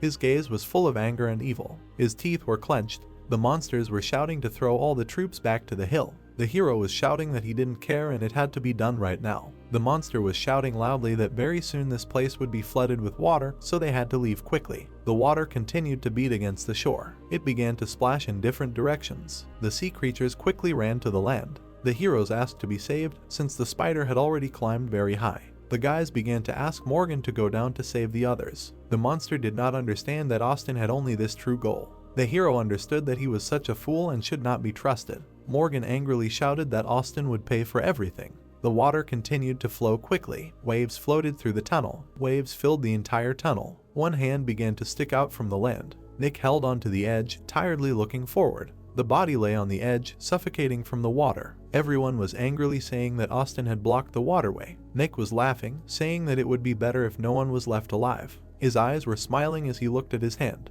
The power was starting to grow stronger. Austin was happy that he had finally gained everything. The hero was happy that he now had the power of light that he had dreamed of for so long. The man lay discontentedly in the water. The guys started to gather around him. Nick answered discontentedly that this body was too fragile. Everyone looked ahead in surprise, not realizing that he had forgotten the rat's forehead. The monster quickly fell to the side. The heroes understood that Austin had never perceived him as his own, otherwise he would not have left him here to die. Robert was tiredly clutching his stomach. Nick answered with a smile on his face that the most precious thing one could gain in the world was the stone of the soul and body, and the pathetic rat man wanted to become a friend of the owner of the power of light, in whose body the royal blood flowed. The hero looked away in fear. Sam held the sword in his hands, pointing it at Nick. The guy laughed, shouting that it was very dangerous. A few seconds later, Nick calmly stood up on the ground. The guy answered with displeasure that he was scared. Sam clenched his teeth in anger. His hand continued to hold the stick. Nick laughed, telling Sam that his power came not from his body, but from his soul stone. The hero looked away with displeasure. Nick smiled, answering that it was amazing. Everyone understood that no hero would refuse such an opportunity. Nick understood that he only needed to tear the body to pieces and tear the guy's soul stone out of it. Sam looked away with displeasure. The hero asked with displeasure if she could do it. Nick watched all this with incomprehension. The monster grabbed her neck tightly, trying to strangle it more and more. Nick realized with fear that he saw Sam after the transformation. he was confused again. The hero understood that he could reflect all his blows using the power of light. Nick couldn't believe in surprise that this was really where it would all end. There was a hole in the cave. 3 monsters were approaching the heroes. The creatures asked everyone in surprise who they were. The monsters were surprised that the monster attacked a member of the royal family, despite the fact that it was Mr. Nick who controlled the so-called army of the Emperor's son. The creatures shouted that despite the king, he still had to be stopped. The heroes shouted to stop. The girl looked away in fear. Nick covered his eyes from the blinding light. The guy was glad that luck was on his side now. A few seconds later, the hero quickly flew away, saying goodbye to everyone. Nick thanked Jana for once again being able to save his precious life. The creatures laughed, looking ahead. The monster continued to look ahead, saying nothing. The muzzle watched from the side. Sam was called loudly. The girl looked at Sam with incomprehension, saying that this incident hit him hard on the head. The main character laughed, saying that everything was fine and that Countess Jean had taken on all the dirty work. All the creatures apologized to the guy. The most annoying was Austin, who had acquired a new body and taken the post of dungeon administrator, and Lola, who had become his right hand, had suffered a lot with him. The hero calmly answered that the dungeon administrator had suddenly become very diligent and now for a long time he could not take the honorable post. Sam looked away. The girl asked in surprise what kind of thing the guy had in his hands, which looked like a sealed book of magic. The heroine heard with incomprehension that it was a diary of a well-fed hunter. Sam calmly answered that he really wanted to become his friend, but at the same time he was always indifferent to him. Austin remembered the words where he was told that he never perceived him as his own, otherwise he would not have left him here to die. Hands held the book. Sam calmly answered that he needed to step away for a while. The hero was going to find a way to survive in the coming Great War.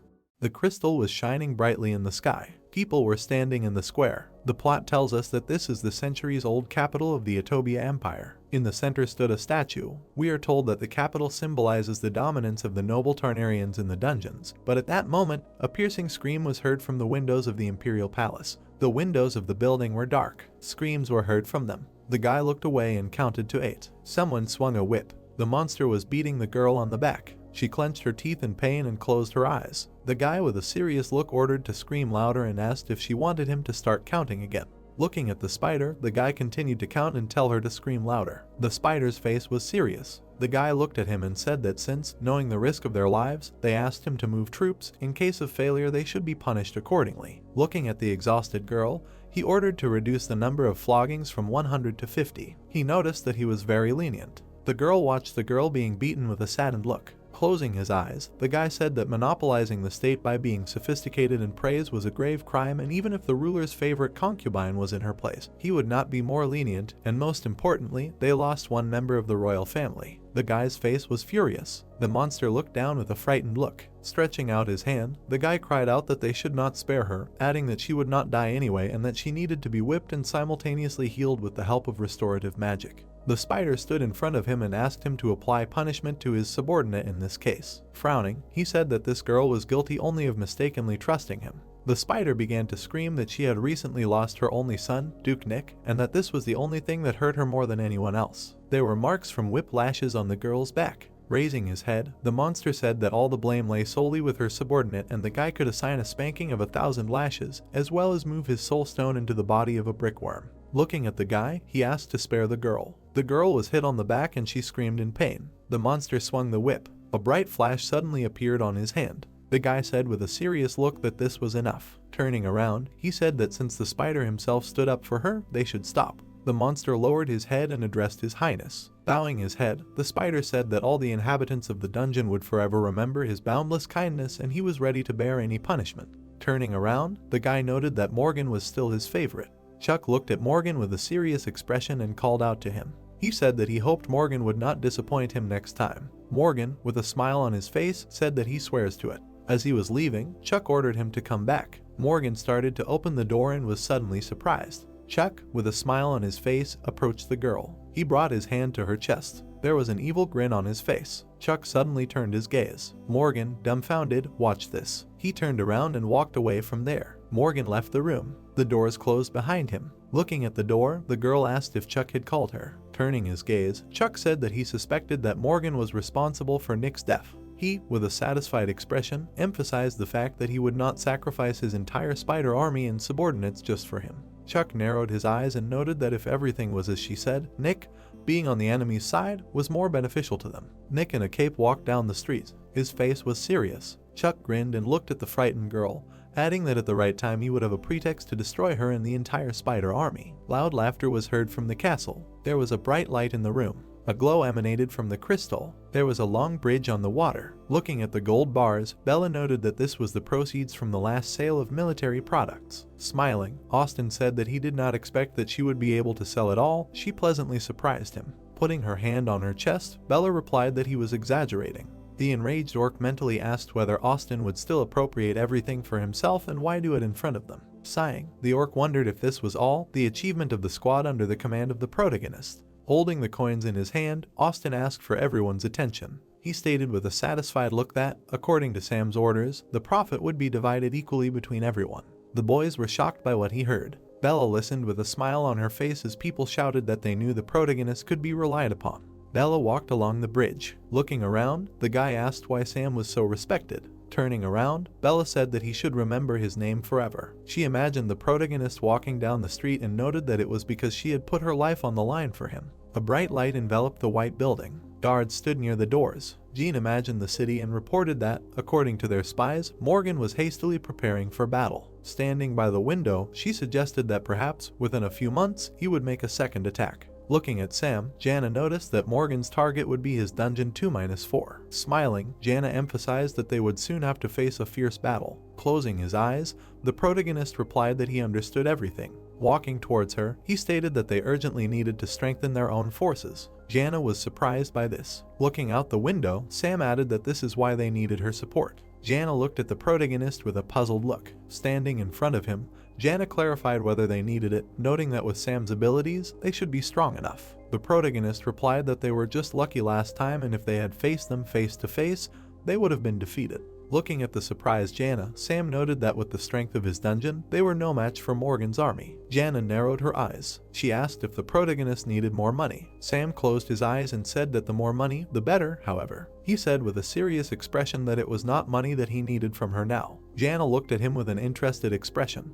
They were standing by the window. Jana looked around the building and asked if Sam needed an expert in fighting spiders. Holding his hand to his chin, the protagonist answered that he did and, frankly, he could defeat him himself, but dealing with a legion of spiders was a very difficult task. Looking at the gnomes, he said that they had hired several temporary employees, thereby significantly increasing the number of traps. Looking at the happy guys, Sam noted that they had also increased their combat power with mercenaries. Sitting opposite Jana, the protagonist said that they were facing a large-scale battle and he would be able to do little alone. Sam folded his arms and said that was why he wanted to get from her the chosen fighters who could defeat the Spider Legion. Jean listened to him silently. Squinting, she said that let the Spider Legion be their real enemy. She introduced Morgan and his army and said that they were once part of the elite troops that guarded the borders of the Empire. An image of Morgan appeared in her head and she noted that the Spider Legion, which had never known defeat, suffered great losses in the fight against the Dark Elves. Listening attentively to Jean, Sam thought that it seemed to him that he had heard this story before. Jean asked with a serious look if the protagonist had heard of the clan of dark magicians. Surprised, Sam noted that he remembered. Sitting by the fire, Robert said that the protagonist again began to talk nonsense, adding that the bodies of the Dark Elves have an excellent price-quality ratio, that's all.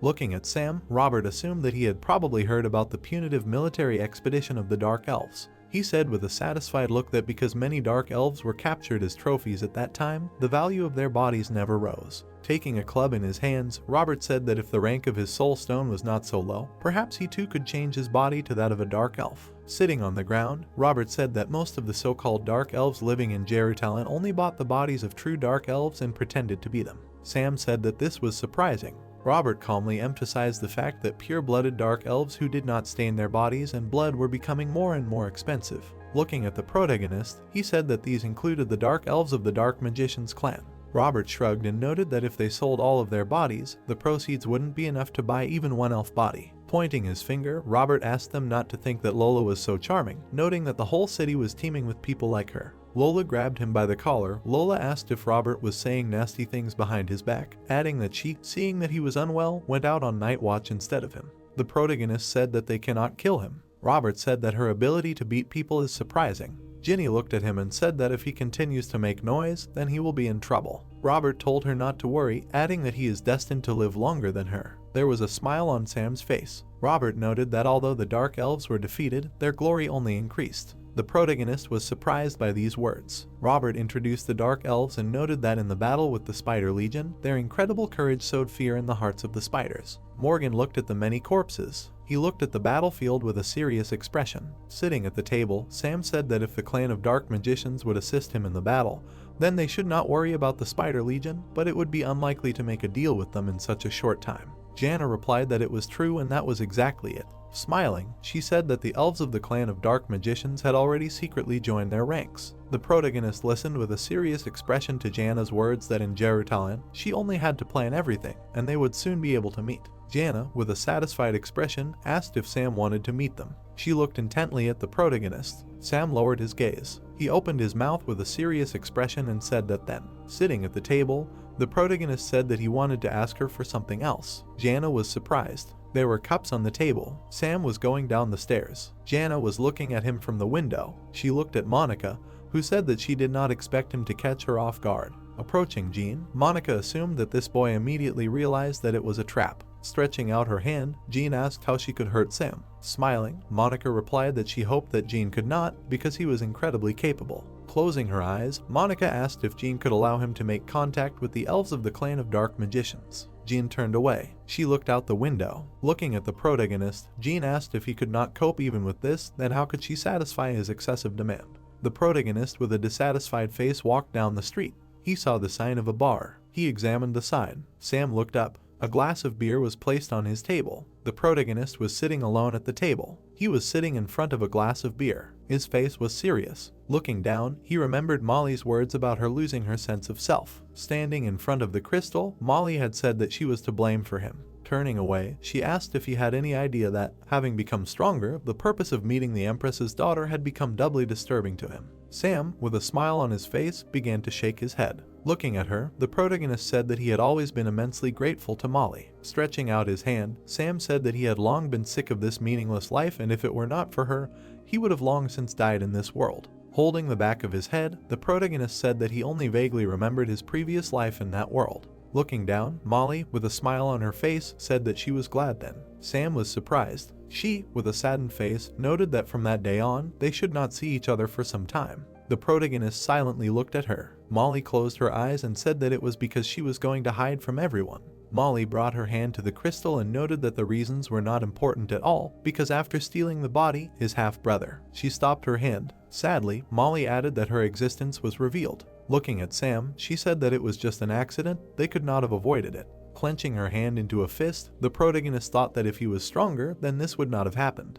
Looking at Sam, Molly said that using the power of light could entail serious danger. Closing her eyes, she noted that therefore, from this day on, until the situation improves, she cannot allow him to use the power of light again. The protagonist was shocked. He wondered with a puzzled look if he would not be able to use the power of light in the future. Covering her face with her hand, Molly stated that both sides would probably try to find Nick's body at any cost. She imagined a bright flash and noted that if Sam used the power of light again, they would be able to guess. She imagined how the streams of energy collided and emphasized the fact that in other lands the power of light is very common, but in theirs, due to the lack of sun, only those with imperial blood can wield it. Standing opposite, Molly said that now only they know that Nick's body was stolen by Austin. The protagonist stood quietly. Molly calmly said that the Imperial Army believes that Nick has escaped. She is sure that they have already sent forces to search for him. The protagonist lowered his gaze. Molly, closing her eyes, sighed. She imagined the outlines of many people and said that in the underground city where absolutely everything depends on the power of the body, many use outside forces to pass themselves off as the owner of the power of light. Many are researching ways to artificially create the power of light, so she believed that a rare manifestation of the power of light will not entail serious problems. Molly clenched her hand into a fist and said that now, light mana began to flow from her hand. Looking at the flow of energy, Molly said that until they found Nick's body, she must firmly seal this power. Molly asked for forgiveness with a displeased look. A dark sphere began to form around the light mana. The protagonist silently watched what was happening. The power of light was almost sealed. The sphere was almost closed. Molly held it in her hand. Sam stood in front of a large crystal. Looking at the dark sphere, Molly said that the power of light was sealed. She examined the ball and noted that the seal would be removed if the protagonist became stronger or she personally decided to open it. Until then it would be impossible for him to remove it. Sam thought with a serious look that the task had become more difficult. He stood and reasoned that the war with the Spider Legion was getting closer, and he had lost his last hope that he would be able to defeat them using the power of light.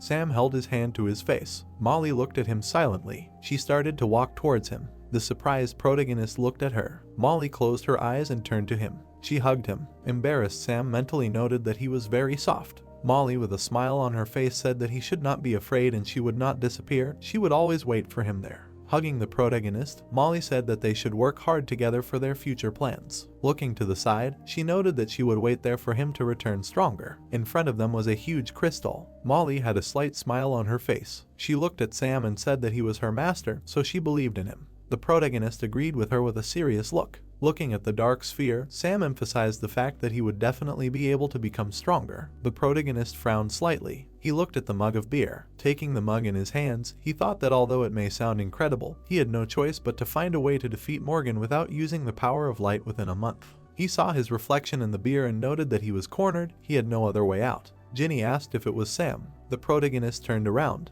Ginny waved her hand and suggested that something was bothering him. Removing the cloak from her face, Ginny said that she had heard that the promotion had brought him considerable benefits. She clarified what he was so worried about. Looking at Sam drinking beer, she asked if everything had been resolved, although she had not been able to help him last time. The protagonist put the empty mug on the table. Removing the cloak from her body, Ginny, with a smile on her face, asked if Sam had heard. She said with a satisfied look that a member of the royal family had appeared among them, possessing the power of light. Wiping his mouth, the protagonist asked what it was. Putting his hand on the table, Ginny said that several surviving members of the Emperor's son's army, before accepting their own death, said several strange facts, and one of them was related to the protagonist. Sam took a bite of meat. Ginny, smiling, said that among the members of the Empress's army, there was a wielder of the power of light. Ginny imagined how light mana emanated from Sam's hand and said that the one they were talking about seemed to be him. Sitting opposite, Ginny wondered if the protagonist came from the earth or if he was a deity who had descended to them from the heavens. Spearing meat with a fork, Sam asked if he could ask her one question first. Ginny, smiling, allowed him to ask the question. Raising the fork to his mouth, the protagonist clarified whether she knew about the cheese hunter's betrayal. Ginny was surprised by this. Looking away, she replied that, frankly, she had never heard of it before. Looking at the chewing protagonist, Ginny noted that he really did look very strange the last time they met. Stunned, Ginny cried out that she could not even imagine that he would dare to go over to the enemy's side. Ginny asked who could choose a bald old man who could control other people's minds over the owner of such a bright future. She said with an enraged look that if she had known about it, she would have been the first to finish him off with her own hands. Sam looked at her silently. Raising her fist to her mouth, she said that whatever. Pointing her finger, she noted that they had nothing to do with his actions, even though she was on friendly terms with him, but she had never even thought of betraying the Empress's army. Folding her arms, the protagonist replied that he understood everything. He thought that this girl was very suspicious. Sam emphasized that he did not mention who he followed. Ginny was taken aback by this. Sitting opposite, the protagonist noted that they would end their conversation here and he just wanted to know if Robert had told her anything. Upset, Ginny said that this guy was damn smart and he did not tell her much. She saw a guy behind Sam. Looking at him, surprised, Ginny asked who it was. A grin appeared on the guy's face. Taken aback, she asked to wait a minute. Slamming her hand on the table, she asked if this was Austin. Looking at Austin in someone else's guise, she clarified what he was doing there. Raising his hand to his face, Austin began to laugh. Austin, with a smile on his face, said that Ginny had crossed all boundaries. Ginny climbed onto the table. Austin said that no matter how you look at it, he was no longer a bald old man. Placing his hand on his chest, Austin noted that from now on, he asks her, in accordance with the law of the underground city, to call him by the name of the original owner of this body. The plot tells us that this is Austin and Nick's body. Frowning, Sam wondered if he could now use camouflage magic. The protagonist introduced Molly and noted what she had told him before. He seriously reasoned that Molly said that the fastest way to find Nick was to sense his light power. Watching Austin sit down at the table, Sam noted that this meant that Nick did not want to use the light power either. Austin asked Ginny to sit down in her place. The protagonist watched him intently. Sam tensed his hand. His hand transformed. The dumbfounded protagonist noted that he would use the chance to make a surprise attack. Austin grabbed his hand. He seriously asked if he really thought that he would not dare to use that very power. Austin looked at him with an angry expression. Watching Sam, Austin said that it would be better for him not to act rashly. Sitting in front of the protagonist, Austin asked if he wanted others to find out that he had the power of light. Turning around, Sam thought that he could not let her find out. Ginny crossed her arms and listened to them silently. He turned his gaze. Austin was surprised. Sam clenched his hand into a fist. Swinging his hand, the protagonist cried out that his body did not have any light power at all. Ginny was taken aback by this. Sam hit Austin in the face. Stunned, Austin declared that he was his master. He flew away from the protagonist. There was a powerful blow. The bar patrons looked at Sam and shouted that there was a fight. Wine began to flow out of the barrel. Wine dripped onto Austin's head, who said that this was a lack of upbringing. He noted with a displeased look that Sam had ruined the wine, but he forgives him. Looking at the protagonist, Austin emphasized that if he tried to behave badly again, he would not forgive him. Furious, Sam screamed that he only knew how to talk. Austin, with an angry look, asked the protagonist to stop before it was too late, otherwise he would anger him. Sam rushed at him and screamed that he did not care. Austin's face smirked. He concentrated light mana in his hands and asked him to receive. The dumbfounded guys discussed whether the guy had the power of light. Sam and Austin pounced on each other. They clashed eyes and began to scream. Ginny stood in front of them and screamed for them to stop. He pushed them apart. She, with a tearful look, said that they did not need to fight because of her. The guys were taken aback by this. She continued to hold her hands between them. Closing her eyes, Ginny apologized and said that she could not accept their feelings. She also understood that they were in shock now.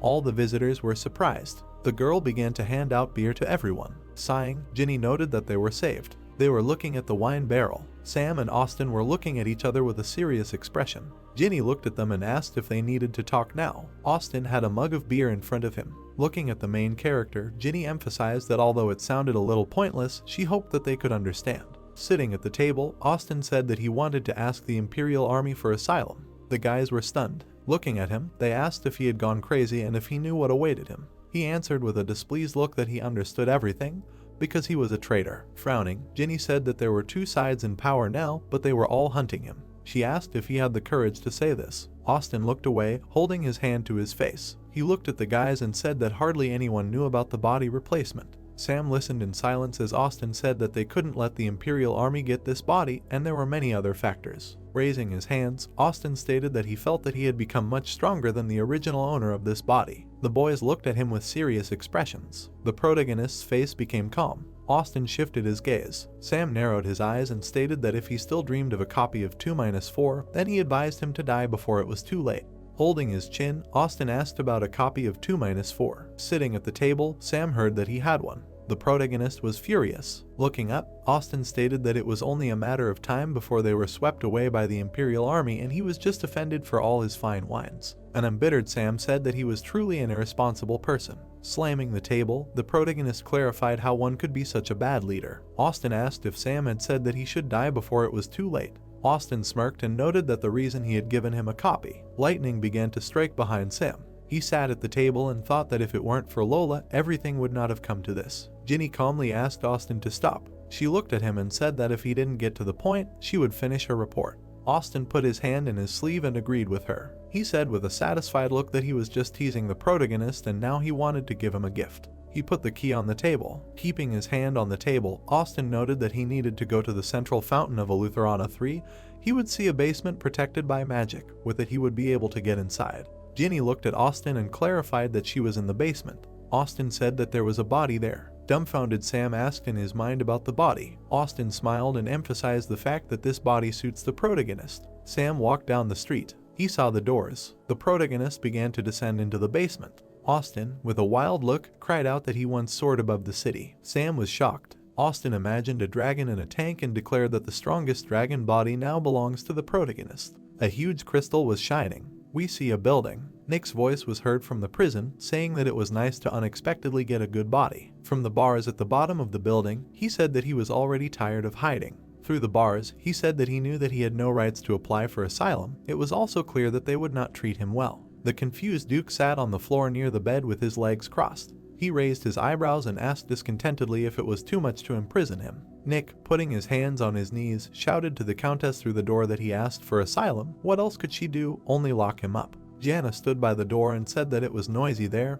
He should stay here until Her Royal Highness gave permission. The girl crossed her arms and said discontentedly that he should not call her by her name. She did not know him very well. Nick got up from the floor and, closing his eyes, asked, "Didn't he say Countess?" He knocked on the door of the dissatisfied girl and shouted that with the body that he had now, he had every right to special treatment. Jana, raising her eyebrows, looked through the bars at him and asked if this was true, because this was a prison for the elite. The Duke, grinning, gathered energy in his palm and, clicking his tongue, was indignant. He swung the ball in his hand at the door and said that he was the one who would destroy this prison. Nick looked at his hand in surprise, near which lightning appeared. The guy flew back from the door that hit him with electricity. He flew into the wall in shock. Scratching the back of his head, he listened to the girl from behind the door say that he really forgot his brain when he changed his body. Being knocked down twice in one day is a shame for his royal body. The Countess put her hand to her temple and, closing her eyes, said with displeasure that now everything inside and outside is sealed. This is not where he can get out. Nick sat by the wall, holding his head, and listened to how this seal would not be broken by ordinary prisoners. This place is for people like him. Raising an eyebrow, he raised his hand and clarified what was said. The Duke, smiling, lay down on his side on the bed and said that in that case, he would rest here a little. Jana looked at the door indignantly and, leaving, agreed with his words. The boy lay with his head on his hand and listened as she said that he could not understand why Her Majesty the Queen had taken him into the army at all. Nick sat up in bed and said indignantly that if it were not for Her Highness, everything would have been fine. He raised an eyebrow in displeasure and said that she had helped him once, so he joined her. Jean stood by the door and listened as his devotion to Her Majesty was clear to heaven and earth. The girl smiled and asked why then he was not loyal to His Majesty, the current king. Nick lay relaxed on the bed, leaning on his hand. Jean stood behind the door, and the boy, lying on the bed, laughed and said that she knew how to ask questions. He raised his hand and rolled his eyes and replied that he was loyal to the queen. It was to her that he owed everything. The Countess looked down sadly. The boy, grinning, said that after all, she had always been different. He remembered the armored elf covering his friend with his hand in confusion. He imagined the queen looking down menacingly. Imagining the armored girl putting her hand to the side, he asked if she really thought she was still the same gentle royal. Jean looked away sadly. She turned away and said that now was the time of war, and she thought that His Highness was the best leader now and suggested that they stop on this topic. Jean spoke to Nick through the door, who was lying down, so that he would not forget that he had only changed his shell, so that he would not be too presumptuous. She closed her eyes and sighed sadly. A bottle fell to the floor. Nick looked at her in surprise and raised his hand. He sat up on the bed, happily looking at the bottle, and asked where she got the wine, and Jean answered that Sam had given it to him. The Duke licked his lips as he pulled out the cork and listened to him say that after changing his body, he would give the rest. Nick closed his eyes and smiled as he inhaled the aroma of the wine. The guy was sitting on the bed and happily waving his hands, shouting that for wine, he would sell his soul stone. Jana was smiling and looking away, listening to the guy inviting her to drink with him. Nick blushed and happily drank the wine. He smiled and closed his eyes, pushing the bottle away, and said that only Sam had the right to the Dragon King's body. Jana looked at the door in confusion and said that she was interested in something. Nick was sitting on the bed with the bottle and listening to her ask why Sam should get the Dragon King's body if their relationship was clearly not very good. The guy frowned and replied that after the fall of the Copy 2-4, if they wanted to become part of the Imperial Army, they needed a letter. Jana was looking at the door tensely. She looked calmly and replied that this was the Dragon King, so it would be better to possess him myself. Nick pointed his finger at the door and replied that she was right. He remembered the capsule with the sealed dragon and said that in fact, he once tried, it cost a lot. Closing his eyes, he was embarrassed. Jana listened in surprise that the body of the Dragon King cannot be mastered by ordinary people. After almost 11 unsuccessful attempts, he planned to sell it. The girl got angry and clenched her teeth. She screamed dissatisfiedly throughout the prison. The Countess writhed furiously, raising her eyebrows. The girl looked aggressively at the door and said that since the body of the Dragon King belongs to the surface, the chances of success are small, and she thought he prepared in advance before giving it away. Nick began to get out of bed and asked if she took him for a fool. The guy stood up, putting out his hand, and shouted discontentedly that everything was fine. He had already prepared everything. The magical dragon image was very simple. The girl looked tensely at the door and listened to him want to use Sam's soul stone for strength, and done. She closed her eyes and frowned. Jana looked at the door with displeasure and, taking off her shoe, asked if he had said that everything was lost. He understood that everything could go wrong. A shoe flew at the confused guy on the bed. Nick, gritting his teeth, dodged the heel that pierced the wall. The Countess looked through the bars and said that something could happen to Sam. She smiled, looking at the camera, and said that in that case she would do everything possible to convince Her Imperial Highness to tear him to pieces. Jana smiled madly through the bars, saying that in the end, he was just a pathetic traitor. Nick sat on the bed with his legs crossed and took the shoe out of the wall. He looked at the hole in the wall and said that it seemed that Her Highness was waiting for him impatiently. The guy looked at the door relaxedly and told the girl not to worry. Everything would be fine with Sam. When he had the power of light, he himself used the essence of the royal dragon. Nick got out of bed and said that considering Sam's condition, nothing could happen to him. The Countess frowned and asked if he was joking. She stood with her arms crossed by the door where Nick was standing and said that Sam had no light power. The Duke frowned and clarified what he had said. Jean looked at him seriously and said that Miss Myrtles had confirmed that he had no light power at all. Nick spoke through the bars in displeased surprise that it was impossible. He lowered his eyebrows and said that he had had an attractive feeling of light power. He remembered the shining light and talked about it. Imagining Sam and Molly behind him, he thought about how that light could not belong to anyone but her. Nick stood with his fists clenched and thought about how he could not mention it out loud. The guy closed his eyes and said discontentedly that he could not go out anyway, so he should do as he knew. The Duke held the slipper through the bars and said that in any case, if he succeeded, she would have to promise that he would remain on the side of the Imperial Highness. Jean looked at the slipper with displeasure. She frowned. The girl took the slipper and said that they had agreed.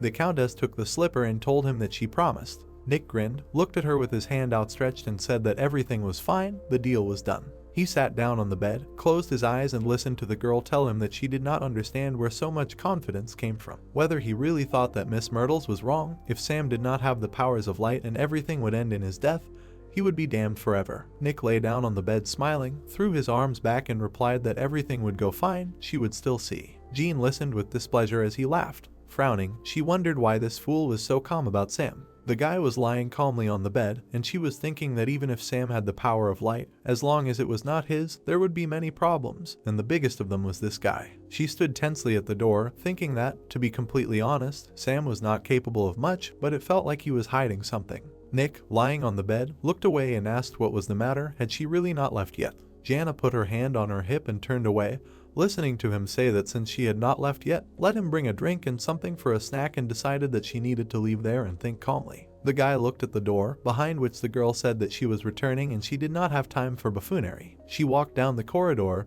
and Nick from the cell said goodbye to her. The guy was lying on the bed and drinking wine. He closed his eyes and smiled. We see the prison from which he said that if so, perhaps he would take a good nap. There was a grate at the bottom of the building. Nick said through the grate that when he thought about it, he felt as if he had forgotten something. The plot moves us to a street in the city. Sam and Lola were standing in front of the door. The guys confidently looked ahead. The guy turned the key in the lock. They were standing in front of an open door. The main character frowned, looked ahead and called the girl with him. He tensely entered and thought that there was no time to go ask Jake for advice. His nerves seemed to be on edge, but there was no choice, he needed to do it. Lola was closing the doors. The girl looked up in surprise. Looking at the window, she said that it seemed like someone was there, and the guy replied that this was the resident's property. She closed the doors, looking away, and answered the guy that everything was fine. The girl slammed the door, deciding that she needed to close it more securely. The windows in the building were closed. A voice calling Evan could be heard from one of the windows. Outside the window,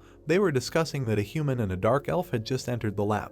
Evan, sitting on the throne, asked his subordinate if it was true and replied that it was good. The man opened the envelope with the key. Listening to him being asked if he had received the imprint of the key, the copy was already ready. He sat in the dark and replied that it was great. Evan, sitting in front of the servants, pointed to the side and said that in case of unforeseen circumstances, let them take a duplicate from the magical imprint on the lock. He turned away. The protagonist and Lola were going down the steps. They looked ahead in surprise. The guys saw a laboratory with many capsules and said that it was breathtaking. They looked around in surprise. Lola walked behind the guy past the capsules and said that this fool was too cruel. No wonder the profits of the dungeon financiers fell. She looked warily at the capsule and listened to him say that he had become a real pro thanks to such equipment.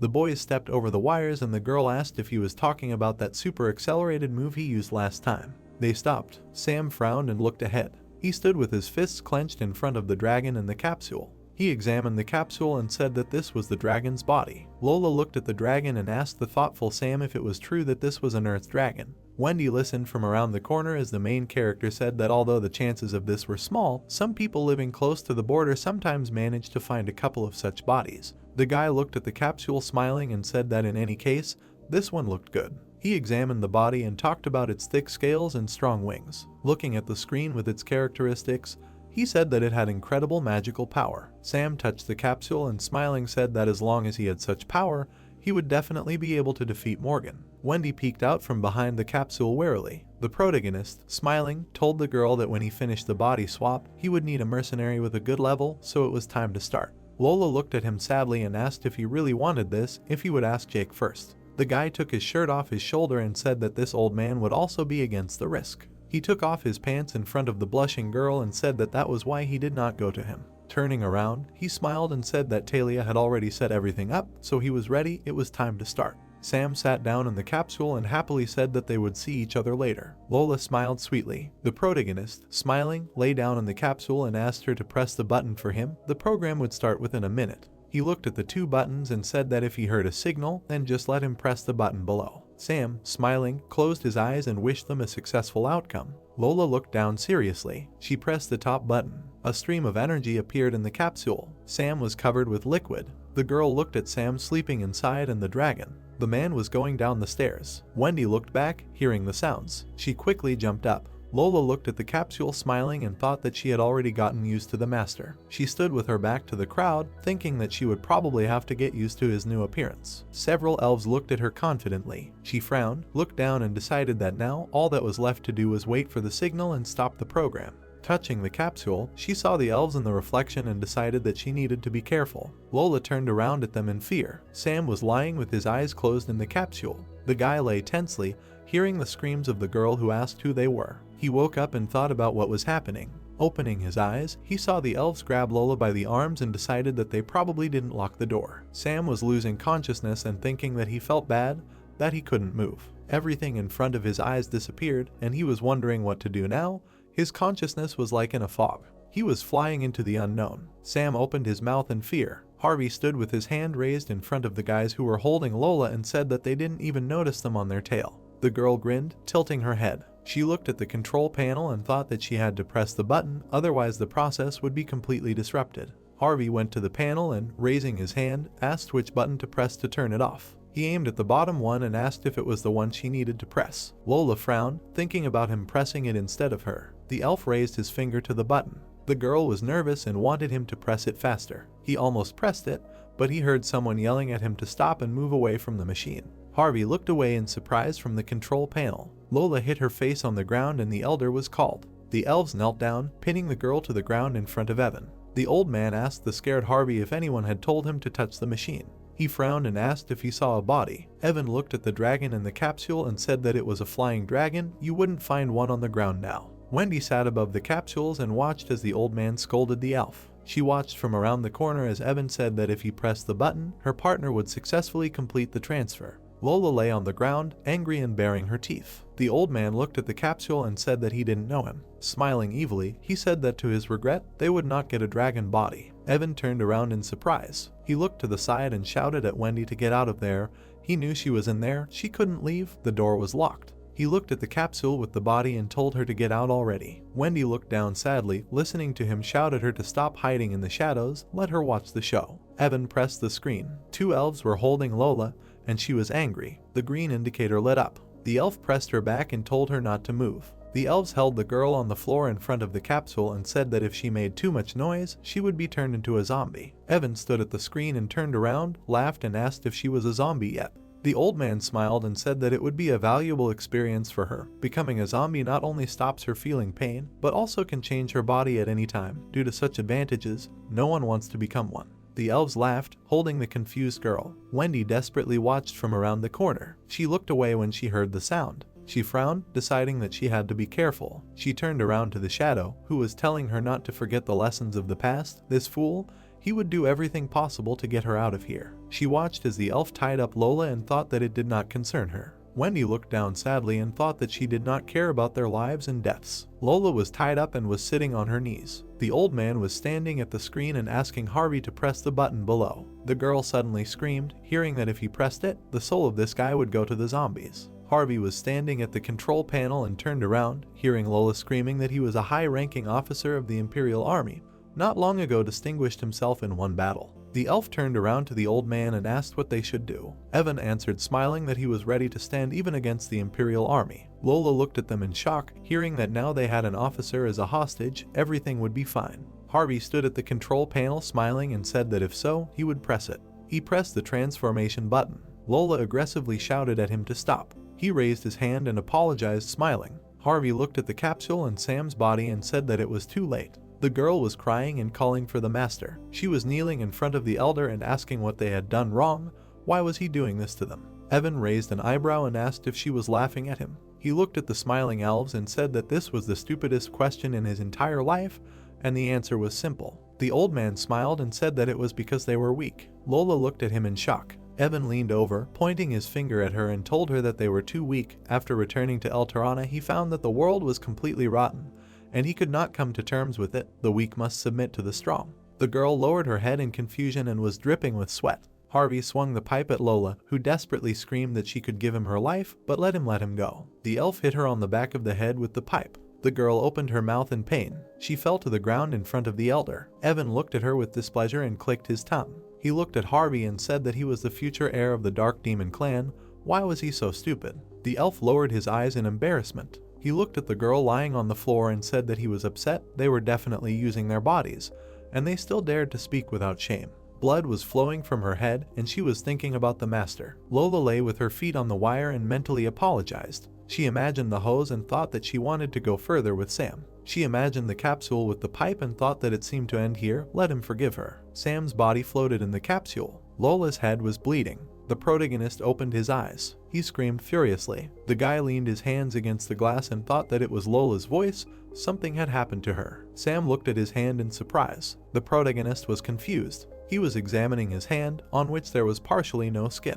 The guy looked at his hands in shock. He looked ahead in confusion and wondered how he had turned into a zombie again. Sam saw Lola's body lying on the floor. He noticed a trail of blood under her head. The guy nervously hit the glass and called her, deciding that she had been attacked. Harvey looked at the elder in surprise and said that he was really trustworthy. Evan smiled. He pressed the control panel. The hose from the flask began to shake. The water inside was leaving. The protagonist stood there in confusion and thought what to do. The top of the flask opened. The capsule was lowered in front of the elves, and the guy was thinking that he did not remember at all how to use the zombie body. The joyful elf smiled and Harvey said that this was Mr. Officer. The elf lifted Lola's head with his foot and said that his man was dying. Bowing his head, Harvey smiled and said that unfortunately, with his current body, he could not do anything. He looked at Sam and the zombie body. The protagonist looked forward in fear and listened to them laugh at him. His pupils narrowed with fear. Standing in front, the elves laughed. Grinning, one of them said that they should look at this coward. The protagonist growled, hearing that Senior Officer, what he was capable of in this body. Frowning, the man turned to the elf. Looking at him, he said that he had not yet used magical control on him. Let them hold him, to which he was answered that it was good. The elves surrounded the hero and said, okay, let them hold him well. Looking away, the hero growled in bewilderment. Surprised, his eyes widened, he thought, stop. They grabbed his hands, and he added that one way or another, the body of this zombie must be very weak. Yes. Stretching his hand forward, the dark elf said that he should do him a favor, otherwise he will have to regret it. Suddenly, the elf's hand lit up. Standing behind him, the elf said that he should not even think that they would let him go without taking any information, or could simply extract his memory from his real body. Standing in front of the hero, the elf thought that this boy had so much nonsense in his head. The elf's hand came closer, and he added that someone should teach him a lesson. Suddenly, the elf exclaimed in surprise. The main character looked at him, and he thought that the mind control magic, it worked. He had not used it for a very long time, and now he feels insecure. Standing behind him, Harvey asked what was wrong, to which the elder replied that it was nothing serious. Evan lowered his head, thinking. Looking straight ahead, he thought that yes, he hadn't used it for a long time, when suddenly someone swung. The elf was holding a weapon in her hands. The elder turned around, frightened. Looking straight ahead, Harvey said that she finally showed herself. Suddenly, he grabbed the attacker. The elf looked at him in confusion. Harvey grinned and asked that he thought she was strong enough. The elf bowed before the elder and asked if he was okay. The elf furiously said that he was fine, let him go and help Harvey. The elf fought. Someone shouted that this was a woman. Looking at her, Harvey said that she was also known as the zombie elf, Wendy. Frowning, the elf croaked and said that the zombie elf, damn her. Suddenly the elf rushed straight. Wendy looked away in amazement. The girl made a tackle. The elf's leg shot straight. Both elves looked at each other furiously. They both swung their legs. The elves struck each other. Looking at this, the elf said that it was impressive. The elder thought that Harvey, this child is really a fighter. Turning around, Evan asked what they were looking at, said that they should quickly bring him the girl. The elder looked at the hero in surprise. The protagonist's eyes widened, hearing that he should help him carry the inventory for the experiments. Standing with his back to him, The elder said no, let him wait. Pointing at the hero, Evan said that he would go first. A creature in a capsule appeared, and he added that it was to the dragon. The protagonist looked away. The elder looked at him and said that he should leave the rest to him. When the time came, let him know that he was finished. The protagonist held Lola in his arms, and he added that he should forget about it and take her away from here. The elder stood in front of the hero. The hero looked at the girl. It was said that there was so much fuss around, and what this body was now capable of. Pointing forward, the elf thought that first he needed to kill Wendy. The elf was fighting Harvey. Gritting his teeth, the elf wondered what this woman was. She was getting tired at all. Suddenly the elves rushed forward. Harvey frowned. He squeezed the elf's hand tightly. She opened her eyes in surprise. Suddenly he rushed down. The elf struck the girl. Looking down, she exclaimed in surprise. The elf stretched his hand forward and shouted that this was a chance. The dagger fell to the ground. The elves appeared behind Wendy. The elder grinned and said that they were doing very well. Suddenly, Evan's eyes widened in surprise. The tongue shot forward. The toad stuck out its tongue. Suddenly, it grabbed the elves. They rose up and shouted what was going on. Lying on the ground, Harvey asked what was going on. Strange sounds were heard in the darkness. The elves rose up and shouted. Looking to the side, one of them shouted for the elder to help. Frowning, Evan shouted for her to stop. Stretching his hand up, a green beam appeared. The beam hit the toad's tongue. The elves fell to the ground. The toad winced in pain. Holding her face, she said that it hurt, to which Wendy said that she was an idiot. She told him not to attack. Wendy's eyes widened. Hearing that she was in danger, he couldn't stay away. The elf closed her eyes. Raising her hand, she said not to worry, she hadn't gone all out yet, to which he asked if she was serious. Particles appeared from the elf's hand and she replied, of course. Walking straight, she added that she was a zombie, asking how she could screw this up. The elf watched her. Folding his arms, Harvey turned to the elder, to which he responded. Looking away, the elf asked that wasn't she dying there, how did she recover so quickly, to which Evan asked how that was possible. Stretching his hand forward, the elf added, and this too. Pointing to the frog, he asked what the hell that was. Frowning, the elder said he didn't think she had a pet monster, didn't remember her having one, to which Harvey replied, okay. Wendy rushed forward. The elves grabbed their weapons. The frog stuck out its tongue. Rushing forward, Harvey said that he was ready, let them cover him. Stretching his hand forward, the elder replied that it was fine, let them leave the monster to him. A green beam appeared from the elder's hand. Wendy jumped up. She looked straight ahead angrily. The elves raised their heads furiously. The frog stuck its tongue up. Harvey clenched his teeth angrily. The elder held his hand in front of him. Suddenly, Evan looked straight ahead in surprise. The protagonist stood at the control panel. The elder looked at him angrily. Looking to the side, he heard someone addressing him. Wendy waved her hands. The elves covered themselves and wheezed. Raising her hand up, the elf thought that she had gotten him. She was rapidly approaching Harvey. Looking at him, she thought that he had been caught. The elf covered his face with a dagger. Suddenly, a tongue stuck to his neck. The green beam hit him. The elder stood with his hand outstretched. Harvey rushed forward. He opened his eyes in surprise when he heard his name. The elf crashed into Wendy. The elf's eyes widened. Watching this, the elf shouted, excellent, as expected of Master Harvey. Harvey smiled when he looked at the elf. He looked up and sneered.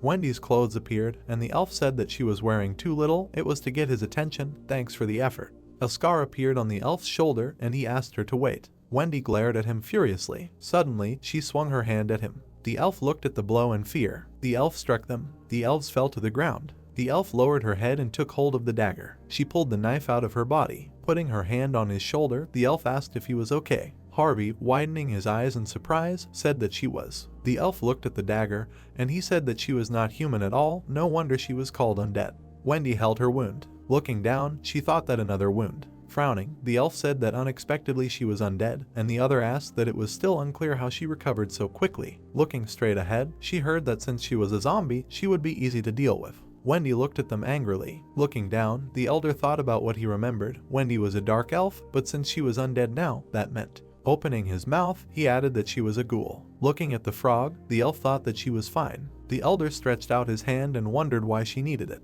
Looking at his hands, the elf said to forget about it. It was too late to say anything, and the other one spoke about the elder's magic buff. Looking straight ahead, Evan said that this magic could restore strength and add damage to the undead. Frowning, he added that now was the time to settle the score with her. The elder stretched out his hand. The elves rushed straight ahead. Wendy closed her eyes. A glow appeared on her hands. The elves looked at her angrily. Suddenly, a bright light appeared. The protagonist looked down. The protagonist stood at the control panel and thought that it was not working. Stretching his hands out, he added that no matter what he did, he could not reduce the time needed to resurrect the body. The hero looked away. Looking at the elder, Sam thought that he didn't know who they were fighting, but the battle would be over soon, and when it did, he would be finished. Gritting his teeth, the protagonist thought, what the hell? Stretching his hands out to the screen, he added that when they turned into zombies, their fingers became stiff and they couldn't do anything they wanted. Damn. The protagonist stood in front of the crystal. Clenching his fist, he lowered his head. Looking at the black circle, the protagonist thought that he had called this goddess several times, but she had never given him an answer. The hero lowered his head and thought that maybe she had abandoned him. Suddenly, the tongue grabbed the elf. The elves looked at him in surprise. Swinging a dagger, one of them shouted that he should have it. Harvey looked away in surprise. Rushing forward, Wendy said that they hadn't even thought about her. The elf struck one of the elves. He lowered his head and wheezed. Looking straight ahead, Harvey yelled at them to take care of themselves. The elf looked at the frog in fear. Suddenly, it swallowed him. Harvey's eyes widened in fear. Lying on the ground, the elf said that it swallowed him. The elder bowed down to the elf and asked if he was okay, to which he replied that he was. With wide eyes, the elf thought that this stupid old man was to blame for everything. Even if they did not study the strength of their opponent, there was no need to restrain him. Gritting his teeth in anger, he added that this time he would not spare her. The elder held his wound. Looking down, Evan thought, damn, he was dying. Turning to the hero, the elder yelled that he should quickly take him to the infirmary and hurry. The protagonist turned around. The protagonist was looking away. Sam was silently looking at Lola. Looking straight ahead, the hero heard that someone was talking to him. He turned around and was asked if he was deaf. The elder raised his fist and shouted that he should obey his orders. The protagonist was standing at the control panel. Suddenly, he turned to the side.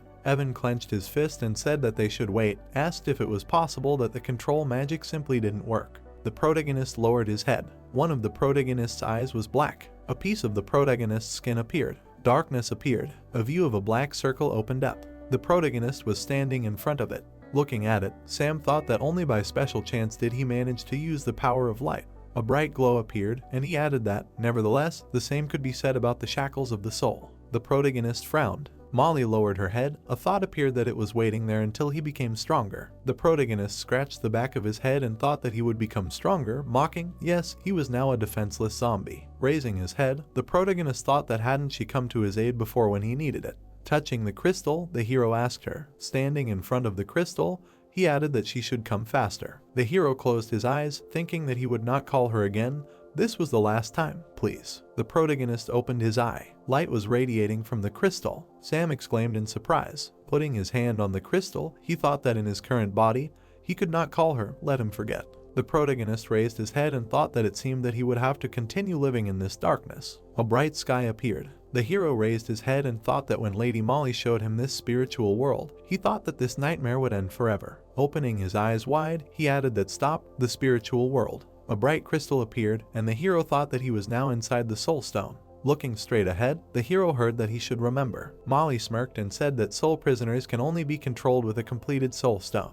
The protagonist frowned and thought that maybe it was so. He extended his hand forward, adding that the stone right in front of him was a trick of the senses. The protagonist extended his hand up. Looking up, Sam shouted for them to appear, the souls of his heart. The protagonist raised his hand. A black circle appeared. Suddenly, a rift appeared on it. The glow began to break through. Suddenly, the circle began to break. Harvey pointed the blade at Roctus. Wendy glared at him. She lowered her eyebrows. Purple particles emitted from her hands. Suddenly, they disappeared. Wendy raised her hands up. Looking at her, Harvey smirked. A bright light appeared behind the elf. The elf looked in surprise. His eyes widened, looking straight ahead. Wendy turned to the glow. The elder opened his mouth in amazement. A bright light appeared. The protagonist raised his head and wondered if he had mastered this power. A glow was emanating from the hero's head, and he added that he was a master of the soul stone. The elder looked at him in amazement, and the protagonist thought that he had also mastered the power that could connect them together. The light was coming from a black circle. Molly said that she saw that he had finally grasped the secret of the power of light.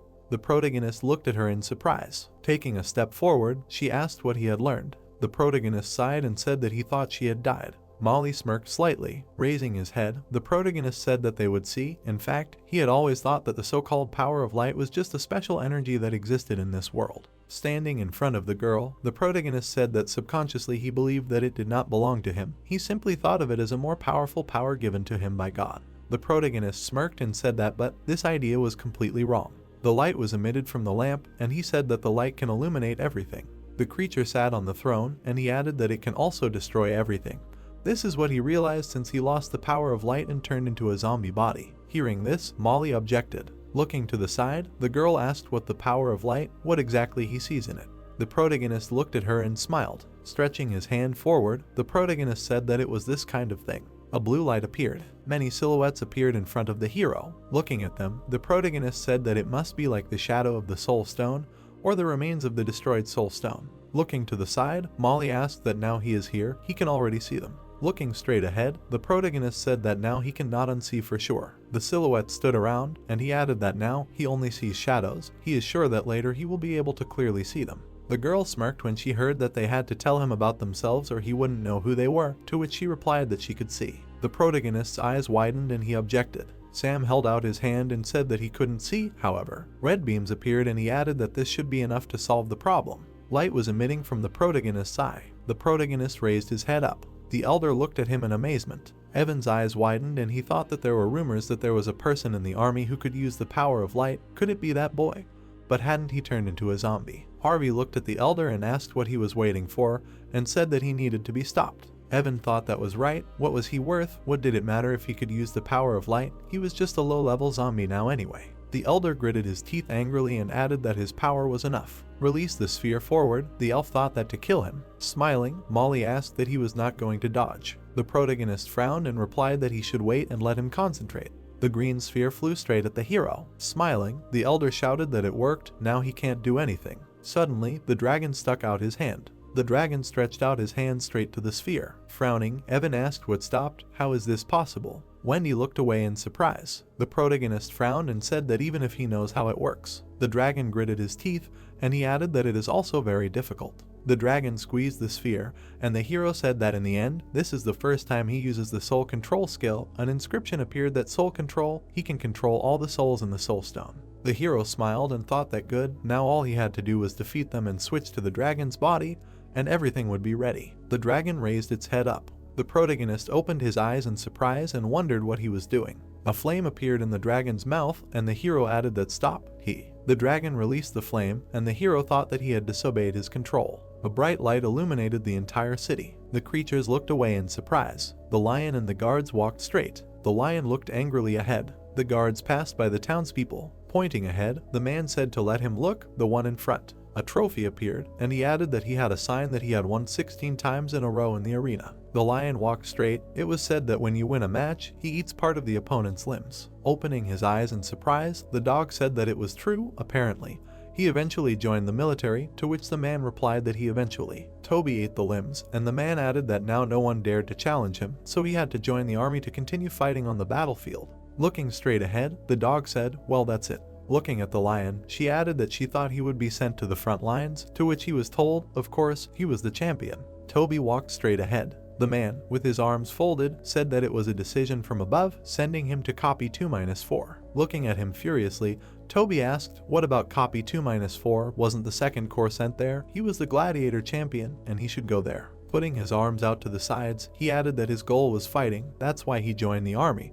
But why did they send him to the rear? To which the man said, let him calm down. Toby was surprised to hear that this was a closed mission and should not be passed on to anyone. The lion side, hearing that it was decided that the enemy would invade for copy 2-4 in full force, that's why they were sent there from above. Taking a step forward, Toby said that this is exactly what he wanted. A house in the city appeared. Toby turned to the guard and asked that they were already there. A closed door appeared, and he asked what was the matter, why it was closed. Suddenly the lion took a breath. He screamed furiously that there was someone there. The stairs to the dungeon were lit. He heard that Sam was here. He heard that he had a very high risk factor for this body replacement. How is he doing? The lion stood right in front of the door. Looking at the lock, he said that indeed. Raising his hands up, Toby screamed that something was fishy here, in which case he would just have to break down the door, to which the knight said that His Excellency would have an open day. Angrily looking forward, Toby said that he was a champion, he would show his strength. Suddenly the lion swung his hand. He said, wide-eyed, that it was some kind of magic lock. He hit the door and added that it wouldn't work with him. Looking straight ahead, the lion let out a surprised cry. The lock was emitting sparks and he said that it was indeed so. Suspicious, yes. Swinging his fist, Toby laughed and said that the power was originally adjusted so as not to cause problems for the surrounding area. But this time he was going to go all out. Looking straight ahead, the lion shouted that he should have it. Suddenly, he let out a surprised cry. Looking surprised, he asked what happened and the knight said that he should look higher. Toby raised his head and asked again. He opened his eyes in amazement. A huge yellow beam hit the building. The lion looked at it in amazement. The beam hit the wall of the cave. Suddenly, it evaporated. Toby opened his eyes wide. A hole appeared in the ceiling. Looking at her, someone exclaimed. The elf was sitting on the floor. Someone said, "What the hell?" The elves were tied up. It was heard that it was amazing. Roctus licked the elf. Looking straight ahead, Toby said that with such a big body, it was strange that the risk factor was not higher. The lion looked at the dragon in surprise. The dragon's eyes were glowing, and Toby said that after all, he was a dragon, but even more exciting is the following. The protagonist raised his head up. Toby stood in front of him silently. The hero growled, and the lion wondered that the column of light that had just rushed into the sky, did this zombie really do it? Looking straight ahead, Lola said that Captain Sam said that the body had not yet been transferred and asked to wait a little. Stretching his hand forward, Toby asked that she was his deputy. In front of her was Mr. Sam. Standing in front of him, Lola answered that yes, to which he said that he understood. The dragon raised his head up. The thought arose that why does he have such a feeling that the dragon is Sam, but there is no soul stone in this body, and he cannot say anything. The elves looked away. It was said that when the master replaced the body, they attacked and made it like this, to which the lion replied that it is clear. The protagonist looked straight. Looking at Wendy, the hero thought that the situation was so severe that he did not pay attention to them, but the dark elf, her name. Weedy stitched the wound and said that because of her curiosity, to which the frog replied that she should not say, and the hero added that what is her name, why cannot he remember her name? The protagonist lowered his head, thinking about what her name was, when suddenly he was addressed. Looking at the hero, Lola said that he said that time is running out, he will have to speed up the process a little. Looking straight, Toby said that he made so much noise that he would certainly attract attention. Raising his hand, he added that he thought it would be better if he didn't move his body here for a while. It was not too late to wait for the military to arrive and go back. The protagonist turned around. The protagonist looked away in surprise. A bright soul stone appeared. The protagonist was lying in a capsule. Looking at it, Lola said that she did as he said. Smiling, she added that she wanted to double check everything, but there was no time at all. Looking down, she said that it was okay. After they returned, they would drink together. Lola turned around, hearing him moan. Looking at her, the protagonist moaned and thought that thank you for surviving. A blush appeared on the elf's cheeks. The protagonist looked straight ahead. A memory surfaced, and the hero thought that at first they helped her, but now he also needed help. Looking away, Lola heard that she should help him. The girl became embarrassed and said that he should tell her what to do. She felt a little awkward. Pressing the screen, she added that when she returned, she would talk to him. Raising her hands, Toby asked what they were talking about, to which she replied that yes, nothing special. The capsule with the hero closed, someone asked to say. The wire came from the capsule. The wire was connected to the dragon, and Toby asked what one contact was. Looking at the dragon, he added that isn't it enough. A glow appeared in the capsule. Toby raised his head and asked whose voice that was just now. Wendy and Roctus were sitting behind him. Looking at them, he thought, where did this frog come from? Are there even ordinary people here? Wendy looked straight ahead in surprise. Looking at the frog, she asked that he had never seen that dark elf. Lola held a paper in her hands, and he asked what this girl was, to which she replied that yes. Looking away, Wendy asked that she was beautiful, to which Roctus replied that she was beautiful, so what? Lola bit her finger, and she added that she thought her body would suit him perfectly, to which he replied that he should stop talking nonsense. Looking straight ahead, the frog said that she was very good in this body. Looking at him, Wendy asked that yes. The dragon stood in front of the capsule. He looked straight ahead angrily. The sensor was connected to his chest. A glow appeared. The protagonist was in the middle of it. Sam looked down in surprise. Looking at the crystal, the protagonist thought about what he had found. A glow emanated from the crystal, and it said that it looked like a soul stone, but it was just an illusion. Black rays rushed forward. The protagonist looked down in surprise. Spirits began to fly towards him. They were rapidly approaching the hero. Sam grinned, thinking that of course he knew that something would hinder him. Reaching his hand forward, the hero thought that with his light power he should be able to destroy them. Right. The spirit suddenly flew up. The protagonist reached his hand out to them. Suddenly the spirit began to disappear. The hero looked at it in surprise and thought that he should wait. Nick's image appeared, and the hero thought that if the light power worked for them, then he had already taken this body for himself. Nick grinned and said that he wanted to give him advice, but he suddenly forgot what, to which the hero thought that when he returned, he would give him a hard time. A dark spirit appeared, and the hero thought that would be later, and now there was a more important problem.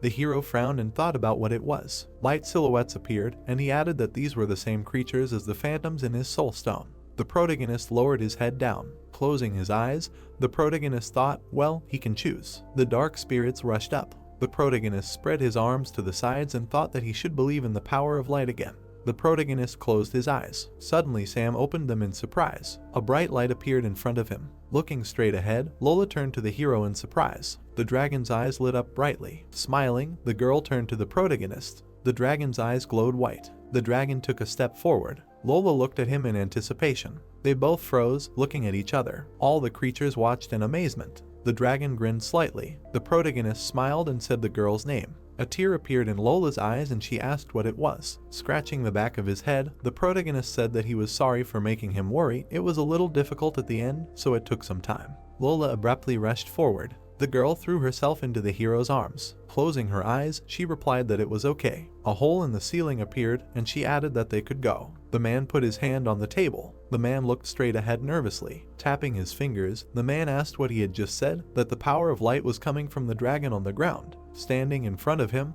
the man said that yes, it turns out that this is true. Chuck frowned, hearing that the whole of Eltarin is talking about it now. Moreover, everyone thinks that the Queen's army has its own secret weapon. Grabbing the handrail, Chuck said that from the ground, asked that the dragon that can use the power of light. Looking to the side, he asked that how can there be a race on the ground that uses the power of light? Do people really believe that the Queen's army has some kind of sinister secret weapon?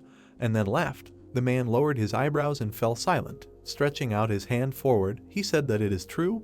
The power of dragons is very different from the power of light of the royal family. Even comparison is meaningless. In the huge palace, it was heard that the sacred city of Atabea and many underground cities had surrendered to His Majesty. The person of His Highness is sacred to the entire underworld. How can a despicable earthly creature be their enemy? The man bowed to the ground and shouted that long live His Royal Highness. The knights raised their spears and shouted the same. Cries were heard in the hall that hooray, may His Royal Highness lead them to victory. The demons shouted loudly that His Royal Highness is the true ruler of the dungeon. Morgan was standing around the corner. It was heard that the evil princess and her minions were doomed to death. Morgan lowered his head. He heard a joyful exclamation. Rising from the throne, Chuck said that great, an alien from the earth will not be able to resist them. Suddenly, a glow appeared on his hand. Raising his hand up, he said that only members of the royal family have the right to use the power of light. Clenching his fist, Chuck added that they were placing their hopes on a dragon from the earth, thereby desecrating the blood of the royal family. Kneeling, the man shouted that he was saying everything right, and so. Looking down, the man added that he should begin the trial by light. Morgan looked at him in surprise and thought that this was bad. The demons began to get nervous and asked what the trial by light was. Chuck grinned and asked if it was okay to do this. Looking at the floor, the man replied that of course. Nick's image appeared. It was heard that all this happened after Lord Nick escaped to Eltarin. They were conducting forbidden experiments, and the Lord also used the power of light to cleanse the polluted body. Morgan silently looked straight ahead. Frowning, he thought that this was nonsense. Nick simply could not do such a thing. Even if he was not of royal blood, he values his own blood and power more than anyone else. The demons lowered their heads, and he added that everyone knew this, but now everyone was silent. The general closed his eyes and thought that the master's army was here. Chuck grinned and asked that yes, the trial of light can now be activated, and the general added that but honesty now seems dangerous. Chuck smiled widely. Stretching out his hand, he said that it was good. The man looked at him in surprise. Putting his hand out to the side, Chuck shouted that whoever dared to disregard the power in the Empire's territory, no matter who they were, they would be considered an enemy of the royal family, to which they responded approvingly. Frowning, the demon said that whoever it was, no one should be spared. Sitting on his knees, the man heard that he should announce this order to everyone. Stretching out his hand, Chuck shouted that as a dungeon dweller, they must follow the righteous power of light. These heresies will definitely be destroyed. The man shouted loudly that to destroy heresy. Standing in the crowd, Morgan heard the shout. Smiling, Chuck shouted that long live His Royal Highness. The statue of the demon appeared. Joyful cries were heard. The portrait of the demon appeared. Total darkness fell. The cobwebs hung on the ceiling. Morgan sat in the middle of the cave. The general frowned, folding his arms. A question was heard from behind the door that he was here. The general silently looked straight ahead. Morgan looked in surprise, hearing that he had returned. The door opened slightly. It was said that it was still so dirty here. Morgan's subordinates looked straight ahead furiously. Gritting his teeth, he asked that the head of the palace. Standing in front of him, the general said that this time he managed to charm His Royal Highness, asked what he planned to do next. The man silently looked at him. Frowning, the general asked that didn't he know that Mr. Nick had done nothing wrong. Sitting down on the ground, the head of the palace said that he should be grateful that the man was not here now. Hearing that otherwise they would have gotten into trouble, Morgan remained silent. The subordinates clenched their teeth in anger when they heard that. Fortunately, he did not say anything now, but they should be careful in the future, and they could rest assured that now that war was inevitable, His Royal Highness would not dare to touch him. The general looked surprised when he heard that yes, and also he should leave Nick alone. The general clenched his fist and said that since, looking angrily at the man, Morgan added that he had applied for political asylum in the Queen's army, Lord Nick had joined the Prince's army. The man looked straight. The general shouted in anger that he would rather die than bow his head to the Queen's army. This must be Austen's plot. The man sighed and said that he just said that this was desecration of the royal family. Looking straight ahead, Morgan thought. Sitting in front of him, the man said that His Royal Majesty also understands this, but let him admit that since the Queen's blood is lost, then what is the value of the royal family? Looking down, Morgan said that but Lord Nick, to which the man replied that so what? Looking up, he added that they just need to start the test of light, also to protect the glory of Lord Nick. Looking at him, the general heard that now he will have to find out the truth. Sir Nick is dead. The man sat up and said that they were going to cancel the plan to attack the copy 2-4. Looking down, the general heard that but because of the test of light, they have an excuse to attack them. The man closed his eyes and said that in fact, it is not so that he thanks him. The subordinate looked at Morgan, and the man said that just so he knows. Looking to the side, the head of the palace said so that he wishes him luck. Morgan watched him silently. Someone was moving a shovel along the wall. Turning around, the goblin said that it was stable, asked what he wanted to kill him. Looking straight ahead, he added that this giant dragon was to blame for everything, which was still distracting them. A lighted path appeared. A view of a long bridge opened up. Guards stood in front of the gate. The girl looked down. Standing in front of the girl, she asked what she was saying. He was asking for shelter, to which she was told that he was. Frowning, the girl said that judging by his actions, the soul in his body was no longer a threat. Looking straight ahead, Jana said that judging by his actions, the soul in his body was no longer a threat. The girl frowned. There was a map hanging on the wall. The question arose that he knew who he was exchanged with, to which she was told that he knew, and she added that with whom. The countess lowered her head down. Looking straight ahead, she said that with number 2-4, Austen. The girl grinned and asked again, then replied that she understood. Looking straight ahead, Betty said that when she disappeared, Austen was grabbed by the arms, and she added that he came to her. Looking at the man, she said that judging by the residual information about the magical power, he said someone had to take the princess's body. A bright glow appeared. Someone said that they also say that the princess's body disappeared into the void or directly went to other times. Such nonsense. The countess looked at her in surprise. Sitting on the floor, she said that she would not have thought that she remembered everything so well, to which Betty replied that although she ignored him then, this phrase made a particularly strong impression on her. Looking away, the girl added that in addition to what he showed her, it was very interesting. Looking straight ahead, Jean asked what and how she was able to remember this man. A huge palace appeared. Through the bars, he could hear that he was trying to get the prince and princess to swap their bodies. Looking straight ahead, the protagonist asked if they were crazy. The guy raised his hand when he heard Austen, although it was time to call him Nick. Reaching for the bottle, Nick said that in theory it was quite feasible, but one important thing was missing. Looking at him, the hero asked what was what. Holding the bottle in his hands, the demon said that while the enemy's magical power was being attracted, a view of the palace opened up. Someone said that in theory, success was quite possible. Stretching her hand to the side, the girl asked him that he didn't think he was great. Looking at the sphere, Betty said that whether for loyalty or glory, being able to do such a great thing in such a situation was quite worthy. Putting her hand on the sphere, she added that that's why she wanted to accept his request. Looking straight ahead, the countess said that but he was not faithful to her. Looking to the side, Betty heard that Austen once wanted to hand over the dungeon he controlled to the prince's army. Jean's eyes widened as she said that she thought his purpose was clear. He just wanted to seize the opportunity so that they wouldn't dare to reveal the truth. Holding the sphere in her hands, the girl said that she could rest assured of it. Looking down, Betty said that she didn't want to admit it at first, but Nick was of royal blood. The countess's eyes widened in surprise. Holding the sphere in her hands, the girl asked what she knew. Why did she think it was contraband? Lowering her head, the girl said that it was because it could limit the magical power in the body. Nick spread his arms out to the sides. It was said that it also broke the mechanisms that could be used to protect the body. In other words, with this thing, one could completely control the other side with spiritual power. Picking up the sphere, she added that simply put, as long as the user's power was strong. Austen smirked, and the girl said that those who had magical power in their bodies were no stronger than a child before. The Countess's eyes widened in surprise. Looking at the sphere, Betty said that in theory it was, but in practice there were many limitations. Several crystals appeared, and she said that so this thing is not worth the investment. She does not know how many soul stones need to be used to control the higher. Nick looked away,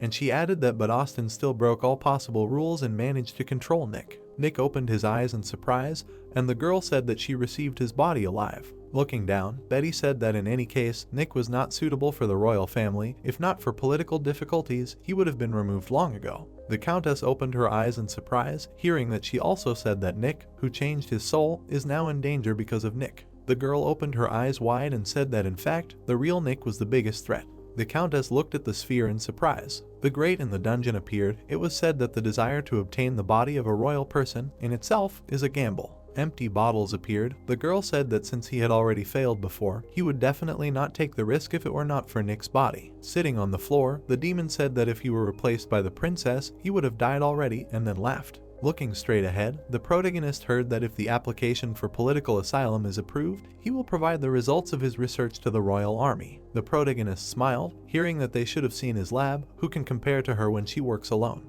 Raising a finger up, Nick said that in the future, he will make his name sound throughout the dungeon. Looking at him, the hero said that this is when the copy 2-4, to which he replied that this is not the front line. Stretching his hand forward, the demon said that in the rear, he should be modest and restrained. Looking straight ahead, Nick asked what he understood. As long as he had the power, he would attract attention wherever he was.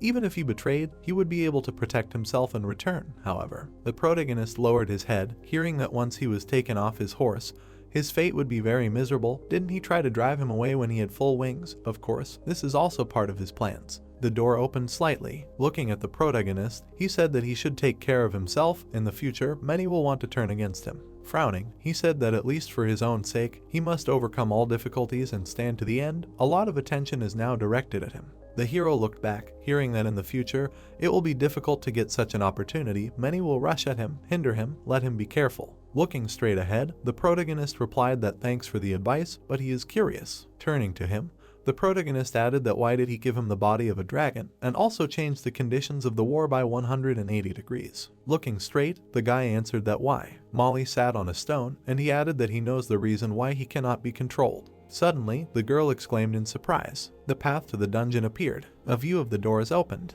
The dog exclaimed in surprise. Toby folded his arms, and someone said that there are so many different races in the Alliance. Looking straight, the orc said that there are not just many of them. If you look closely, you will notice that they are all masters, to which he was asked that he was not joking. The lion looked forward furiously. It was said that they should take a closer look at his eyes, to which the answer was that yes, indeed. The image of Wendy appeared. It was said that but there are those who do not look very strong. For example, damn, is not this a dark elf? Logan shouted in surprise that maybe it was that elf, to which he was told that it was definitely. The elf folded her arms. It was said that he heard that someone killed the leader of the dark demon family. Maybe it was her. He did not expect her to be here. Amazing.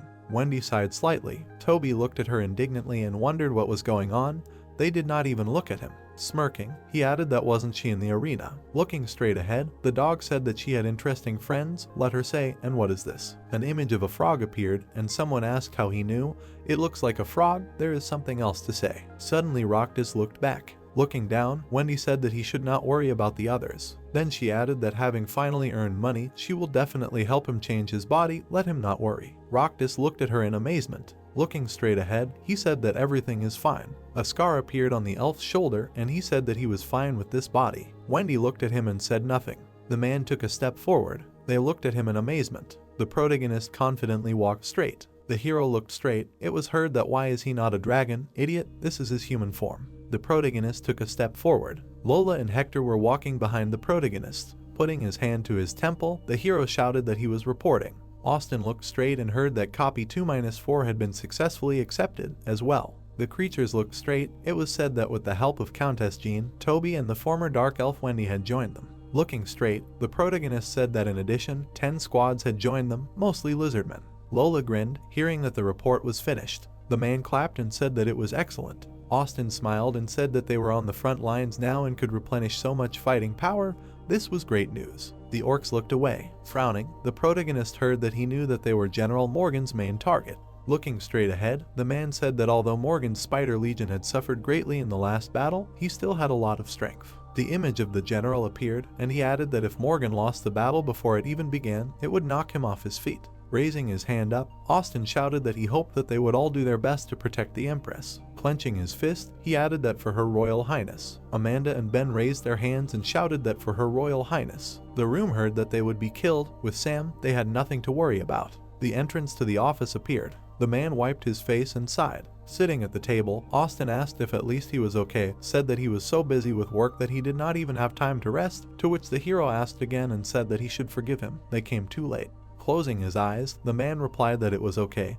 He did not think that this position would be so difficult. He was starting to miss working as a mercenary. Stretching his hand forward, he added that to be honest, if not for Miss Bella's help, he would barely cope. The girl waved her hands, hearing that thank her. However, unfortunately, she cannot give him a higher position, to which she replied that it was okay. Standing in front of him, the girl said that she liked working here. She was a stranger, so she was already glad that she was given the official right to be here. The protagonist grinned slightly. Looking away, Bella said that by the way, something was bothering her. The man's eyes widened in surprise when he heard that no one had figured out that he was a fake. They all looked at Bella in surprise. Looking down, the girl said that it was very strange. Even she felt a little strange. He was obviously not Austin's equal, but why hadn't the soldiers exposed him yet? Suddenly, the girl interrupted. Bella nervously said that damn, she said something wrong, she was strange, to which the hero replied that no, but she shouldn't have said that. Looking away, the protagonist added that he had to say something. Someone shouted in surprise behind the door. Standing in front of the hero, the girl asked that the viceroy had been possessed by a spirit, to which she was told that it was quiet. The protagonist scratched his head and said that the real Austin wanted to use his mind control ability to transfer a copy to someone else, but in order to maintain stability, they hadn't dispelled the spell yet. The girl looked surprised when she heard that they would do this after they dealt with the spider army. Putting her hand to her face, the girl replied that it was understandable, no wonder there was so much fuss around him, to which the hero said that she had misunderstood. The protagonist smiled and said that in fact, he had not removed the spell, just to keep it a secret, and the real Austin could not intervene. Looking at the man, Claire asked why she had said all that. He probably did not like it, to which he asked why it seemed to him that he looked happy. The protagonist grinned and thought that after the battle was over, he would temporarily leave the dungeon. Looking to the side, Bella said that besides them and Countess Jean, the rest knew. Looking at her, the man said that no, only Austin and the one who cast the spell, to which she replied that now she understands, now everything is clear. The assistant looked straight. The protagonist looked to the side, hearing that in fact there is one more person who knows. The image of the general appeared. It was said that this was General Morgan, who was preparing to attack the dungeon. The protagonist was sitting at the table. The protagonist lowered his head down. A view of the map opened. Copy 2-4 was created to stop the enemy in its tracks. A statue appeared. It was said that the capital of the empire was Atabea, and the copy was built to protect the capital from attack. A view of a huge bridge opened. Because of the terrain, the army should go around. The blows flew at the points. It was said that but if the Imperials took copy 2-4, they could capture all of Eltarin with a small number of troops. One could say that it would be the end of the Empress's army. The protagonist closed his eye and thought that it was interesting if the top brass realized the importance of this copy. The assistant's hair appeared. Someone addressed the Lord. Standing in front of the hero, the assistant said that it seemed that the top brass did not think that the enemy was attacking copy 2-4. Looking straight ahead, the hero asked why. The assistant replied that because they did not support them. The protagonist looked away. Looking at her, Sam heard that now is the eve of the war. The supplies are no different from usual. Even dungeons 2-3 and 2-5, they also did not receive any support. On the wall hung a portrait of a girl. It was said that maybe they have their own problems. Looking straight ahead, Claire said that but she always felt that this is related to the Court of Light. Statues of creatures appeared. On the wall hung a paper. Someone said that he is the orthodox heir of the dungeon. All residents of Atabey and Eltarin are declared. The creatures stood in front of the paper. It was said that they really want to look at the Emperor's daughter. She used evil to rule their land. The elves sat on the floor. It was said that although they are in a state of schism, but at least the most basic rules must be followed. The demon lowered its head down. Someone said that but she was determined to go her own way. There was a glow in the sky. It was said that the Empress's army even took the initiative to attack in order to win the war. She ignored the teachings of His Majesty the previous emperor, and it is also irresponsible to the people of the dungeon. The advisor asked again, hearing that they originally sent Nick to negotiate peace with them. The Countess looked at the paper. It was said that but his whereabouts were unknown. They suspected that Nick was imprisoned by the Empress. The creatures looked straight. Someone said let them think about it. The princess disappeared. Chuck stretched out his hand and shouted that the good-natured Empress had become cruel and evil. The war she started plunged the dungeon into the abyss of misfortune. Even Nick was missing, the most important thing. The beam hit the building. It was said that the evil force from the earth polluted the sky above Eltaran and their dungeons. Chuck shouted furiously that the Empress fell in their eyes. The true power of light is lost. In the darkness, it was heard that therefore he was starting the trial of light. Chuck raised his hand up. A bright beam appeared. He said that until the trial was over, the light would shine. Chuck clenched his fist and shouted that the inhabitants of the dungeon cleanse Eltaran, save their home.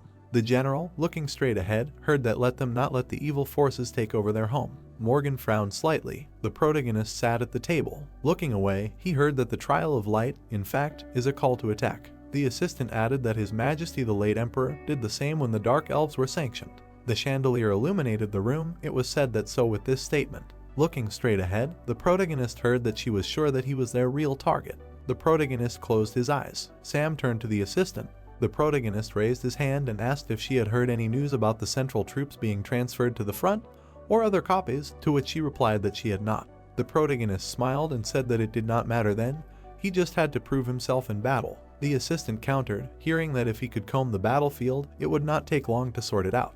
Looking away, Sam heard that even if the credit for the battle went to Lord Sam, they would also say that he had used the power of evil, which would push them to do so. The protagonist frowned. Looking straight ahead, the assistant apologized. Lowering her head, she added that she was reckless. It was just that he would now be the most talked about in the dungeon. She was the one who crossed the line. Looking at the hero, she asked in surprise what he was going to punish her for. Looking straight ahead, the protagonist heard that he should not torture her. She was still a little injured to control the dungeon. A surprised exclamation was heard in the office. The protagonist approached her. Suddenly, they both screamed in fear. The hero stretched out his hands forward and apologized, saying that he was going to teleport to the center of the copy. The assistant embarrassedly said that maybe he was, to which the hero replied that he should stop, although he did not know what she was thinking, but this was definitely not true. A bright glow appeared. The assistant's glasses were lying on the floor. Looking straight ahead in surprise, she asked what her gift was. The protagonist looked away and said that it was not a gift. He wanted to give it to him when he returned. He only thought of it now. The protagonist looked straight ahead. Claire was surprised to hear what she felt from him the last time they met. The girl answered with her eyes wide open that she felt the power of light. Suddenly the girl exclaimed in amazement. Raising her hand, she asked that he really possessed the power of light, to which the hero replied that yes, so here it is. Holding out the crystal, Sam said that this was for her. Let her touch it and look at it. The girl looked down in surprise. The assistant took the crystal from the hero. She looked at it in surprise. Suddenly a glow appeared in front of her. The hero grinned and asked that so, had something changed. Looking straight ahead, she answered that no, nothing had changed. The girl opened her eyes in surprise and asked again. Sitting on the ground, the dragon asked what Austin said, that it should change. Why? What does this stone give then? The dragon folded his arms. The protagonist in the form of a blonde opened his mouth and said that damn Terra always has some kind of problems with him. Claire looked down. Then she opened her eyes and thought, that's right, Her Highness Molly. Then she introduced Molly and thought that even if it was just an illusion, it was definitely her. The girl folded her arms. The protagonist stared at her and thought that Terra had mentioned it. Nick opened his mouth and said that she was pretty good on her own, but she couldn't use them. He also asked what the hell was going on, but she just shook her head. Then he stared at the protagonist and added that several accidents had happened because of her, so he continued to mock her. Then he opened his mouth and noted that only after he had received this body and left copy 204. Nick strained his gaze and asked if he had seen Neros and a healthy frog. The protagonist opened his eyes and heard that there would be an opportunity to ask them to help Claire get her powers back. Then he raised his lips. Wendy turned her head and asked to get her powers back. Nick asked them to come to her. The protagonist stared at the crystal and heard that this was a magic stone from the lab. Originally belonged to a family of dark elves, it would be good for treating eyes. Then he caught it and heard that if she needed help, she should ask. He and Nick had helped them a lot. Sam opened his mouth and asked if there was something wrong with her eyes, and Wendy replied that it was true. He didn't know. Then he opened his eyes and wondered if it was only her eyes that were the problem. Didn't Tarnai know what kind of illness it was? Claire opened her mouth and shouted that everything around her had suddenly become very bright. Thank you very much. After which she calmed down a little. The protagonist opened his mouth and asked what was going on, and Claire thought that nothing. What should she do? She could still see it. After which the girl closed her eyes. Then she opened her mouth. The spider quickly ran forward. After which a huge swarm of spiders appeared. Claire opened her eyes. Then she stared at the protagonist and shouted that the army of spiders was here. The protagonist gritted his teeth and thought that they had finally arrived. Then he put his hand out and shouted to tell the commander-in-chief to prepare for battle. He was going to the office now. Then he opened his mouth and asked where they were now and what size they were. Sam covered his mouth. Then he stared at the girl and called her. Claire opened her mouth. Then she stared at the door and shouted that this was Dungeon 5. Then she folded her hands and said that her vision had become sharper after the treatment. The protagonist, Mary and Austin stared forward. Austin folded his hands and said to tell Dungeon 5, then think about countermeasures. How big are the spiders in the army that attacked the dungeon? Claire raised her hand to her visor. Then she lowered her hands and said that 450 centimeters and more, many of them are from the spider army. There are several officers mixed with mercenaries, and Sam noted that they sent their main forces here. Mary put her hand out and asked that if their general was not here, they should first report to their superiors and wait for orders, and Sam noted that it was all correct. Austin raised his hand and stared thoughtfully at the table. Then the squad stared at him and heard that the defense of the 5th dungeon was weaker than theirs. Then he raised his hand and noted that, in addition, the commander-in-chief was there. There was a defensive wall in Dungeon 5, and someone shouted that instead of attacking the 4th, they came to them. Sigismund opened his mouth and shouted why. Then he put his hand out and added that they should immediately request reinforcements. No, it was too late for anyone to make it. Let the squad from Dungeon 4 come. After which a cry was heard from the tower that they would all die if no one came. They would defend themselves on their own. Claire opened her mouth and said that Dungeon 5 had sent a request for reinforcements. The elf opened her mouth and asked again. Austin opened his mouth and noted that their defense was weaker, they were worse supplied. Most of their commanders were sent by the commander-in-chief. Amanda raised her hand and said that they only had 400 troops, why they insisted on supporting the Central Army, what was going on with them. The protagonist stared straight ahead and heard that everything was simple. He was very greedy. He often put money in his pocket from the army's supplies. He was already glad that he had not run away. After which he strained his gaze. Austin turned his gaze when he heard that he was called. Sam opened his mouth and noted that on their side, there was someone he could send. Austin opened his eyes and asked who. Amanda pointed to herself and asked if the captain was really crazy. The spider ran forward. Then he raised his paw and shouted to stop, forward Dungeon 5. Then he stared at the wall and asked what the hell, it wasn't even a trap. The warriors stared through the hole and said that they really had come, they just had to surrender. Reptile turned his gaze and said that he had heard. They had sent a request for reinforcements to the 4th, we had to wait for now, but they didn't know if they would come. Then they stared at the warrior and added that they didn't have a master of the main level, Lord Sam definitely wouldn't come. Spider opened his mouth and asked who he was, the captain of this dungeon. If he wanted to surrender, let him lay down his arms and let him open the gate. The buckle on his belt sparkled and Toby said that seriously, the people of Zal Talon were as dumb as a turnip. Then he closed his eyes and added that they couldn't even recognize the strongest swordsman in the arena, it should be their honor. The spider glared and shouted that he was completely insane.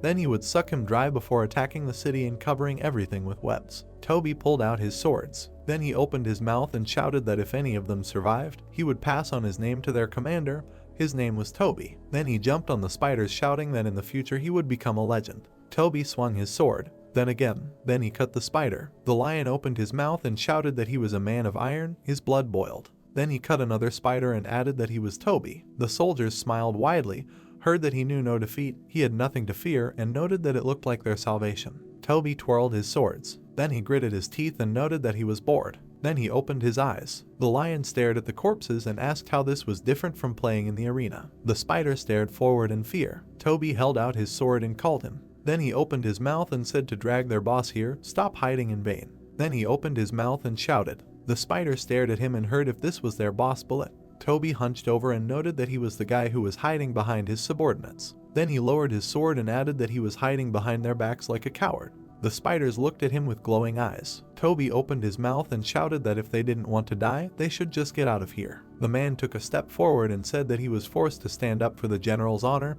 He needed to teach him a lesson. The spiders turned to him and heard that he should have appeared here sooner. Toby stared in surprise. Then he gritted his teeth and noted that he was the self-proclaimed High Priest of Light, Saurlarius, I think. The old man closed his eyes and laughed. The guards looked out the window in fear and said that this was the great Priest of Light. It was not too late to surrender now. Toby stared at the priest. Then he strained his gaze. Then he pointed his sword and shouted that if he dared to take another step, he would chop him down. The old man stared at him. Toby opened his mouth and said that, by the way, he did not care at all what he said about the fate of light. Guys like him like to talk nonsense and fill the heads of ordinary people with crap that confuse their minds. The old man lowered his head. The lion opened his mouth and shouted that this was why he did not join the prince's army. He should not try to convince him. The old man opened his mouth and said that he would not waste time on this then.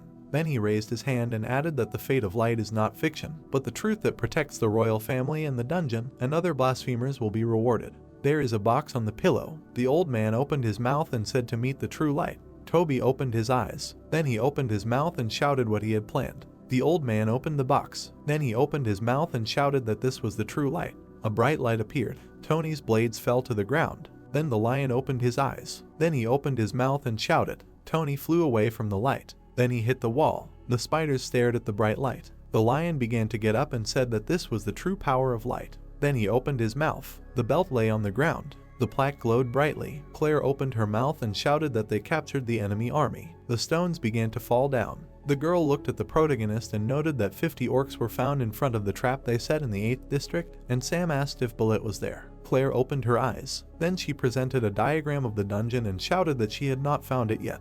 Then she raised her hand and noted that it was, but Dungeon 5, something had happened to the Lasset. Sam turned and heard that he was not showing signs of life. A powerful source of light was coming from there, and it belonged to Prince Tech. Then he opened his eyes wide. The diagram of the dungeon lit up and someone shouted for the dragon to begin. Morgan opened his mouth and said that he must destroy it in this dungeon and then find Nick. The box was on the table. Smoke was coming out of the cave. The guys opened their mouths and said that the light on the ground is evil, a barrier that they rely on.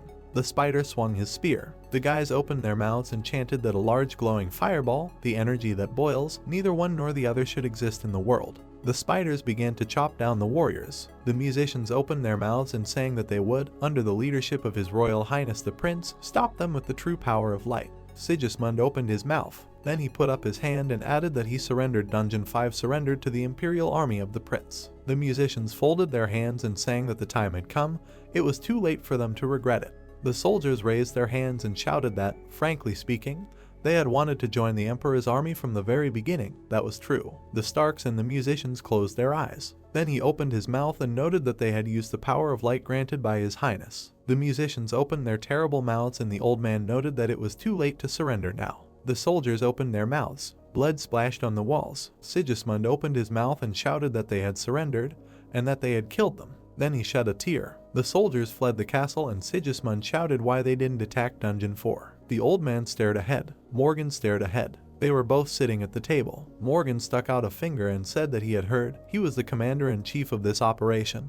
He was joking. Didn't that make him a buffoon? The old man began to cut the meat. Then he looked up and asked that he understood his feelings, but he could listen to him. Then he began to cut the next piece. The old man put the piece in his mouth. Then he reached for the bread and said that as far as he knew, the situation had long been changing in their favor, although the underworld was now divided into two factions.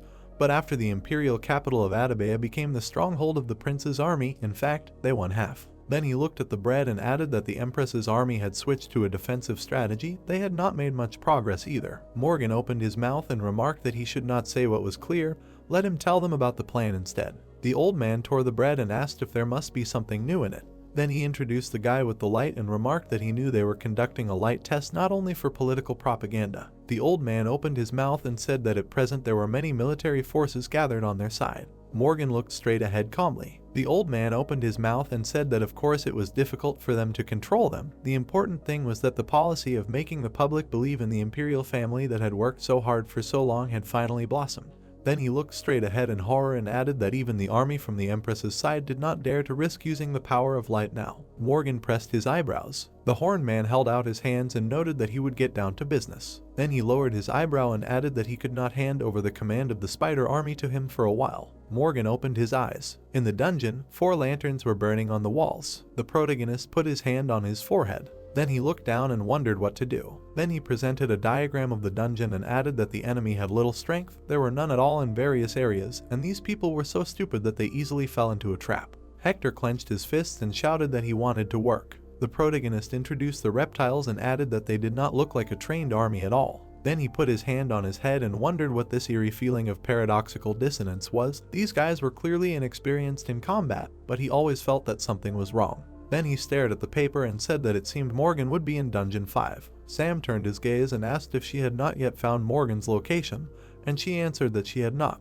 Then she presented a diagram and noted that several small squads were slowly approaching not far from them. Then she opened her mouth and noted that she suspected Morgan was in one of the squads. He could be so well hidden that she could not be sure that he was there. The protagonist folded his hands. Claire raised her hand and asked if she should connect them with the head of the dungeon.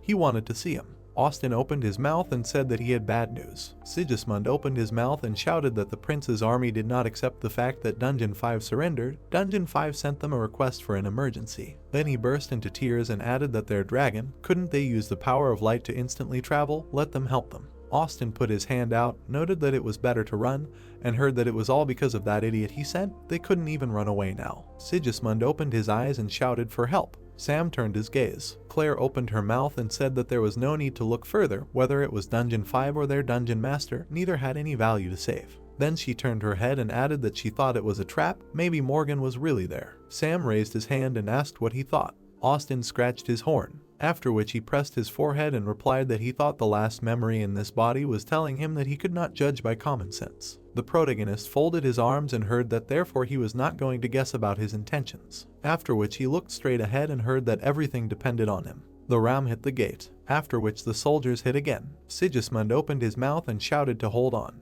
after which he wilted and thought that this was really the end. Then he put his hand out and added that there was poison under the table. He needed to give it to him right now, and Sam noted that this was not necessary. The horned one rolled his eyes in fear, after which he opened his mouth and shouted that there was a ghost here, and Sam asked if he was crazy. The soldiers ran away from the barricade and shouted that the enemy had killed the dungeon master. They were finished, and Sam shouted that he was not a ghost. The ram hit the door. The spiders watched the soldiers and said that he heard that there weren't many guards here, but they didn't expect it to be so long. They were speechless. Then the spider stared ahead and remarked that he had wanted to say that phrase for a long time. Then he raised his hand and added how boring it was. The spider grabbed his sword and shouted that he wouldn't even take out his sword to kill him, and the other shouted that it wasn't bad. The spider held up his finger. Then he opened his eyes and remarked that when the gates opened, he would say, "That's all he had, it was boring." Then the spiders looked at each other and said that he would say the same, "Perfect." A moment later, the warriors flew away from the door. The spiders stared at it carefully. Sam held out his hand. Then he opened his mouth and remarked that the doors had finally opened. The spiders trembled and heard not to worry, they wouldn't be bored. The spiders stared at the protagonist and thought that this was the dragon from Alteran, the one who defeated their general with only physical strength, the invincible Sam. Then they looked at each other. Then they folded their hands and said that they were not fools, and they did not participate in battles that they could not win, and Sam asked if they wanted to surrender. The spiders opened their eyes and shouted that they would never. Then they began to run and shouted that now it was time to run away. The protagonist stared at them and thought that although he could easily catch them. Then he took a step forward. Then he walked straight ahead and added that he would just accept it. There was a chance to destroy a large army of the enemy, so he could soon return to Dungeon 4. The goblins fell into the abyss. Amanda opened her mouth and shouted that it worked again. Hector's traps are great. Hector raised his hand, heard why he was so sour, what happened, and answered that everything just seemed to be going too smoothly. Amanda opened her eyes and asked if that wasn't great. Hector opened his mouth and said that in a nutshell, when setting traps, the first trap is used to confuse the enemy and lead him into the second trap. That's how the plan should work from the start.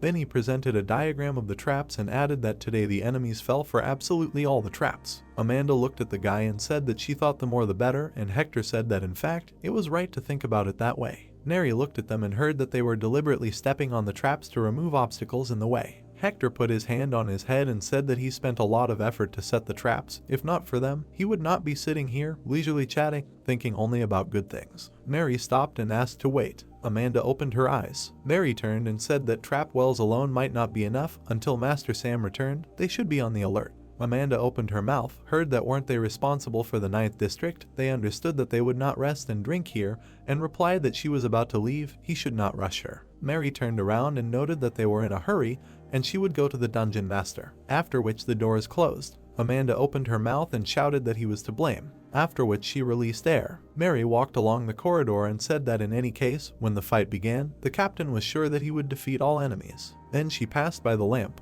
after which she stared at it and thought that the master received a very good body. An ordinary person had to put in a lot of effort to win, but now this problem can be solved with one movement of the hand. The elf stared forward, after which he presented the staff. Then the angel with the staff and thought that she could not help. An electric discharge appeared. Morgan folded his hands. Then he looked down. The orc opened his mouth and asked when they should start. Then he turned his gaze and asked, "They cannot lose troops just like that." Morgan turned his gaze. Callum looked at him, heard that the command was in the hands of the Archbishop, he was just following orders, and asked if he was that good. Morgan lowered his head and said that, moreover, it was in their interest to remove obstacles in their way as soon as possible and remove trash from their army. Callum hunched over and asked again. Morgan looked straight ahead and asked what he thought was the reason for their participation in the war. Then he stared at the warriors and added that although they were called conscripts, they were refugees who had survived a long war, or children from poor families. They would not do what he told them, they would only strive to build their careers. Then he looked at the orc and added that the Archbishop forced them. Morgan introduced the old man and said that when the prince announced the trial of light, the Archbishop said that the first ones to enter the copy would receive a high reward regardless of their status. He said that he would give him gold or a dungeon regardless of his status, but he does not think he will keep his word. Then he stared at the squad of warriors and added that with their strength they could not go to the front and change the situation. So they had to go to another entrance of the dungeon to try their luck, and when they heard that they were going to attack Dungeon 4, they instantly seized the initiative. Callum looked down and heard that they were not like him, most of the conscripts were just trying to get ahead. Morgan strained his gaze and said that they were here to use them to clear the traps, and just watch the dragon's movements. The spider went down to the general and called him. Then he opened his eyes and noticed that the dragon was here. Morgan and Callum opened their eyes. The general closed his eyes. Then he opened them and said that they were advancing. Sam stared at the opponents. The old man stood with a box in his hands. Then he put his hand on it. Then he looked up and added that everything was just beginning. The protagonist held out his sword. The spiders stared at him in horror. The protagonist stared at the spider and thought, surprisingly, there was not even one challenger. In fact, he expected this. The spiders stared in surprise and noticed that it was a dragon. Sam opened his mouth and noted that although he wanted to say, let them just surrender and their lives will be spared. Then he strained his gaze and added that he heard that they killed those who surrendered. The spiders looked at each other. The old man opened his mouth and noted that he did not expect him to use human form. Rather than transform, he himself wanted to see his dragon form. The protagonist stared at him. Then he put out his sword and thought that he was the one who was conducting this court of light. The horned one closed his eyes and the protagonist added that after the division of the empire, he created the so-called religion that worshipped the emperor. Now he had more power in his hands than General Morgan. The horned one opened his mouth and noted that he was a man with the body of a dragon. Then he stared at the protagonist and added that although he did not know how he received the power of light on earth, he advised him to give up this power. Sam opened his mouth and asked him again. The old man opened his mouth and noted that it was a shame. Seeing him, he was doomed to failure. Then he put his hand on the box and asked if he knew what it was. Then he looked up and noted that this was the power of light. The horned one looked at the protagonist and noted that his Imperial Highness personally he put his power into the box. The protagonist opened his mouth and froze. Then he stared at the box and wondered what was inside the prince's light power. Then he picked up the sword and wondered if he could just break the box, and the old man wondered if he seemed to have panicked. Then he gritted his teeth and said that he was going to use it to cleanse him. Then he remembered opening the box with the box and added that something unpredictable happened and that the power was wasted. The horned one remembered Toby and noted that it looked like it was the arena champion. Although he looked strong, he, unfortunately, could not compare to him. Sam turned his head and wondered what they used on Praglazat. They thought it was a waste of power. The old man put out his hand and said that he was the one making the decision. He swears to him on behalf of the order that nothing will be done against him, and they will give him a better body. The protagonist stared at him. Then he lowered his sword. Then he stared at the horned one. The spiders opened their eyes and shouted that the dragon had lowered his sword. The old man opened his mouth and remarked that it was very good, a wise decision. Then the musicians came out next to him and he added that after all, they did not want to waste the power that his highness had given them. Sam stared at them and heard them say that he was sure that they would be gentle and would not harm him. The musicians stuck out their tongues. Sam let out his breath. Then he twirled his sword. Then he struck the musicians. The severed hand fell to the ground. The old man trembled and shouted that he was a bastard. The protagonist held his sword in front of him. The horned one opened his mouth and shouted that his dungeon, General Morgan would seize and get it. The protagonist walked forward. Then he closed his eyes and said that there was no need for this. He was getting a little impatient with his hypocrisy. He was talking about the trial, but they themselves were killing prisoners. How could he trust him after all this? Smoke was rising around the castle. The old man smiled widely. Sam opened his mouth and shouted to use the power of light. If he could stand it, then the prince was not such a big problem. The spiders put their hands out and shouted that he was reckless. How dare he desecrate the imperial power? The old man put his hand on the box and shouted that he would never forgive him. Then he opened his mouth and noticed what he would show. Then he opened the box. A bright light shone from the box and the old man added that this was the real power of light. The light struck forward. The spiders stared at the bright light in surprise. The old man covered himself with his hand. Then he gritted his teeth and thought that it was very powerful. This was all the power that was there. The protagonist put away his sword and thought that even if he turned into a dragon, he would not be able to resist this power. Then he stared at the light. Then he put his hands out. Sam pointed his hands straight at the light. Then the light grew stronger. A pillar of light rose above the castle. Then it started to fade. Then it went out completely. The lights were illuminating the way to the door. Claire opened her mouth and screamed that this was not good. Then she presented a diagram and screamed that many enemies were approaching. Austin opened his mouth and screamed not to panic. With their current strength, they could hold them off completely. Wendy stared at him. A brightly glowing crystal appeared.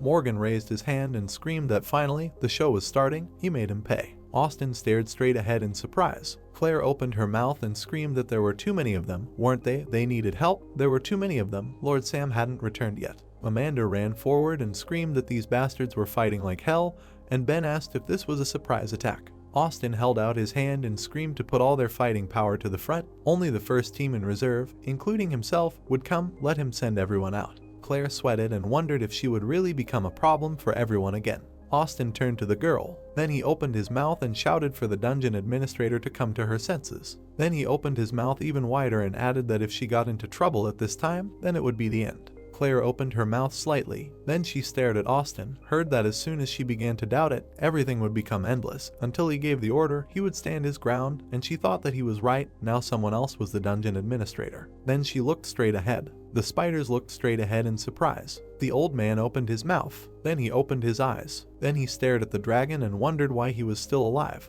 The horned one spread his arms and shouted that this was impossible. This could not be. Then he opened his mouth and added what went wrong. Otherwise, there could not be anything capable of blocking the power of light. The protagonist walked forward. The old man fell to the ground. Sam and Molly looked straight ahead, and the protagonist thought that after all, who would have thought that he could resist the power of light personifying the imperial family? The protagonist turned his gaze. The spiders opened their mouths and screamed that he was a monster. Then they stared at the protagonist and added that they were not told that such a monster would be here. They defeated both the gladiator and the army of the Empress, but where did such a monster come from? Sam looked away and thought that the legions of spiders ran in all directions. Morgan looked at the light. The protagonist turned his gaze. Then he opened his mouth and asked if Miss Molly could hear him. Then he snapped his fingers. Sam stared at his hand in silence. Then he opened his palm and thought that even if he strengthened his magic, he would not be able to feel anything.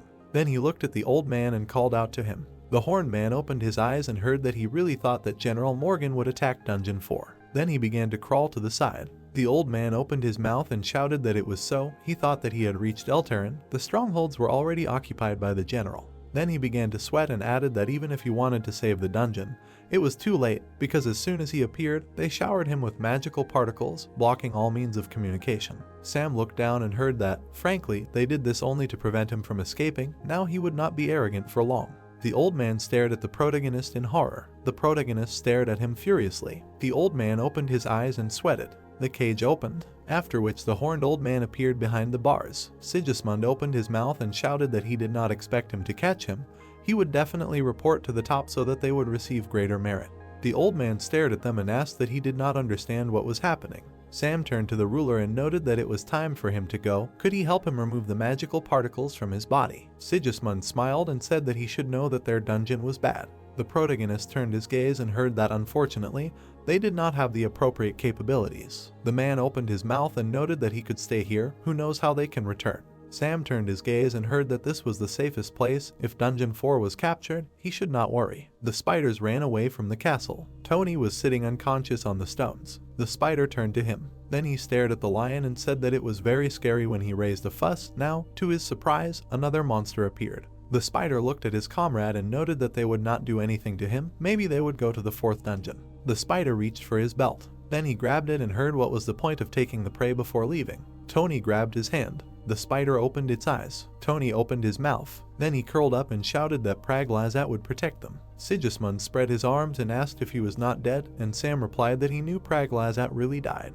Tony began to beat the spider and the protagonist added that he told him about it before. Sam showed 3 fingers. Then he smirked and noted that he had 3 lives. Sigismund opened his eyes. Tony lowered his head and said that now there were only 2 lives left. He would eat these bastards from the Imperial army alive. The castle stood in the middle of the cave. Tony folded his arms. Sam opened his mouth and said that Mr. Praglazat was too reliable. The lion opened his mouth and shouted that he also wanted to go there. He wanted revenge. Then he calmed down and added that now, this is the best option of all, he can understand that. Then he stared at the protagonist and noted that the situation was very urgent. It was better to hurry back to the fourth. Sam turned his gaze and said that then, they will hurry. The dragon waved its wing. The protagonist quickly flew forward. Tony and Sigismund opened their eyes, after which the protagonist flew up. The ruler opened his eyes and said that he was so powerful, but was it better to fly? Then he imagined the stone pillars and added that he remembered that there were many stone pillars on the way to Dungeon 4.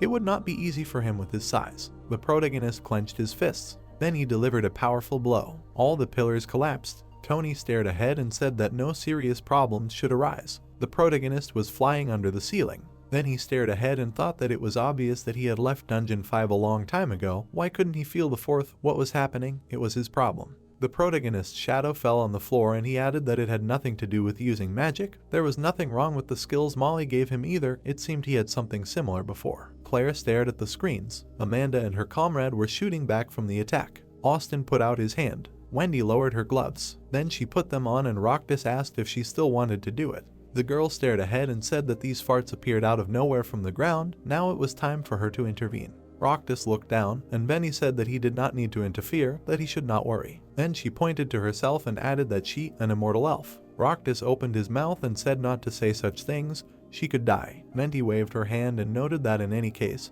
he should just kill the spider when he saw it. If his prohibitions were lifted, they could fight side by side. Roctus looked sad when he heard that she would be back soon. Then he stared at her back and said why she always hurt herself. Blood appeared near the lamp. The orc kicked the ground. Then he stared ahead and heard that part of the prince's army was advancing to the center. Zone 3 was captured. The captain of Zone 3 was requesting a retreat. Claire opened her mouth and added to make a decision. Austin opened his mouth and noted that there was no way out. Let them allow the third zone. Make up all the personnel, meet in Zone 8 and do not let them penetrate the core of the dungeon. The girl stared at the diagram and heard that they could surround them and destroy them, but he thought it was better not to act impulsively until Sam returned. The protagonist quickly flew in the cave. Claire folded her arms and said that they did not have many troops left to support the 8th zone, and Austin noted that he would go. Claire opened her mouth and asked that he was going to do it himself, and Austin asked what was wrong with taking it upon himself. Hadn't he done it before? Austin turned when he heard that they were coming too. Mary put her hand on her chest and noted that if Zone 8 was captured, everything would be over. We need to invite the remaining personnel from Regions 3 and 8.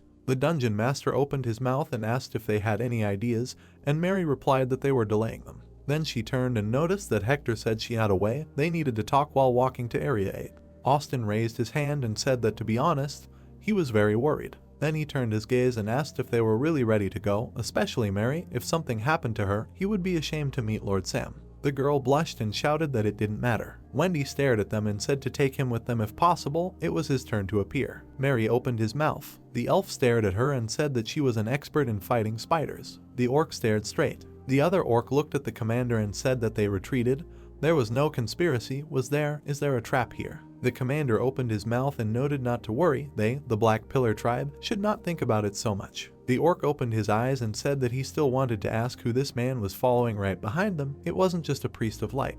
The commander turned to him. Then he stared straight ahead and asked when he found out, and he replied that it wasn't that long ago. The priest was walking behind and the orc remarked that at first he didn't care, but now he always felt that he was a little unusual. The commander opened his mouth and said to just pretend that he didn't notice. The priest's hair was fluttering. Then he stared straight ahead and the orc remarked that in any case, to capture the 8th zone, the enemy must not sense his presence. Amanda and Ben opened their eyes. The mace destroyed the fortification. The girl opened her mouth and screamed, "What does this mean? He is hiding from him and fighting with arrows and magic? What a disgusting battle." Then she looked at him in surprise and added that he, the guys, didn't think so. They were his loyal servants. And the spiders said that yes, it felt like they were weak and only knew how to hide behind the captain's back. Then the girl turned to them. Amanda and Ben hunched over. The elf turned to him and said that now was not the best time to look at all this shit. They needed to retreat, and Ben noted that it was a good idea. Then they looked at the warriors in front and said that the transportation of the wounded was finished. The elf leaned on the fortification. Amanda turned her gaze and apologized. Then she headed for cover. The spider stuck out a finger and shouted that they were leaving. Amanda and Ben ran forward and heard them enter the inner room. The girl jumped and shouted that the head of the zone was on her. Amanda smirked and said that they needed to go get help, for example, a person who would be like her, or to fight with dignity. Then she looked madly and added that she needed to make some kind of gift. The spider jumped and swung. Amanda gritted her teeth and asked to come closer. Then she stopped abruptly. Ben clenched his hammer and shouted for the crazy woman to die to free herself from the illusion. The floor began to disappear under the girl's feet. The girl opened her mouth. Then she pointed the mace and heard that she was good. She should hold it as far away as possible so that she could be sure that it would not harm her or her family. Amanda grinned. The spider opened her mouth. Then she began to twitch her legs. The elf opened her mouth and noted that she would be sure only when he died. The spider gritted her teeth. Then she released the web and shouted that she swore by it. Amanda released the crossbow from her hands and noted that it was not about the elves. The web wrapped around the crossbow. The spider opened her mouth. Amanda put her finger up and noted that it was her gift to her. The spider stared at the crossbow in fear. Then she drew blood. The spiders stared forward in fear. Then they sweated and said that the great captain was dead, and in such a place they had some strange feeling. Then the spider put her finger up and said to look there. It seemed that something was wrong there. The spiders stared at the two warriors in the air and added that the Empress's army had done it. Amanda folded her arms and said that there was no point in regretting it now. Then she introduced Hector and added that each room was full of traps set by the best inventors. They guys really got it all wrong. Then she grinned and added, because their dungeon was the strongest dungeon in the world. The spiders curled up and said that the strongest, it really was the strongest. Then they introduced Sam when they heard that in their dungeon there was him, the dragon Sam that everyone had heard about. The main character clenched his teeth and Amanda noted that he was the most ferocious predator in the dungeon. And now, their general was trampled and defeated before their eyes. His look would terrify their entire army. The spiders stared in fear. The main character approached the door of the dungeon and Amanda noted that soon, Captain Sam would return from Dungeon 5. Then she clenched her teeth and added that when that happens, there will be nothing left of them. Not a piece, not a part of their soul, that will be it. The army of spiders backed away. Ben stared at the fleeing army and said that she had just told about some other Sam, there was another captain, and Amanda replied that that was enough, and that she should have said that he was a cutie. Ben turned his gaze and asked again, and the girl noted that it was too late to think about it.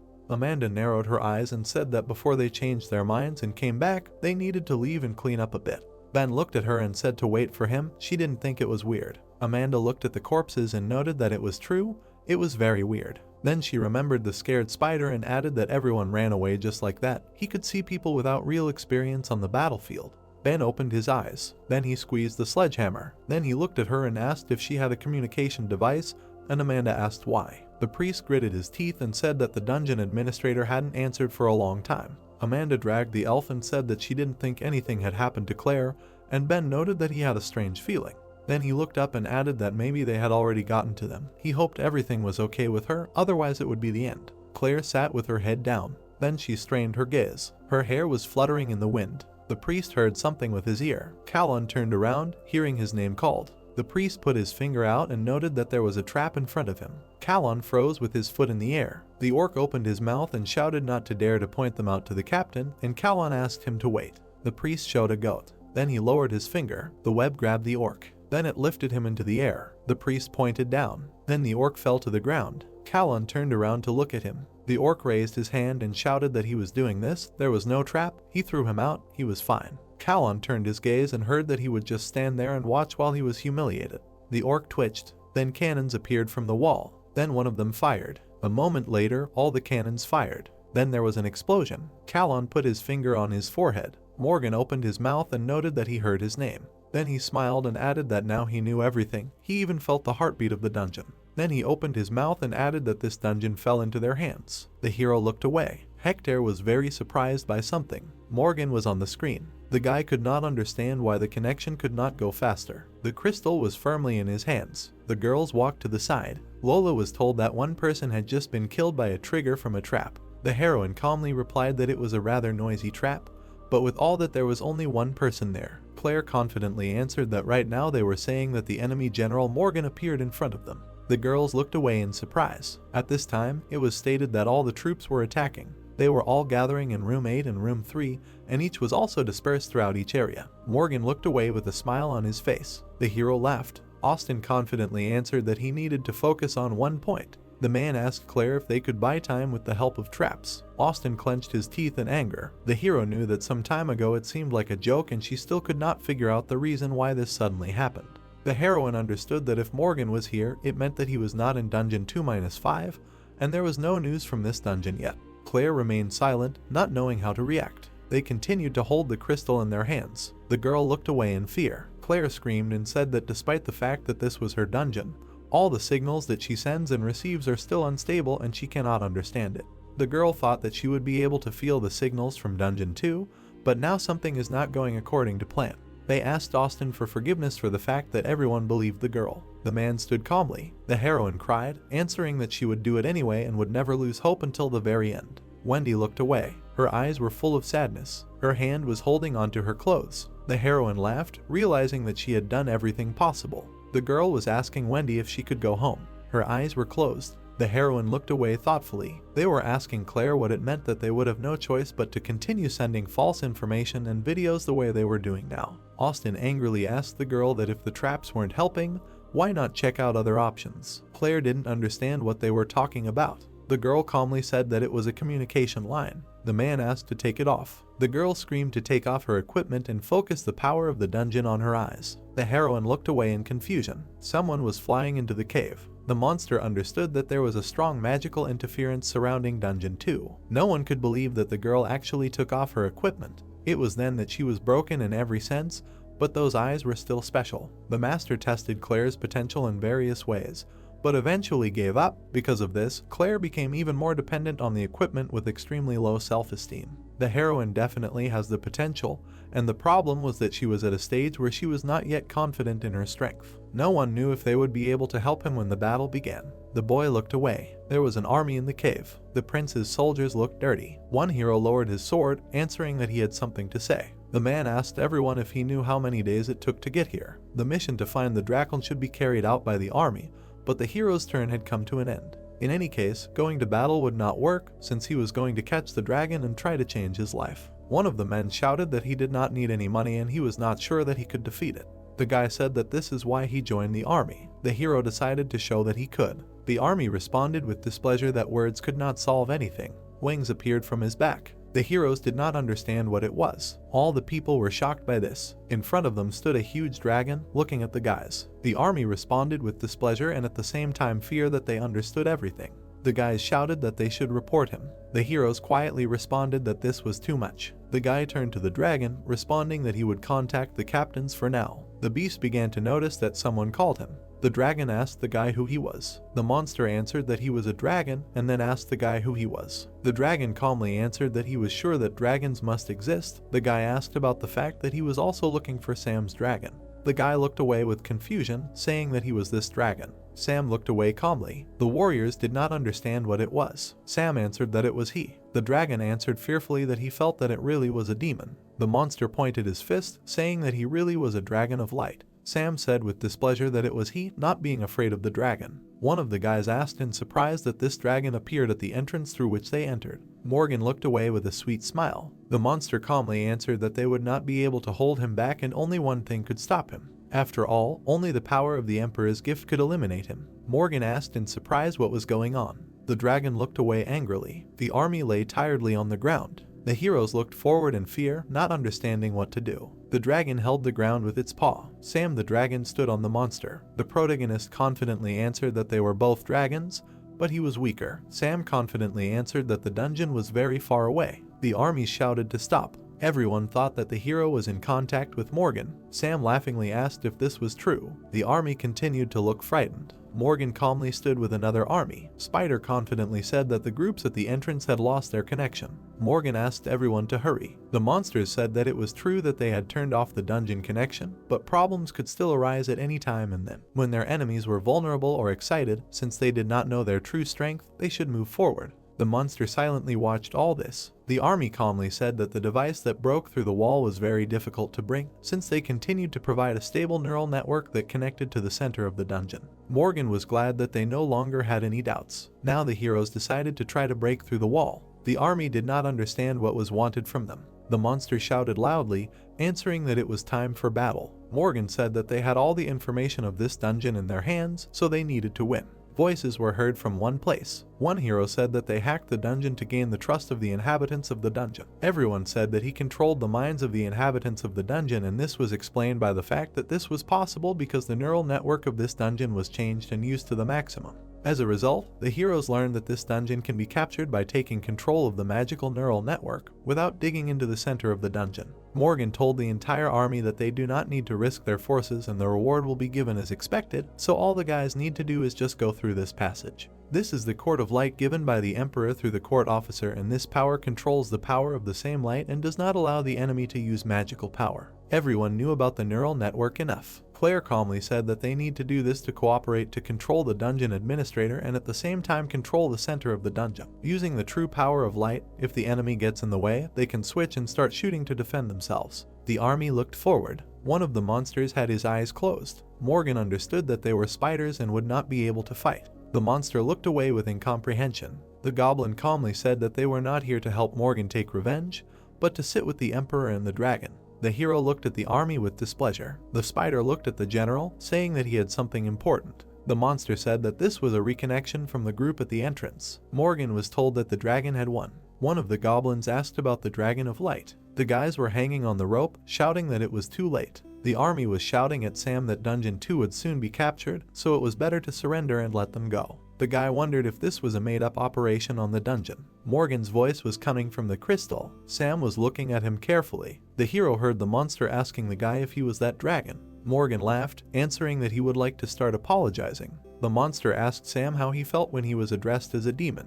The guy knew that it was not a very good feeling. Sam answered that people were showing hostility and it could not be pleasant. The army understood that these were very good words. Morgan, with a smile on his face, said that he knew that the guy was in charge of the dungeon. Sam was sure that he almost captured this dungeon. Morgan was sure that a huge number of people were in confusion and he could not tell everything. The monster already knew everything about the guy. Sam asked the guy in surprise how much everyone knew about him. The hero replied that he would fly right over and listen to it. Wings appeared from his back. Sam bounced off the ground and flew out of the cave. Morgan handed over the crystal, saying that it would be a lot of fun. The monster asked his guys if they wanted a fight. The army told the goblin to go and stop this fight. The fist hit the wall in displeasure. Morgan said with a smile that he did not want to meet Sam until he made the dungeon his own. Hector continued to look at the screen. It showed nothing. The guy understood that there was no point in him staying on the cameras. The hero did not understand why he should resist them. The screen did not show anything. The guy thought that they could not do anything. The girl did not understand where the enemies went, and Wendy answered that all the spiders remained in place. The heroine asked the girl if she knew what this meant. Wendy calmly answered that they should have already set the traps, waiting for them to rush. The girl peered out from behind the corner, asking if this was bad. The heroine understood that they could not get information now. Everyone understood that if they took advantage of this chance, they might have a chance to fight. The girl suggested trying to do something they had never done before. The light came out from behind the corner. The heroine decided to run out and start attacking head-on. Wendy screamed discontentedly in the head-on, answering that they should have stalled for time until Mr. Sam arrived. The girl did not know what to do. Wendy ran after the girl, understanding that she was definitely not made for teamwork. Sam flew confidently in the cave. The dragon shouted that he was almost there. Ahead was someone's silhouette in the sky. Something was quickly flying to the side. The weapon spun several times. Sam looked at all this in fear, not knowing how to contribute to this. The dragon confidently flew forward. The weapon was aimed at the dragon. The axe hit something very hard. Sam was surprised that it was such a strong attack. A thick web appeared from somewhere. The dragon's entire face was covered in web. Sam's body could not get out of the obstacle. The monster looked up, screaming that he was caught. The ogres laughed, answering that the general did the right thing by sending them to deal with this. The dragon understood that he could not flap any wings. The monster confidently fell to the ground. The monsters shouted that they had to take this dragon. Sam did not know that you could catch with a web like that. The hero did not want to waste his magic until he met the spider general. Sam understood that he had no choice. A crystal was flying in the sky. It was the energy of heaven and earth. The dragon's heart was shining brightly. Sam asked him to give him strength. The ogres looked at all this with incomprehension. The monsters began to create something. Sam was shouted at with displeasure, saying that he had stolen the power of light and then insulted his Imperial Highness. One of the monsters tried to kill Sam with a chainsaw. His eyes were filled with anger. The girl stood to the side. Her eyes were looking away. There were silhouettes of someone in the sky. The heroine pointed her hand to the side, trying to do something.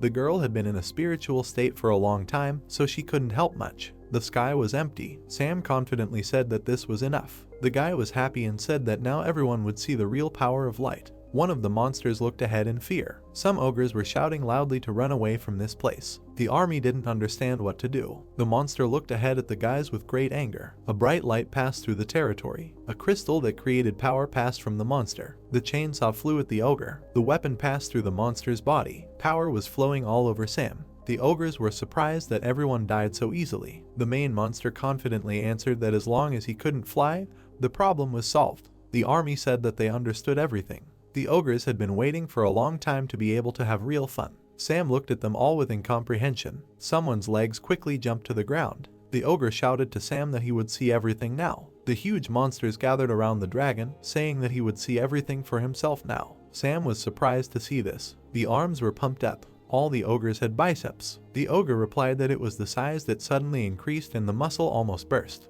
The monster said loudly that it was all quite possible. The cave glasses were revived by the power of light. This was an opportunity to open up to the world for the first time. Sam answered discontentedly that it was very arrogant. The dragon realized that it was very suspicious. He could not believe that the glasses were revived by the power of light. The hero understood that he could find out everything. Sam realized that these were some strange muscles. All the muscles were filled with something. Sam looked at it in surprise, wondering what it was. The ogre was aiming his fist. Something in the biceps began to deflate. The muscles were filled with something. One of the monsters asked his guys why they should stop there. Someone called the guys. Sam, with a smile on his face, asked the hero if they were absolutely sure about the change under the influence of the power of light. The monsters asked in surprise how they dared to doubt the power of light. The main character, with incomprehension, told the orc that it was very suspicious. The monster ran at the main character, asking if he thought he would be the only one to receive the power of light. The guy said with bewilderment that if he was so jealous, then he should talk about it.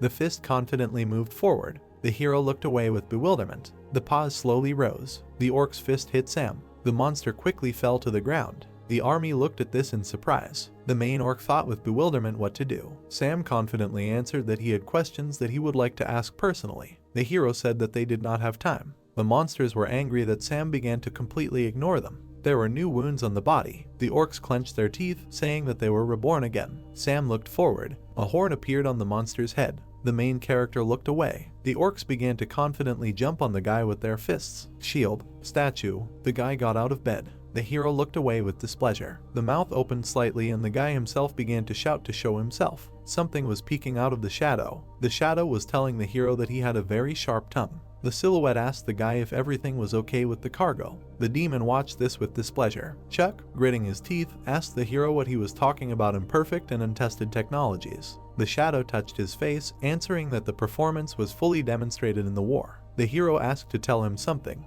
Chuck looked ahead carefully. The silhouette said that technologies are possible with side effects. Chuck said with displeasure that this face was the most terrible that could be. The man asked the shadow if there really was no other body. The double calmly said that to reproduce the power of light of the same waveform, a body of the same nature is needed. The girl slept peacefully on the bed. The double answered with interest that they were very curious to see how it all happens. Chuck looked at his bride. The guy with a smile on his face said that the army was looking forward to this. Chuck knew the bride wouldn't understand this. The shadow left, saying that she understood it. Chuck calmly replied that he had received the coordinates of the location. The double looked ahead with confusion. This is the dungeon of the 2nd Imperial Army. Morgan calmly looked at the army. Wendy and the girl looked out from behind the corner. The heroines saw how the villains were breaking through the wall. Wendy hoped that they would continue moving in this direction. The girl did not know what could be there. The heroine could not get information about the dungeon from the administrator. Wendy calmly told the girl that they had received information, so now they can retreat. The girl said that they were too close. The heroine looked at something in surprise. Morgan was standing in front of the girl with a spider. Lola stood with Wendy in surprise, looking ahead. The monster calmly watched the girls. Morgan confidently shouted to the heroines that they had nothing to see here. The spider said that it was too late now and they had nowhere to run. Morgan replied that they had already started the point of connection of light. The castle was burning calmly. The heroines did not understand how to react to this. Morgan pointed at the girls, answering that they should become objects of the experiment to make sure that the dungeon was in their hands. The monster quickly captured the girls in the web. The heroines were trapped by Morgan. The monster looked away in surprise. The heroines stood on the wall, looking at the spider. Lola thanked Wendy for her help. The hero looked at the movement of the girls in surprise. Morgan noticed that Wendy was from their old family. The heroine nodded her head. The girl told Lola that she should find a way to survive herself. There was a blade in her hands. Wendy said with anger in her words that when she saw a spider she went crazy. The heroine shouted at Morgan to accept this as mercy. The spider did not know how to react to this. One of the paws confidently headed for the girl. The blade skillfully grabbed Morgan with its paws. Wendy was screaming in displeasure that it had happened again. The spider was gritting his teeth, looking at the girls. The monster was screaming and telling the girl not to think that the elder's family had become worse than before. Morgan calmly replied that he understood everything. Wendy was slowly going crazy. Lola was screaming at her in fear to stop. The monster calmly said that this rumor was true. The heroine looked ahead in confusion, not knowing how to react to this. Lola's screams were heard from the tower. The bridge, some silhouettes were carefully walking along it. The heroes were telling each other that they could feel the energy even from the entrance. The guys were telling each other that they didn't know if they would be able to meet, but they had to keep their eyes open. The girl was screaming with a smile on her face that she would meet everyone. The hero was screaming to watch his pronunciation. Sam stood confidently to the side. His fists were pointed upward. The orcs were screaming loudly and angrily. The guy calmly closed his eyes. Sam understood that now the war had begun. The hand touched the monster's bicep. The protagonist thought that this was a topic worth repeating. The monster looked away in confusion. The dragon's mouth tore apart all the monsters it saw on its way. Blood splashed in different places. One of the orcs was dead. The army looked at all this in fear, not knowing how to react. The main orc looked forward. One monster had a hole in its forehead.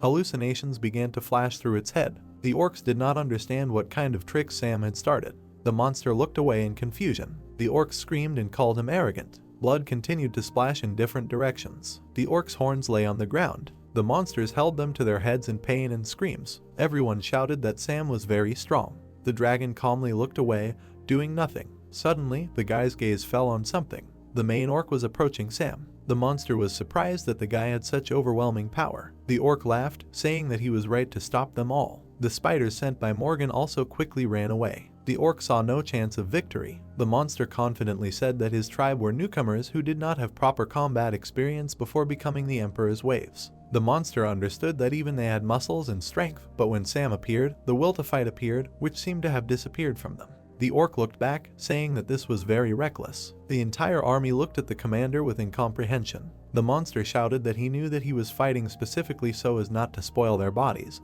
But with all this, the orc was sure that Sam was a very experienced body hunter. The protagonist did not understand why he had such a prejudice. The monster confidently answered that if the bodies of their tribe were really drugged, then it would be very difficult to get money from the merchants for their bodies. The orc replied that instead of getting the bodies of the orcs he had poisoned, could their tribe members be safely cured? Sam didn't know what to do. The villains knelt before the hero. The orcs shouted that they were stronger than Sam with the protection of the power of light. The monster angrily said that it was just a fake power. The army didn't know what to do. The boss sadly replied that it was all their fault. Sam looked at the monsters in surprise, who said that this all should have been ended from the very beginning. The protagonist listened as the orc replied that the chief palace official had said that their tribe had been given a divine gift. Sam knew that they didn't have time to listen to those words. The army cried, shouting to the general that they would remember him. Sam angrily looked at the orc. The monsters' faces immediately changed and they were very surprised. Sam shouted loudly again, saying that he didn't have time. The commander looked ahead. Sam told the monster to take the tribe and leave. The orc looked away in confusion, not knowing what to answer. The dragon calmly answered the monster that he owed him his life. The army did not understand how this could be understood and what he was talking about. Sam flew away, saying at the end that he was in a hurry. The dragon shouted that he could finally leave. There was something in the jar. Sam looked at it in surprise, and the orc said that it was the medicine that the official used. It would be a great help for the main character. The army screamed in fear not to give it to anyone, because after that the general would not leave them alone. The orc answered discontentedly that Morgan used them and left them for the sake of one experiment. The monster worshipped Sam, asking him to defeat the Imperial army and use the medicine as intended. The monster did not know what else to say. The protagonist asked the monsters if they had loyalty to the Imperial army. The dragon listened to the orc say that he had faith in the power of light, but from the very beginning he was not sure that the target of this faith would be the Emperor. The monster said that in his head he only had how his tribe could survive. Sam confidently looked forward, happy to hear these words. The dragon heard something in his head. His eyes looked to the side, and voices went all over his head. The girl looked sadly at the floor, calling the guy. The heroine answered that Lola believed in the guy. The girl screamed that these words were very plausible. The girl answered that she would watch the hero all her life when she had a connection. Lola flew away from the heroine. Someone told the girl to take something. The look was full of misunderstanding. They began to call Claire. Sam shouted to the girl that he thought he would never be able to contact. The hero asked the girl to tell him how things were. The heroine looked away. The tunnel. They were slowly trying to open the lock. The army was shouting that most likely a scout had come and been caught. The sword had pierced the lock. The army was saying that now all the forces of this dungeon were under mental control. The Emperor had given the heroes a powerful force of light as a power, and if Morgan ordered them to surrender, the mental control would end. There was some terrible smell coming from the chest. The army was saying to tell Morgan that everything was ready. All the doors and locks were ready. The spiders were asking each other if they heard anything. One of the warriors was calling the general. Morgan had something in his hands. His face was full of hatred. Lola looked at the spider with fear, thinking about what could be done. Wendy angrily asked Morgan if he knew anything about the immortal girl. Morgan's hand dug into the heroine's body, but Wendy still answered that she was called immortal for a reason. Morgan looked away in confusion. The girl with fangs and a terrible look looked forward. The spiders did not understand how to react to this. Lola looked at Wendy. The heroine screamed that she was a ghoul and her body needed another alien body. Wendy opened her mouth wide, trying to tell about her favorite delicacy. Teeth dug into Morgan's body. The monster did not know what to do. The hand began to gain strength and magic. Morgan clenched his teeth in displeasure, trying to hit the girl. His gaze was full of danger. His teeth were sharp as a sword. Morgan threw her on the floor in displeasure. The girl opened her mouth wide in displeasure, screaming loudly and frightening everyone. The monster stood to the side, looking at the heroine. Morgan stabbed himself with a blade, not understanding why he could not feel the information about Dungeon 2. Lola noticed that the connection with the dungeon administrator was disconnected.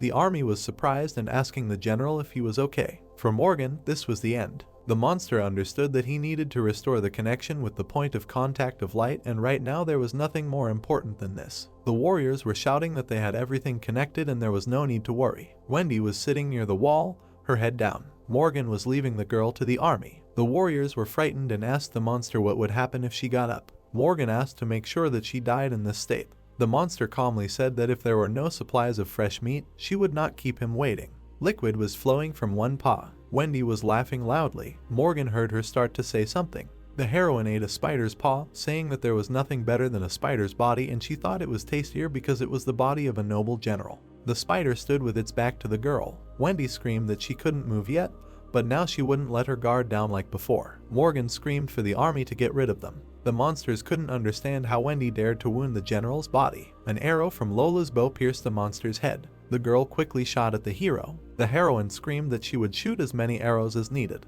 Wendy asked to call Morgan, who lost the battle and then ran away. The army decided to attack the girl at the same time. The spiders screamed that the heroine would not be able to withstand them all. Crowds of monsters stood in the shadows around the heroes. The girl said in fear that there were too many of them. Wendy noticed that her stomach wounds had healed to some extent. Suddenly something started happening to the heroine. Lola looked at the girl with confusion, wondering what was wrong with her. The heroine looked away in fear and heard Wendy answering her that she wanted to save her. Arrows were flying to the side. The army did not understand what it was. Austin raised his hand, shouting that this was a real attack. The man shouted to start attacking. The animals confidently looked forward. Everyone watched in fear as the monsters flew quickly. Austin shouted for no one to retreat since their victory was very close. Morgan looked away. Hands opened the chest. The monster listened to something attentively. There was a skull in the chest. After a few seconds, magic began to come out of it. Morgan absorbed all the power of the skull with his body. The paws were gaining magic. The tentacles were becoming stronger and stronger. The crystal burned brightly. The light became more and more throughout the entire territory. Morgan did not know what else to say to him.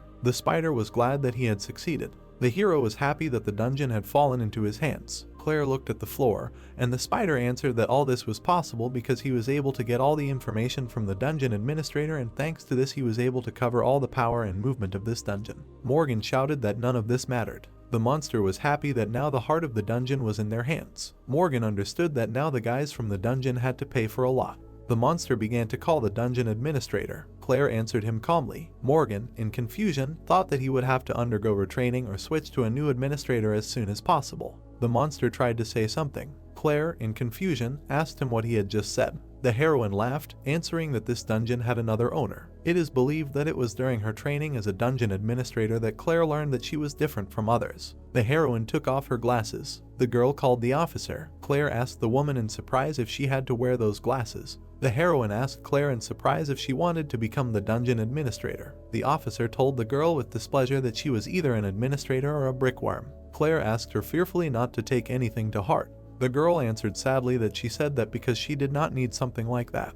The officer asked the girl in surprise what it all meant. The heroine asked Claire about being able to connect to the dungeon without a hat. The heroine answered sadly that this was not true at all. Claire confidently said that when she connected, this machine only got in her way more and more. The officer looked at the girl with incomprehension. The heroine answered that sometimes children say that they see something when the machine is connected and there can be a punishment for this. The officer calmly said that such children are in a special place. The heroine answered Claire that if she was curious, she could find out. Claire was very happy because if she had not met a good supervisor, she would have been taken to the lab right away. Claire changed over time. The girl understood what it meant to see with her own eyes. The more the heroine realized her importance, the more she was forced to go down the path of hiding and denying her abilities. Claire felt special to the dungeon master, overcoming all sorts of excuses, intimidation, and torture. Claire knew that this was true. Morgan looked ahead in surprise. The heroine laughed, answering that the one who was connected to her was not him at all. Morgan wondered with confusion how he could react to this. Spider shouted that he checked that all connections were disconnected.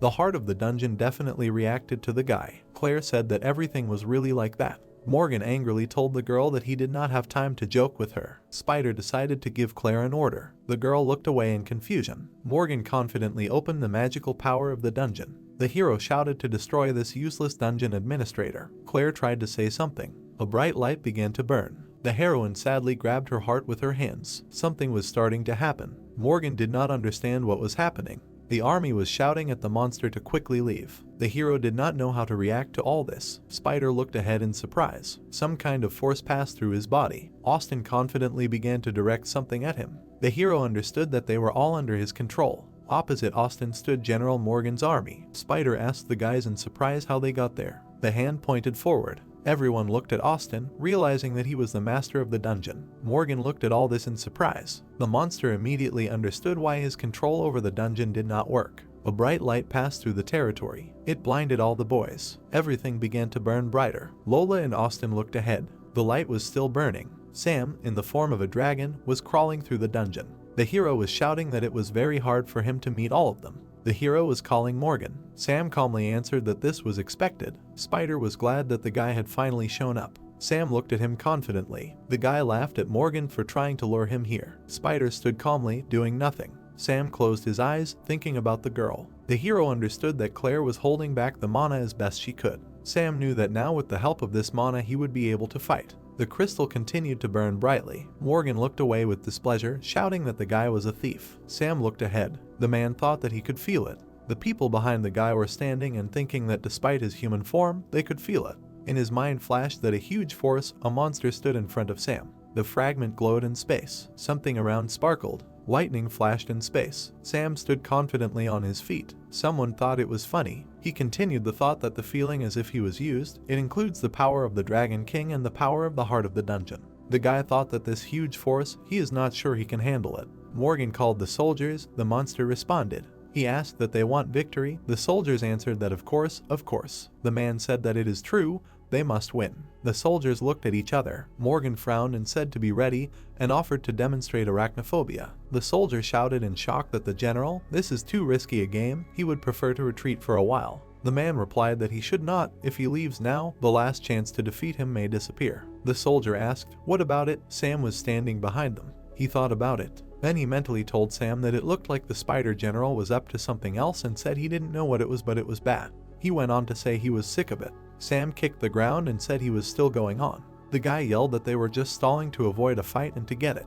His fist hit Morgan's body with energy. He bared his teeth in rage. Sam's eyes widened in surprise. He clenched his fist even harder. They swung their fists and cut the air with blows. The man screamed in fear. Someone shouted that it was over. Wendy sat on the floor and said no, it wasn't over yet. She went on to say that they shouldn't ignore the high-level defenses of spiders. Lola said okay and thought Wendy, she was a ghoul. Sam rushed at Morgan furiously. His fist flew forward. The man frowned and flew to the side. Wendy watched closely. Then she said that he had something in mind. She said that no matter how brave they were, he would be able to stop their attacks. He would not last that long. Her gaze fell on the monster. The girl said that the strength that Mr. Sam was showing was impossible to fight back with. Sam struck again. Wendy said that, and yet, what does he mean by that? Sam frowned. His thoughts flashed through his mind. How long was he going to defend himself like this? Morgan. He looked into his eyes and thought that this was really the limit now. Morgan jumped high. Then he shouted that this was the limit of strength. Let them prepare for the transition. The soldiers responded in agreement. The guy thought that it was better to run, no, prepare for a fight. Morgan aimed at the guy. Liquid spurted out of his body. Liquids also poured out of the soldiers' bodies. They poured into one pile. Lola asked in shock, "What was this disgusting?" Wendy shouted to stop it. She continued to get Sam to stop them. The soldiers were rushing forward. They were approaching the cocoon. Sam looked ahead in fear. Then he screamed in rage. A bright flash flashed in the air. The flash grew larger with each passing second. Sam screamed and the energy grew. The man asked in surprise what was the dragon's breath. The voice screamed that he was going to break it. The energy flew into the cocoon. Morgan cursed and said it was a pity they couldn't do half of it, but it couldn't be helped. He opened his mouth and said arachno. Then he screamed phobia. The bright energy knocked the monsters off their feet. Morgan frowned. He looked ahead seriously. Someone screamed that whatever it was, it broke, and for Morgan to fight fair. Lola called for the hero. He replied that she should wait.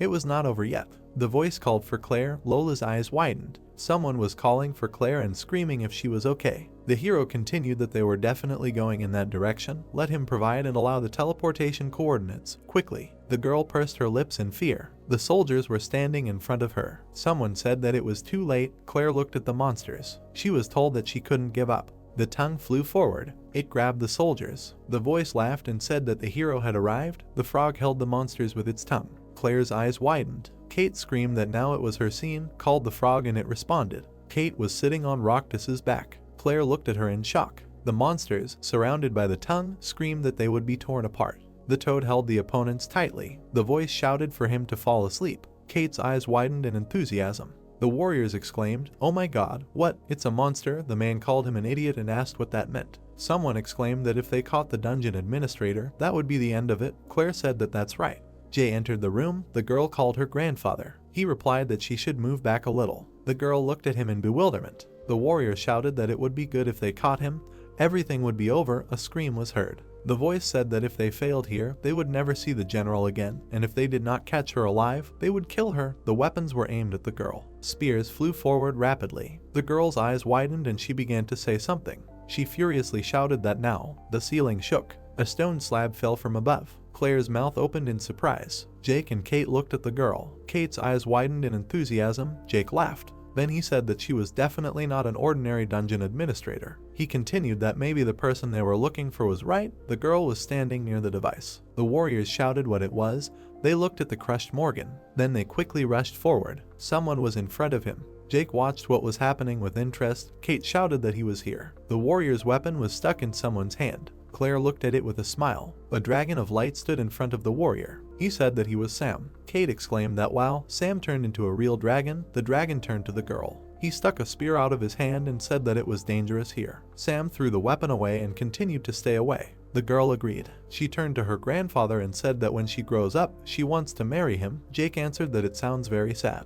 He looked ahead seriously. The voice asked if he would be a good husband. You need to wait and see. He looked at the dragon. The warriors bared their teeth in rage. The protagonist in the form of a dragon looked at them. Someone called him and asked what he said. As he understood, he was teasing them. He continued that he should not tease Mr. Morgan. He was their pride. The dragon replied that he was not teasing them. The dragon called General Morgan. He looked at him and said that it was obvious that he had given up. The voice exclaimed that they lived as one of the devotees. If they were going to go to the imperial residence to enjoy wealth and glory, he would have done it earlier. The dragon replied that it did not work out and asked Claire for coordinates and permission. She agreed. Sam continued that they would understand if they heard it directly from the person concerned. Wendy sat leaning against the wall. Lola helped the man with a smile. The girl thought that the dark elves' restorative magic.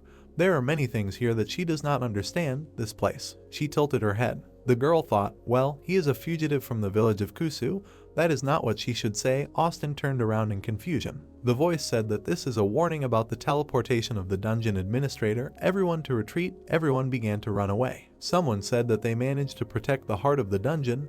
Captain Sam returned. Morgan looked ahead. Something was burning in the distance. The dragon was holding soldiers in its paws. Lola happily called out to the master. The man in her arms screamed. Sam let them go and the soldiers called out to Master Morgan. Then they asked if what he said was true. Someone asked to tell him that it was not true, that he had surrendered. Everyone looked at the commander. Morgan closed his eyes. He said that it was true. The soldier's eyes widened. Morgan continued that not only that, but the fight they had fought so far was in vain. He said he was shaking with anger and was holding a jar in his hands. The man said that he had thought it was strange before, but he could not accept it because he was overwhelmed by prejudice. He said that he would start with the main thing. The soldiers looked at him with their mouths open. There was an explosion. The girl screamed in pain. Chuck said discontentedly that she had gotten on his nerves to begin with. The voice called the emperor. Then he said that it was a fake. Chuck said that it was possible to find much more fun. The girl was sitting on the floor. Someone was walking with difficulty through the cave. Grandpa was breathing heavily. He looked up. People were walking in front of him. The man on the horse said who it was. He stopped in front of Grandpa and said that he was a court officer. No, he was a great minister. Grandpa called Lester and said that he should behave more restrained. The man answered that he should be restrained since he had not been restrained from the beginning. The voice screamed that it made sense. Grandpa's eyes widened. He shouted that now that the trial of light was announced, he immediately showed up and became so bold when the people of the underworld gathered together to catch the Dragon King who uses evil power. Grandfather said that due to the disappearance of the Empress, he, known as the least accommodating, is now going to war against such a famous enemy to gain approval. Lester closed one eye. He rolled his eyes and asked what was wrong. They passed by and Lester said that he was sorry to say this. It was the Emperor's order. He was busy, so he had to go quickly. He continued that when he heard that the stupid General Morgan and the minister were fighting in the dungeon, they happily called him. He laughed. Lester said that the location of the Great Bride has also been determined. The guy said that, but it also turned out to be Dungeon 2-4. He laughed. Grandfather's mind flashed that the Great Bride, didn't the Queen of Chains die and disappear? He continued the thought that her word could make a man an emperor. It was hard to believe that the Great Bride had been found. This was the best opportunity. He was so angry. Grandfather bared his teeth. Lester sneered. He asked if he had seen his expression. His stomach was bursting with laughter, as if he was about to die. After all, he had failed. Someone said don't laugh at him. The voice said that the chief court official said that he wanted to establish an imperial order in the underworld filled with greed and deceit. A man with desire and vitality. Even if he failed this time, he is a talented person who will be recognized in the future. Lester thought about it and said that if he said so. He continued that he didn't know anything now. The man turned to the knights. He frowned and said that he felt like he was talking too much. Lester apologized and said that, and with the reinforced soldiers, they don't have to, that they are afraid. The warriors bared their teeth. The voice said it had been a long time since they sent out a bunch of annoying people like Morgan and sent a really strong squad. Lester asked him if he could say such things. The man said it was fine. Someone said it was true. Everyone should give only as much time as they needed to those who needed it. That was the law he followed. He went on to say it was better for the official not to know. The voice said that what he served was nothing more than a shell. Lester thought about it and said it was true. Then he asked if Morgan was the same. The man said yes. He said he was inflexible. The voice said it didn't matter how loyal he was to him if he knew who he was dealing with. Morgan appeared in front of his eyes. Someone said he would understand that he had been deceived. He was sure he couldn't stand it. Lester asked, but how do they understand that? He's not even around. The princess's Ardalan Imperial Palace. The corridor was illuminated by the sun. The voice said, oh my god. He continued that this was something he didn't understand. He was so angry. The man said he was a librarian. Nick said tiredly that he didn't expect to be on the front lines, but he thought he'd be put in an imperial lab or something. The guy said that doing research in a library without a single person was practically a prison sentence. Someone came up to him and told him not to say that. Nick exclaimed, oh my god. He was surprised. Where did she come from so suddenly? The girl said she was sorry. She said with a smile, not to say that it was a prison sentence, it just suited him for this job. She meant he was the best in his class. The guy said yes. The guy looked at her with displeasure. The girl smiled. Nick thought it was natural, but in reality it was the same thing, so he was sealed here. She looked at him questioningly. The girl said she was sorry to say that. It felt weird looking at her face. Nick said not to embarrass him, and that it was even more terrible because he felt guilty. The girl turned to the window and said that she knew, but it was not his fault. She went on that, but nothing could be done about it. She closed her eyes and said that if Molly were here, she would hug him without a drop of hatred. Pleasure and laughter were the best. Nick jumped up. He widened his eyes in shock. Then he said that it really was she. Nick went on that she was the Empress's daughter, lost, or rather, she closed her eyes and said that she was lost. The girl closed the curtains. She said that she had been forgotten. She knitted her eyebrows sadly. Nick looked at her in surprise. She said that she must say that in any case, she had a faint feeling that she did not need to rule the country. Besides, she did not really need it. She went on that she was sorry to say this. He should not be seen outside, but he was the person you sometimes wanted to visit. Like these books, of course, it's a kind of protection. The books were on the shelf. Nick replied that he was leaving. The girl looked at him. He said that his body kept the memory of her, and for her soul, the library was a familiar environment. He sat down and said that even if he heard her, he would not give it up. Nick said that perhaps the body division technology she was talking about belonged to another person. He was sure that the book they were looking for now was based on this principle. He said that he could not give up his hope as long as he knew that he still existed in this world. The girl's eyes widened. Her mouth opened. The girl looked at him in surprise. She said that Then she asked what he had just said. Nick replied that it was unexpected. He thought she would be surprised. He continued that when he first learned about it, it was very shocking. Nick said that if she found out where he was, she would be surprised. The girl asked how he found out. The guy asked again. The voice said, did he know that his body was originally a double bind? Or, she put her hand on the table. The girl said that this information was obtained from his current body. The guy looked at her in fear. Her pupils narrowed with anger. Nick said in surprise, what is it? He said that she misunderstood. He figured it out himself. He can't learn anything from this body's memories. It's true. The girl said that it was interesting. She continued that his soul smell and his reaction, he thinks she will believe it. The guy shouted for her to wait. He was sure that he saw something, and that there was someone who was using Molly's power. She turned around and said that he was talking about a child who carried Molly's power. Nick said that he told Jean this story. The girl repeated her name. Then she said that it was clear. The guy asked fearfully what was wrong with telling her about it.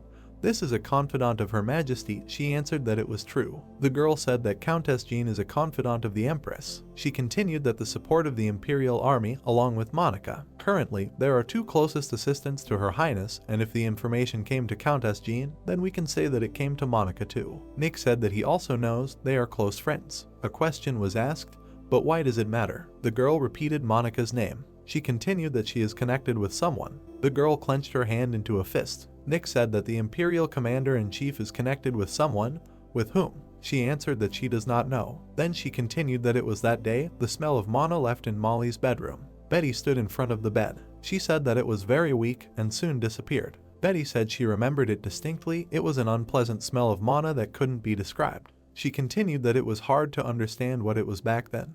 Only after carefully studying the data here did she find out about it. The smell wasn't like the undead, but similar. They both said at the same time that it was Jonathan. Nick looked at her in fear. Betty frowned. The guy thought, damn, just saying that name made the atmosphere weird, then said that, but that doesn't prove his connection with Monica.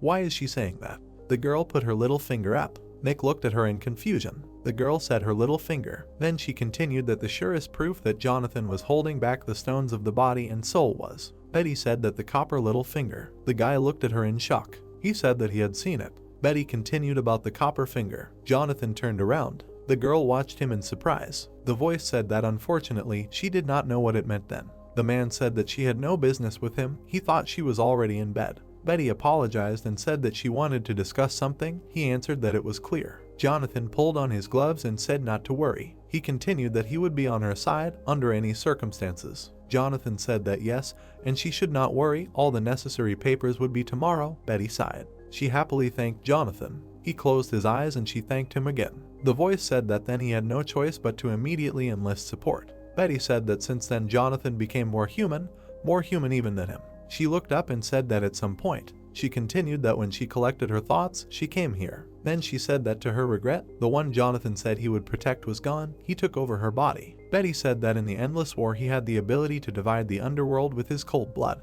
She was better known as a military leader. Betty's eyes were shining. Nick opened his mouth. He said that if so, then shouldn't they quickly get out and do something? She turned around and answered how they would get out. The guy said that he seized power. How so? The girl answered, how pathetic, why was she telling him about this? She continued that the castle was an unknown prison. Betty stood in front of the guy and said that whatever they said here, it would not be known from the outside. Nick frowned in fear. He exclaimed that it was ridiculous. Then he continued that she should get out by any means necessary if everything she said was true. He said that right now, Lester was walking with the chief. Nick said that they should tell the world about this. Kate was talking to Lola. Sam turned to Morgan. A bright crystal was burning in space. Molly was floating in the air. She looked ahead. The girl said that this was possible only if she used all the magic of the dungeon heart, and that it should work. She extended her hand forward and said that maybe she could do something for him. Molly continued that as a last gift. Sam frowned and touched his chest. Lola told the protagonist that he did not look happy. The guy called her. He approached her and said what it was. He continued with a smile that he recently spent all his mana. Lola asked what mana of the dungeon heart. The guy answered no, the magical mana of the dragon heart. The voice apologized and asked if he was okay and that the dungeon master had staked territorial claims. Sam clutched his heart and said that was most likely it.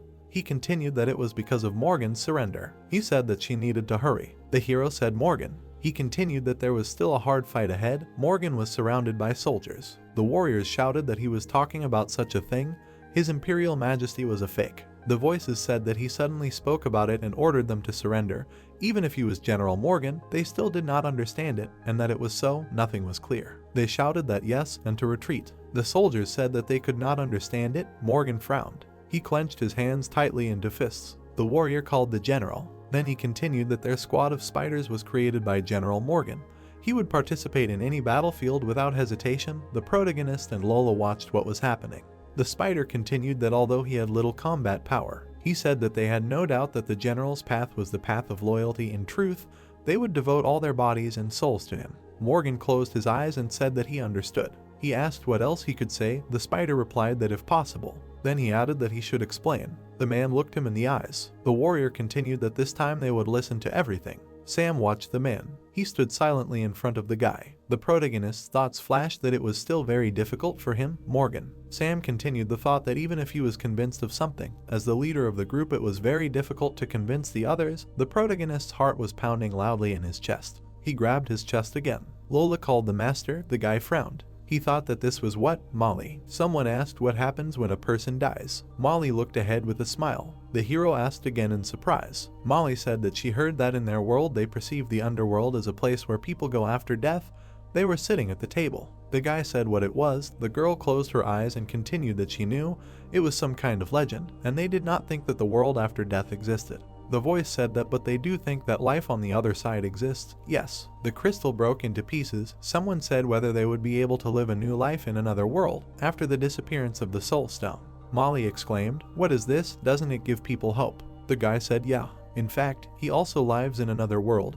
This place is like the afterlife where it is possible to die. Molly said with a smile that and also he regrets living in a new place. The guy said no, he does not. The girl closed her eyes and said to look at him. She gets enough help from him no matter what he says. The guy widened his eyes. Then, he did not attach much importance to it. Now he understood. Lola called the master and asked if he was okay. The guy sat down in fear. He held his heart tightly. He wants to create heaven. Everyone looked in surprise at the bright flash. Morgan turned his gaze. He looked sharply to the side. The warriors were watching what was happening. The spider breathed heavily. Liquid poured from his eyes and he said what it was. Someone's horns appeared. Someone shouted that Molly, she returned. The girl appeared behind the guy. Someone said that this is incredible. The voice asked that she was missing. He heard, Jonathan kidnapped her. What kind of deception? The girl looked in front of her. Morgan looked in front of him in surprise. Tears poured from his eyes. The voice said that His Highness, Molly. Everyone fell to their knees and shouted, Her Majesty Empress Molly, hooray. By making this appearance, she consumes the life force of the soul, not mana. Molly puts herself at great risk.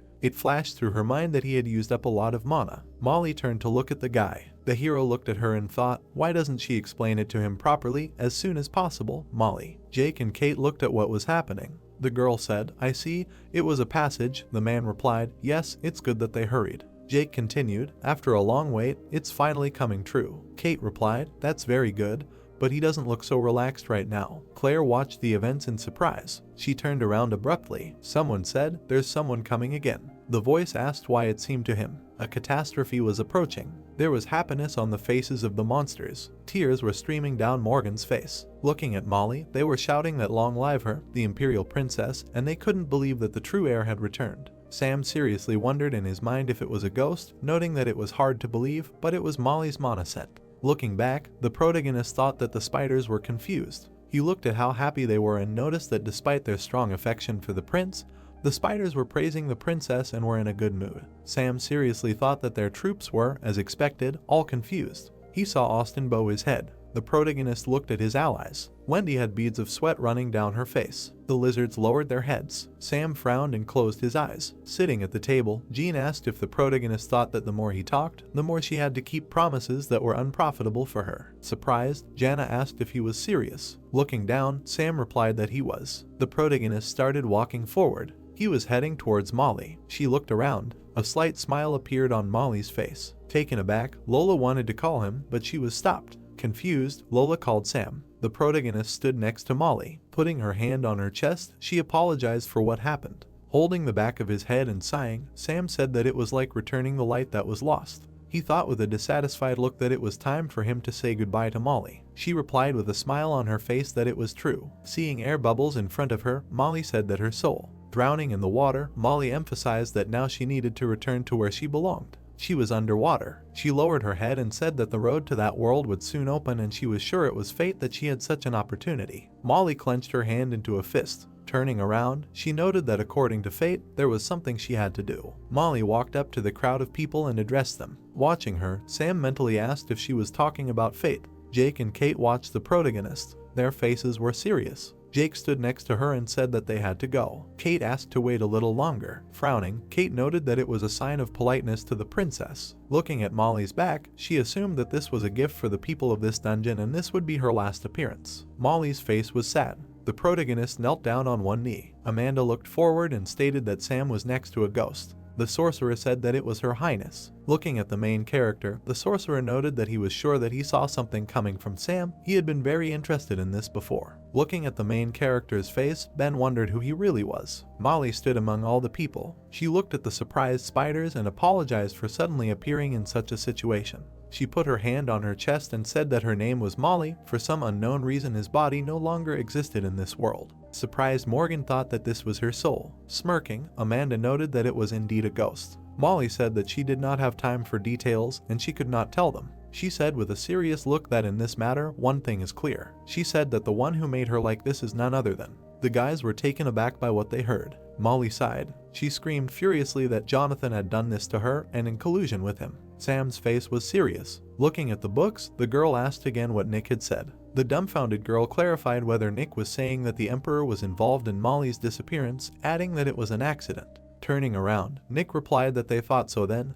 At that time there was an authoritative person who proved the innocence of both the Emperor and the Empress. Taking the book in his hand, Nick noted that only. Looking at the girl, he said that if at that moment they proved innocence through the body of the fake Emperor. Biting her finger, the girl asked about the fake and the double. She screamed furiously that it was Jonathan. Throwing up her hands, the girl noted that Nick was saying that someone could easily create the body of the Emperor and she could not believe it. Nick looked away and said that he hadn't been sure of this guess either, but he stood still and said that the information he had gotten from this body and her presence convinced him that they had made another emperor. The girl was dumbfounded. She asked him with a puzzled expression what Nick was talking about. Pointing her finger at him, she cried out that it was a secret of the imperial family and she had done it because she wanted it herself. The girl asked if Nick knew who had made the double. Nick looked at her and asked if it was Myrtle. The girl was frightened by what she had heard. Studying the book, Nick noticed that this was the same thing Jonathan had done to her. That day, he became Myrtle. Nick's face was serious. Looking at the girl, he noticed that the Emperor had a double. Steam was coming out of the room. Lying in the bathtub, Monica said that he hadn't gotten used to this body yet and that it was hot. Her finger had darkened. There was a building between the rocks. Chuck, sitting on his horse, asked if this was the place. Lester said it was Dungeon 2-4. He smiled and noted that as the Emperor said, this was where the succubus queen was heading. Chuck had a hood on his head. Frowning, he said the best bride. Lester saw Chuck dismount. Chuck said with an angry look that Molly was originally supposed to be the best bride. Lester sighed with a calm face. Frowning, Chuck said only Molly. He was furious and said that if she was his bride, he would not need all this. Lester was surprised by this. He bowed and apologized for interrupting him. Lester pointed his finger and said that someone came out of there. Looking at the fortress, Lester assumed that they wanted to eavesdrop on them. Chuck's face was serious. He looked straight ahead and said he wasn't sure about that. Lester said he knew Chuck had been around this company a lot, so his senses weren't dull. Displeased, Chuck thanked her for her frankness. Chuck introduced the succubus and asked if she hadn't said she was still in an immature body and if such a psychedelic effect of magic was possible. Lester said that it was for sure and the former succubus queen had died, her soul was now in a new body. He seriously noted that he wasn't joking, although it was certainly suspicious. Looking at the fortress, Lester said that the succubus queen didn't know how to use such magic yet and didn't actually sense mana. But she was obviously trying to read all of his information at once. Embittered, Chuck said that if you have to deal with an informationless existence, you have to do everything possible so you don't have to regret it.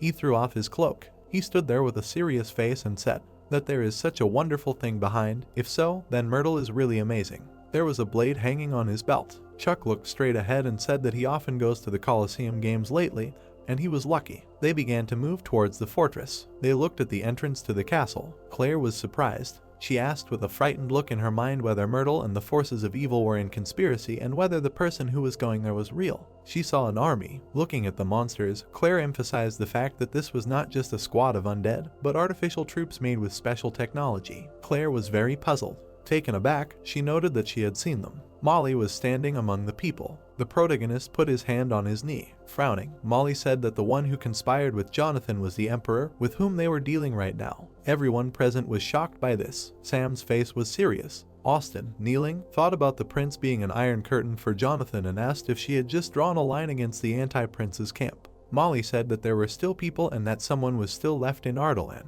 Austin was surprised to hear that. Looking at Molly, everyone was asking if she meant the center of imperial power. Molly cried out that it was exactly like that. They were taken aback by the message about an emergency and that the enemy was at the door of Dungeon 2-4. Enraged, Amanda said that they would give him what for now. The guys were taken aback by the enemy leader calling himself the Crown Prince. Many spears were raised up. Claire imagined the monsters and said that the army they led was a squad of undead, enhanced by Jonathan's technology, ghouls whose souls were extracted through extreme experiments. Wendy looked at Molly and asked if it was a trick. She calmly explained that the reason why these undead technologies continue to work is the pretext of war in different parts of the underworld. Molly turned her gaze to Sam, who noted that they were also subjected to this extreme experiment.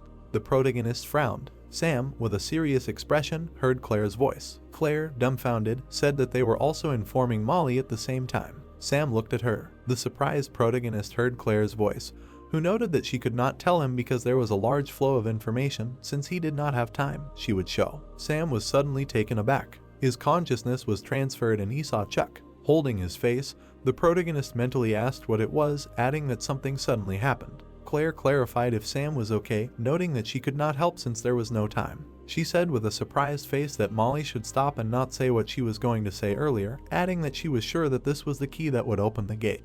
Molly was taken aback by this. She thought about the gate with a serious expression. Furious, Claire said that Molly thought that she did not have time, but the gate should not open there now. Jake was walking through the dungeon. He suddenly stopped. Claire looked at Kate's face and said that there was a person waiting for the gate to open. He was alone, but soon there would be two. Sitting in front of the screen, Claire said that if the gate opened in front of them, there was no telling what could happen. Putting his hand on his chest, Sam asked not to tell him what. Claire cried out that he understood everything correctly. She emphasized with a piercing gaze that there was an incredible number of souls in the prison, but the capacity was limited. She looked at the light crystal. The crystal suddenly turned red. Claire stated that she was almost at her limit now. The protagonist was shocked to hear this. Looking at the red mana streams, Sam heard that the soul prison would explode once it reached its maximum. The protagonist was sad. Claire closed her eyes and replied that if the explosion occurred, a gate would open leading to another world. She imagined the explosion. Light came from the windows of the buildings. The starry sky enveloped the city. Molly and the protagonist looked at each other. Lola was surprised. She was watching Sam intently. Claire frowned and said that when the soul stone exploded, the protagonist would also disappear. Claire noted with her hands on the device that Mistress Molly said she was sure of it. Molly listened to her, upset. Claire imagined how streams of mana enveloped the protagonist's body and said that when choosing between the heart of the dungeon and the heart of the dragon and Sam's soul stone, the souls merged. She assumed that he must have already advanced according to the plan. The surprised protagonist asked about the plan in his mind. Claire emphasized the fact that the situation had become critical. He imagined the smile on Molly's face as he thought about what she had said. He remembered them drowning together and wondered if that meant Molly had been using him from the start. Molly was hugging him. Furious, Sam remarked that he knew she had a plan, but that was something he had to do when he died. Molly folded her arms and looked down. All the boys were watching them intently. The monsters were wondering what it was. Amanado was kneeling and asked if the sorcerer was talking about it too often, adding that they had to go into battle. Austin looked away and listened, wondering what the enemies wanted from this dungeon, but she guessed that this story had revealed all the cards. Looking at Sam, Austin noted that he was a little excited because it was unexpected. The protagonist managed to keep this secret. As expected, he was a man who had something in him. Austin, with a displeased look, asked to be left alone. Lowering his hand, he noted that he didn't know how loud it was. A stream of dark mana began to flow from his finger. The dark energy touched the crystal. The boys were dumbfounded.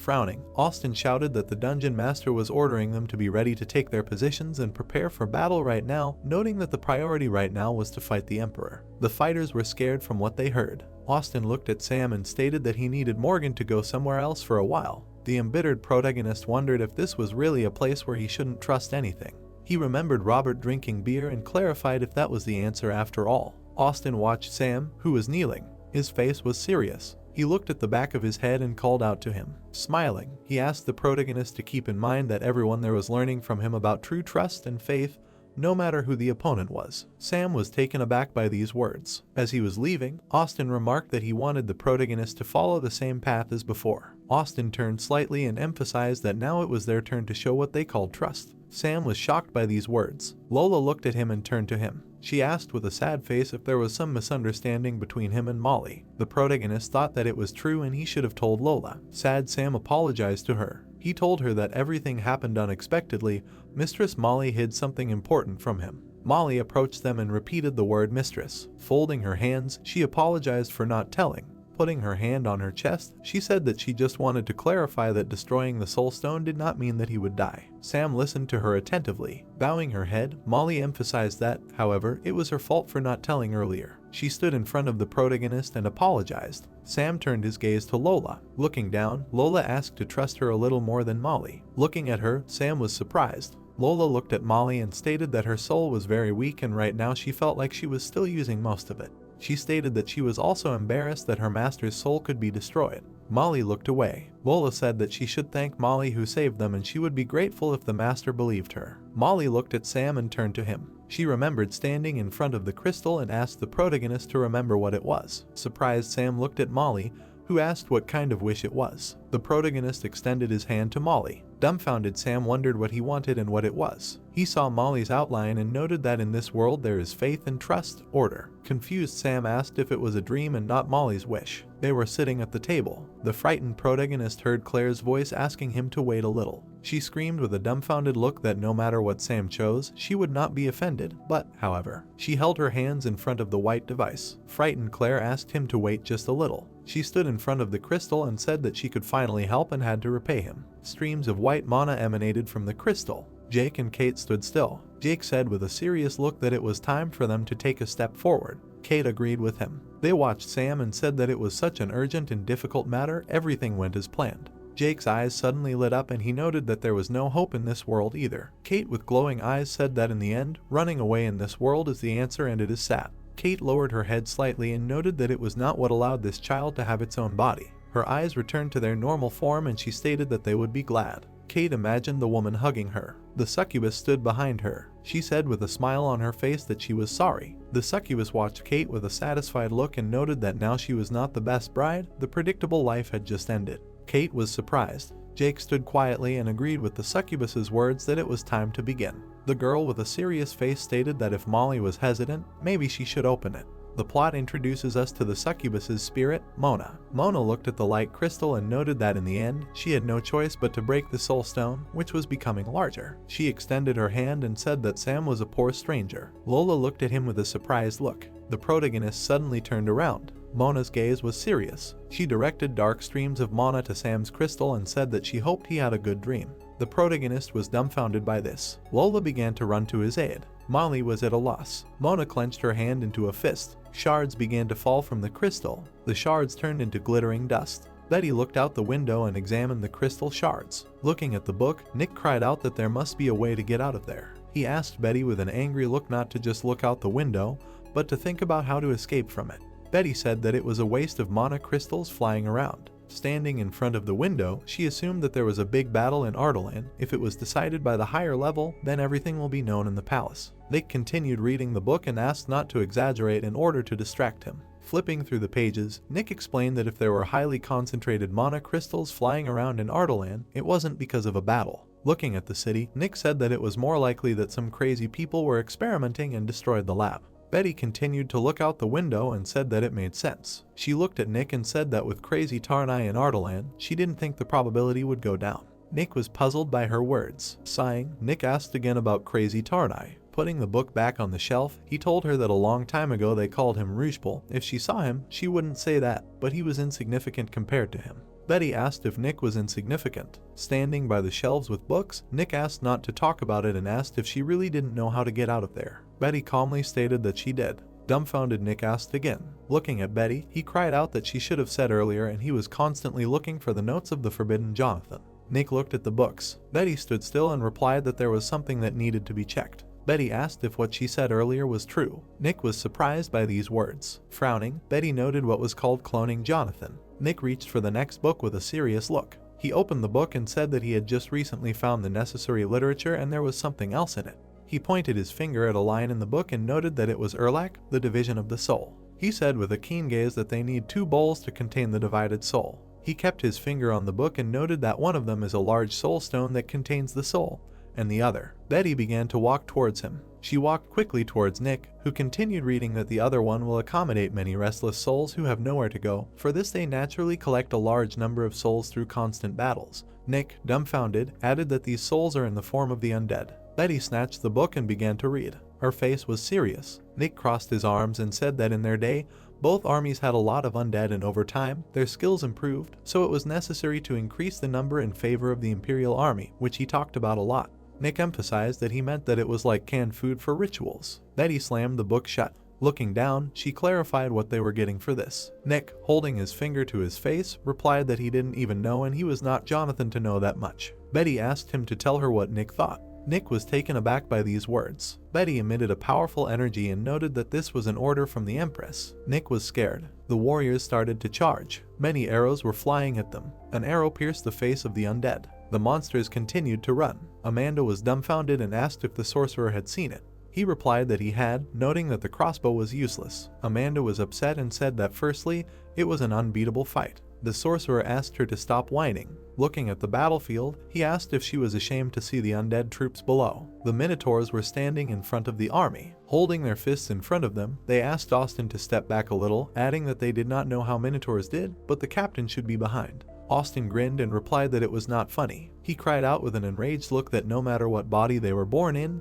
their pride was unchanged. The Minotaurs rushed into battle, hearing Austin's words that this fight was also for truth and pride. Chuck and Lester were watching the battle. Lester looked at him and turned to him. Watching the battle, Lester wondered what he was going to do with the Emperor's body when he had the best bride. Chuck clarified if he was talking about the clone. Frowning, Chuck said that it didn't look like his clone and it was trash. Watching Chuck, Lester thought about trash. Chuck's clone was lying in a bed. The girl was next to him. Her face was emaciated. Chuck asked not to worry, adding that he would personally take care of it. Lester turned away, upset.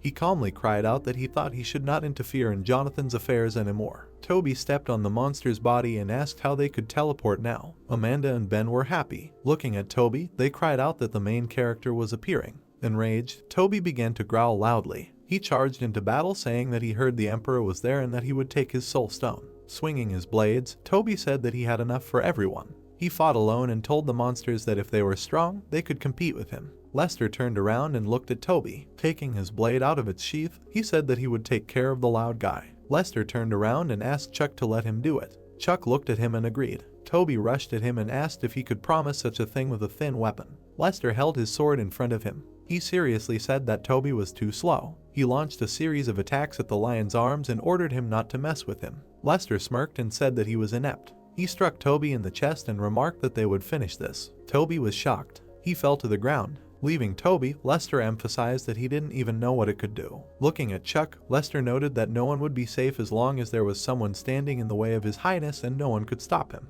Chuck held the blade in his hands. Sighing, he said that it irritated him. The Minotaurs ran into battle. They swung their fists. Swinging the blade, Chuck repeated that it irritated him. He dealt a powerful blow to the Minotaurs. Austin sent a stream of dark energy at him. He said with a serious face that this was all he could do. Dark gusts of mana flew at Chuck. They reached his head. Enraged, Chuck asked to look there. The lizard stood behind him and asked if it worked. Frowning, Austin said that it was reckless. Monsters appeared near Chuck. They walked towards Austin. The corpses of the Minotaurs lay on the ground. Soul stones flew out of their bodies. They rushed towards Chuck. He began to absorb them. Austin smirked and said that today was the second time he had seen this rare sight. Chuck was furious. He pulled his blade forward. Austin pushed the lizard back with his hand. Chuck's blade was in front of his throat. Chuck, furious, asked how Austin dared to use such power. Austin frowned and looked at the tip of the blade. He he said about Molly, which surprised Chuck and Lester. Looking at them, Austin said that the lady showed them and that he was not a real body. Austin emphasized that they should be prepared to meet the princess. Lester was dumbfounded.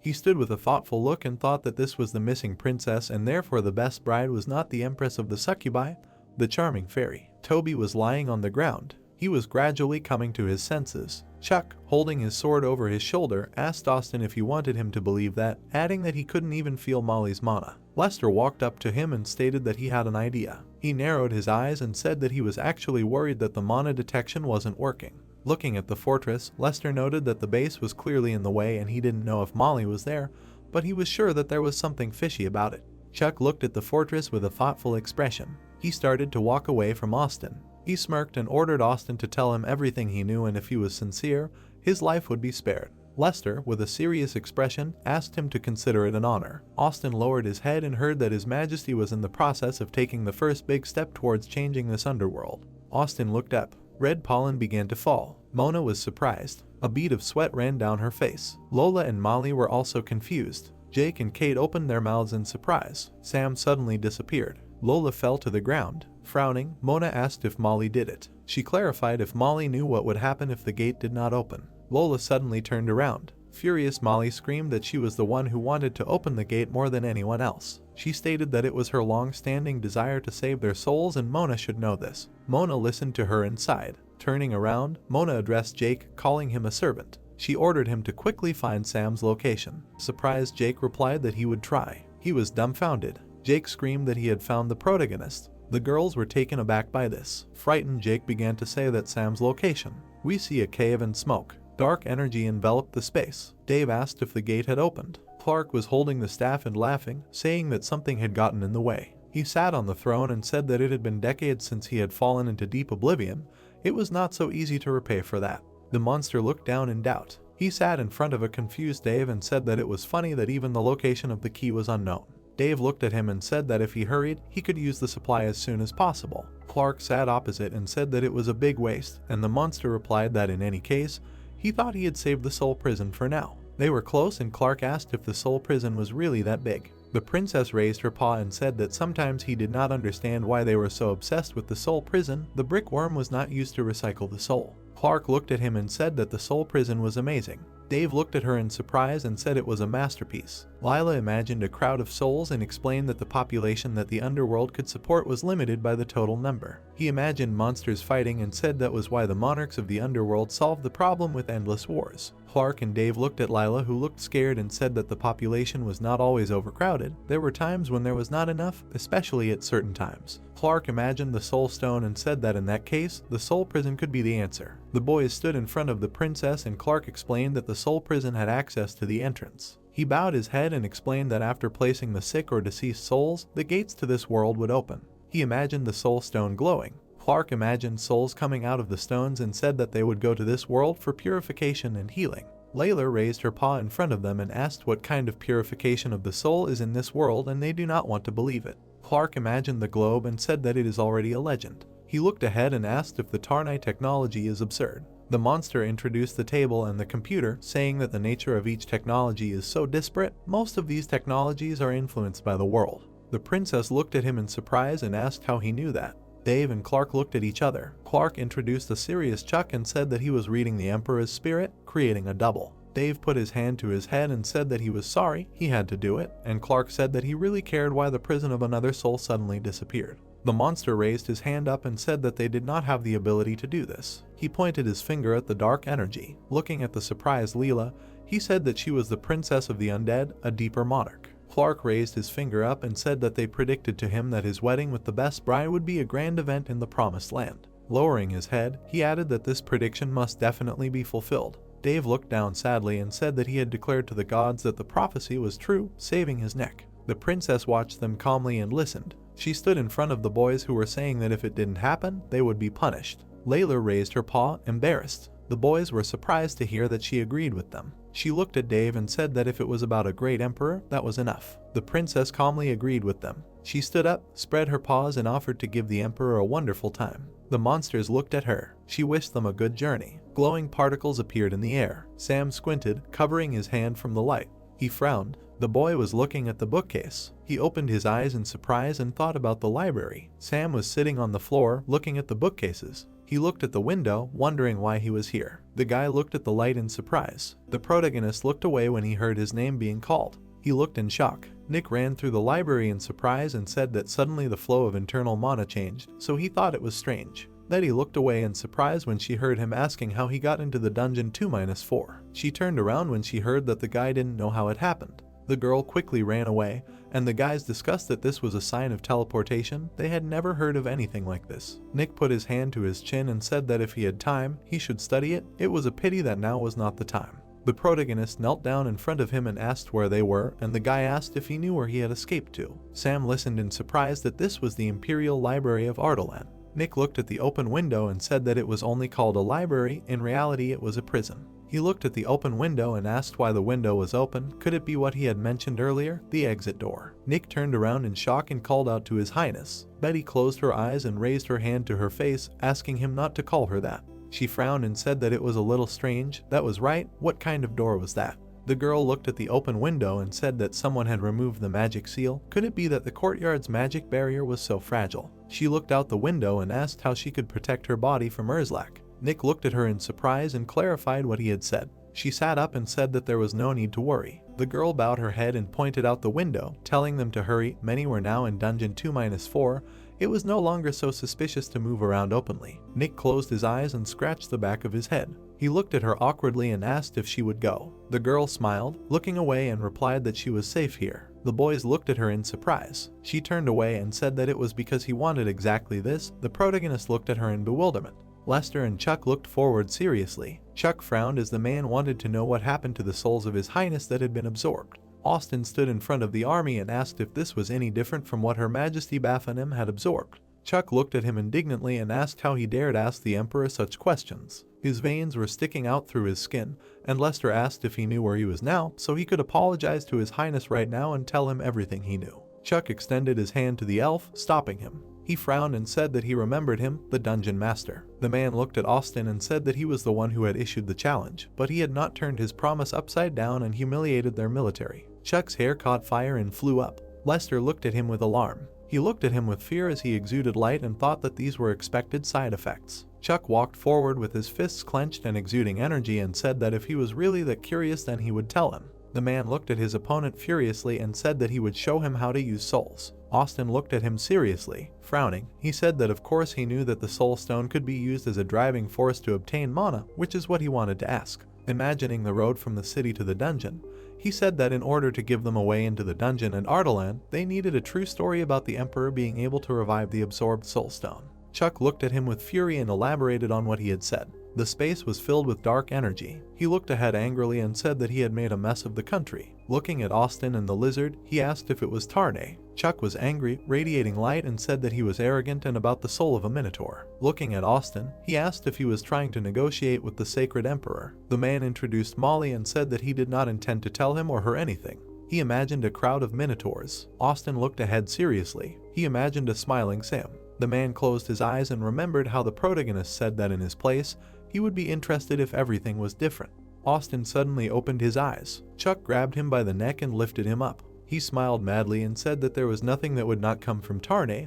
All fate comes from Tarnay mana. He squeezed the neck of the writhing man and said that everyone who was against would be sentenced. Austin was clenching his teeth. He was squinting and sweating. Lester was looking at it in shock. The man was looking at the minotaurs lying on the ground. He was grinning in pain. He looked at the surprised Chuck and said that no matter what body he had, it didn't matter if he wasn't reborn. Lester jumped up, swung his sword and asked what kind of trick that was. He looked in surprise at the hand that stopped him. Toby grabbed him by the neck and told him to let him finish. The elf looked at him in fear and asked how he did it. The lion smiled and said that it was a big secret. Toby was squeezing his head. Austin was writhing in pain. He frowned and shouted that their pride was now and forever. Chuck was holding him by the neck and green energy was floating between them. He smirked and asked what it was. Toby was choking Lester and listening that it felt like a blow to the heart. Chuck smiled evilly and said that it didn't work. He held the man by the neck and said that he thought he had figured it out before. Chuck looked at him seriously when he heard him suggest ending it. He watched in surprise as Austin exploded in front of him.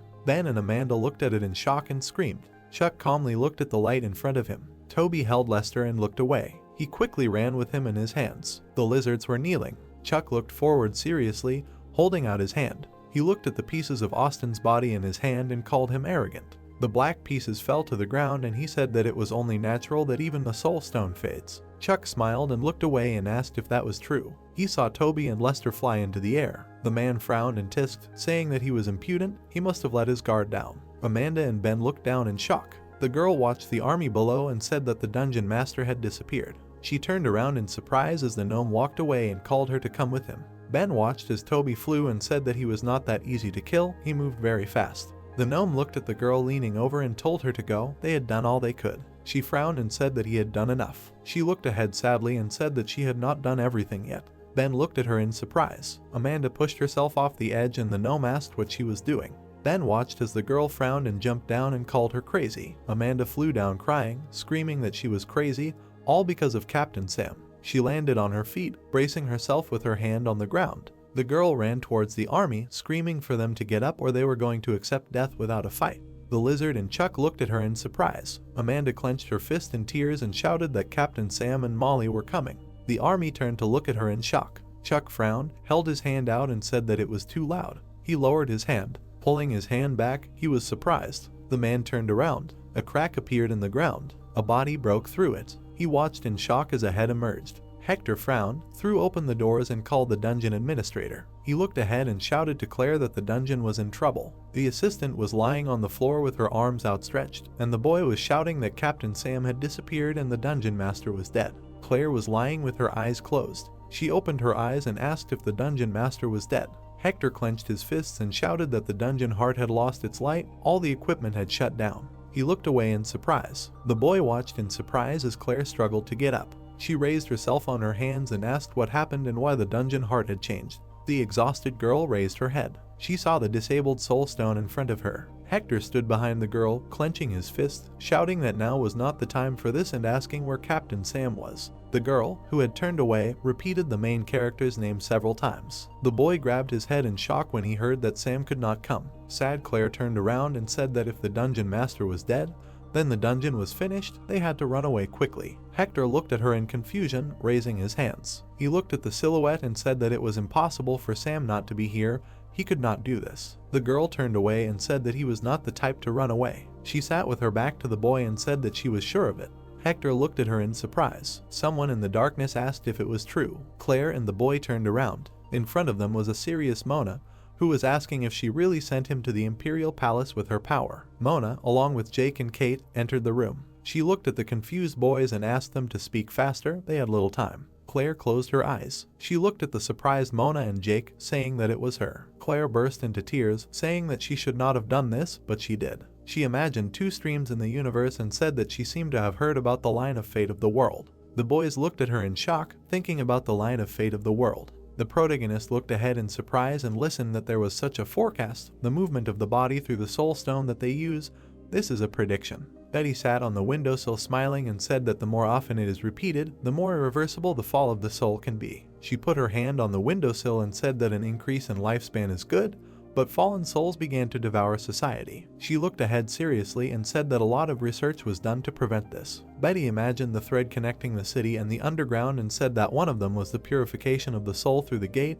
It is about the purification of the soul stone or body through the environment of this world. Imagining how men read papers at the table, she said that several Tarnians spoke out, but failed one after another and her father made a decision. She remembered how the man sat on the throne and said that the existence of the underworld depended on this research. He looked at the soul stones and said that in this prison of souls, everyone should show their achievements. The girl remembered how Chuck and Molly sat on one knee. She imagined a serious brother and sister and said about them. Betty smiled and said that it became a confrontation between 2 contenders for the throne. The protagonist looked at her in shock and thought about the prison of souls. She looked down in embarrassment and scratched her neck and said that as he knew, her father's health had deteriorated quickly. She imagined Chuck and Molly exchanging glances and said that when neither of them could achieve the desired result, her father died. She remembered the broken objects on the floor and said what happened a few days later. Betty imagined the destroyed room. She remembered being angry behind her brother and saying that Molly's sister was missing. The girl quickly ran. She remembered looking down from the balcony in shock.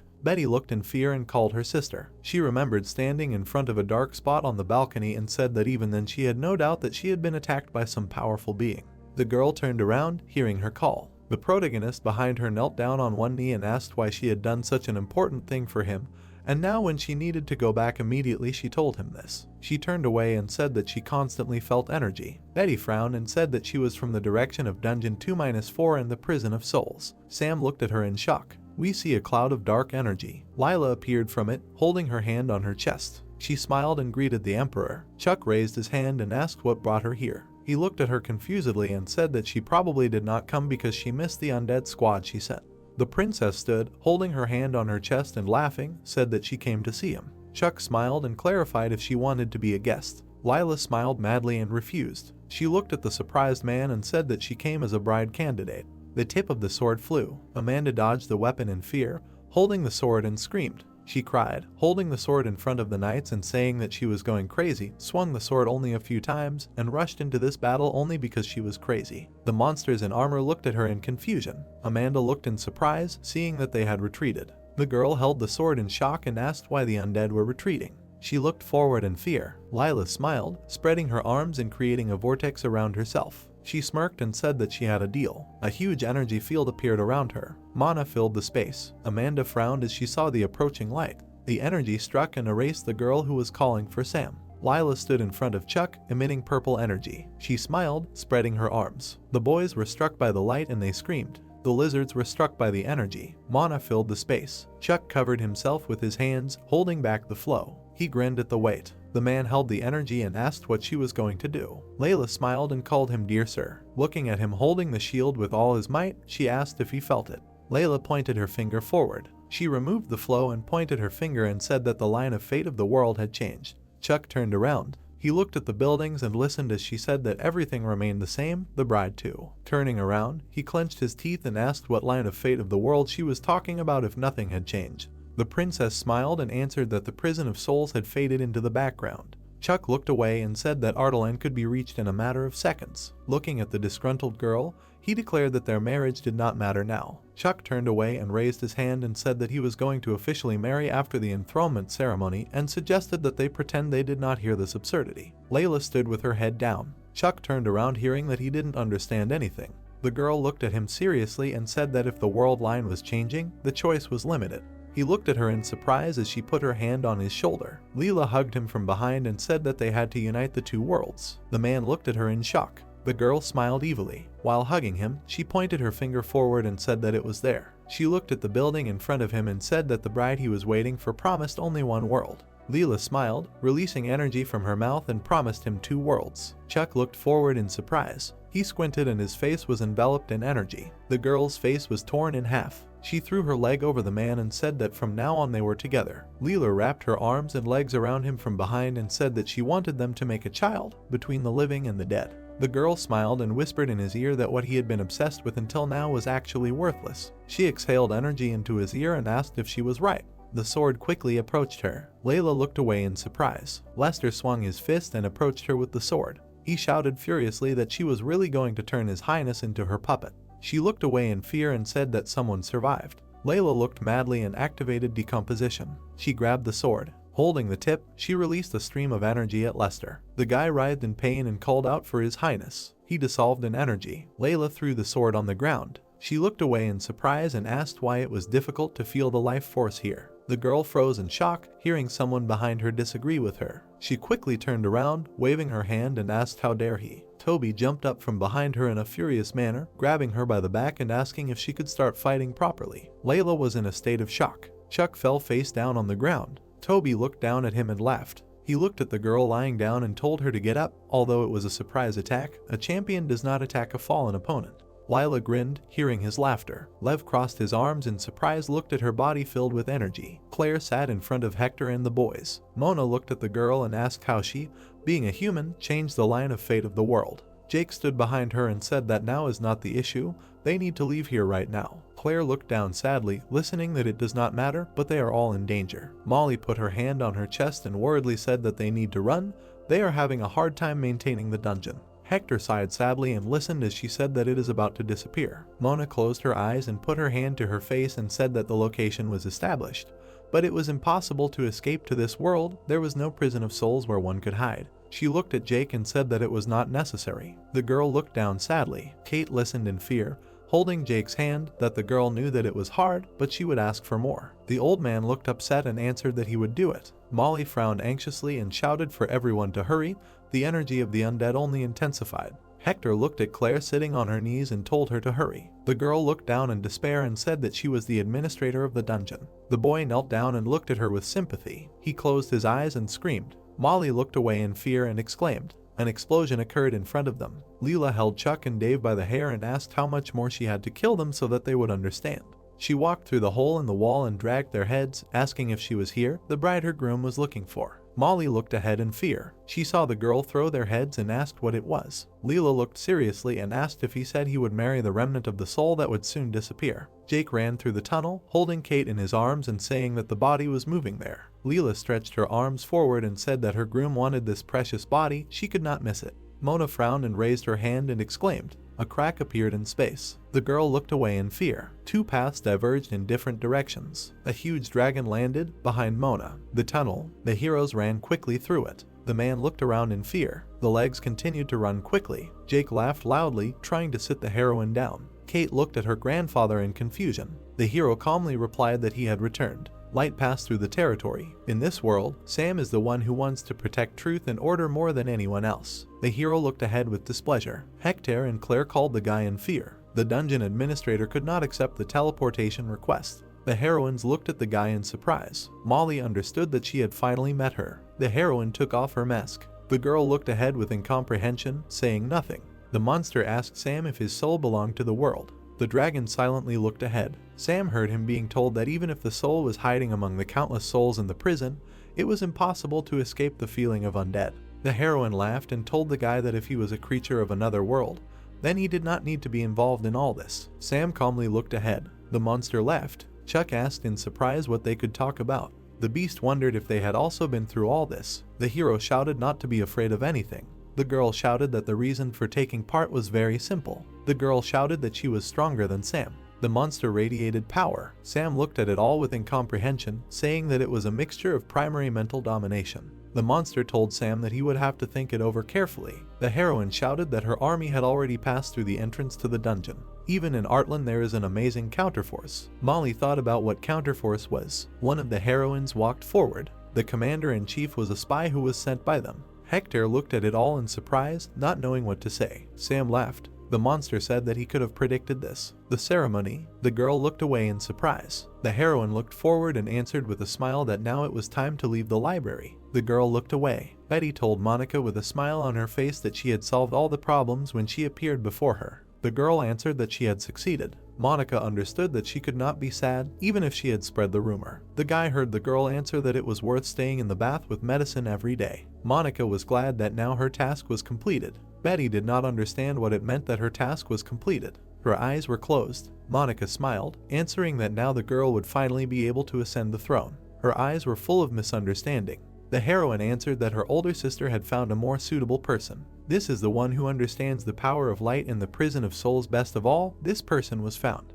The heroes were surprised, watching how magic spread everywhere. Claire thought about what this could mean. After all, even those who have their own power will be absorbed and destroyed by it. Molly closed her eyes. Sam asked Claire not to absorb anything. The girl asked the guy to be faster. His face was full of fear and confusion. The monster laughed at these guys. The heroine screamed that now they would all be part of the undead. Magic continued to pass through the territory. Sam realized with displeasure that the energy of death was very powerful. The hero needed more and more power. It was not enough for the monster, and he also did not have time. His legs jumped to the side. The monster ran at Sam, screaming that he had a soul that he had absorbed. The girl answered that she was taking it completely. Sam looked away in confusion. The dragon's breath came out of the monster's mouth. The heroine did not know how to react to this. The monster screamed that it was too easy for her since she was from the world of the undead. Something pierced her back. Her eyes were full of surprise and confusion. Wendy confidently held the blade in her hands. The heroine greeted the monster. For the hero, it was a trifle. Something began to grab the tentacle. Hector screamed discontentedly, looking forward. Morgan watched as the frog tried to do something. The spider directed all its power and magic, screaming that this was a huge shame. A web quickly appeared from the body. The monster laughed, saying that they were all trying to provide some kind of help, but it was never there. The body fell to the side. The monster screamed that they would not have time to do anything, even if they distracted her for a little. Molly looked away. The girl began to ask Sam to absorb her magic. The guy did not know how to react to this. The heroine bowed, answering that now she would be able to fulfill her long-standing desire and return the body. The heroine answered that she thought she could go back and save the body. Molly screamed that this was not the case at all. The heroes understood that now the line of the world had changed and they must defeat all evil spirits. This force wants to turn the whole world into undead and grant everyone eternal life. The guys understood that they had very little time. The monster looked at the heroes. Molly shouted for everyone to start moving faster. Sam clenched his teeth. The body turned into a dragon. The hero began to notice something on the side. One of the girls began to tell the guy that changing the world line should not have bad consequences. The heroine looked at the guys with a smile on her face. The girl answered that now it was time for all of them to atone. The demons asked the girl why the gates had never opened. The heroine answered that she had not used them for a long time. The same applies to the prison of souls. Sam looked at this in surprise. The hero did not understand why this force was so familiar to him. The monster calmly looked at all this. The hero could not understand why this particular deity appeared in this place. The monster was thinking about something. Sam kept his hands in fists. The monster tried to understand what kind of force it was. The girl asked to stop this fight. The words of the master came from the lips. Sam laughed. The hero confidently answered Lola that he would do everything. The monster hesitantly shouted that he was not destined to become the best bride. The guy raised his hands up, and the heroine shouted that this could not be. The hero asked the girl to disappear. A lightning wave passed through the territory. The monster shouted that this was impossible. A few seconds later, the body disappeared. Light. The heroine quickly opened her eyes. Something made her look up. Amanda did not understand what the afterlife meant. Someone asked her when she had time to wake up. The girl looked back in confusion. Robert, with a smile on his face, said that they urgently needed to find Sam. Austin looked at the rat man with displeasure, asking her where his manners were. Amanda asked the guys in surprise that she had not died. Austin calmly told her that the transmigration of souls had begun. Robert replied that he could do nothing and that it was difficult to find soul stones, so he had to put up with it. The hero shouted at the girl that it was like a prison for her. Amanda was surprised to hear how she was told that this could be considered a blessing from heaven. Her eyes were filled with surprise. All this was called materialization. The heroine looked at the floor in surprise. The girl looked at her appearance with displeasure, asking what it was. The man shouted at Amanda that she should control herself. The hero narrowed his eyes with tears. The girl asked him to calm down. The heroine asked in surprise what kind of place it was that looked like an imperial palace. Austin asked the heroine to be silent, since this was a palace. Amanda noticed something off to the side in surprise. Various nobles were behind her. The heroine heard people shouting that His Majesty had arrived. The doors were opening wide. Hector shouted that this was Sam's underworld box. The guys looked away with a smile on their faces. On the other side there were already other heroes. Kate and Jake smiled sweetly. A guy was walking quickly along the road. Sam had a smile on his face. He was the new emperor of the underworld. All the heroes began to congratulate the guy on his ascension to the throne. Everyone was surprised that their captain became the king of the underworld. Sam looked away. The guy with a smile on his face said that they were getting married right after the prince's capitulation. Molly smiled, saying that her sister's body was not getting better. It also became known that the prince was a fake, and everyone answered that he had conspired with a monster. All this dealt a blow to the image of the entire royal family. Betty understood that this threatened the throne. Sam thought, looking away. The heroine calmly answered that she had come to the conclusion that she was able to resolve the current situation with marriage. The hero congratulated the girl on this. Sam's face was thoughtful again. The guy was amazed that the girl had found such a man. The heroines were laughing. Songs and performances praising the guy were heard throughout the city. All the sold ones were paying more and more attention to the guy. Betty herself did not believe that she was talking about the same person. The girl smiled, not knowing if she could trust. Sam smiled. The hero heard the girl asking to take care of her. The guy was scared of something or, on the contrary, surprised. Hector laughed, answering that now the king was here. Betty looked away. Molly smiled a calm smile. The heroes shouted that now the side of the moment of the girl queen. Amanda looked at this in surprise, hearing how they said that now the war was not a problem. No one understood what came over the captain. Amanda did not know what to answer to all this. Sam laughed. A few seconds later, the guy asked everyone where Lola was. The hero rose up. His gaze fell to the side. Lola was a substitute who fell from the sky, sealing herself. It was all a double stripe. The great abyss belonged to the strongest being. However, due to some incident, it brought death to these lands. The hero felt responsible and disappointed. Sam looked up. The guy was sad, since he and Lola had always been together since they came to this world. The hero understood that he had met everyone he had lost, but he still had not met the closest of them. Thanks to the great deal, he got a chance, but he would still prefer Lola. Sam looked away. The hero thought that now the girl would leave this criminal world. The gaze looked away. Sam thought that he was sentimental. Claire, with a smile on her face, said that she had a message for him. Sam wondered what it was. The heroine was silent. Claire understood that this was not what the whole world should endure. The heroine laughed. For Claire, this was a huge advancement. Sam asked to get down to business. The heroine decided to show the guy something that was once shown to her. The shadow. Lola laughed, greeting the hero. Sam called the girl the heroine's hair. Lola asked Sam if he had learned to use the soul prison that she had given him. The hero laughed with tears in his eyes. Lola calmly answered that Sam would be able to calmly summon the souls of the dead. The heroine understood that she had to return to heaven so that her strength would appear. The girl sadly answered that it was hard for her to stay here and wait until her memory was restored. The girl began to cry. Sam called her through his tears. The heroine said that she was joking. The guy waited for her to say something else. Lola knew that now even if Sam wanted to come, he would not be able to. The hero was full of surprise. The girl said that she was tired of life in heaven, and then she renounced herself and came to the underworld to be punished. Lola understood that this was a very stupid idea. The girl decided not to run away from it. The heroine told the guy that she needed his help. Sam thought about what he should do. The guy heard the girl asking him to win. Lola answered that these monsters create only disorder and chaos in the world. Step by step, they are working on a plan to destroy the soul. The heroine answered that she was able to rise because of the death of the princess. Lola hoped that the hero would destroy them. Claire was very surprised by this. Lola calmly said that she would wait as long as necessary. The heroine laughed, answering that now it did not matter where and in what form she was. Sam heard the girl say that she would definitely come to look for her. The hero looked ahead in surprise. Lola said goodbye, answering that next time she would not say hello so loudly. The TV was on. The remote control was in her hands. Claire asked the guy in surprise what he would do. The hero jumped off the windowsill. Sam answered discontentedly that he would have to fight anyway. There was one problem with all this. Sam was surprised to hear Claire answer that all the queens already knew. The heroine apologized to the hero. The guy didn't know what to do now. Sam held his head, hearing Claire trying to apologize. The hero looked away. His hands were holding the window. The guy decided to finally go and win and meet Lola. That's how this video ends. If you have sat through to the end, please don't forget to press the subscribe button and leave feedback. See you in the next video.